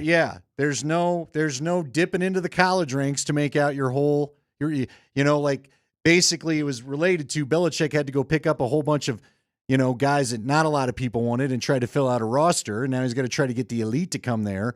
Whereas in the NFL, everyone's got some players on their team, period. Did you catch the camera clearly catching Belichick saying what the bleep into his head? Well, dude. How about his nepotism baby son trying to call defense, and he was getting killed today on all. ESPN was just crushing him for defenses that didn't make any sense. He's putting corners out on an island that clearly can't handle the responsibility. He didn't switch up well enough for what they were doing. Did you catch during the broadcast? They credit, I guess, Sonny Dykes talked to Sean Payton and got some help about stuff. Did he really? I believe that's what she had said, that Sean Payton had given Sonny Dykes a couple of things. That's awesome. Just to think about, because Dykes was hell-bent. I guess he didn't want another big-time NFL person like he dealt with Dion showing up and kind of having a nice day in their opener against him, so he made sure that didn't happen. Phenomenal. That's great. You know what though? You gotta take care of these things. God, what did TCU put together? Like 7 consecutive scoring 41 drives. unanswered points. Oh, it's hysterical. Yeah. 7-0. And everyone's like, see, Belichick's brilliant. And then the script ran out. Well, the first drive, I won't lie, I was like, wow, maybe he is bringing the NFL here. It looked like NFL style of offense. That only worked for a drive. Yep. Not so much. We're not talking about this. It's the Kreckman and Lindahl show. We're with you here on a Tuesday. We got so much to do. Jeff Legwold stops by. We got power rankings on a Tuesday. But we'll take a quick break. When we come back, so an interesting poll in The Athletic today. NFL decision makers' predictions. Is it fair to ask the question, are the Denver Broncos a media darling? We'll try and answer that question next.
Hey, it's Altitude Sports Radio 92.5. Kreckman and Lindahl. All sorts of wild stuff going on today. Nate Kreckman, Andy Lindahl, Mark Springer here with you all week. All right, I've got to ask you something before we dive into where the driver was going to take us. All right. I just saw this ball of twine on the side. Can we pull off to it? Because Ryan just texted us, and I'm so glad he said something because I wanted to ask you. Did you get a load of the Georgia Tech punt returner's jersey when he got tackled?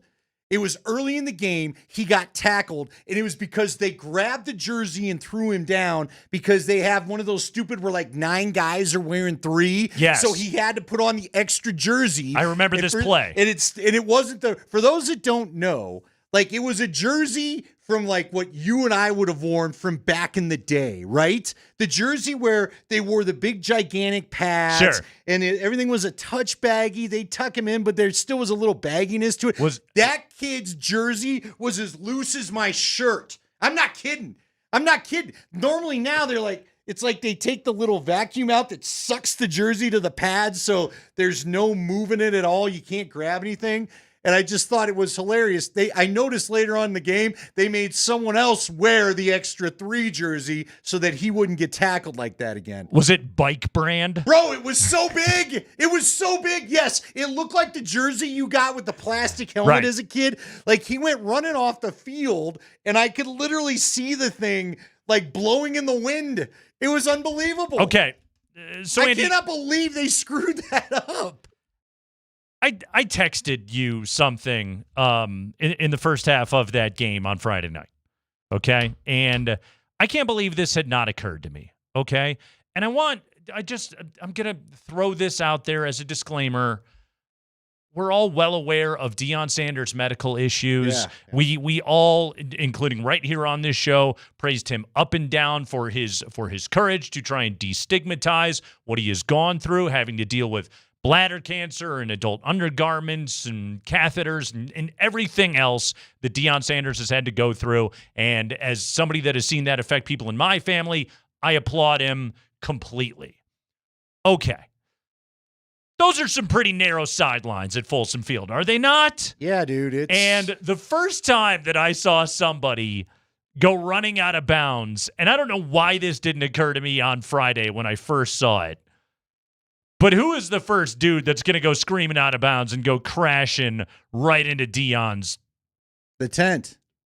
Seriously. Well, I'm sure they empty it out immediately. I would hope so. But you don't often see guys go flying out of bounds and then go wipe out a toilet. Well, whether they hit there or not, dude, it's got to be addressed. It's narrow. They're too narrow. It's narrow. Players go into the sidelines. They go crashing into benches, into equipment, and they have forever at Folsom The reason Field. why Barnett was not afraid to make a comment about it, literally on air. Did he really? It's just too close down It's narrow. There.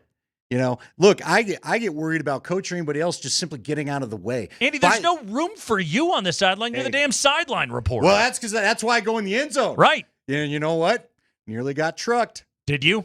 I wished I was filming it. It's the closest it's been it's the closest I've had a guy coming full speed at me. So when Salter threw the deep ball early to try to hit, I don't remember I think it was 8 who he was throwing deep to. I mean, he chucked it. The kid has got an arm. Now, I think he's got to corral it a little bit. Yeah. But he's got an arm. And both the DB and receiver came running right at us. And I don't have a lot of gear on me anyway. I simply had to stop and I just kind of turned to the side because there were people all around. Didn't want to run into anybody. And he went by me. But the poor kid next to me had a camera. And I mean, he bailed. He chucked the camera. His phone went he literally dove out of the way. Yard sale. Because we had not one but 2 players coming full speed right there. But if you go back, it was towards the Colorado end zone. Mm-hmm. So it was first quarter. I think they both almost got to that little the big Colorado on the what is it on the angle, that I'm talking about, yes. Not the fancy Colorado. seats, that one. Yeah, I think they both almost made it to that incline before they stopped. I mean, they were humming. So, yeah, but you know what? Your guy, I shouldn't say anything. I'm going to get nailed this year. 20 years, nothing. There you go. Not See? Yet. You ain't got me yet. But you're on your feet. That's I'm the key. on my feet. That's right. The key. Yes, stay mobile. Did you see the guy step on the camera over the weekend? You're a dancing bear, Andy. Well, No. One day, No, one not of the ligaments will go, and then we'll have all kind of problems. Yeah, I want to say it might have been the Miami game. Okay. Where the cameraman was down low in the corner of the end zone. He drops his camera and rolls out of the way, and the kid stepped on a $10,000 lens. I was like, oh, I hope they have insurance for that.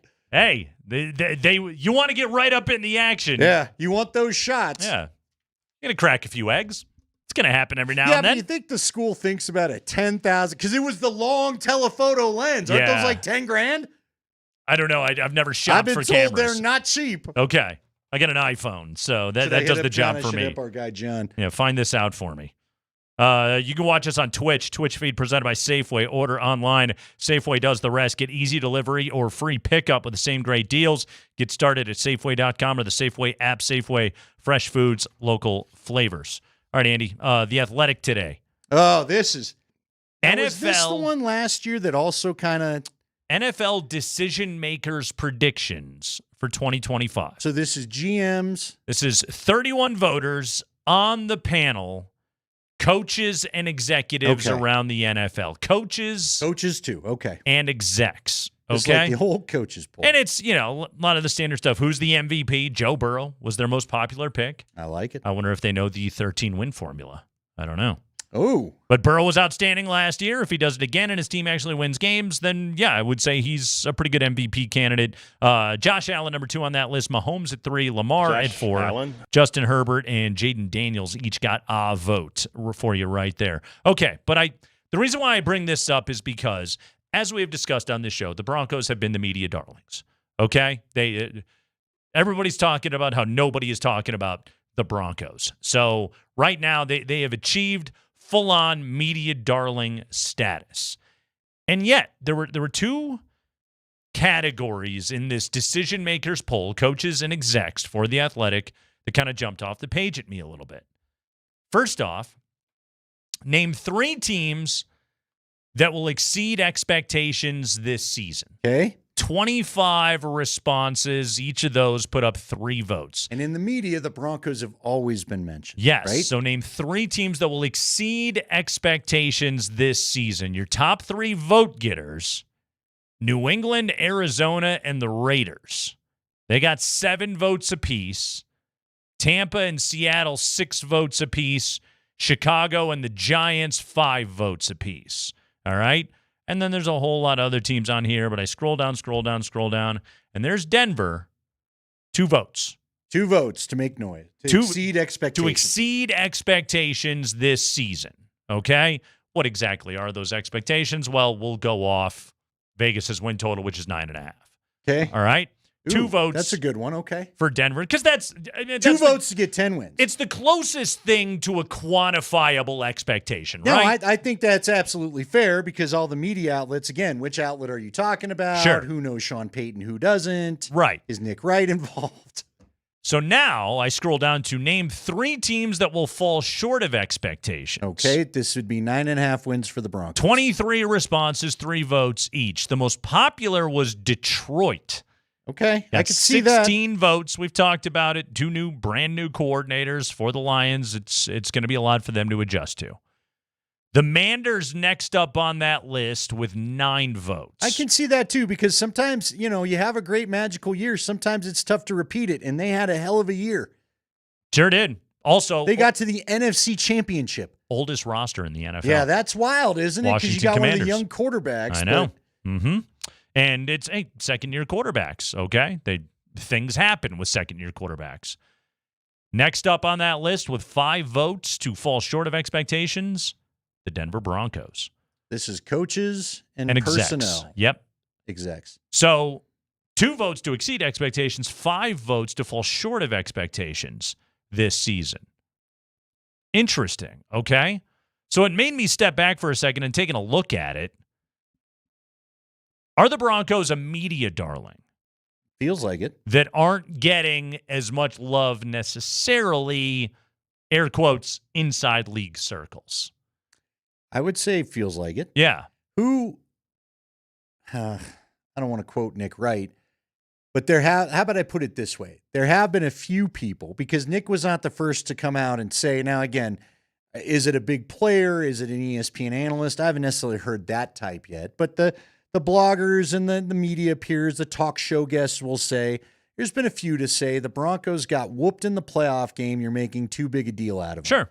And it is, whether you like it or not, the record was not what you'd want it to be against the teams that have ultimately made the playoffs. Well, this goes back to the conversation goes back to the conversation. We've talked about friggin' everything with this team, okay? We have. We just need a game. We do need a game more than we've ever needed a game. We need a game. Please. We're ready to watch a game that matters in the standings. We desperately need a game. Where everybody plays 60 minutes. That would be dynamite, okay? So then we'll have something at least tangible and concrete to evaluate, even though we'll come out of that game and we'll go, they were just playing against a rookie quarterback. That's first NFL start. It's week 1. You can't predict anything. Anyway, sometimes we have to write the script for our own radio show a week in advance. Yeah, but there will be things on this team that will not be as good as they were last year. There will be parts of this team that will not go to plan. To be fair, there will be other things about the Broncos this season that will exceed our expectations, okay? Of course, there always is. Maybe wide receivers 2 through 4 and Troy Franklin and Marvin Mims and Pat Bryant, maybe they're all just studs this year, and the receiving core is dynamite, okay? Maybe R.J. Harvey is in contention for the Offensive Rookie of the Year this season, catching 65 to 70 passes out of the backfield in Sean Payton's offense. All those things absolutely could be true. Maybe Jahdae Barron is, in fact, Defensive Rookie of the Year. I wouldn't put my money that way, but maybe. On the flip side of it, it's okay, we're talking about this being one of the best offensive lines in all the NFL. Maybe to Sanford's point, maybe they're not exactly well-tailored to the zone blocking scheme. The likelihood of them having the same kind of health that they have had in recent seasons is not exactly where it is. We've talked with Jeff Legwold a lot about the way that opposing defensive coordinators are going to prepare to face Bo Nix this upcoming season with a full season's worth of film on him. What is going to be the counterpunch and multiple counterpunches that Sean Payton and Bo Nix come up with for this upcoming season? So much of what goes into early season NFL narrative oftentimes can get thrown out the window pretty quickly. All right, I have mine. But what would be your greatest fear of something not being what it was even last year or the last 2 seasons? I am going to say it's the offensive line. Okay, fair enough, because I did talk to I'm back into the old Tuesdays, call a few people, get a few opinions day for me. Yeah. And I've had a couple people mention McGlinchey and Powers not looking as good as they have in the past. I think this offensive line is really good all the way across. Sure. As a unit, I think they're very good. Absolutely. Again, the likelihood of everybody staying healthy it's been insane how healthy they've been the last 2 years. But that's also a bit of a cop-out. I also do think that again, in terms of pure speed, athleticism, getting out on the edges, that some of these guys may not be perfectly tailored to what Sean wants to do in the run game. Now, also, we haven't really seen what Sean wants to do in the run game, so we'll see coming into week 1. Yeah, but there seems to be some buzz that some wide zone's part of it. Yeah. And Coach has noticed it and so on and so forth. Tyler's noticed it. So it does feel like they're going to throw back to a little of the Broncos' youth. And, we'll see how that goes. You said it right there. My concern is, and maybe it's a silly one, but you do get football luck, and it's the health. My greatest concern is, we've not seen this team have to survive a critical injury for a lengthy period of time. Yeah. Surtain missed a couple games last year. Riley Moss missed a couple games last year. Apparently, Bo battled through his thing, but didn't keep him off the field. Sure. My greatest concern is just, can you keep this health luck up? And I'm sorry, in the NFL, it is luck. You can train all you want to, and I do think Sean and his staff has done an outstanding job of cutting down on the dumb muscle injuries that you don't want nagging a guy all throughout the year. But you can't prevent catastrophic, and this game just naturally causes catastrophic. Okay. And that's what I worry about. So let's just have this conversation. On the defensive side of the ball, who is the guy that Denver could least afford to lose? Defensive side of the ball. Well, I think it's Surtain. Yeah. How about this? I would have gone there first as well. How do you relate, though? You know what? Listen, I'll just say it. I saw it the other night at CU. When you don't have the dude and they don't have Travis Hunter anymore, locking down in half of the field changes a lot of what you get to do.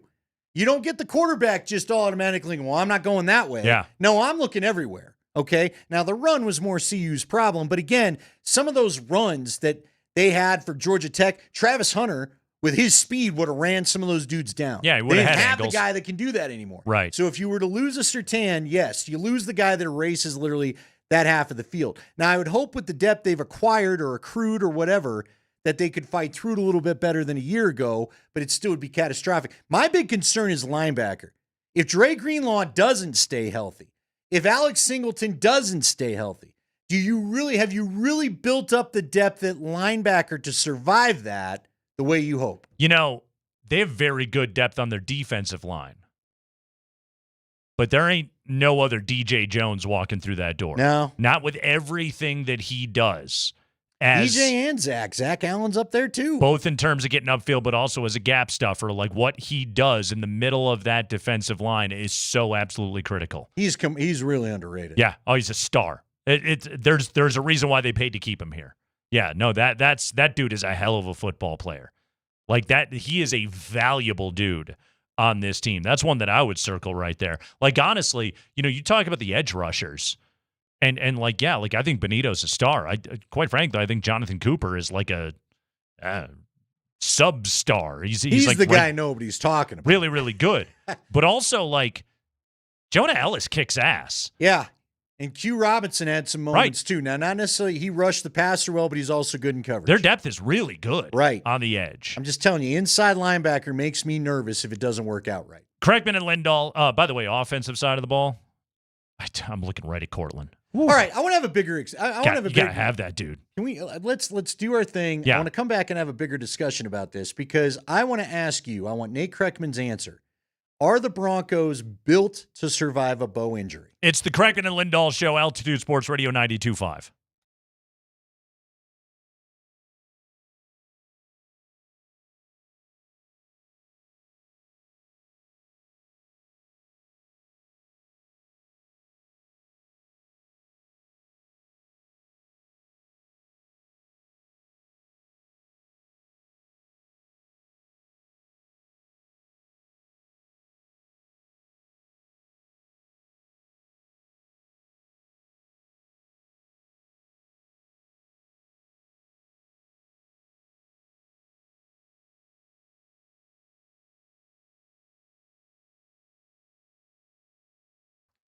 Guys, it's Andy Lindahl, and summer's winding down. We had the last official day of summer, unofficial day, I should say, of summer yesterday. But if you're dealing with erectile dysfunction and it ruined your summer, or it put off maybe you doing all you could have wanted to do in summer and get out there and enjoy warm nights and vacations and even finding a little romance, don't let that be the same script for the fall. It's the perfect time to flip the script because you don't need to live with ED. You don't need to live with the embarrassment or the lack of confidence that comes with that, or finding yourself turning away date night. No. None of that. Get on over to the Rocky Mountain Men's Clinic and let them help you because they have treatments that work when pills and herbals fail, and treatments with success rates well over 90%, and some that'll have you lasting an hour or more. At the Rocky Mountain Men's Clinic, they've served the Front Range of Colorado for nearly a decade and have successfully treated tens of thousands of men. Schedule your consult today with the Rocky Mountain Men's Clinic. Your initial visit is $99. It includes the medical consult with a Colorado licensed medical provider. You also have a T and a PSA test, and if you're medically advised, you'll get a test dose. And if the test dose doesn't work in the office, the visit's absolutely free. They have a location in Castle Rock. It's not a new location, but it's a great location, and they've even made improvements to that location. So get on out there and see the good folks over in Castle Rock. They have 5 total in Colorado, including Fort Collins and the Springs. And again, go and check out that one in Castle Rock, also in North and Central Denver as well. Call them today, 720-440-7900, or visit RockyMountainMen'sClinic.com.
Hope you're doing well on a Tuesday. Kreckman and Lindahl, 420. Jeff Legwald stops by.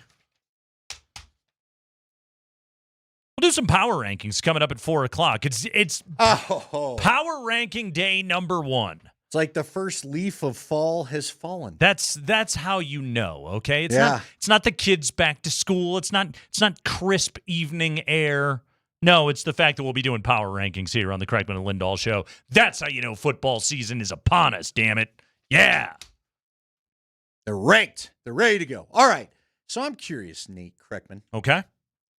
We just got done talking about how the Broncos could or could not survive the defensive injuries and where you rank the positions. So Jared Stidham had a really, really good preseason. Sure did. The Stiddy song. The Stiddy. It did not go well, nor was I a fan of what we had to witness when he came in the first time. Yeah. With when Sean was trying to make sure Russ didn't get hurt so that he could do away with that headache in his life. Is this team better if Bo Nix were to get hurt? And God forbid it happened. But if he were to get hurt, is this team better built around the quarterback to survive a Bo Nix lengthy injury? I don't think there's any question. Like, seriously. I'm not saying that it's going to go great, because it almost never does when a backup quarterback has to play too much. But, hey, Sean Payton's the guy that went 5-0 with Teddy Bridgewater as his starter, backing up Drew Brees. And when you talk about the infrastructure around the quarterback, like, they put a greater focus into the run game. They upgrade. We think they upgraded it back. That's one of those things of, like, in all the previews that I read on the Broncos, they upgraded at running back. Okay, we think they did. Sure. We think they They did. have more talented guys back there. I believe that. Yes. I think they're going to be better. But they got one guy who's a rookie and another guy that gets hurt all the time. Well, and they've got a coach who's the play caller that doesn't always show a commitment to that sort of thing. There's that thing as well. But I think they're better.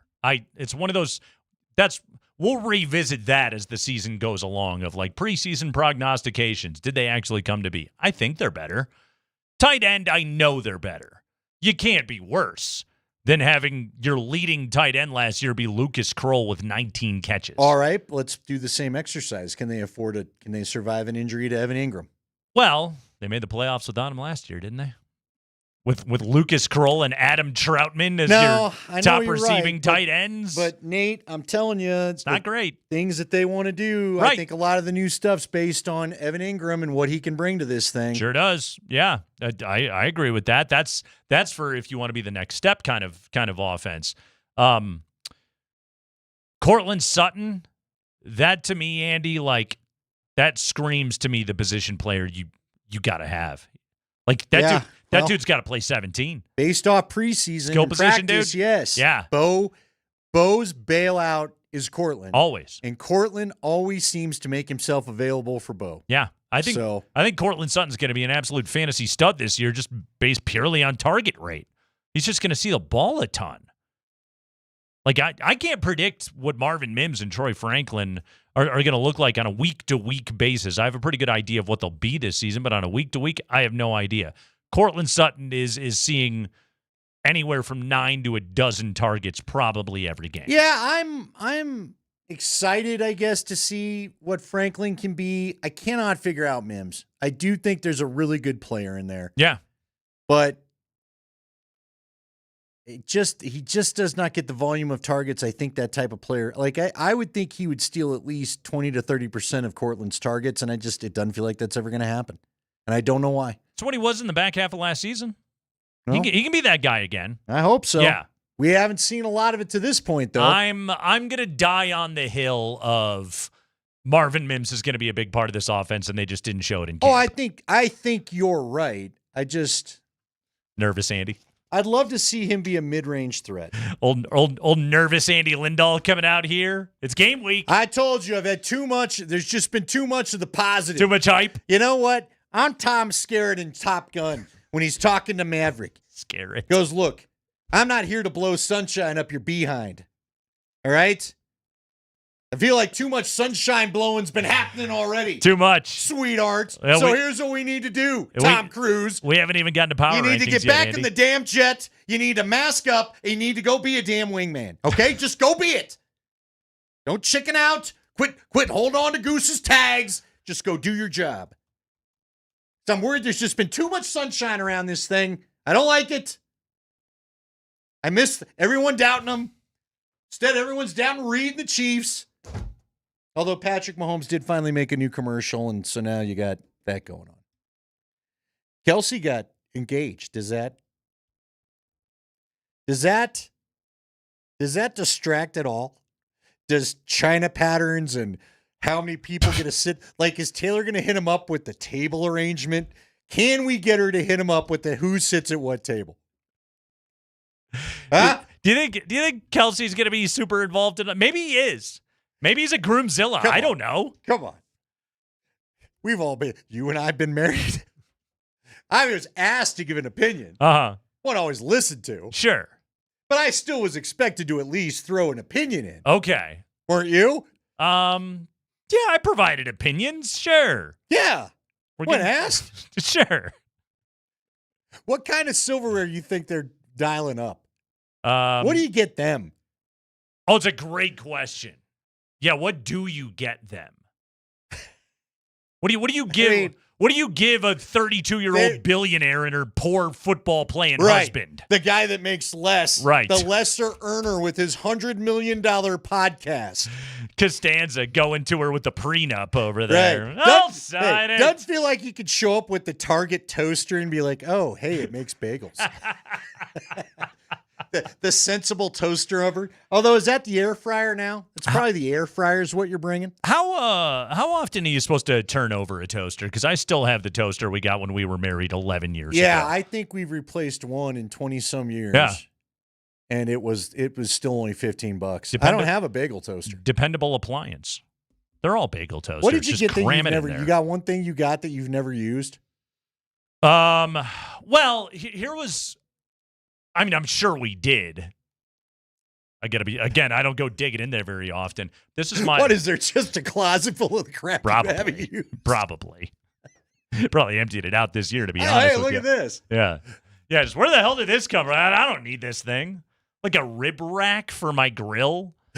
Just put the ribs right on the damn grill. You don't need a rack. Just put them on there. Weddings and first children. You'll get more stuff you're never really going to use. Yeah. Although for my second child, you got me the wipe warmer. It's one of, if not the greatest gift anyone has ever given me because it prevented feces from being launched at my face. Yeah. Well, and there's also which really, I mean, that's all you can aim for in life. With the little boy, it's a necessity. I didn't know anything about it. Yeah, because we've all number two. Listen, it's passed down. You turn well, me the onto other it. problem you should know, Spring, for maybe the day it happened. The day I don't know you winning the Taco Bell 5000 is going to help anything, but when we're done, how's the training going? By the way, the training Spring? for the Taco Bell 50K. Seen a lot of Taco Bell. Okay, that's good.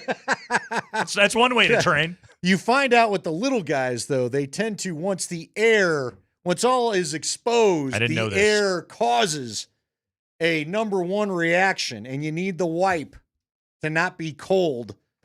I didn't know anything about we're this. a picky species, it turns out. It was the number 2 reaction. Actually. That was what you were worried about. Well, that's good. Well, that was what the problem was. See, if Travis and Taylor can just have this big wedding thing, and that distracts the Chiefs, and I'm all about it. What have we figured out about Justin Herbert's dating life? Speaking of the AFC West, yeah, is he dating that gal, Madison Beers? Is that Beers? Yeah, Beers. Now, does she sing country? Is that it? I'm assuming. Wait, wasn't she just at Red Rocks? There was a photo of them together, a second photo. A second photo. Appeared to there's be a date. second photo. Appeared to be a date they were on. Justin Herbert had a sleeve on one of his legs, as if he was at football practice. Well, look, you got to keep it casual. Jokic had a sleeve on the right elbow we'll yesterday. Get into that. Yeah. Justin's saying, "Look, this is me. Can you take it or do you leave it?" Oh, you got to keep those muscles nice and warmed up. Absolutely. Physical therapy doesn't end when you leave the facility. Aren't they in L.A.? You're a quarterback. Is it cold? 365 days, 24 hours. Yeah, So stay what? warm. So if you're a quarterback, you go on a date with the athletic bottoms and the coat top. You do. You got to stay comfortable. You got to keep the arm loose. Got to keep the legs What's nice. Joe Burrow's deal? Good question. I heard he didn't buy the Batmobile, right? He eschewed purchasing the Batmobile. Yeah, I think it got too expensive. But I thought he had a lady friend. They found that out. I think he's dating his assistant. Yeah, but isn't which she is kind of like famous? isn't I that a don't think conflict she's really of his assistant. interest? I just think he labeled it that. You to just try to hire keep somebody privacy. to date them. So wait, she's on the payroll? That's what I saw. He was claiming this during. She had to call and say the house had been robbed, and that's how this all got out. Well, it's the world's oldest profession. So anyway, you ready for power rankings? Oh, I can't wait. Power rankings. What are you more excited for?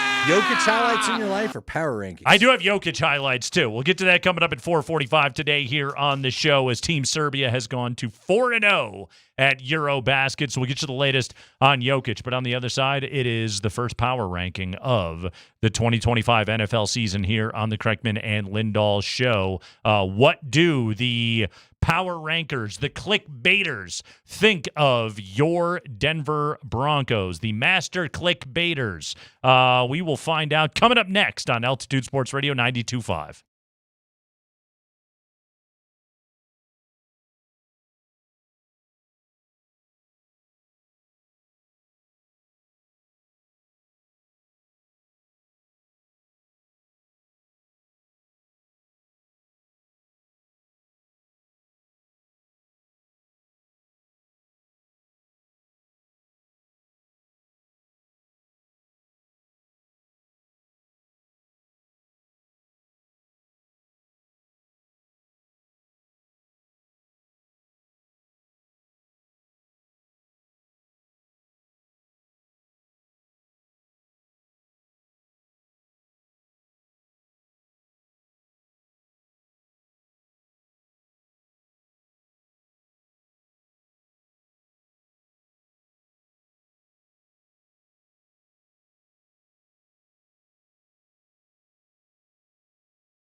Week 1's here.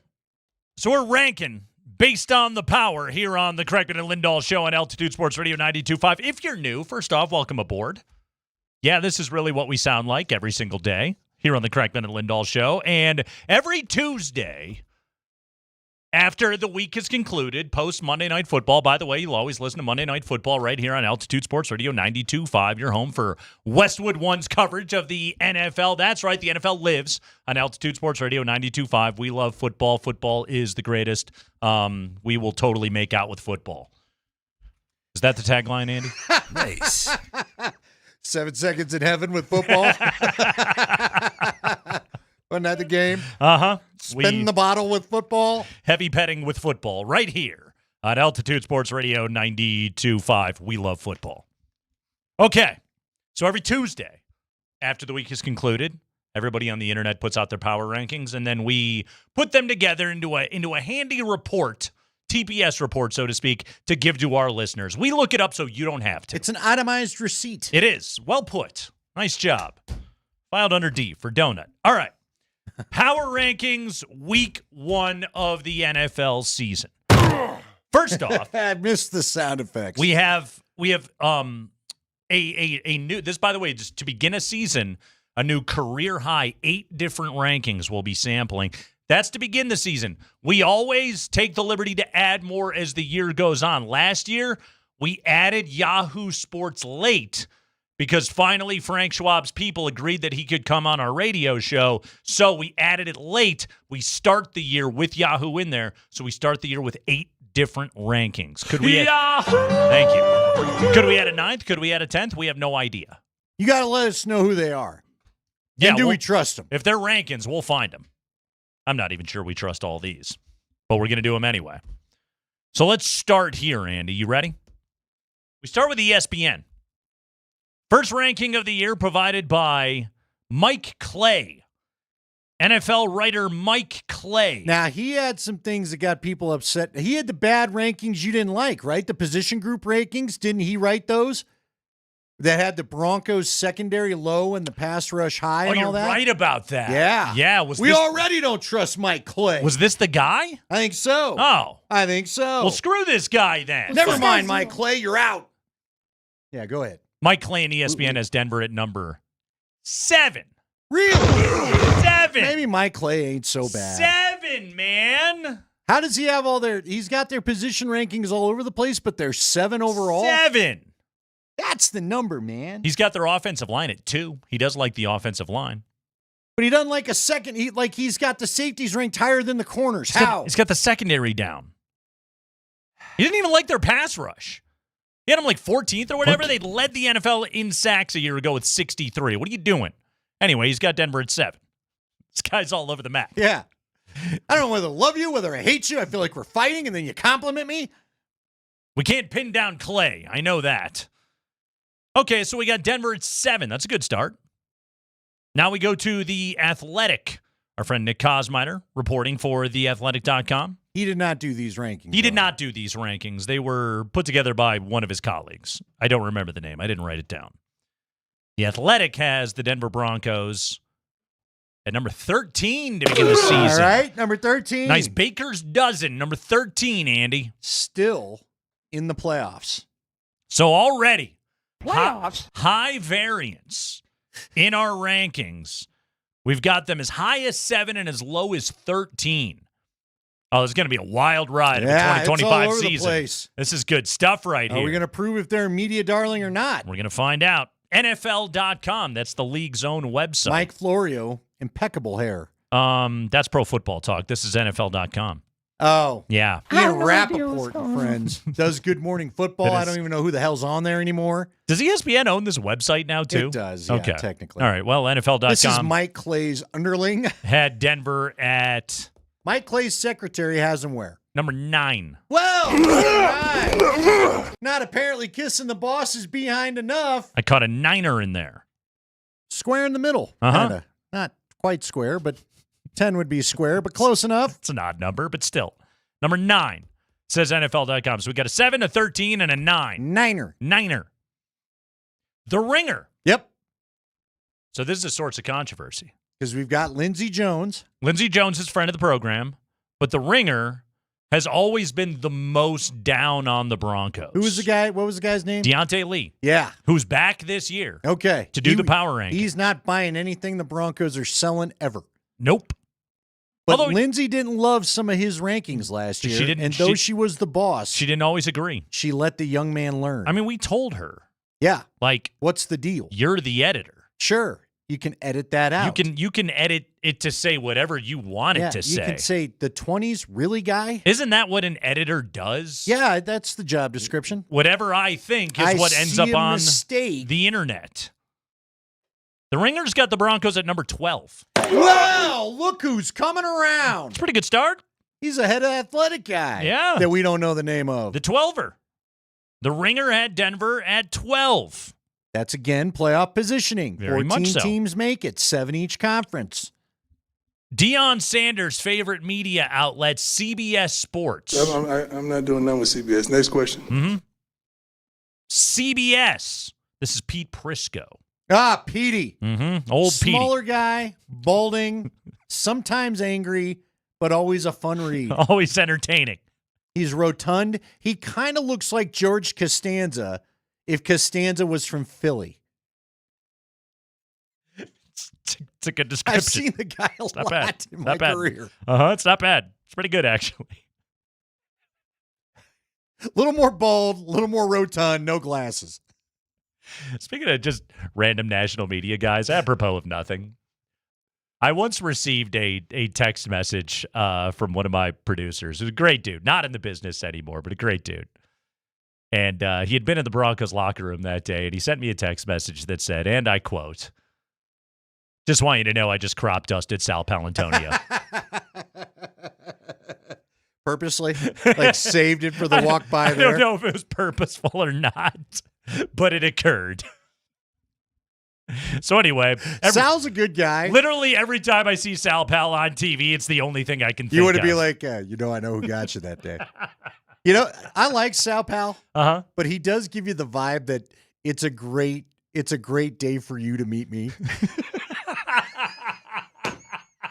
Like, he's nice and all. Sure. But this is an honor for you. This is big time for you. Yeah, just so you know. Glad you could pull this off. Hey, I'm glad this day arrived for you, kid. I'll always remember the first time I was ever in the company of the late, great Pedro Gomez.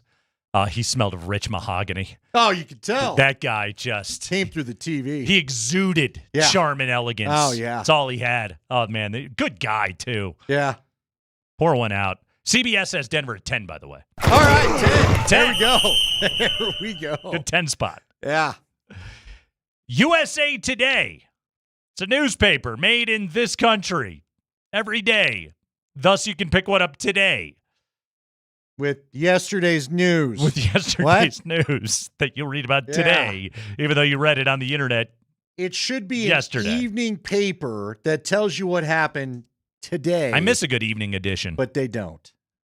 USA Today has the Broncos at 8. 8? Do you know who ranked them there? The Ocho. The USA Today ranker is a guy by the name of Nate Davis. I assume Nate did great work there. Elite Lots first name. of research. Nice job. Crunched some numbers. Got Denver at number 8. You know what he did? What's that? Got them one of them fancy scientific calculators you used to use in high school. He writes this in the TI-85.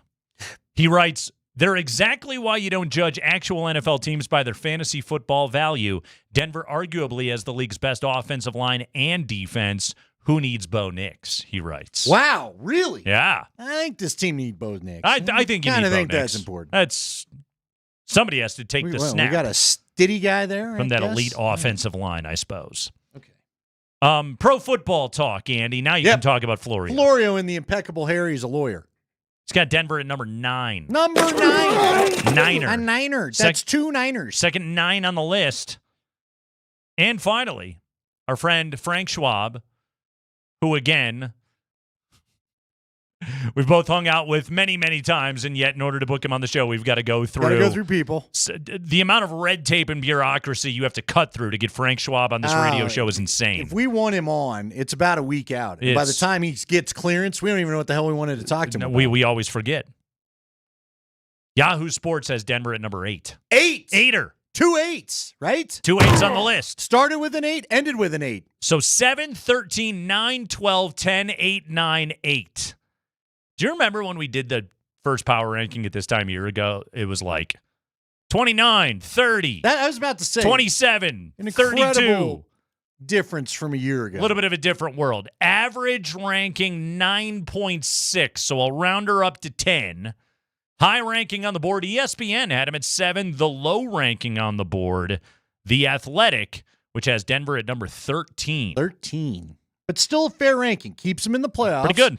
Probably a wild card team, Yep. but nonetheless. You'll take it. They had none of this last year. We were psyched when they got out of the 20s. So again, Denver starts out the year as the 10th best team in the NFL via the aggregate power rankings that we put together here on the Kreckman and Lindahl show. Now, we got 2 weeks to go before we can truly compare it for a year, but wasn't there a point, I want to say after the Pittsburgh game, I want to say it was Pittsburgh because it was week 2. Yeah. Where they were the 31st team or whatever in most rankings. Oh, yeah. Yeah, it was bad. The offense wasn't going anywhere. They lost to Seattle and Pittsburgh, and I think only Carolina was behind them. I mean, 2 years ago after the Miami game. Oh, yeah. They were 32 across the board. We've been down. We've been down in these here parts. So this is a great way to start the season. I'm feeling good about it. One more thing I want to add to this power ranking conversation here, Andy. Yes. And again, this is another one of those examples that there is too much NFL content on the internet, and yet I am consuming almost all of it, okay? Okay. All right, so ESPN put out their football power index. So the way that they come up with this is the computer simulations, and they simulate the season 10,000 times or whatever, and this is what they come up with. So Denver, by football power index, they got ranked at number 11 to start out the season, okay? However, this again is probably the dumbest thing that I have read so far. Seth Walder of ESPN took one of the 10,000 simulations and decided to publish the outcome of this one particular simulation amongst the 10,000 that ESPN's computers are tasked with doing, okay? Just to find out what happens in one of these. This is, by the way, simulation number 4091. Okay. 4091. Almost halfway. No, not even almost halfway. So this is like alternate Earth number 4091. All right? Out of 10,000. Right. We're in the multiverse now. Okay? First off, both Philadelphia and Kansas City missed the playoffs. Really? In simulation 4091. Okay. Uh-huh. Aaron Rodgers and the Steelers finished below 500. Tomlin gets fired. Okay. The Cowboys surprise everybody by winning the NFC East. And finally, the Denver Broncos win the AFC West thanks to an 18-15 win in Week 18 over Justin Herbert and the Chargers to clinch the AFC West with a 9-8 record. Oh, my gosh. Yep. And that's a 5 field goal win. That sure is. Uh-huh. Right? 18-15. Or else 2 touchdowns, 2 extra point conversions. Do whatever and a math safety. you need to. I mean, a nice 9 safety you don't win. get to 18 easily. That's all I'll tell you. And yet this team can figure out how to do it. 6 field goals, 9 safeties. You do the math at home, All kids. right, now hold on. If it's an unbiased computer, which one's the best to trust? Like, so, like in your world, though, wouldn't 4091 be as trustworthy as number 1 because it's just continuously, unbiasedly running the scenarios? Very much so. Do you look for the most reoccurring scenario to trust? Well, that's how they eventually come Get up to with the the numbers. this is it? Yes, this is it. Based upon 10,000 different simulations outcomes, this is just one simulation's outcome, number 4,091. Now, what happens in number 4,092? I have no idea. Okay? Maybe Sean Payton hits a patch of ice while he's angrily driving around the sushi restaurant and does a donut and can't coach for whatever reason. Ends up in a ditch. We have no He's in idea. one of those old school body casts. Like in Johnny Dangerously. Yeah, he's in a bed. He's in the body He's got cast. the body cast. He can't move. Arms are fixated out, spread eagle. And yet they get him a comm link and he still calls plays. Yeah. He can still talk. And it's nothing but passes. He's on a drip. Yeah. Number 4,092 is kind of a drag, okay? So we'll stick with 4,091, where Denver wins the AFC West with a 9-8 record. 9-8 to win the division. All right, if it's 9-8, because again, you know what that feels like? When they went to the playoffs with Tim Tebow in 2011. Yep. And it was 8-8. 8-8. And you lost 7-3 to the Chiefs at home. Kyle Orton. But got in because of tiebreakers. Sure did. If this town gets 9-8 and makes the playoffs and wins the division, will they be happy? Because I feel like there still will be rioting in the streets, even with a 9-8 record and a division win. Will you purchase that hat? Yeah. Will you buy that hat if it's 9-8 and you win by 5 field goals? I think for the first one since 2015, you probably should. We'll talk to Jeff Legwold coming up next.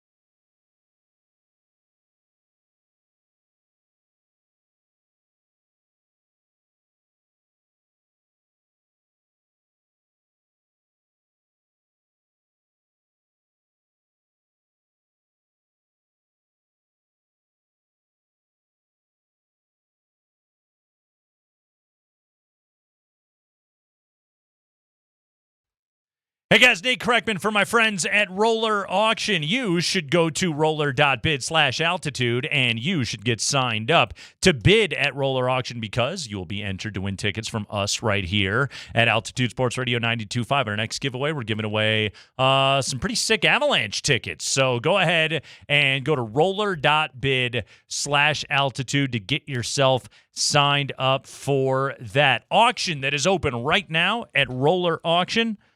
Larkspur Outlet Auction. That's a home improvement store in Colorado Springs, clearing out excess inventory to be sold at public online auction, guys. We're talking bathroom, kitchen, laundry room accessories, light fixtures, decking. My God, if you have been in a lumber yard recently, you know how outrageous this stuff can be. Go to roller.bid right now and check out this Larkspur Outlet Auction because you can get some fantastic fittings and home improvement supplies at excellent prices. Go to roller.bid/altitude to sign up. Go to roller.bid. Check out this Larkspur Outlet Auction, which is open right now until Thursday. Roller.bid.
Jeff Legwold brought to you by the International Brotherhood of Electrical Workers, IBEW Local 68. Start with a job, end with a career. Leggy, let's start here. How is Marvin Mims as we go into week 1? And how is his groin? Well, he looked okay in practice yesterday. So that's my information right now, is that he was back on the practice field. Now we regular season rules, so we see a little less practice than we have, but they didn't have him, when we were in there, they didn't have him like off to the side or anything. He was with everybody else warming up and getting ready. So I think what they said is, I always leave some reserve judgment for tomorrow, but I think as of right now, he looks on track to play. One of the things that I think is a great mystery about this team is what is going to be the size of Marvin Mims' role this upcoming season. And Andy and I have had many a conversation about it. You look at the back half of last year, basically starting with the Raider game, right around Thanksgiving, and it was, at least 5 targets every single game the rest of the way. He was catching a huge percentage of those targets. A lot of them, quite frankly, were, high percentage throws that he was catching behind the line of scrimmage and being able to turn upfield. As you have watched this camp, this preseason, as you have talked to people around the team, what is your sense of how much they want to use Marvin Mims? And is he can you just slap that label on him? Is he just a gadget guy, or is there something else there? I think there's more there, whether they do or not. They keep saying they do, but, they say a lot of things. They say they want to run the ball more and get everybody all these touches. Look, Evan Ingram's arrival is taking touches from a lot of people, and we don't know yet, how it will be divvied up. But, I think Sutton, Ingram are your top 2 targets when the season's all said and done. But, I think they'd like Mims involved. They'd like Franklin involved, because frankly, those are the explosiveness. Even Ingram at his best in the last 3 seasons or so has not been a big run after the catch guy. So a reliable target, gets open a ton, and will make a ton of plays in this offense that they haven't had somebody do in a long time. But your run after the catch guys are Franklin and Mims, frankly. And I think they've got to find a way to make that happen, whether they do or not. Again, it's that I think the issue has been last year, especially Franklin and Mims played the same spot in the offense. Yeah. This year they've tried to diversify that in camp, and we've seen them in different slots, but during the game, we don't know yet if that's the rotation.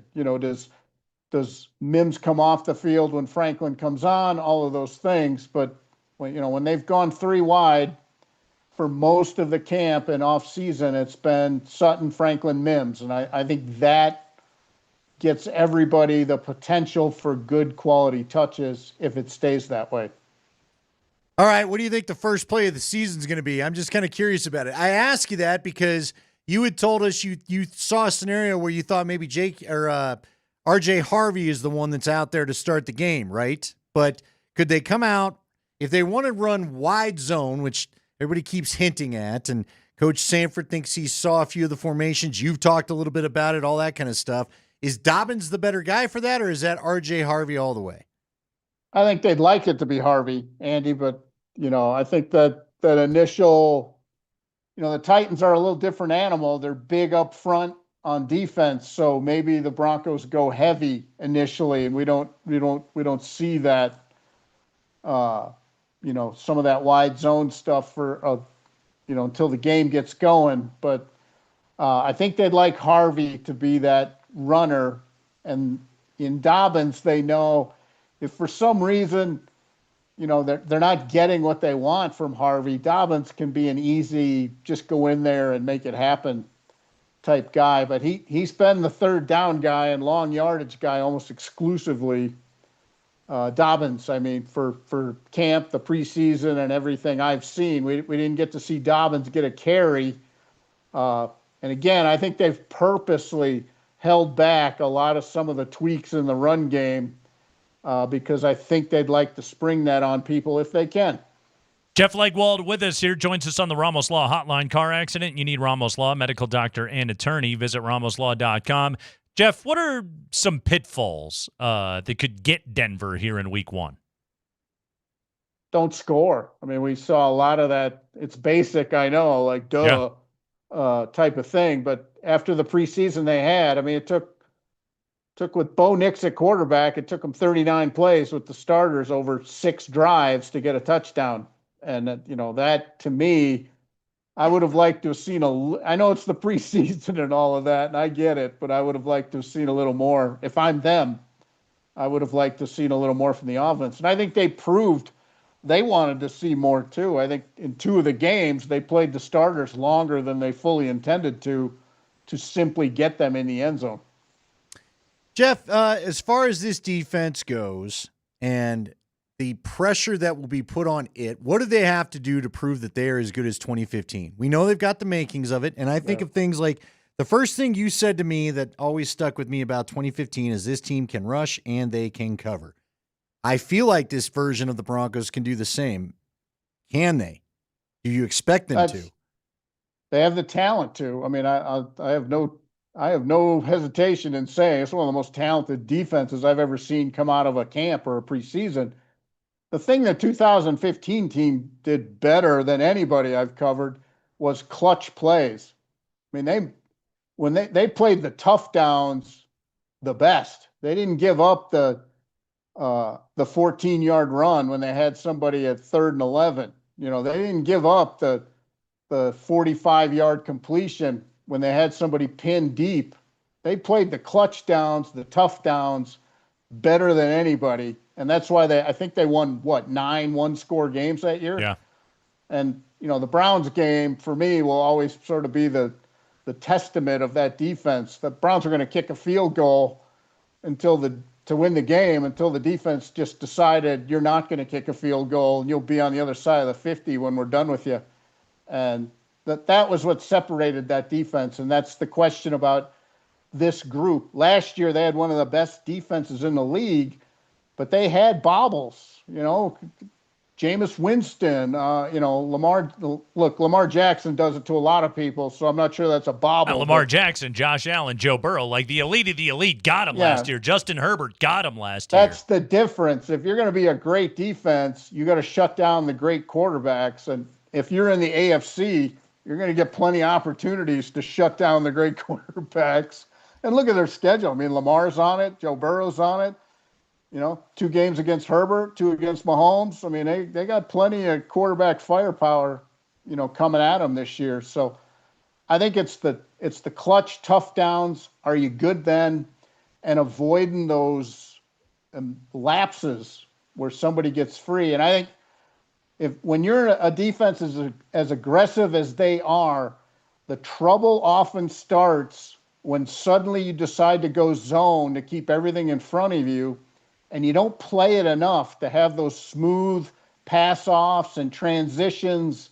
And I think that's what gets you sometimes when you're an aggressive defense like that. Wade Phillips had the same thing. I've often talked to Wade about it, is that's the one concern you have when you play with your foot to the floor so hard, is that when you do go zone and when you do back off, you don't have the smooth transitions in some of the coverages you do, and you get burned for a big play here and there. We're always talking to Jeff Legwold of ESPN. Normally Mondays. We'll do it on a Tuesday since we got pushed back one day this week. We'll talk to Leggy again on Friday, previewing this matchup against Tennessee. Jeff, draft season wasn't all that terribly long ago, and you spent quite a bit of time breaking down Cam Ward as you were writing up the top 100. Dig back into your Cam Ward expertise and tell us what Cam Ward could do to overcome the, let's be honest, not proud history of rookie quarterbacks starting their first game on the road in the NFL. Yeah, and he didn't get a good luck of the draw Seriously. here. This is a tough road spot, even if the defense is middle of the road. So this is a big ask they're making. Now, I'll tell you, I went back and I looked at all of his preseason snaps multiple times. What do you have, 19 throws in the preseason, I think? Yeah. Yeah. And he kept him in the gun almost exclusively. I was a little surprised at that. I think I had 7 snaps under center, and most of those were the cheesy short yardage gimmies. But they had some RPO sprinkled in there. They've tried to run out of the shotgun with him, which wasn't that effective.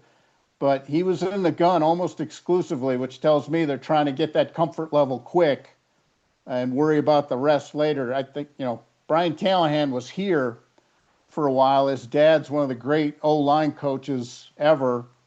And I know they'd like him under center a little more, probably in a perfect world as they move forward. The big trouble thing he could be for the Broncos is he's at his best off schedule. And he's at his best when he's just kind of moving and spinning and doing those things. And, if you don't pin him in there, he could cause you a problem, because they do have some receiver talent who are, Ridley and Lockett. Yeah. And those guys are good on scramble drills from what I saw. And, they didn't have them all out there much, but when I did, they were effective at leaving the route and getting right to the scramble drill because they're veteran receivers. So I think that's my concern if you're the Broncos, is letting him loose. And, I would expect the Titans to give him some confidence throws early to get something moving. But he didn't have to work much in the silent count realm in the preseason that I saw. So I think that will be an issue for him as well, because there will be almost no audible way for him, especially early in the game, to convey protections and the rest of it. So I'm intrigued to watch him, but he's really good off schedule and he's decisive. So you got to keep him, to me, if you're the Broncos, you got to keep him hemmed in, and you got to get him off that first read and make him work it. Jeff, Nate asked an interesting question earlier, because The Athletic did their poll where they talked to some GMs and coaches and all that, and they had more votes for the Broncos likely to not meet expectations than to meet expectations. Now, expectations is a vague word, so Nate put it at the 9.5 wins Vegas expects. I think that's a fair point. You've talked to plenty of personnel people. You do it all the time. You know a lot of people in the league. I'll ask you the question Nate asked. Are the Broncos a media darling? Does the rest of the league buy the potential there that the media seems to be hyping on all the NFL shows? They're probably a little more hyped in the media realm than inside the league, but that's just because the AFC is kind of a 31 flavors right now. It's who you like. You've got a lot to choose from in the AFC, and it's hard for people to wrap their heads around. This is the year the Broncos are going to get by Josh Allen and Lamar Jackson and Patrick Mahomes. I mean, you're hitting 4 at best, even if you have a great year, just because of the and that doesn't even include Burrow. What if the Bengals get it together with Burrow? That's the issue in the league. It's like people look at the other quarterbacks but people like this roster. They are impressed. The Broncos have assembled better depth in a salary cap NFL than a lot of teams have. And I know people don't want to hear it here a lot because of the Russell Wilson thing and Randy Gregory, and I get all of that, and Nathaniel Hackett. But as a football guy, George Payton is pretty respected in the league, and people think the Broncos roster reflects that right now. Yeah, depth all over the place. I mean, we talked before about you're going to sustain injuries because it's humanly impossible not to, but what we've seen out of this team so far, when you talk about some of those position battles, and it's like Chris Abrams-Drain is cornerback number 5, like Trent Sherfield is wide receiver number 5. Like that's pretty damn good at positions like that, very valuable positions out on the field, where it's like if you got to play these guys a little bit, you're not necessarily going to be done for. There's going to be practice squad guys that we were talking about having a shot to make maybe a lesser team. Well, they're going to have to play at the end of the year, and I think that's where the Broncos are well built to be able to deal with some of this. There's always the things you can't predict, Leggy, but this is a deep team. You're right about that. Yeah, and I think that's one thing personnel guys will say right now is if, say, the front runners get hammered, a lot of those teams have had good luck with injuries. What if one or two of those teams gets hammered, who's in the best position to take advantage of that? The Broncos are one of those teams to take advantage of that. And, you know, I've said for a long time, it's not always the two best teams in the Super Bowl, but it's often the best healthy teams in the Super Bowl. And that's, you know, I think that will always be the case. Guys, read Jeff Legwold, ESPN.com. Leggy, you dropping anything big this week for week one? Big season preview? What do you got for us? I had a nice little extended conversation with Bo Nix that's coming later this week. So that's I enjoyed that. I enjoyed talking to him, and we got a little of that coming later in the week here. All right, Jeff Legwold sitting down with QB1. We'll be talking about it coming up here on Friday. Leggy, excellent work, man. Thank you. Thanks, fellas. We'll see you. All right, Jeff Legwold elbowing his way in there and sitting down with Bo Nix. A lot of expectations on Bo Nix. Andy, he is ready to, I would say, move into the royal court, so to speak, here in the city of Denver. But there's only one king, only one man that wears the crown on his head. The Joker. That's right. How's Nikola Jokic? I'd say we need a Joker. We sure do. How's Nikola Jokic doing in Latvia right now? We'll check in with our guy, get you the latest when we come back. And I've got a note in here that I'm pretty sure is going to make Andy lose his mind. So you'll want to hear that next on Altitude Sports Radio 92.5.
Coming up 5 o'clock, 5 biggest stories of the day from around the NFL. Latest on Broncos injuries, plus there were tryout guys showing up today. That's how you know the regular season is here, Andy. It's Tuesday. Bring in some dudes, run some drills. What you do, it's kind of interesting, though, who they looked at. Didn't they just have, like, a lot of dudes? An extended period of looking at guys. Didn't we just get done with all the dudes, and now there's more dudes? The NFL, they never stop looking at dudes. So I do think you know what? We'll get to it in the high five. Yeah. I do think there's a reason why there was a repeat of a certain position. I guess a couple of these are, but all right. Andy's got a dude take coming up at 5 o'clock that you want to hear. Brought to you by Dude Wipes. On Altitude Sports Radio 92.5. But speaking of dudes, let's talk about the dude. All right, let's get to the latest from Latvia, where Team Serbia Spring continues to dominate in Group A play. Andy, they have moved to 4-0 so far here on the tournament, but I think the Serbian national anthem, as much as I love this jaunty tune, I think what we found out over the weekend is Serbia has a new unofficial anthem. This song doesn't move our guy. It doesn't seem to. Quite as much as this next song. The same way. Turns out, Spring, that Jokic is a big pit bull guy.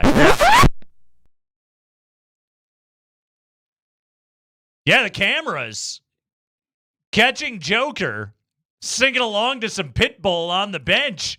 You think he knew he was doing it? So here's a question. Spring, can you throw the tweet up of him singing up there? Let's put it on the big board. I want Nate to, this is one of those, let's kind of really dissect what we're looking at. Do you think Jokic knew he was on camera? No, I don't know about that. But I would say this. Because, and look, I like to tell you where I stand before I tell you where I sit. Yeah. Or the other way around, whatever. Where do you sit? Where I sit before I stand, I don't know. So there it is. We got it up on the big board. There's Jokic. And Jokic, this song's playing. He's grooving. And then all of a sudden, he's singing the lyrics. Yep. Bobbing his head. Now, it's just during a timeout. He's got the towel on. Man's taking a moment to himself as he holds the country squarely on those gigantic shoulders. Sure does. As he brings them basketball glory. But he's just bopping and singing along. He's a pit bull guy. And there's an extended mix out there where he's got the lyrics down. And I just wonder. This is based on like what we've seen of Jokic, like off-season social media Jokic. Yeah. This kind of is. This adds up that this would be his jam. Right. He likes a party. He likes a good Serbian beer. He likes to dance shirtless on top of tables a lot. Yeah, he loves a good time. He's a good time at the bar. Yeah, he's a pit bull kind of guy. He's not afraid. Yeah. But this song, like, I didn't know this was Pitbull, but I know this song, right? You've been to a stadium. I've been exposed to it enough. It's a jock jam. Right. It's a great call. It's a modern jock jam. Yeah. Does he like the song? Now, see, again, that right there, it looks like he is feeling it in his soul a touch. As he squints the eyes and he really lets one kind of belt a touch. But I just wonder, are you just singing it because he's been, how many NBA arenas play this and he just knows it? So he just was taking a moment, almost not even meaning to. He's singing along. Because we all know this song. It's the earworm. Yes. I promise you he's heard this song 9,000 times in his life. You know what this is? It's the modern, wasn't it Two Princes? Remember that song? By the Spin Doctors? By the Spin Doctors, where the damn song's on in every restaurant you go to. It's in the elevator. It's in the waiting room. It's on there are like 5 stations claiming it is theirs. You can't get away from Pitbull. You can't get away from the damn thing. It's like tub thumping. It's Chumbawamba. So you just know the song whether you want to or not. Did he just have one of those out-of-body moments where this is what's going on, is all he's really thinking about is, when do I get a Gatorade and when's this game done? Or is he actually into the song? When is this game over and can I just have a beer? Right. Can I have a beer? Yes. Or maybe this is like, man, at the club, I'm going to have 2 Uzos. He did do a little stank face. Yeah, that's the problem. The stank face is my issue with this. That's why I had Spring bring it up. I think Jokic is a big guy. See, right there, he's just feeling it. He just was feeling it, and I hate it. Guy. Because I hate this song. I don't mind some pit bull, but this I don't. I've had enough of this. Do you know a lot of other pit bull? Well, there was one in the Lego movie. There was one in the Lego movie that was like mixed in. With, of course, you sample some other song. So Andy, Jokic up now to 19.8 points, 9.3 boards, 4.5 assists on an efficient 67% from the field in the tournament. Yes, he's doing all right. Saturday, they get the big win over the hometown Latvians, 84-80. Joker goes for a new national team record, 39 points. Right. 10 rebounds, 4 assists. Although, did you see he got clobbered from behind? No, I didn't see this, and I'm just now finding out about this. Took a nasty fall in the first half. The elbow was bleeding. Okay. Now, see, you're angering me. They made him bleed his own blood.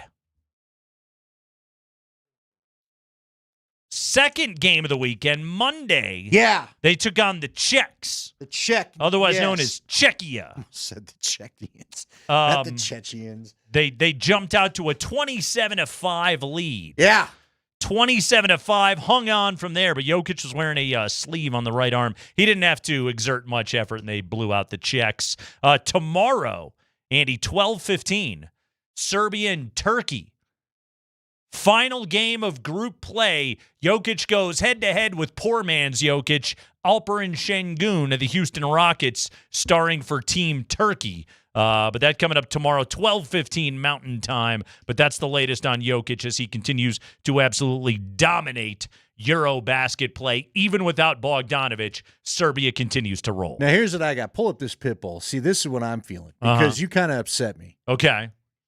Oh, here we go. Let him talk a little bit. Yeah?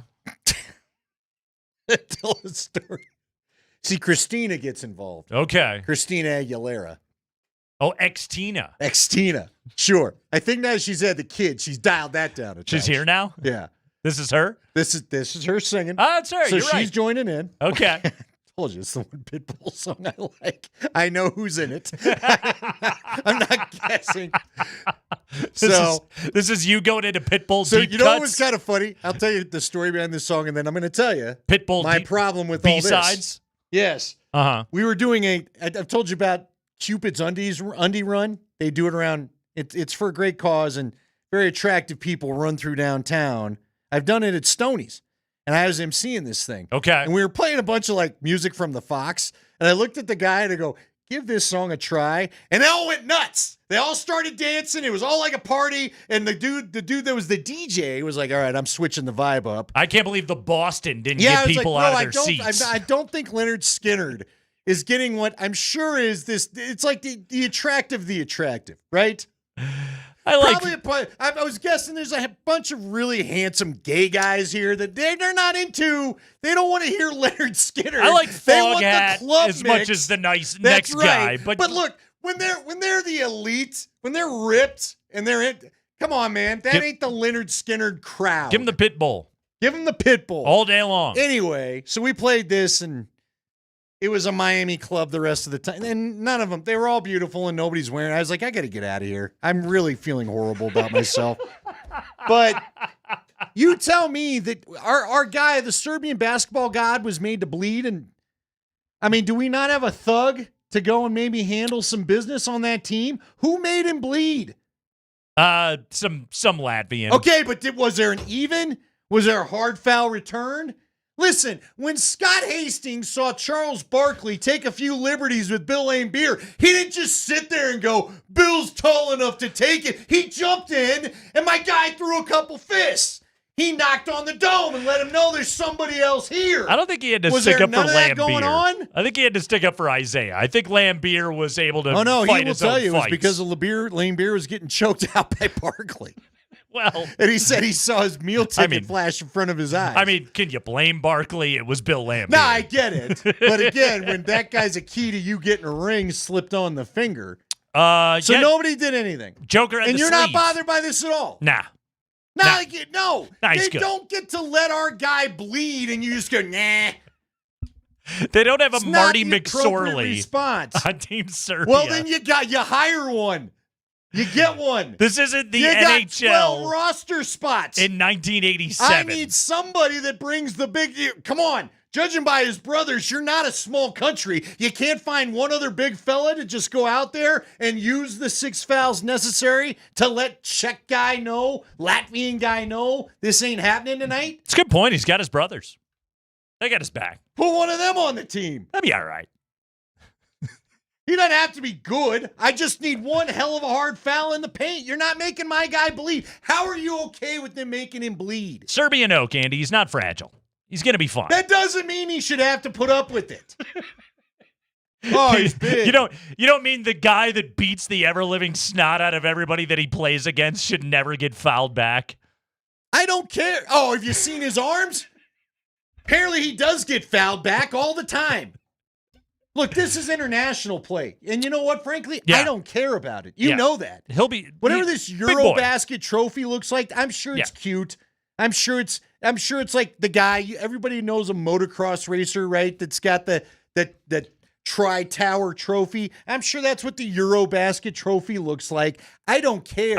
If my guy's playing for you, I need someone to handle business when he gets fouled and bleeds. Can I fact check something really quick? Sure. I don't know any motocross racers. You don't?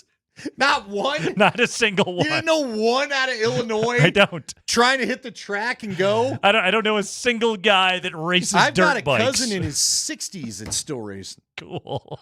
Carl? On the senior circuit? Oh, yeah. Yeah, there is one. Still works him up. Does the whole thing. 3-lap race takes an hour and a half. Not a lot of passing. They don't have turn signals, but if they were, it'd be stuck on going It'd still left. be going. Hey, look, pal. A, why don't you know any motocross guys? B, how are you okay with our guy bleeding in this worthless tournament? I can't believe you don't care. He'll be all right. No, it's not all right. We finally have a bench. Get him back to America now. I'm not worried about the baddest man on the If planet. my guy's bleeding and you do nothing about it, guess what? He's not on loan to you anymore. He's coming home. It's not Wayne Gretzky. He doesn't have flowing blonde hair. He's Nikola Jokic. Could he? Look at that head. He would What do you look think? good, What though. color hair would he have? We got the 5 biggest stories of the day from around the NFL. And no, I don't know any dirt bike How racers. do you not know? My opinion's lowered of you. You don't got one guy that tried on the circuit? Not How a about single some one. BMX riders? You know any kid that did BMX? I mean, I knew all my friends from my neighborhood growing up. God. We didn't make it to the X Hey, Games. didn't know Wakanda, Illinois. It was so lame. I don't know a single. I don't know the bad boy from the Bad News Bears. What was his name? I don't know. Anyway, the guy drinking and smoking that could play ball, the pitcher. Anyway, it's the Kreckman and Lindahl show. Keep it here.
Let's get right to the football news. 5 biggest stories of the day from around the league. We call this the High Five because there's 5 stories. Tune in every single day at 5 o'clock to see if we get to all 5. Go ahead, Spring. All right, let's talk Broncos. They released defensive back Quinton Newsome from the practice squad. It was a good run that he had. The Broncos worked out 7 players today, including running back Deuce Vaughn, former Kansas State and Dallas Cowboys running back. Got a little Darren Sproles element to him. You know, Sean Payton likes those types of backs as the Broncos get set to host the Titans in their season opener on Sunday. They will play a rookie quarterback, the first overall pick, Cam Ward. Sean Payton yesterday was asked, how do you prepare for a rookie quarterback in his first NFL game? Yeah, good question. We do all of it. So you have a limited exposure in the preseason with them. Then you would go back and look at his college tape at Miami, just to get a feel for not only arm strength, but how does he handle pressure? How does he handle zone? And so we do a pretty in-depth study, and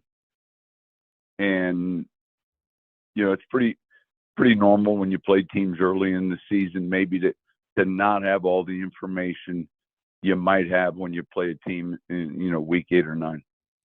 Yeah, you're going up against a rookie quarterback who you haven't actually seen in a regular season NFL game. Now, there have been dudes that have played well in their first ever NFL game. Marcus Mariota put up a perfect passer rating in a win over Tampa Bay in his first NFL start. RG3, pretty good in his first NFL start. Generally, that's not the case. Normally, rookie quarterbacks get their teeth kicked in. Cosmider had this today. Since 2020, first-year quarterbacks making their NFL debuts on the road, 2-15. Not good, Bob. Those 17 passers have thrown 8 touchdown passes during that stretch. No rookie quarterback has won a Week 1 road start since 2018. So that's first-year quarterbacks. No rookie has won a Week 1 road start since 2018. The Broncos are going to win this game. The question is, what exactly is it going to look like going up against Cam Ward and the Titans? I think they're going to kick the ever-living crap out of him, and I think he's going to have a rough time in front of a noisy crowd here in Denver in his first NFL start. Yes, they have an improved offensive line, and Tony Pollard doesn't stink, and Calvin Ridley and Tyler Lockett are some nice receivers and all of that. But, Andy, this is just one of those, if the Broncos defense is what it's cracked up to be, and based on what you and I saw during training camp, we really think it is, they should just smother this dude and give him pretty much no chance to win this game. Yeah, because I just don't think he's going to know what he's looking at. Right. Vance Joseph is not the guy that you want to. He's going to bring you exotic blitzes. You're going to think you got checked into the right protection, only to find out that you didn't. Yeah. Now, maybe that's where his legs come into play, and that's what Jeff was talking about. It looked like Cam Ward is one of those guys where he looks like he can do a lot with the second act of the play. So we'll see. But, I don't – I'm more curious to see if the Broncos offense can find a kind of rhythm that we want to see in this first game after what was basically a clunky camp in preseason. You always have to allow for the reality of the NFL, any given Sunday, all that good stuff. Like if Denver's offense is as clunky as it has appeared so far, it only takes a couple of stupid things happening, and suddenly you're in a ball game. Exactly. And so try and avoid that as much as you possibly can. Love Denver in Week 1. Quite frankly, I love laying the 8. Against Tennessee here against a rookie quarterback. Why do you think they worked out 2 different running backs today? Now, they also worked out 2 wideouts, 2 tight ends, actually 3 wideouts and 2 tight ends. Yeah. Do you think he still is are they looking for someone to be the Blake Watson replacement? I know the injury settled with Blake Watson, but yes. They need a joker. Deuce Vaughn, now I do remember Deuce Vaughn had a couple nice moments in Dallas. What a smooth deuce right there. Mm-hmm. So he's an intriguing name. Honestly, I don't know any of the rest of the names on this thing, but I do kind of laugh where you had talked about, we just got done with camp and already that's like waving someone off your fantasy team before you played a game. Guy hasn't, I hate him on the bench. I'm going to get somebody else. Uh-huh. That's really what this feels like. Former Washington Commander Cole Turner. There you go. Got the workout there today, Andy. Samori Toure. Out of Nevada. Okay. Former Wolfpacker. Thayer Thomas. Would he have played for Jay Norvell? Yeah, I think he would have played for Jay Norvell briefly there in his time at Nevada. That's all I got for you. Go ahead, Spring. High five. All right, let's hear from the Titans head coach, Brian Callahan, in his second year as the head coach of the Titans. Once upon a time, 2010 to 2015, an offensive assistant coach for the Broncos, and he commented. Him and Andy were bros. Yeah. Yeah. BFFs. Mm-hmm. And Good times. Brian Callahan commenting on the Titans' Week 1 opponent. A little bit about Denver. Really good football team. Their expectations for their team are high, rightfully so. They got good players in all three phases, particularly starts up front on both sides. Their defensive line is incredibly productive. They obviously led the league in sacks last year. Nick Benito and Zach Allen and Jonathan Cooper, all really, really productive players. Their front kind of sets the tone, which allows them to cover really well. They obviously have Defensive Player of the Year playing corner for them in Pat Surtain. So really stiff challenge from a personnel standpoint. And then on top of that, I think they're well coordinated. Vance Joseph is a long-time coordinator in this league and does a really good job with that group. You can see their continuity show up too. They play well together. Offensively, the same thing. It starts up front for them. And they got a good offensive line. They got two really good backs, a veteran one and a young one that both can carry the rock. And then Bo Nix, obviously his growth over the course of the season was really what led to a lot of their success. He's grown every week. I think another offseason in the same system with Coach Payton, who obviously is one of the premier head coaches and play callers in this league. They do a really good job. And then Darren Rizzi and his special teams unit, really, really well coached, disciplined All right, group. Russell Wilson, you don't have to name every single coach that's on the staff. I thank you very much for that. Also, I'm fairly certain that you could pronounce the Defensive Player of the Year's name correctly, right? You'd like to. It's rising to Jokic levels with the amount of creative pronunciations that we're getting and of his this dad name. was in the league. He had Seriously. a career to get you prepped for it. Football royalty. Yeah. My goodness. It's always interesting how these different coaches do, how they start their pressers. I do kind of like it when Sean comes out and just goes, yeah, it's the Bengals. Questions? Right.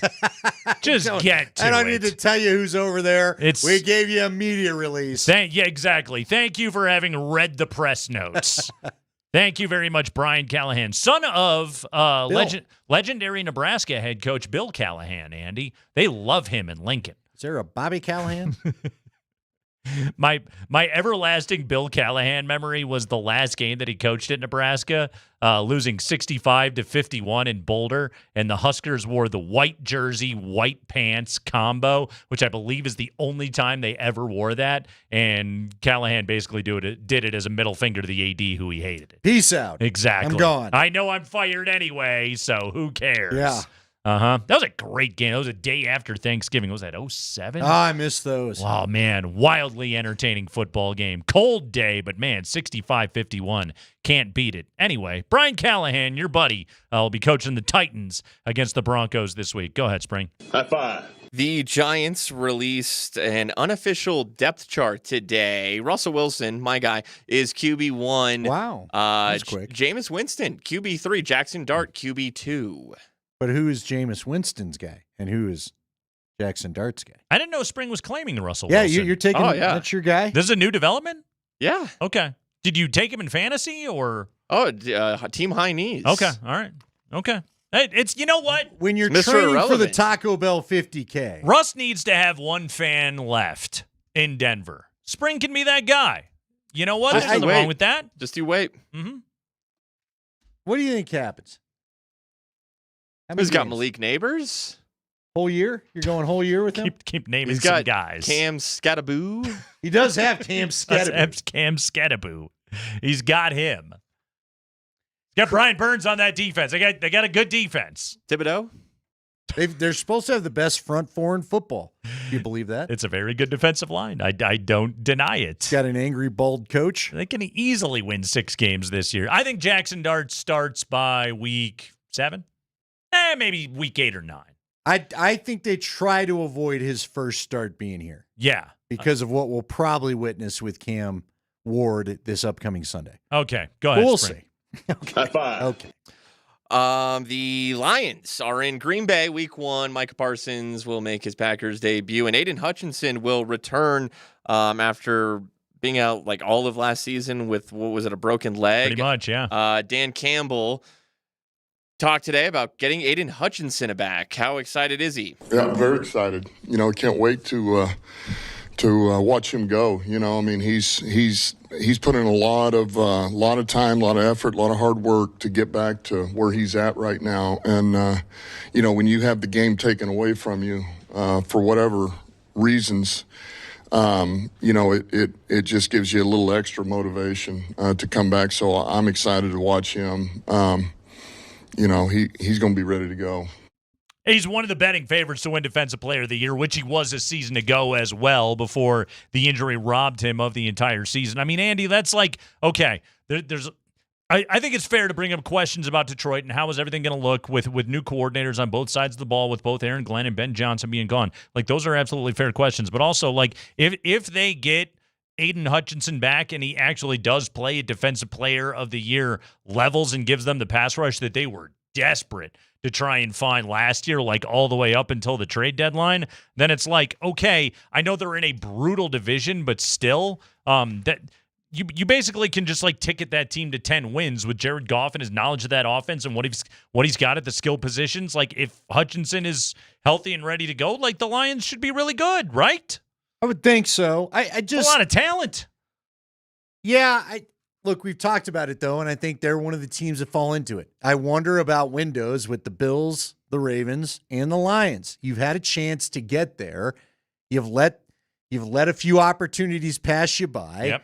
And now, I believe Lamar and Josh Allen are better quarterbacks than Jared Goff, so I think the window stays a little bit open longer for them. Oh, hot take. But they're also dealing with, I know everybody's waiting for the fall of Patrick Mahomes, but we've yet to see it, so we'll see. I just wonder if the Lions are they going to be one of the teams that the football gods get angry with because you didn't take advantage of it, and now, Micah Parsons is a Packer, the Eagles are the defending champs, and someone jumps into your space where you should have a run. Football gods? The football gods. The football gods. Well, okay. I mean, look at Buffalo. You think the Buffalo loves the football gods? If there are gods of football, the gods of football, they hate the Bills. They do. I promise you that. I'm just saying, sometimes everybody thinks that things are going to stay open and opportunities are continue to present themselves. Mm-hmm. I mean, again, this is a good team, but you start to lose coordinators and coaches off of it. Remember, Mike Heimerdinger didn't buzz with everybody the way Gary Kubiak did once this thing left, and the back part of the Shanahan years got interesting because of it. That could happen here. It may not happen. Maybe they're still kings of the division. Maybe this back thing for Parsons is a big deal, and it turns out to be that Dallas knew something we all didn't. Sure. Did you see there was a report, by the way, that the Packers apparently didn't realize that he was needing epidurals for this? I was like, that can't be true. That can't be true. Well, it's got to pass a physical. I know. If they're going to You finish better the know trade. how bad that thing is if you're not only going to trade for him, but then sign him to a $47 million a year contract. That's something you probably ought to know. Hey, at least he's getting the treatment. It's important not to feel those nerves. And finally, High five. Hey, an NFL play has an official sponsor. Yes. I want one. The Tush Push, as most frequently and effectively used by the Eagles, and it's the Eagles. They have announced that their play, the Tush Push, is now sponsored by Dude Wipes. So if you're pushing something out of your tush, then you will need a Dude Wipe. Dude Wipe. Okay. But it's not. The funny thing is in this instance, they're pushing something into the tush. Yeah, that's true. But you're still tushing. You're pushing with the tush. Still requires cleanup. So by the time it's all said and done. I'm just saying, can we get in on this? You want a TP sponsor? Can my disappearances get sponsored? It's been a minute. Which means one's going to happen tomorrow. Andy's missed a segment again. Brought to you by Dude Wipes. Brought to you by. We can't work that in. Huh? I hope the sales staff is listening right now. This is if I can get paid. This is a golden opportunity. When people are wondering where's Nate, or where's Andy, I only hear Nate. Brought to you by Dude Wipes. Andy's being really quiet this segment. Brought to you Dude by Wipes. Another silent Andy segment. Funny part is, no silence actually involved from Andy Lindahl. We'll take a break. When we return, Andy, I have got a bold prediction on the Broncos. The question I have for you, is it bold enough? Talking NFL and Broncos next. We love football. Altitude Sports Radio 92.5.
That's Andy. I'm Nate. This is the Kreckman and Lindahl show. Andy, if you're giving me bold NFL predictions, well, I got to see what that's all about. So, The Athletic today gives us bold predictions on every team in the NFL. Bold. Bold prediction on the Broncos. Denver wins the AFC West. What a shock. The Broncos! Are they talking about it? Nobody's talking about the Broncos? Denver winning its division for the first time in 10 years. This prediction was actually offered up by our pal Nick Kosmiter, who I'm assuming we'll talk to tomorrow here on the Kreckman and Lindahl show. But he points out, yes, the last 9 AFC West crowns belong to the Kansas City Chiefs, will probably be viewed as the favorites as long as Andy Reid and Patrick Mahomes are working together.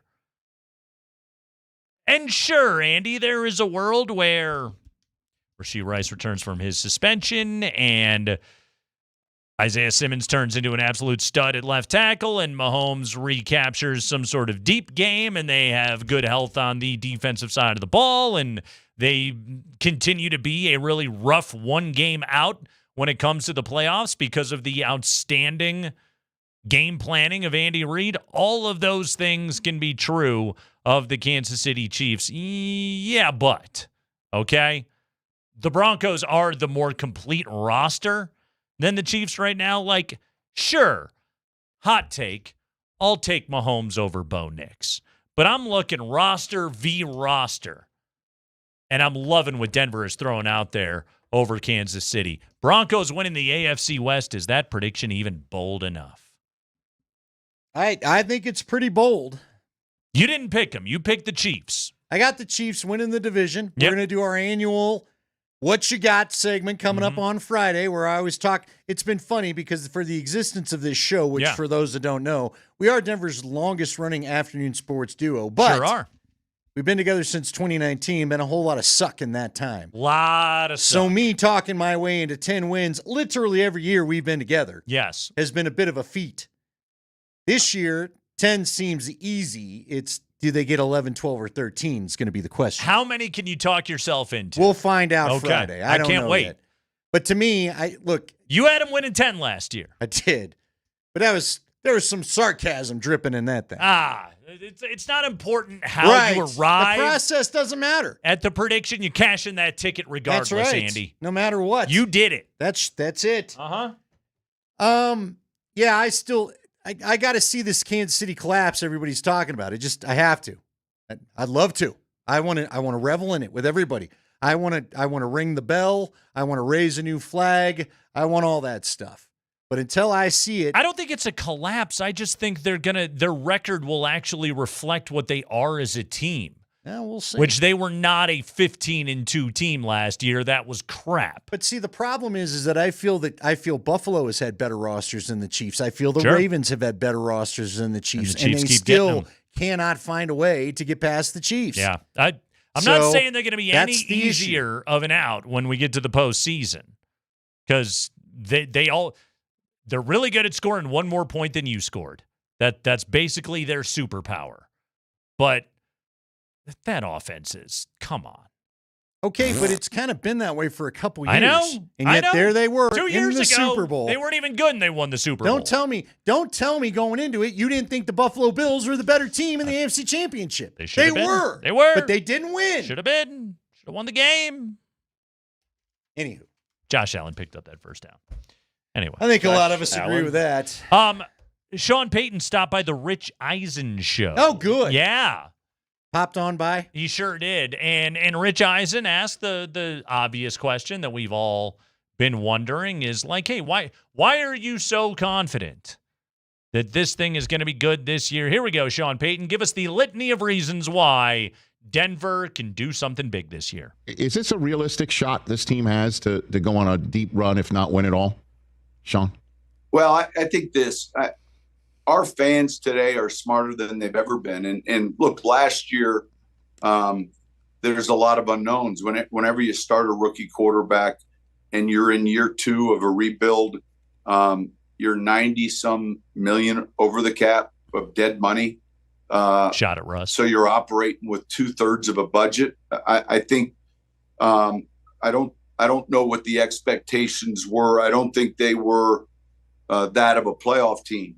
But I can tell you in the building after another draft, another offseason of free agency, I can tell you the expectations of this team, and our league's never changed. It's always been win the division first, try to get the best possible seed, and then win a Super Bowl championship. And those are the goals of this team. And we recognize and how difficult that can be. We recognize, how good Kansas City has been, where the Chargers have come with the hiring of Jim Harbaugh. Pete Carroll just gets hired in Seattle. And I thank Pete, because when he got hired, I became the youngest coach in this division. You're the younger. And the young guy. Okay. And when you look at those three teams, I'm just talking about the division. There's a lot of wins amongst those coaches, and there's great respect for all of them. So I think the thing we've always tried to do is internalize the focus, and it's like running the race. And this happens in training camp, and you have horse blinders on, and the other 31 teams are running as well, but you don't know exactly where they're stacking up. But you just have to prepare and do your best to make sure you're maximizing your talent. And so I think there are high expectations, and I think our players will embrace those. Yeah, there's high expectations, Sean. You've been the one putting them out there. You've been letting anyone know that'll listen, and I don't disagree with him. I think this is the best Broncos roster that I have seen since 2015. It does not have a glaring weakness, like outside of punter. There's not what I would call a glaring weakness on this team. But Andy, he's talking about winning this division, getting a high seed, winning the Super Bowl. We've heard him allude to this, or quite frankly, say it outright before. The question now becomes, is Sean Payton ultimately going to be justified in heaping these expectations onto his players that he has not been shy about in the slightest bit? I mean, still TBD. Look, winning the division, that's fine. Go after it. Yeah. Okay. I don't have any problems with those expectations at all. And frankly, he's the coach. Go after the Super Bowl as well. But it is a gauntlet of teams that you have to go through in your own conference. You got to jump just to get. How many matchups could we name in the AFC Championship that would be better than a Super Bowl matchup? Frankly, right? You know what I mean? Again, there's a whole bunch of teams that have been closer to getting past the Chiefs that still haven't done it. In the Bills and the Ravens and the Bengals a couple years ago. They got there past them once. They didn't get past the second time. Sunday Night Football, Baltimore at Buffalo. It's already a huge game. How bad does that suck for both those teams in a way? Someone's got to take an L there. Because we all know, with nobody playing in the preseason, and I don't think Josh played a single snap in the preseason, right? No. Yeah. Well, and did Lamar? I think Harbaugh does it differently. He plays his guys, doesn't he? If you told me that was the Super Bowl, the last game I'd watch this year was Ravens-Bills, you'd be psyched. Sign me up. We'd all, be Sounds a fun great. game. Uh-huh. My point is you got these games that right out the gate are so important. And look, not to the same extent, the Broncos getting past Indy on the road in week 2 is just as important. They've got to get that one. They can't afford to have any trip-ups before their games like that show up on the schedule. Don't lose to Daniel Jones. I don't think that's too much to ask, is it? It shouldn't be. But you've had some weird. They've lost to Jacoby Brissett in Indianapolis, if you remember, with a pretty good defense.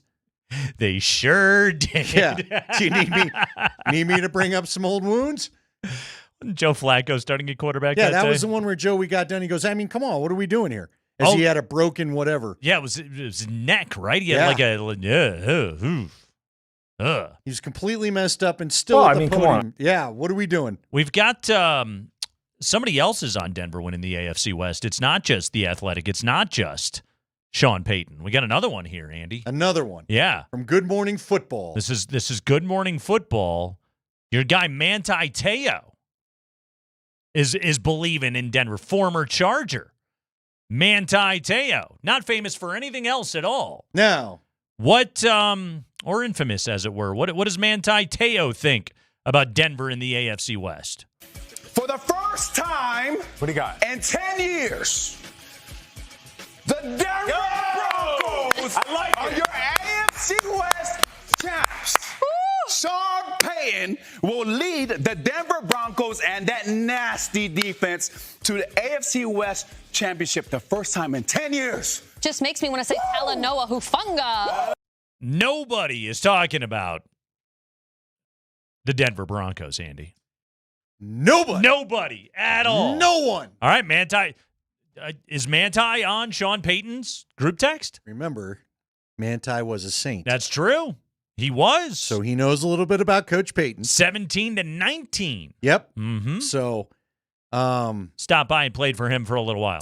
No, I've heard, as you know, I like to take in Good Morning Football. That's one of your shows. That's one of my shows. Your It's programs. it isn't quite the program it used to be. Oh. They've really kind of messed with the cast enough. I don't know what the hell's going on. Ah. I still like Erdahl. I still like, Kyle Brandt brings the edge to that thing. Okay. But yeah, they've lost like 3 or 4 people off the show, and at some point it's like, all right, I don't need a fifth Norm. They're on the third Aunt Viv. Yeah, exactly. Look, I know Manti Te'o from watching him all training camp and all. He's expressed a great belief in how good he thinks his defense is going to be. So that's what he's basing this on, and I think it's fair. Broncos defense is the best unit in the AFC West. It's the reason why I won't push back on we're jumping ahead too much, because this defense could be, if the defense is 2015 levels, we've said before we believe the offense will be better than 2015's level, so we've already seen that formula work. But nobody's talking about it. Media darling Denver for sure. Broncos. They've got that going for them right now. And they got ex-players all over the place. Yep.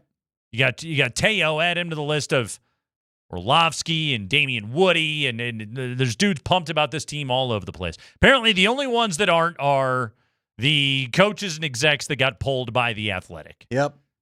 And Nick Wright.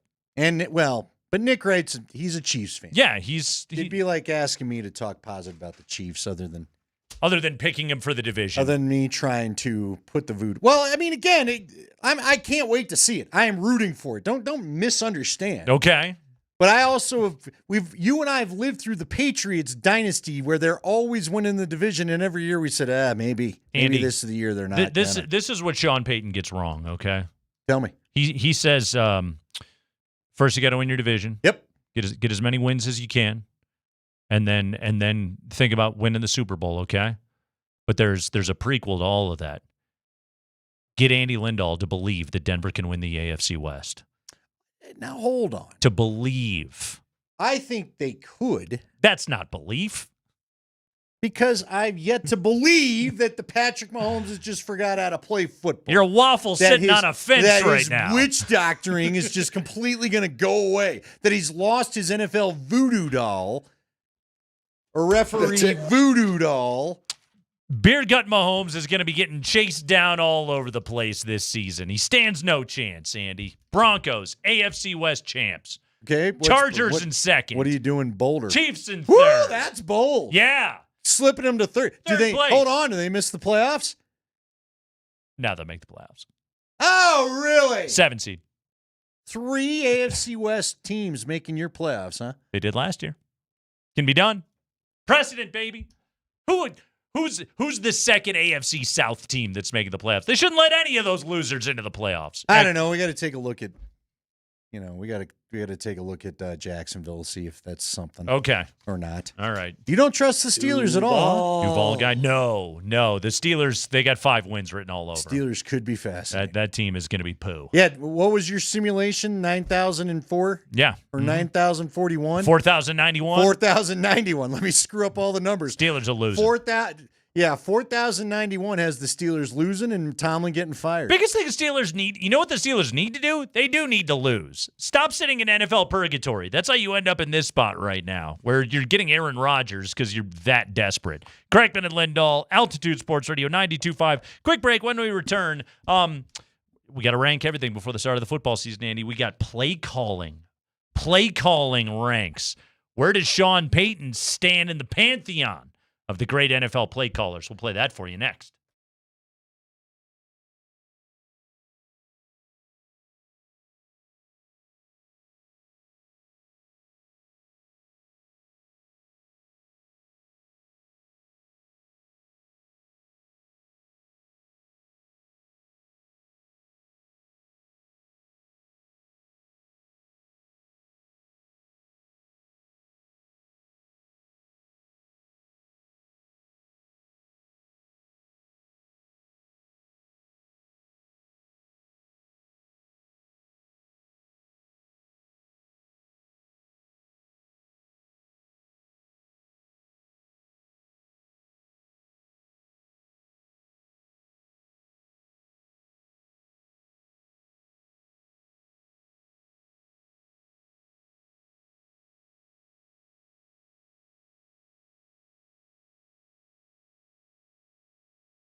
Kreckman and Lindahl, fun list today from The Athletic. I like this one, Andy.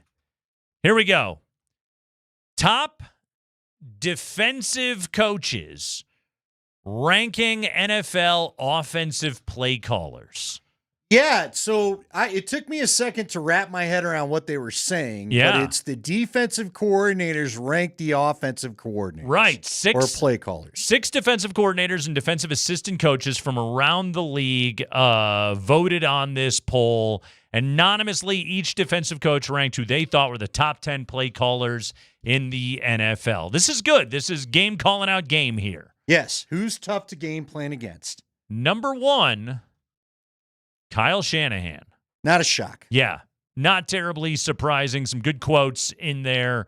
One NFC defensive coordinator quote, they challenge all your rules, all the different personnel that they use, trying to get McCaffrey into good matchups. Here's another one that I like about this is they say of Kyle Shanahan, he understands your rules and he tries to manipulate your rules, tries to flush hook guys out of the hook zone and throw in breakers. So, yes, I know these are their principles. Here's how I mess with them. Oh, I've been told that there were a couple of times. Did they even talk about it in the Play Caller podcast? I just know there was a couple stories I've heard about Mike Shanahan literally holding something back. Yeah. To get you to buy, that's what it was. Uh-huh. Because in your third quarter, that's where I'm going to get you. Sean McVay, number 2. Of course. Ben Johnson at number 3. Already getting that kind of love for what he did in Detroit over the last couple of years. Yak per reception last year, 6.7 yards per catch. That led the NFL last season. Andy, that's a pretty good tell right there. If you can create space for your skill position players like that and create opportunities for them to add on after the catch, that's pretty good. Yeah, it is. Just how much do you think it changes with Caleb Williams? We'll see. Yeah, because it is in order for the play caller to be good, the quarterback has to go to the play with the ball to where the play is supposed to go. Get the ball out of his hands. Hit the right person. Exactly. That's what he's tasked with. Andy Reid down at number 4 did not get a single first place vote. Are you surprised? A little bit. I think a lot of Andy's gift is in game planning, but a little bit.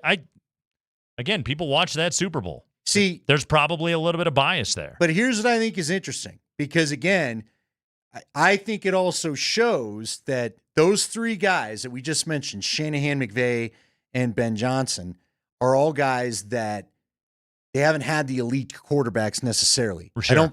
I don't think that defensive coordinators fear Brock Purdy the way they fear Patrick Mahomes. Probably not. And yet Shanahan confuses me and my defense all the time and finds a way for that guy to be successful and now be a $50 million a year player. We can call Stafford elite, though, right?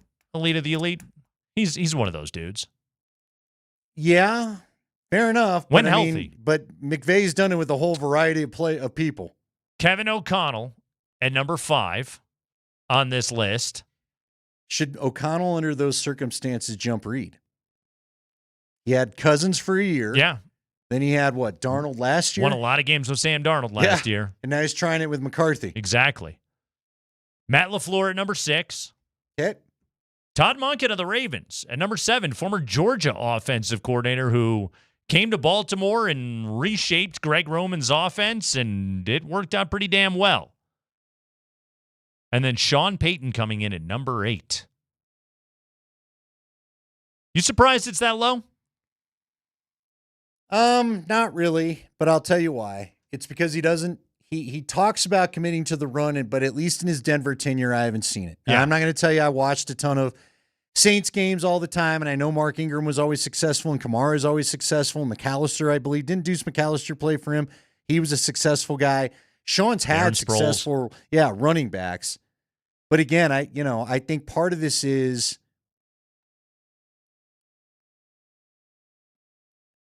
what do you know is Sean's signature thing? Owning the middle of the field and utilizing the backs in the passing game. Okay. That's what I would call as Sean's signatures. Fair enough.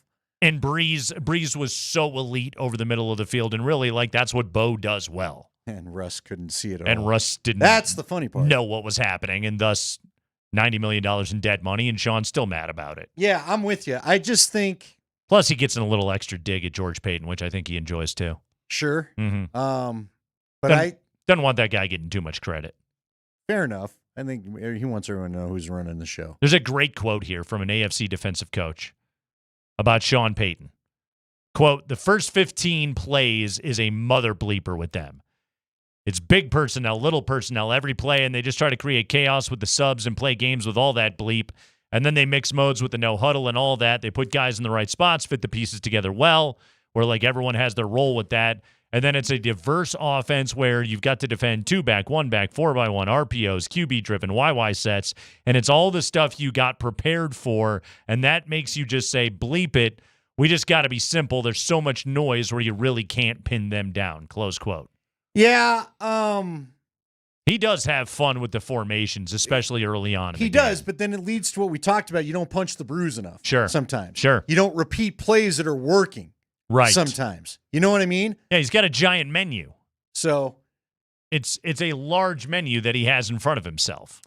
Yeah, and I just think he gets too caught up, and I like to try this and I like to try that. Instead of, look, just gash him. If you're gashing him, keep gashing him. Keep doing it. Keep running that play. Mm-hmm. Make them stop it. Once they've stopped it, then show them the next trick you got up your sleeve. Yep. But Also, I just don't think sometimes that happens. They point out in this piece, coaches rave about Peyton's ability to put Nix in advantageous positions and work around his limitations. I think that's one of the things that Sean has done so well with Bo Nix, where it's like, okay, he comes into the league out of Oregon with very clear limitations that we know what they are, and I think he's worked on a lot of that stuff this offseason, but basically he doesn't ask Bo Nix to throw 15-yard outs all game long, outside last year. Outside of the occasional back shoulder to Cortland Sutton, it's just okay, but again, put him in situations where he can succeed. They did try some new stuff though this year, some stuff that I think was out of Bo's comfort zone. Now he was successful sometimes, he wasn't others. Right. I'll be curious in year 2, is Sean able to hold the water and not ask his QB to do some of the stuff he knows he's not comfortable with? By the way, real quick, did you happen to read any of the quotes from Mike Gundy complaining about Dan Lanning and Oregon's money? No. What? Seriously? Oil money's upset at Nike money? I know Oregon's budget is probably bigger than everybody else's, but the guy from T. Boone Pickens University, you don't get to complain. Look, dude, yeah, I'm sorry. Yeah, I guess you should add more than T. Boone Pickens. Yeah. Are the Pickens slim now that he's gone? I mean, what are we doing? Seem to be. Okay. By the way, we didn't even get into the Belichick thing. Smoked. Does that thing go more than a year? I think his next 2 games are Charlotte and Richmond. Okay. He's got a lot of time to get right, but it's pretty fun. Does the girlfriend decide this isn't fun anymore? Seriously. She has not endured in-season Bill. There may be a reason while the guy was single. I don't think he's laying on the beach doing airplane yoga poses with you, Bill, anymore. Wait, I don't think he wasn't single, though, was he? I don't know. Didn't he? He might have had a lady friend, but you never heard anything about it because he was literally all at the facility. No, remember, there was because, what was her name? It's like Linda something.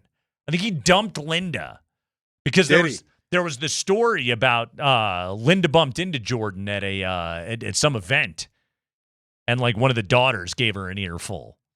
Oh, yeah, really? Yeah, getting real tabloidy on you here. Yeah. All right. No, I think so. There was drama. No, Sean he traded in in for the younger model. Yeah, Bill. Or Bill did. Yes, not Sean. Well, I think he might have too.